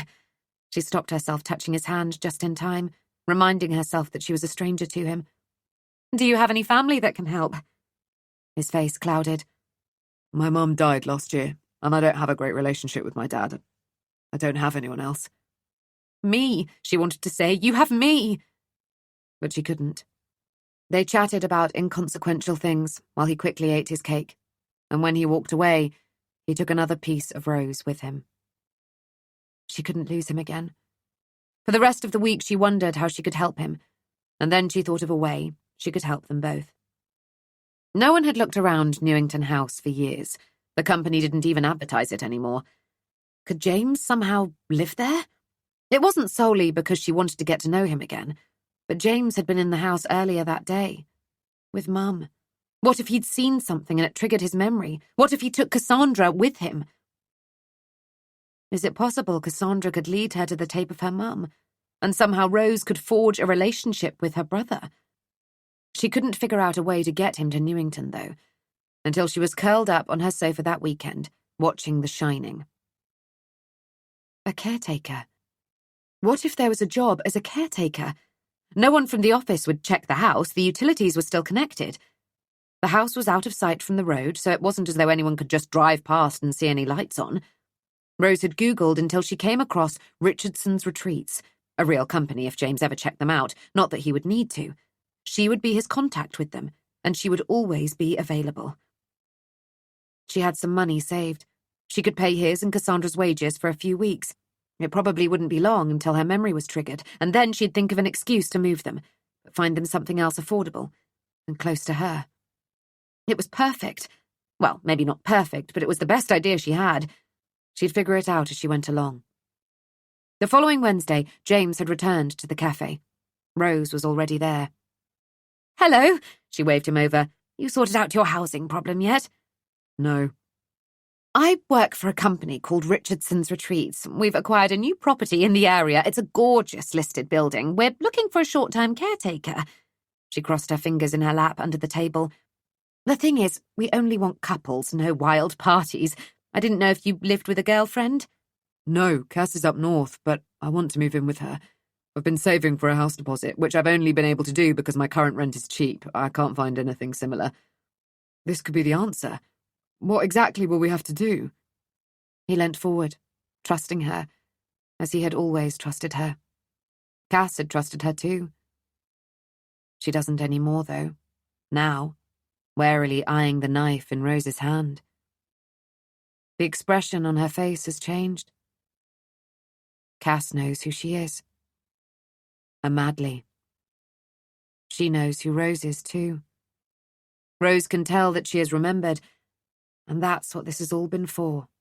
The sheep mask, the knife, the song, because she is running out of time. She is running out of money. She can't keep paying their wages.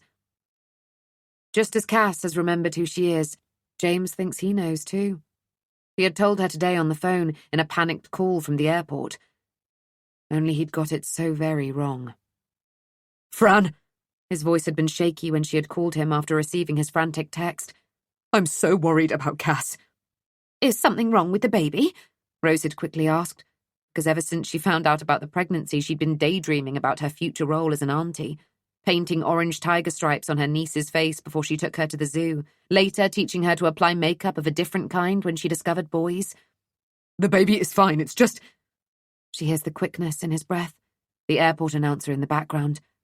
Nothing, really. Cass isn't replying to her texts, though. Can you check on her, please? But it wasn't nothing. Rose knew him. He was her brother, her little Rue. And she felt what he felt, and right now it was confusion tinged with fear. "Talk to me," she had urged in a soft voice. It sounds mad. "I won't judge you." I found out I'm adopted. This time it was Rose's breath who quickened. Did he remember her?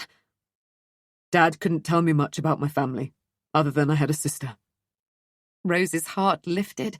She held onto the banister with one hand to stop herself floating away. He remembered her.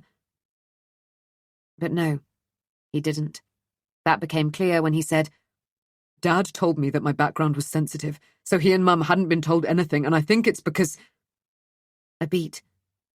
Because I'm the surviving Madley child. What? Her hope drained. A balloon deflated. She sank down onto the stair. I told you it sounds mad, but I know things about the house. It's so familiar. I've been there before, I'm certain. And if I'm right, then I can't help thinking that Cass might really have noticed someone hanging around. What if... It's okay.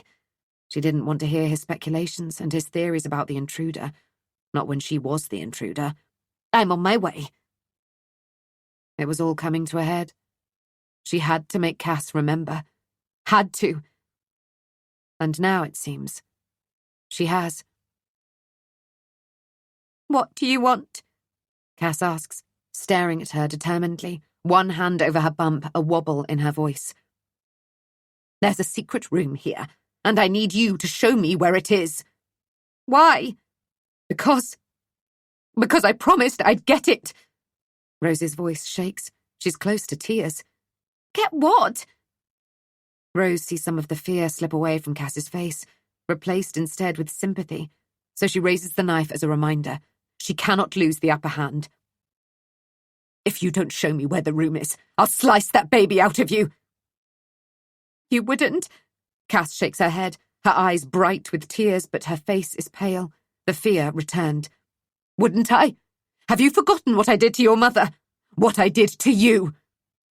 Cass's fingers flutter to her scar. "Please, don't hurt my baby." Those same 5 words again. Spoken that night. Spoken today. They're enough to push Rose over the edge. Chapter 56. Cass. Rose is on the edge. I can tell from her eyes, wide and frightened, the way she's gripping so hard onto the handle of the knife. Her knuckles are white. She can't keep still. She's agitated, shifting from foot to foot, chest heaving. I really don't know if she doesn't want to hurt me, or whether she does. She reminds me of a trapped animal, scared and ready to attack. "Can I sit down?" I rub my bump, reminding her that I am pregnant. I try to smile, feel the grotesqueness of my face, my mouth twisted up at one side. I let it drop. We're past the point of pretending to be friends. She swallows hard, glancing at the sofa, at me, at the door. Back to me again. The faintest of nods, and I walk slowly across the room, not wanting to make any sudden movements, startle her. I don't know what I'm thinking. My head's a mess. But in every hostage situation I've ever seen on TV crime dramas, I know the importance of keeping talking, keeping calm. I'm going through the motions, acting how I think I ought to act, saying what I think I ought to say, behaving in a way that gives my child the highest chance of survival. "Are you okay?" I ask her once I am seated. "Do you want to sit?" She shakes her head before edging towards the armchair, perching on the edge of the cushion, knife in front of her, ready to spring forward if I give her a reason to. I will not give her a reason to. "Let's talk," I say. But neither of us speak, the record still restarting. Run, run, run. But I can't. She's faster than me and I have more at stake. Isabel shifts position as though she knows I am thinking of her. A sharp knee or elbow jabbing at my belly. I know you don't want to hurt me. Us. Again, I stroke my bump. I just need you to show me the room, she pleads. She knows I am Cassandra Madley. I don't know how she knows this, when I had no idea, but it isn't important right now. What's important is getting out of here. Living. What's in the room? A tear trickles down Rose's face, and for a split second I feel another prod of sympathy towards her. But then my eye catches the glint of the blade, and I remind myself that she is not deserving of my sympathy. Tapes. A tape of my mum. Of all the things I thought she might say, money, gold, jewellery, this never crossed my mind. I don't understand. My mum came for a job interview here. She thought that she was saving us. We were in trouble, in a lot of debt. My stepfather, he wasn't a good man. I wait for her to steady herself. She is shaking so violently I keep my eyes firmly on the knife in case it slips from her grasp. There was a woman being tortured in a secret room. I shake my head. No! She's got it wrong. She must have. She's mad. Yes, the Madleys made my mum take part. Told her if she didn't, then they would kill me and my brother. Kill her. She didn't want to. She wasn't a bad person. Rose wipes tears away. You're going to be a mum, Cass. Think about the protective instinct you feel now. How much stronger that will grow once your baby is here. Mum would have done anything to protect us. And she did. She was filmed. They made snuff movies, the Madleys. Enjoyed it. I won't believe it. My parents were murdered. They were the victims. Weren't they? They killed women. For fun. No. I had seen women like that on the news. Myra Hindley, Rosemary West. They all had something in their eyes. Something cold and hard. My mother was soft and gentle. She had died trying to protect me. She was not a monster. Because if she was, what does that make me? Isabel. Nature versus nurture. I don't believe you. It's all I can say.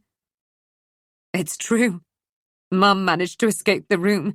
She had to jump out the landing window to get away. The window that's always open. I feel sick, lightheaded. When she got home, she was hurt. Hysterical. She begged me, made me promise I would get the tape and destroy it, and then she... A look of utter despair races across Rose's face. I thought she was having a heart attack, but it was a panic attack. They took her to hospital because the paramedics couldn't calm her down. They were worried about her heart rate and blood pressure. She left A&E. Ran straight onto the dual carriageway. She killed herself. I can't imagine. Rose shrugged sadly. Part of me thinks she'd never leave me and Rue. But she wasn't in her right mind. She was traumatized. She might have been trying to find her way back here to get the tape, I'll never know. But I have to destroy the tape, and then I can hand the other recordings over to the police. I think the women are probably buried here, in the grounds. They deserve to be laid to rest with dignity. They've suffered enough. So have we. We listened to the rain battering the roof. My eyes meet hers. Please don't drag up the past. My past, I silently implore. I have to, she replies. I want her to leave and never come back. I want to scrub every single word she has said from my mind. Show me where the room is, Cass. I can't. She's in front of me in 3 large strides, yanking me up from the chair, her fingers biting into my wrist. Fucking show me! She roars, transforming the sobbing woman from moments ago into someone else entirely. Someone terrifying. She raises her other hand. The hand with the knife. Chapter 57. Rose. The hand with the knife hovers over Cass's face. But then her face morphs into an image of her mum. Mum, broken and bleeding, tight black dress torn. The last time she had ever seen her. The only thing that might ease the horror, the helplessness she still feels whenever she thinks about her mum, and she is always thinking about her mum, is to carry out her last wishes. To find that tape and destroy it. For the police to locate the other bodies. For those poor women to finally be at rest. And if getting peace, justice for all of the victims is only possible with one more fatality, so be it. If you don't show me the room, I'll kill your baby. Rose doesn't mean it, but still she pushes the point of the knife into Cass's stomach. Chapter 58. Cass. It's enough to push me into action, the threat against my child. Because although the woman in front of me has been nothing but friendly towards me these past few weeks, she killed my mother in cold blood. My father, my sister. Would she really hurt my unborn child? I do not know what she is capable of, but I cannot risk it. I try to shake my wrist free, but she holds it firm.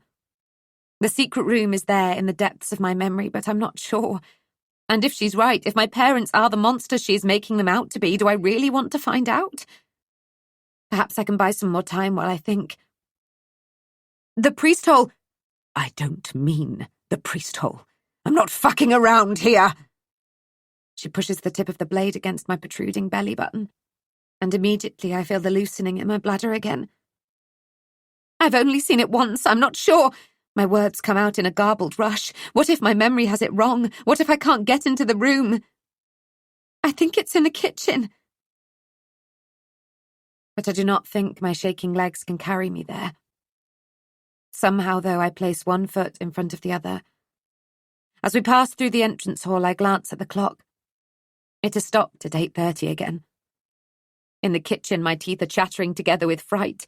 I can remember being scared for my mother, but today I'm so scared for my daughter. I know how to open up the scullery. I push a button, and the wall slides back. The tunnel, though, is a different matter. I think it's behind here. I gesture to the wall. Open it. I don't know how. Then you'd better fucking remember. The knife lurches towards my belly again, but this time I'm expecting it. I bat it away, feeling the blade slice into the soft flesh of my palm, the warm blood trickling down my fingers. The smell. Oh, God. The god-awful, familiar smell. I hunch over and retch and retch. When I straighten up, Rose thrusts a large bottle of Evian towards me. She must have darted back and grabbed it from the kitchen. She's such a contradiction. I can't figure her out. On one hand, she's threatening me with a knife, but she seems to care about me and the baby. The bottle is almost too heavy to hold to my mouth, but I tip it back, letting the cool water trickle down my throat, washing away the sharpness of the bile that had risen. Thank you, I say, as I screw the lid back on. It's the kindness of her act that gives me hope. But as though she can tell, I think I've found a weakness. She shoves me hard. The bottle falls to the ground, my head banging against the butcher's block. I'm steadying myself against it, with the hand that isn't hurt, when I remember. Mum pushing the drawer in. I do the same. Think it hasn't worked when I meet resistance, but then I push it harder. Something in me taking over, thrusting it over to the right, forward again. Hear the click. Feel the give. The entrance to the hall springs open. The frigid air hits me, as does the smell of mustiness. Suddenly, there's a banging at the front door. A knife in the back of my neck. Quiet, Rose whispers. They'll go away.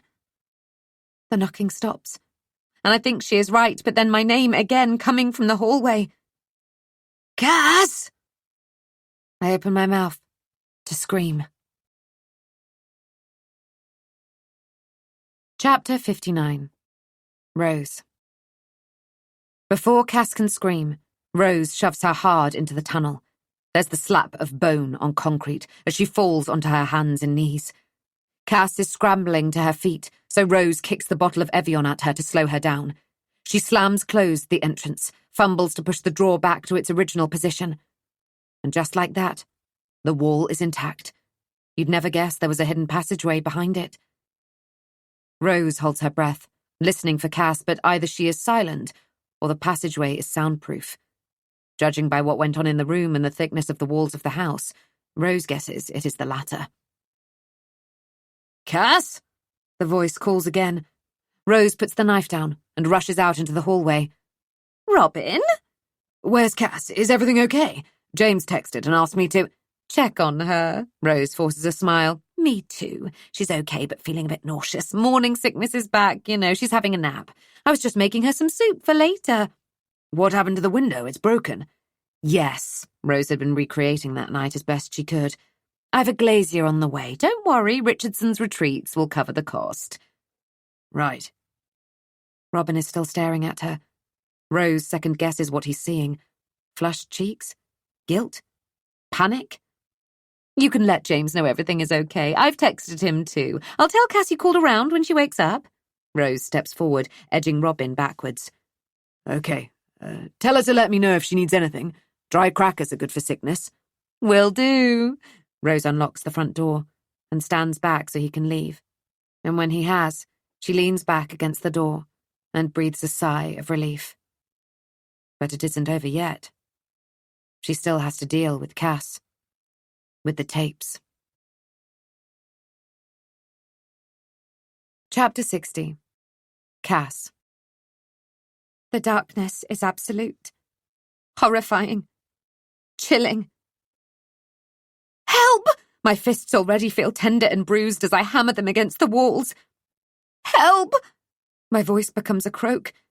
I press my ear against the wall. I can't hear anything. Can't hear whoever came to the door, so they likely can't hear me. I slump against the wall. Something hard digs against my hip. My phone! Quickly, I take it out of my pocket and switch it on. The screen lights up, but there's no signal. There's a torch, though. I light it and inch carefully down the tunnel, the blackness reaching out and stroking me with its dark fingers. The gap narrow. Ceiling low. There isn't enough air. I'm clawing at the neck of my jumper, pulling it down, trying to catch my breath. There isn't enough air. The walls are closing in, crushing.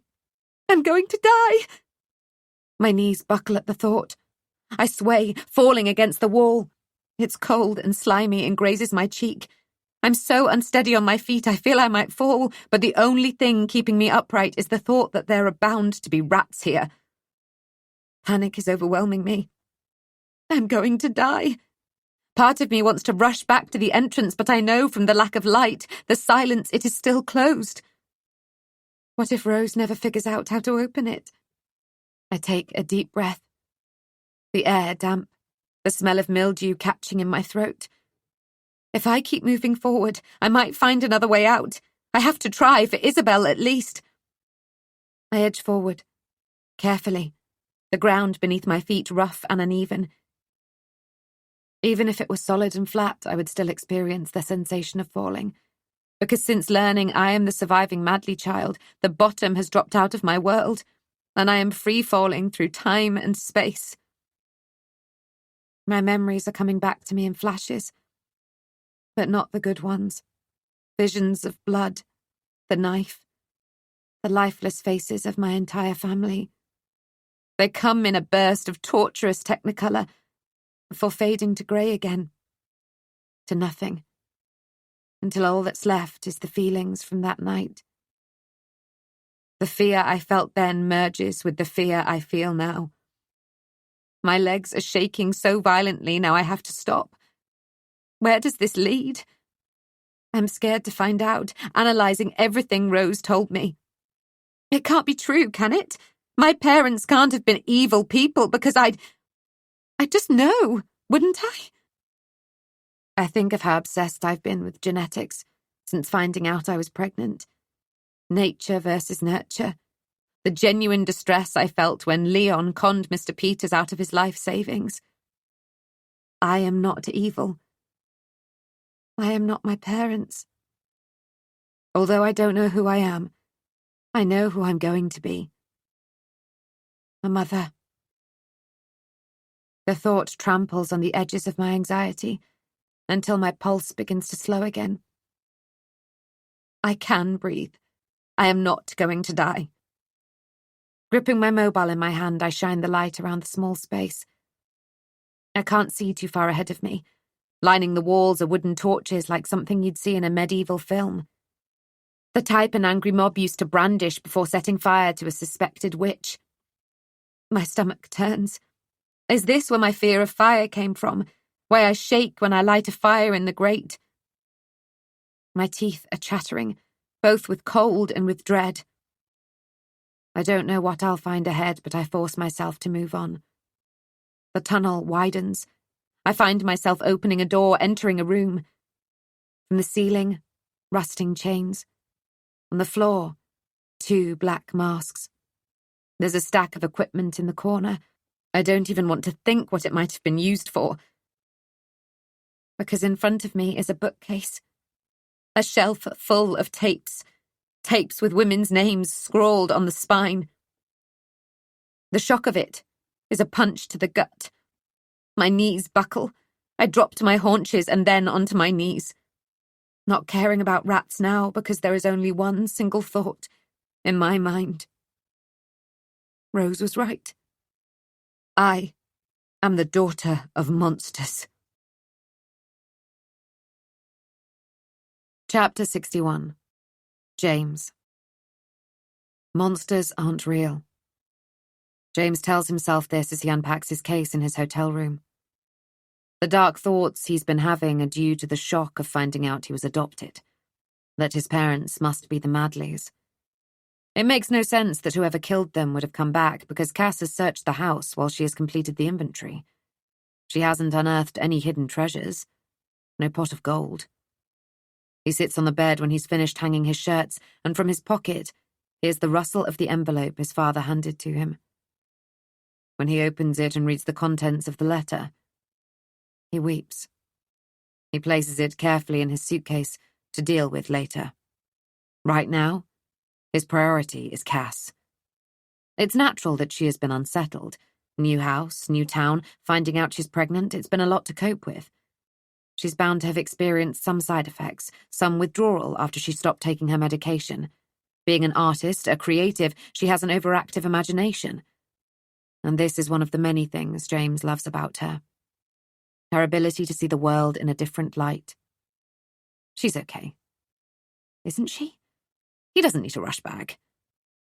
Does he? Still, there's a niggle of doubt. He picks up the phone and makes another call. Chapter 62. Rose.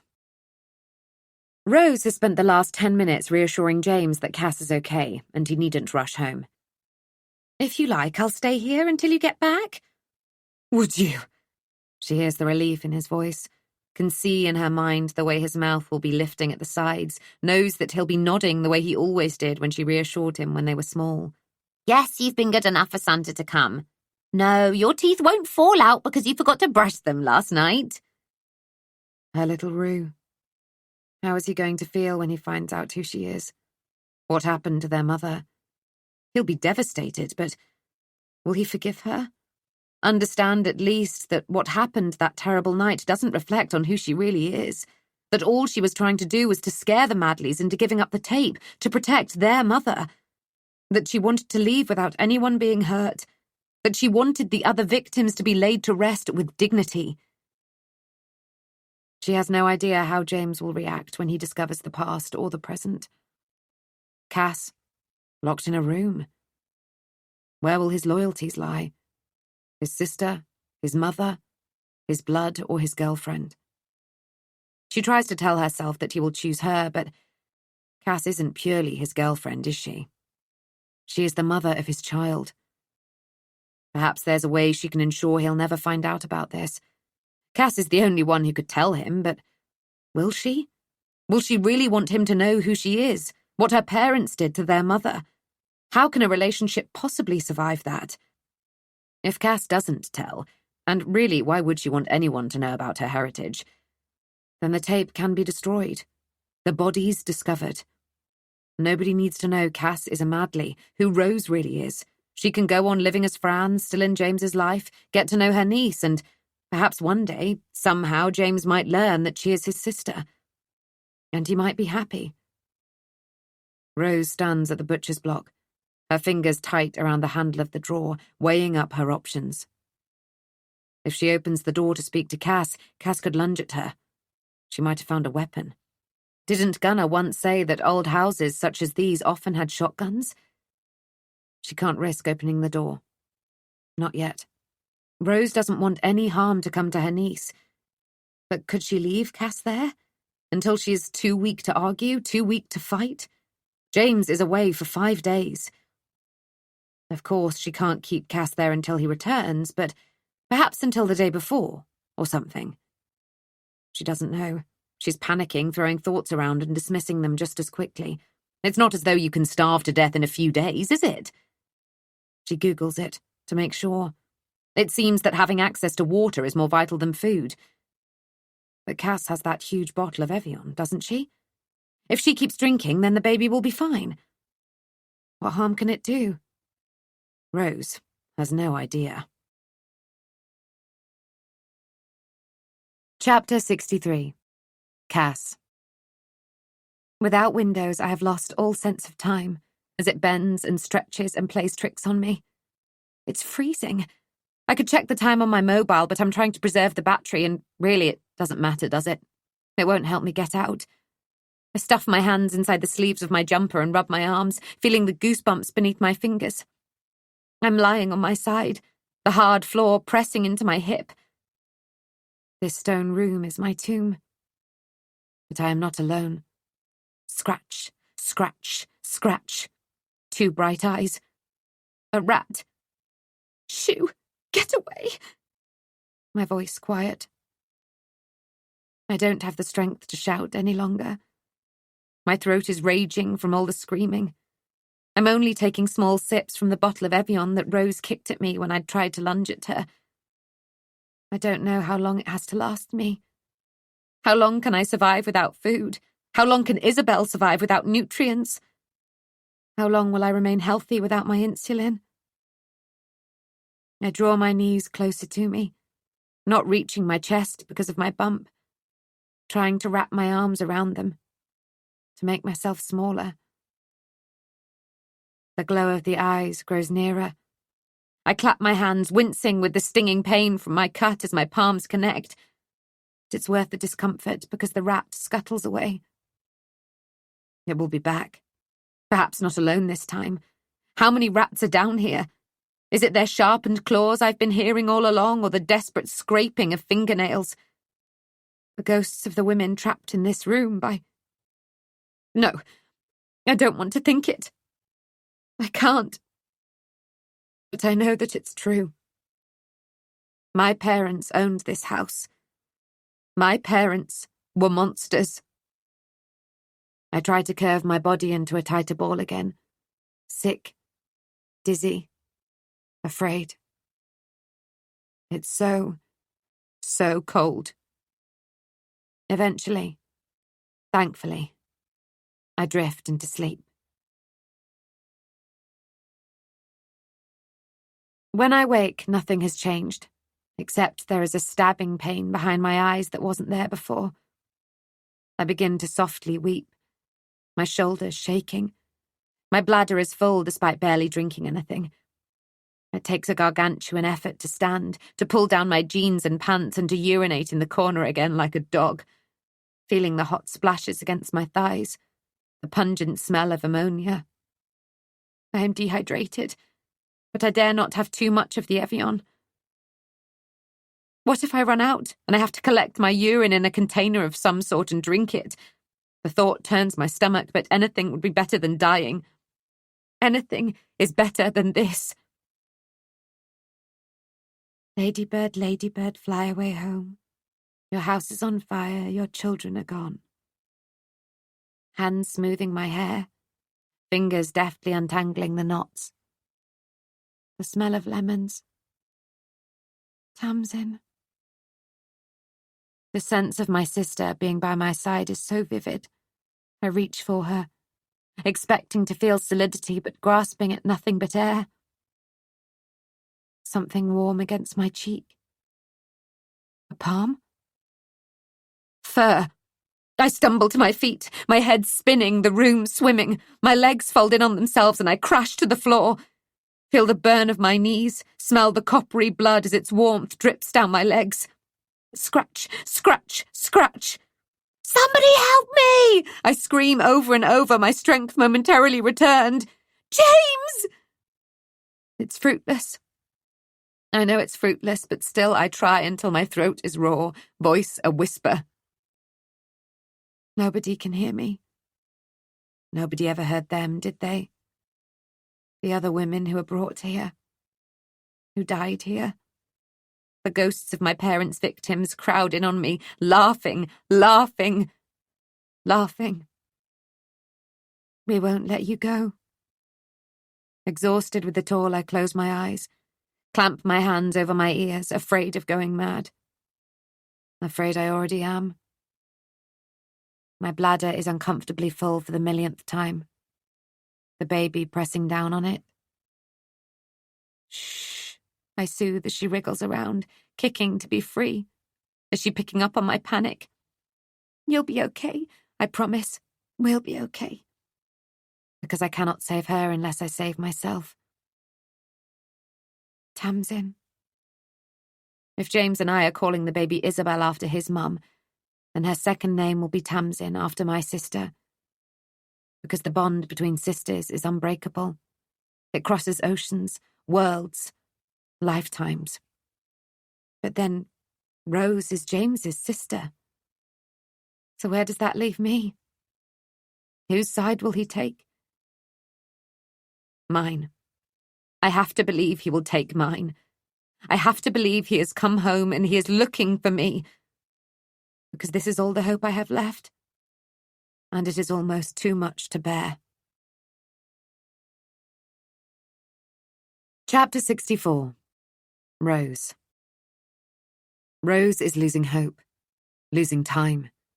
Cass has been in the room overnight, and she cannot bear it. She only has a few days left before James comes home. She had spoken to him on the phone at length. She's asleep again. She's still feeling a little under the weather. But she hasn't even texted me. James had been worried. Sorry, that's my fault. I hid her charger because she's constantly Googling things that can go wrong with the baby. I'm so worried about her, Rose had said. She's very obsessed is perhaps too strong, but curious about nature versus nurture. Genetics. Fran, A beat. do you think kids always take after their parents, personality-wise? No, Rose had been adamant. Because if they did, then yes, she would be good and kind and trusting like her mother. But she would also be a victim, and Rose does not want that.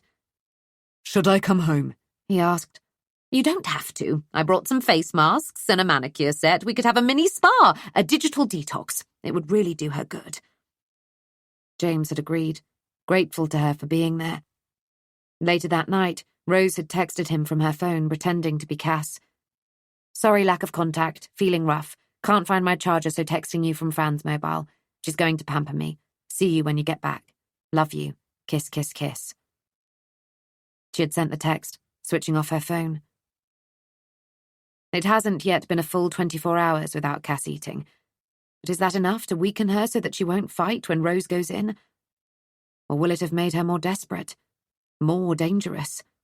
What if Rose never goes in? No one would ever find Cass. It's impossible to find the room without knowing it's there. The tapes would remain forever hidden, because nobody can get permission to knock down the house. If Cass dies, perhaps all of her problems would disappear. Chapter 65. Cass.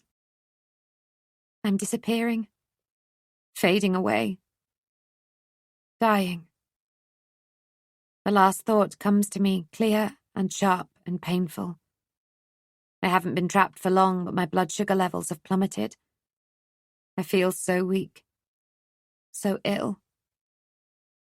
The rat is back. It has brought a friend this time. They stare at me unblinking, unflinching. The scratching amplifies.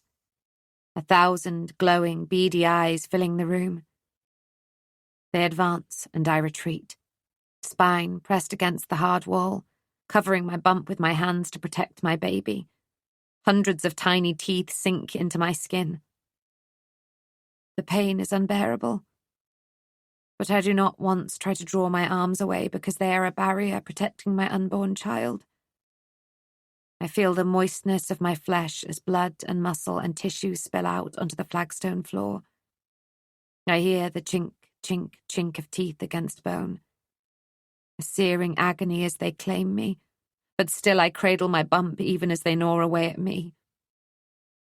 I am crying, harder and harder, realizing that the rats will never be satisfied, that they will not stop. Once my arms are nothing but bloodied stumps, they will eat through my belly. Devour my baby.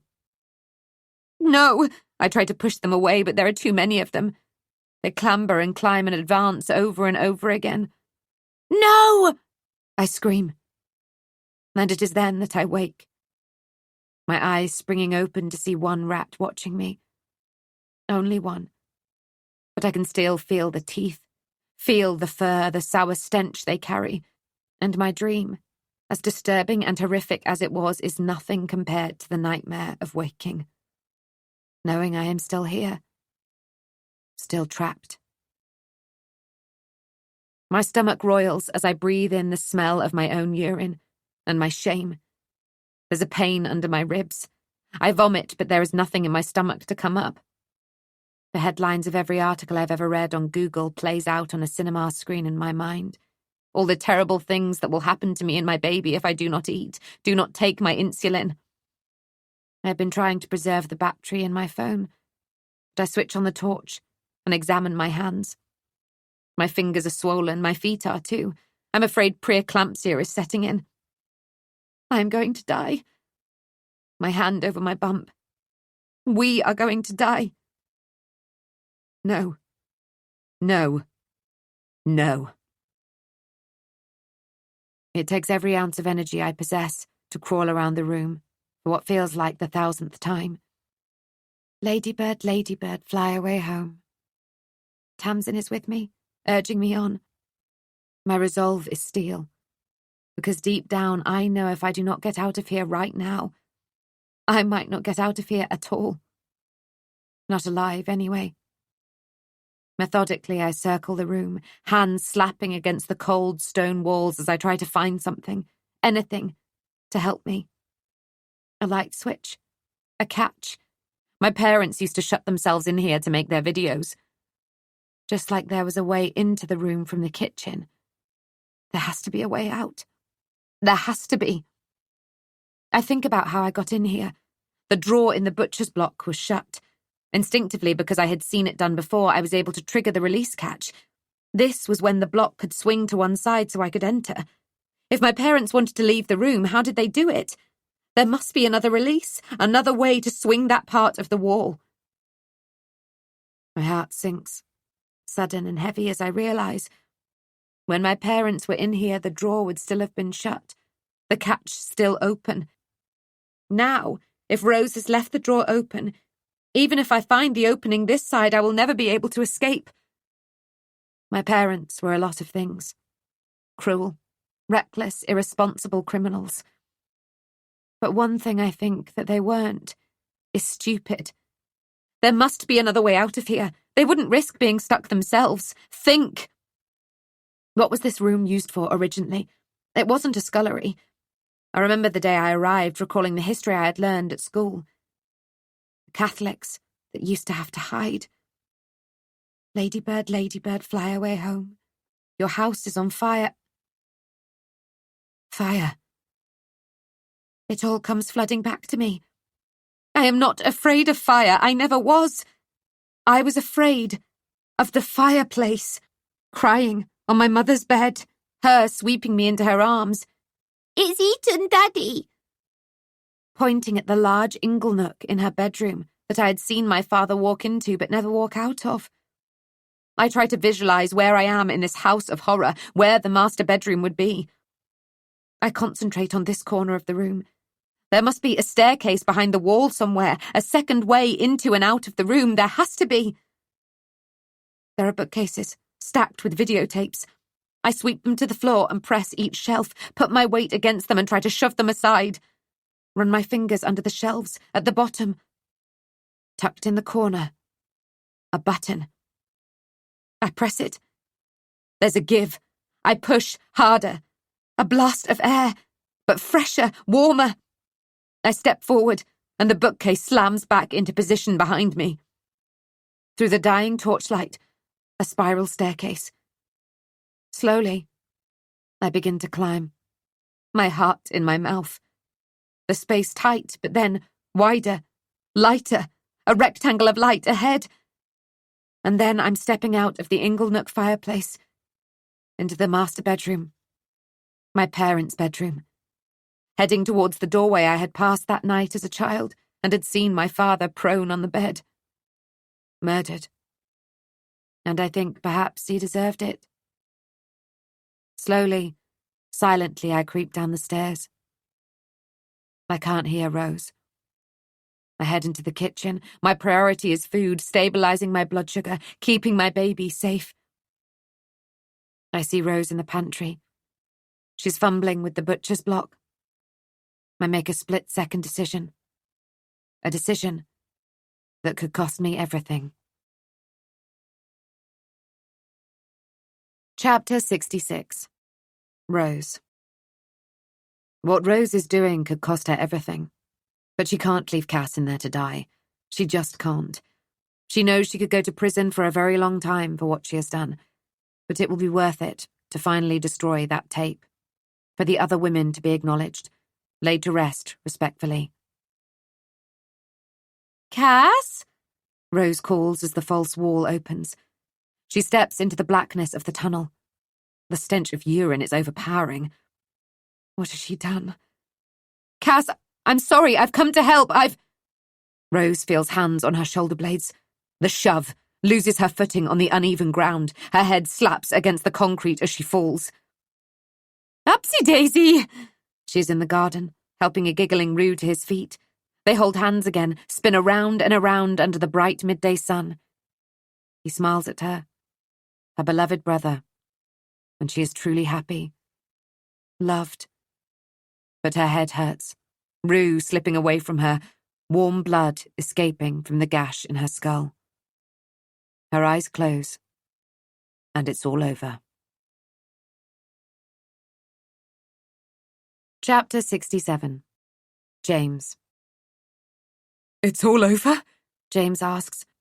He had only been home 5 minutes before Cass had rushed into his arms, shaking. Then she dropped her bombshell.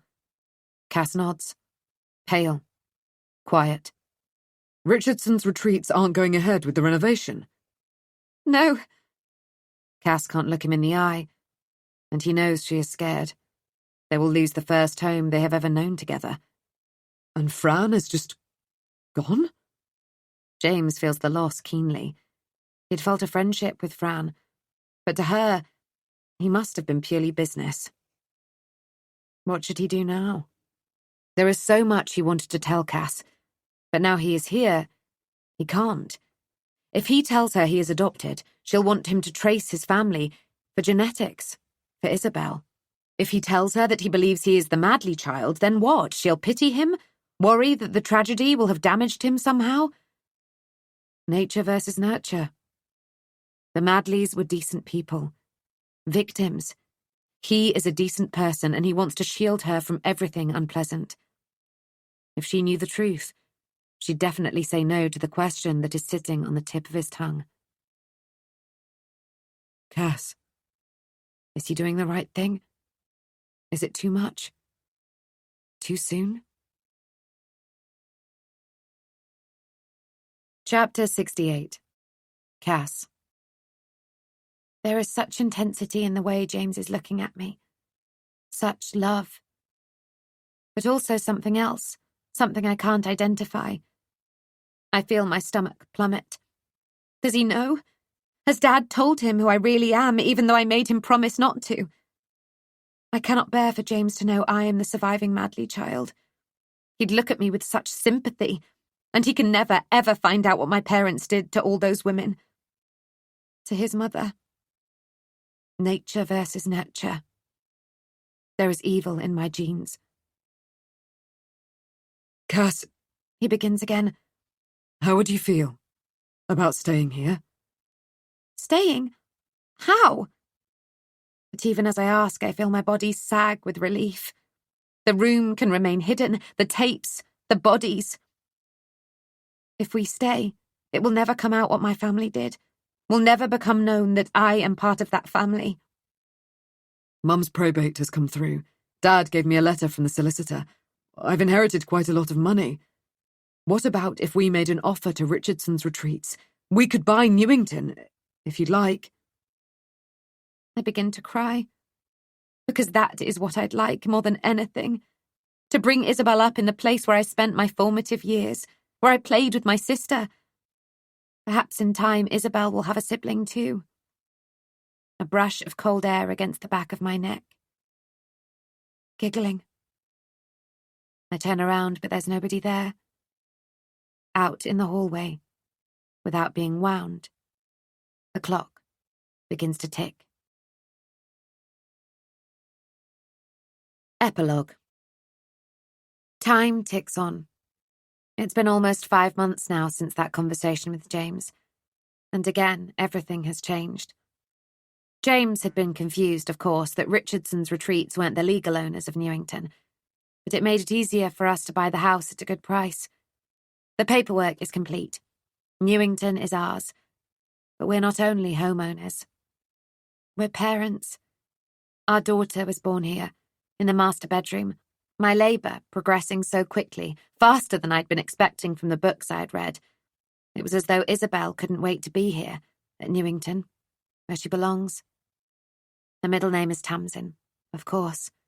She is a complete joy. Even my dad raised a smile when he came to visit after she was born, although he couldn't understand why I'd chosen to stay here.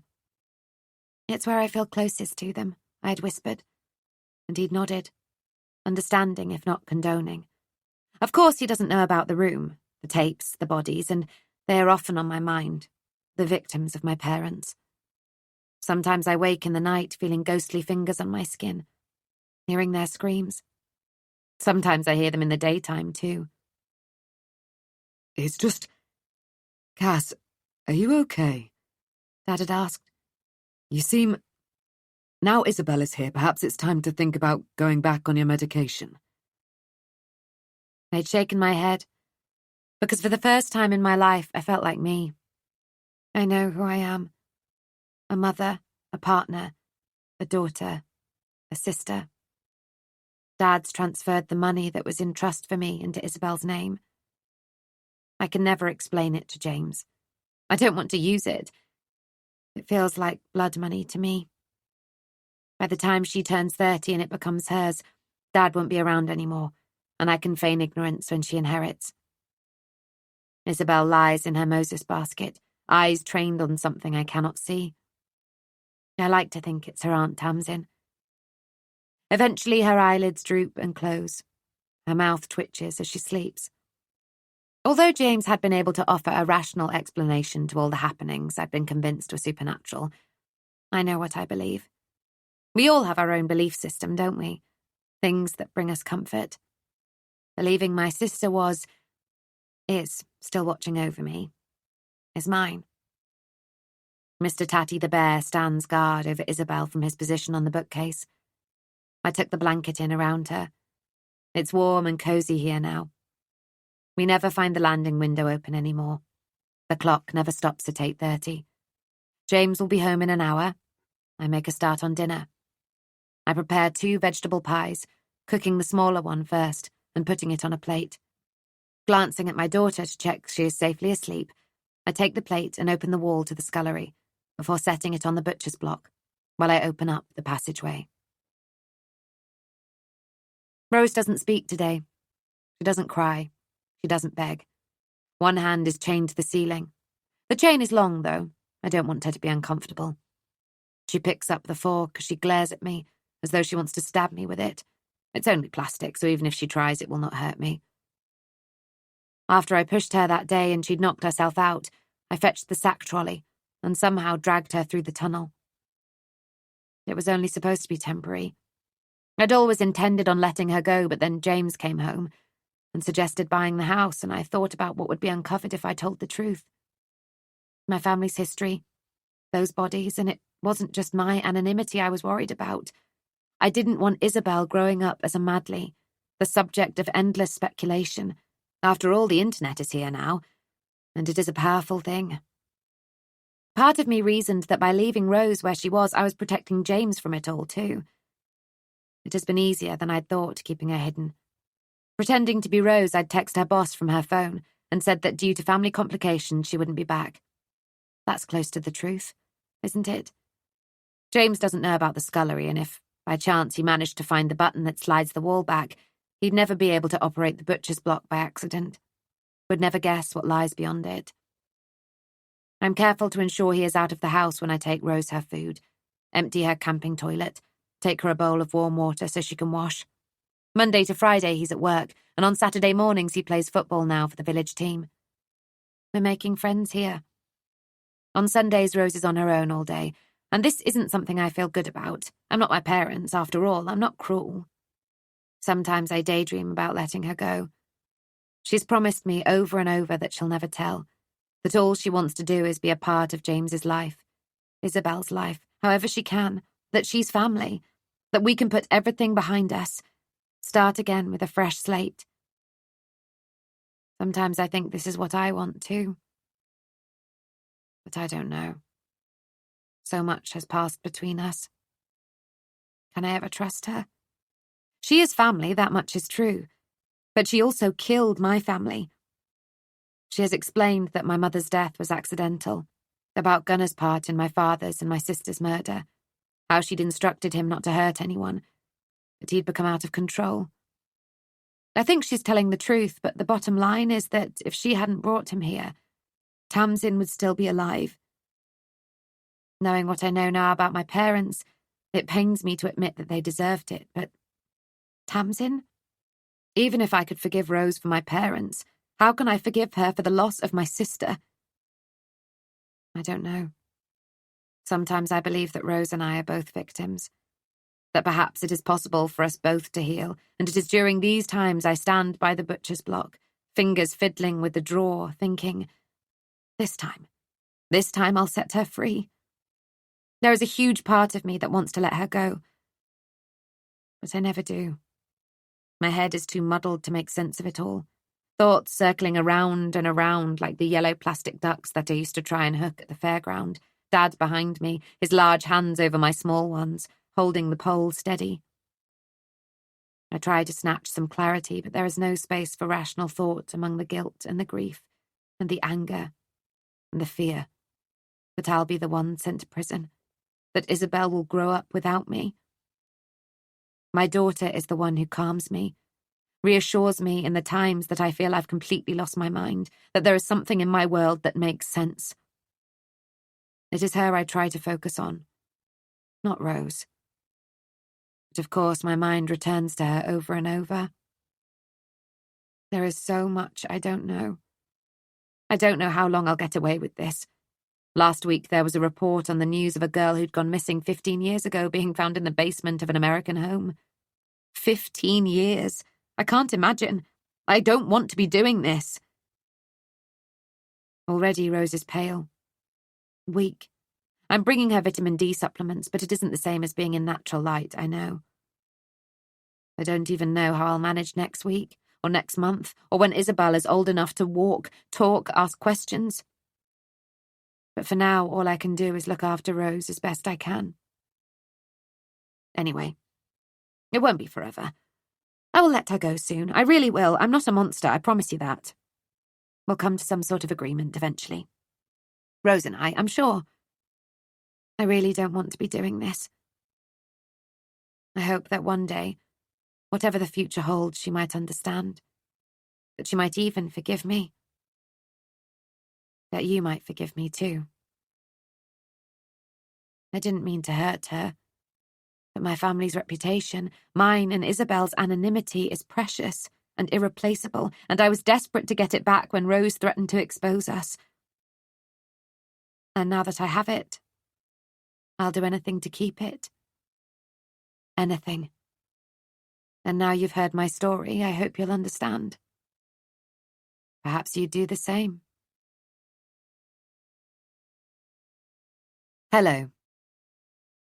Thank you so much for spending time with Cass, James, and Rose. I really hope you enjoyed their story. If you did, I would be very grateful if you could please pop a star rating or a short review on Amazon. It really makes a huge difference to the visibility of a book. If you want to keep up to date with my news and special offers, please sign up for my newsletter. You'll get 2 free short stories when you do, and I promise you I won't bombard you.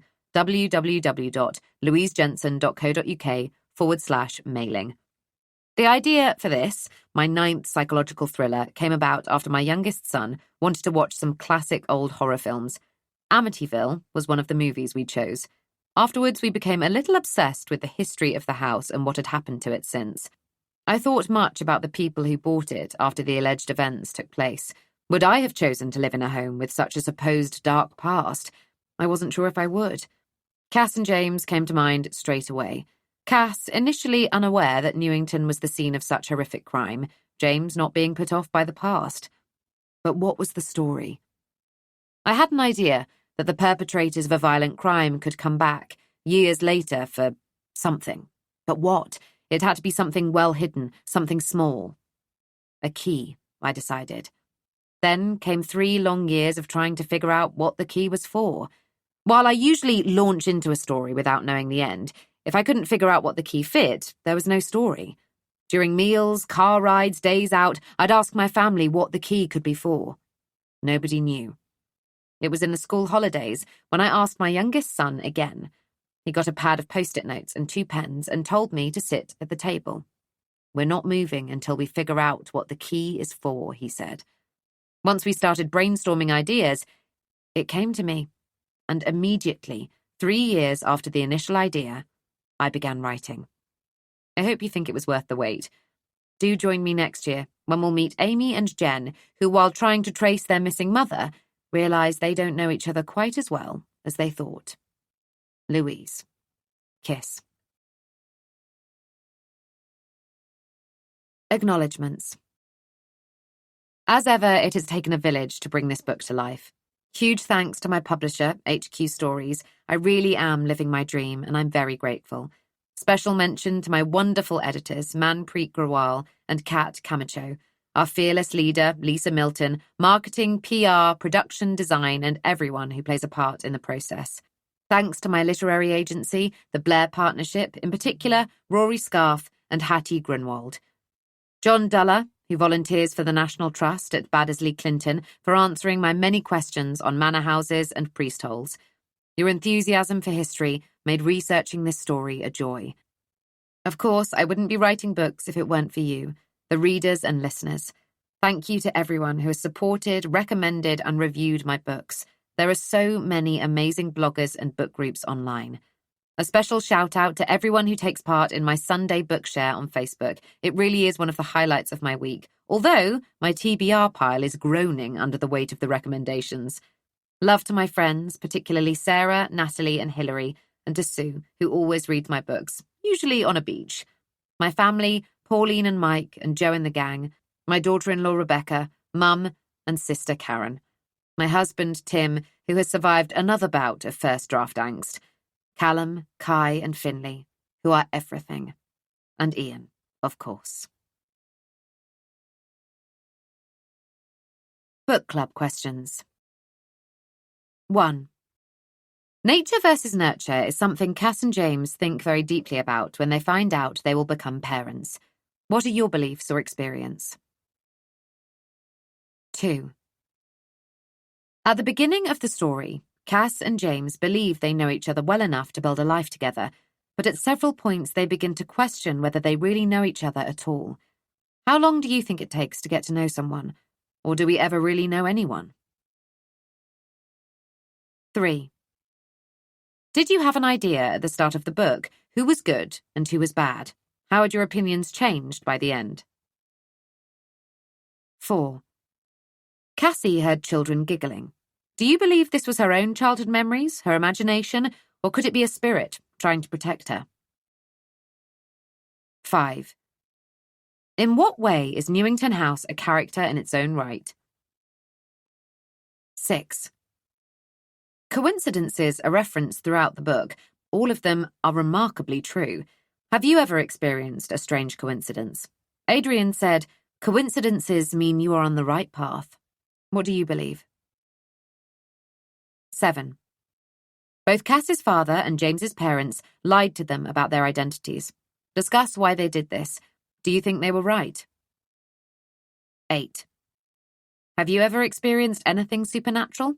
What do you believe? 9. What would you like to happen to Cass, James, and Rose? That was The Intruders by Louise Jensen, read by Helen Keeley, an audiobook from HQ, an imprint of HarperCollins. Text copyright 2024, production copyright 2024 by HarperCollins Publishers, all rights reserved. Louise Jensen asserts the moral right to be identified as the author of this work. Thank you for listening.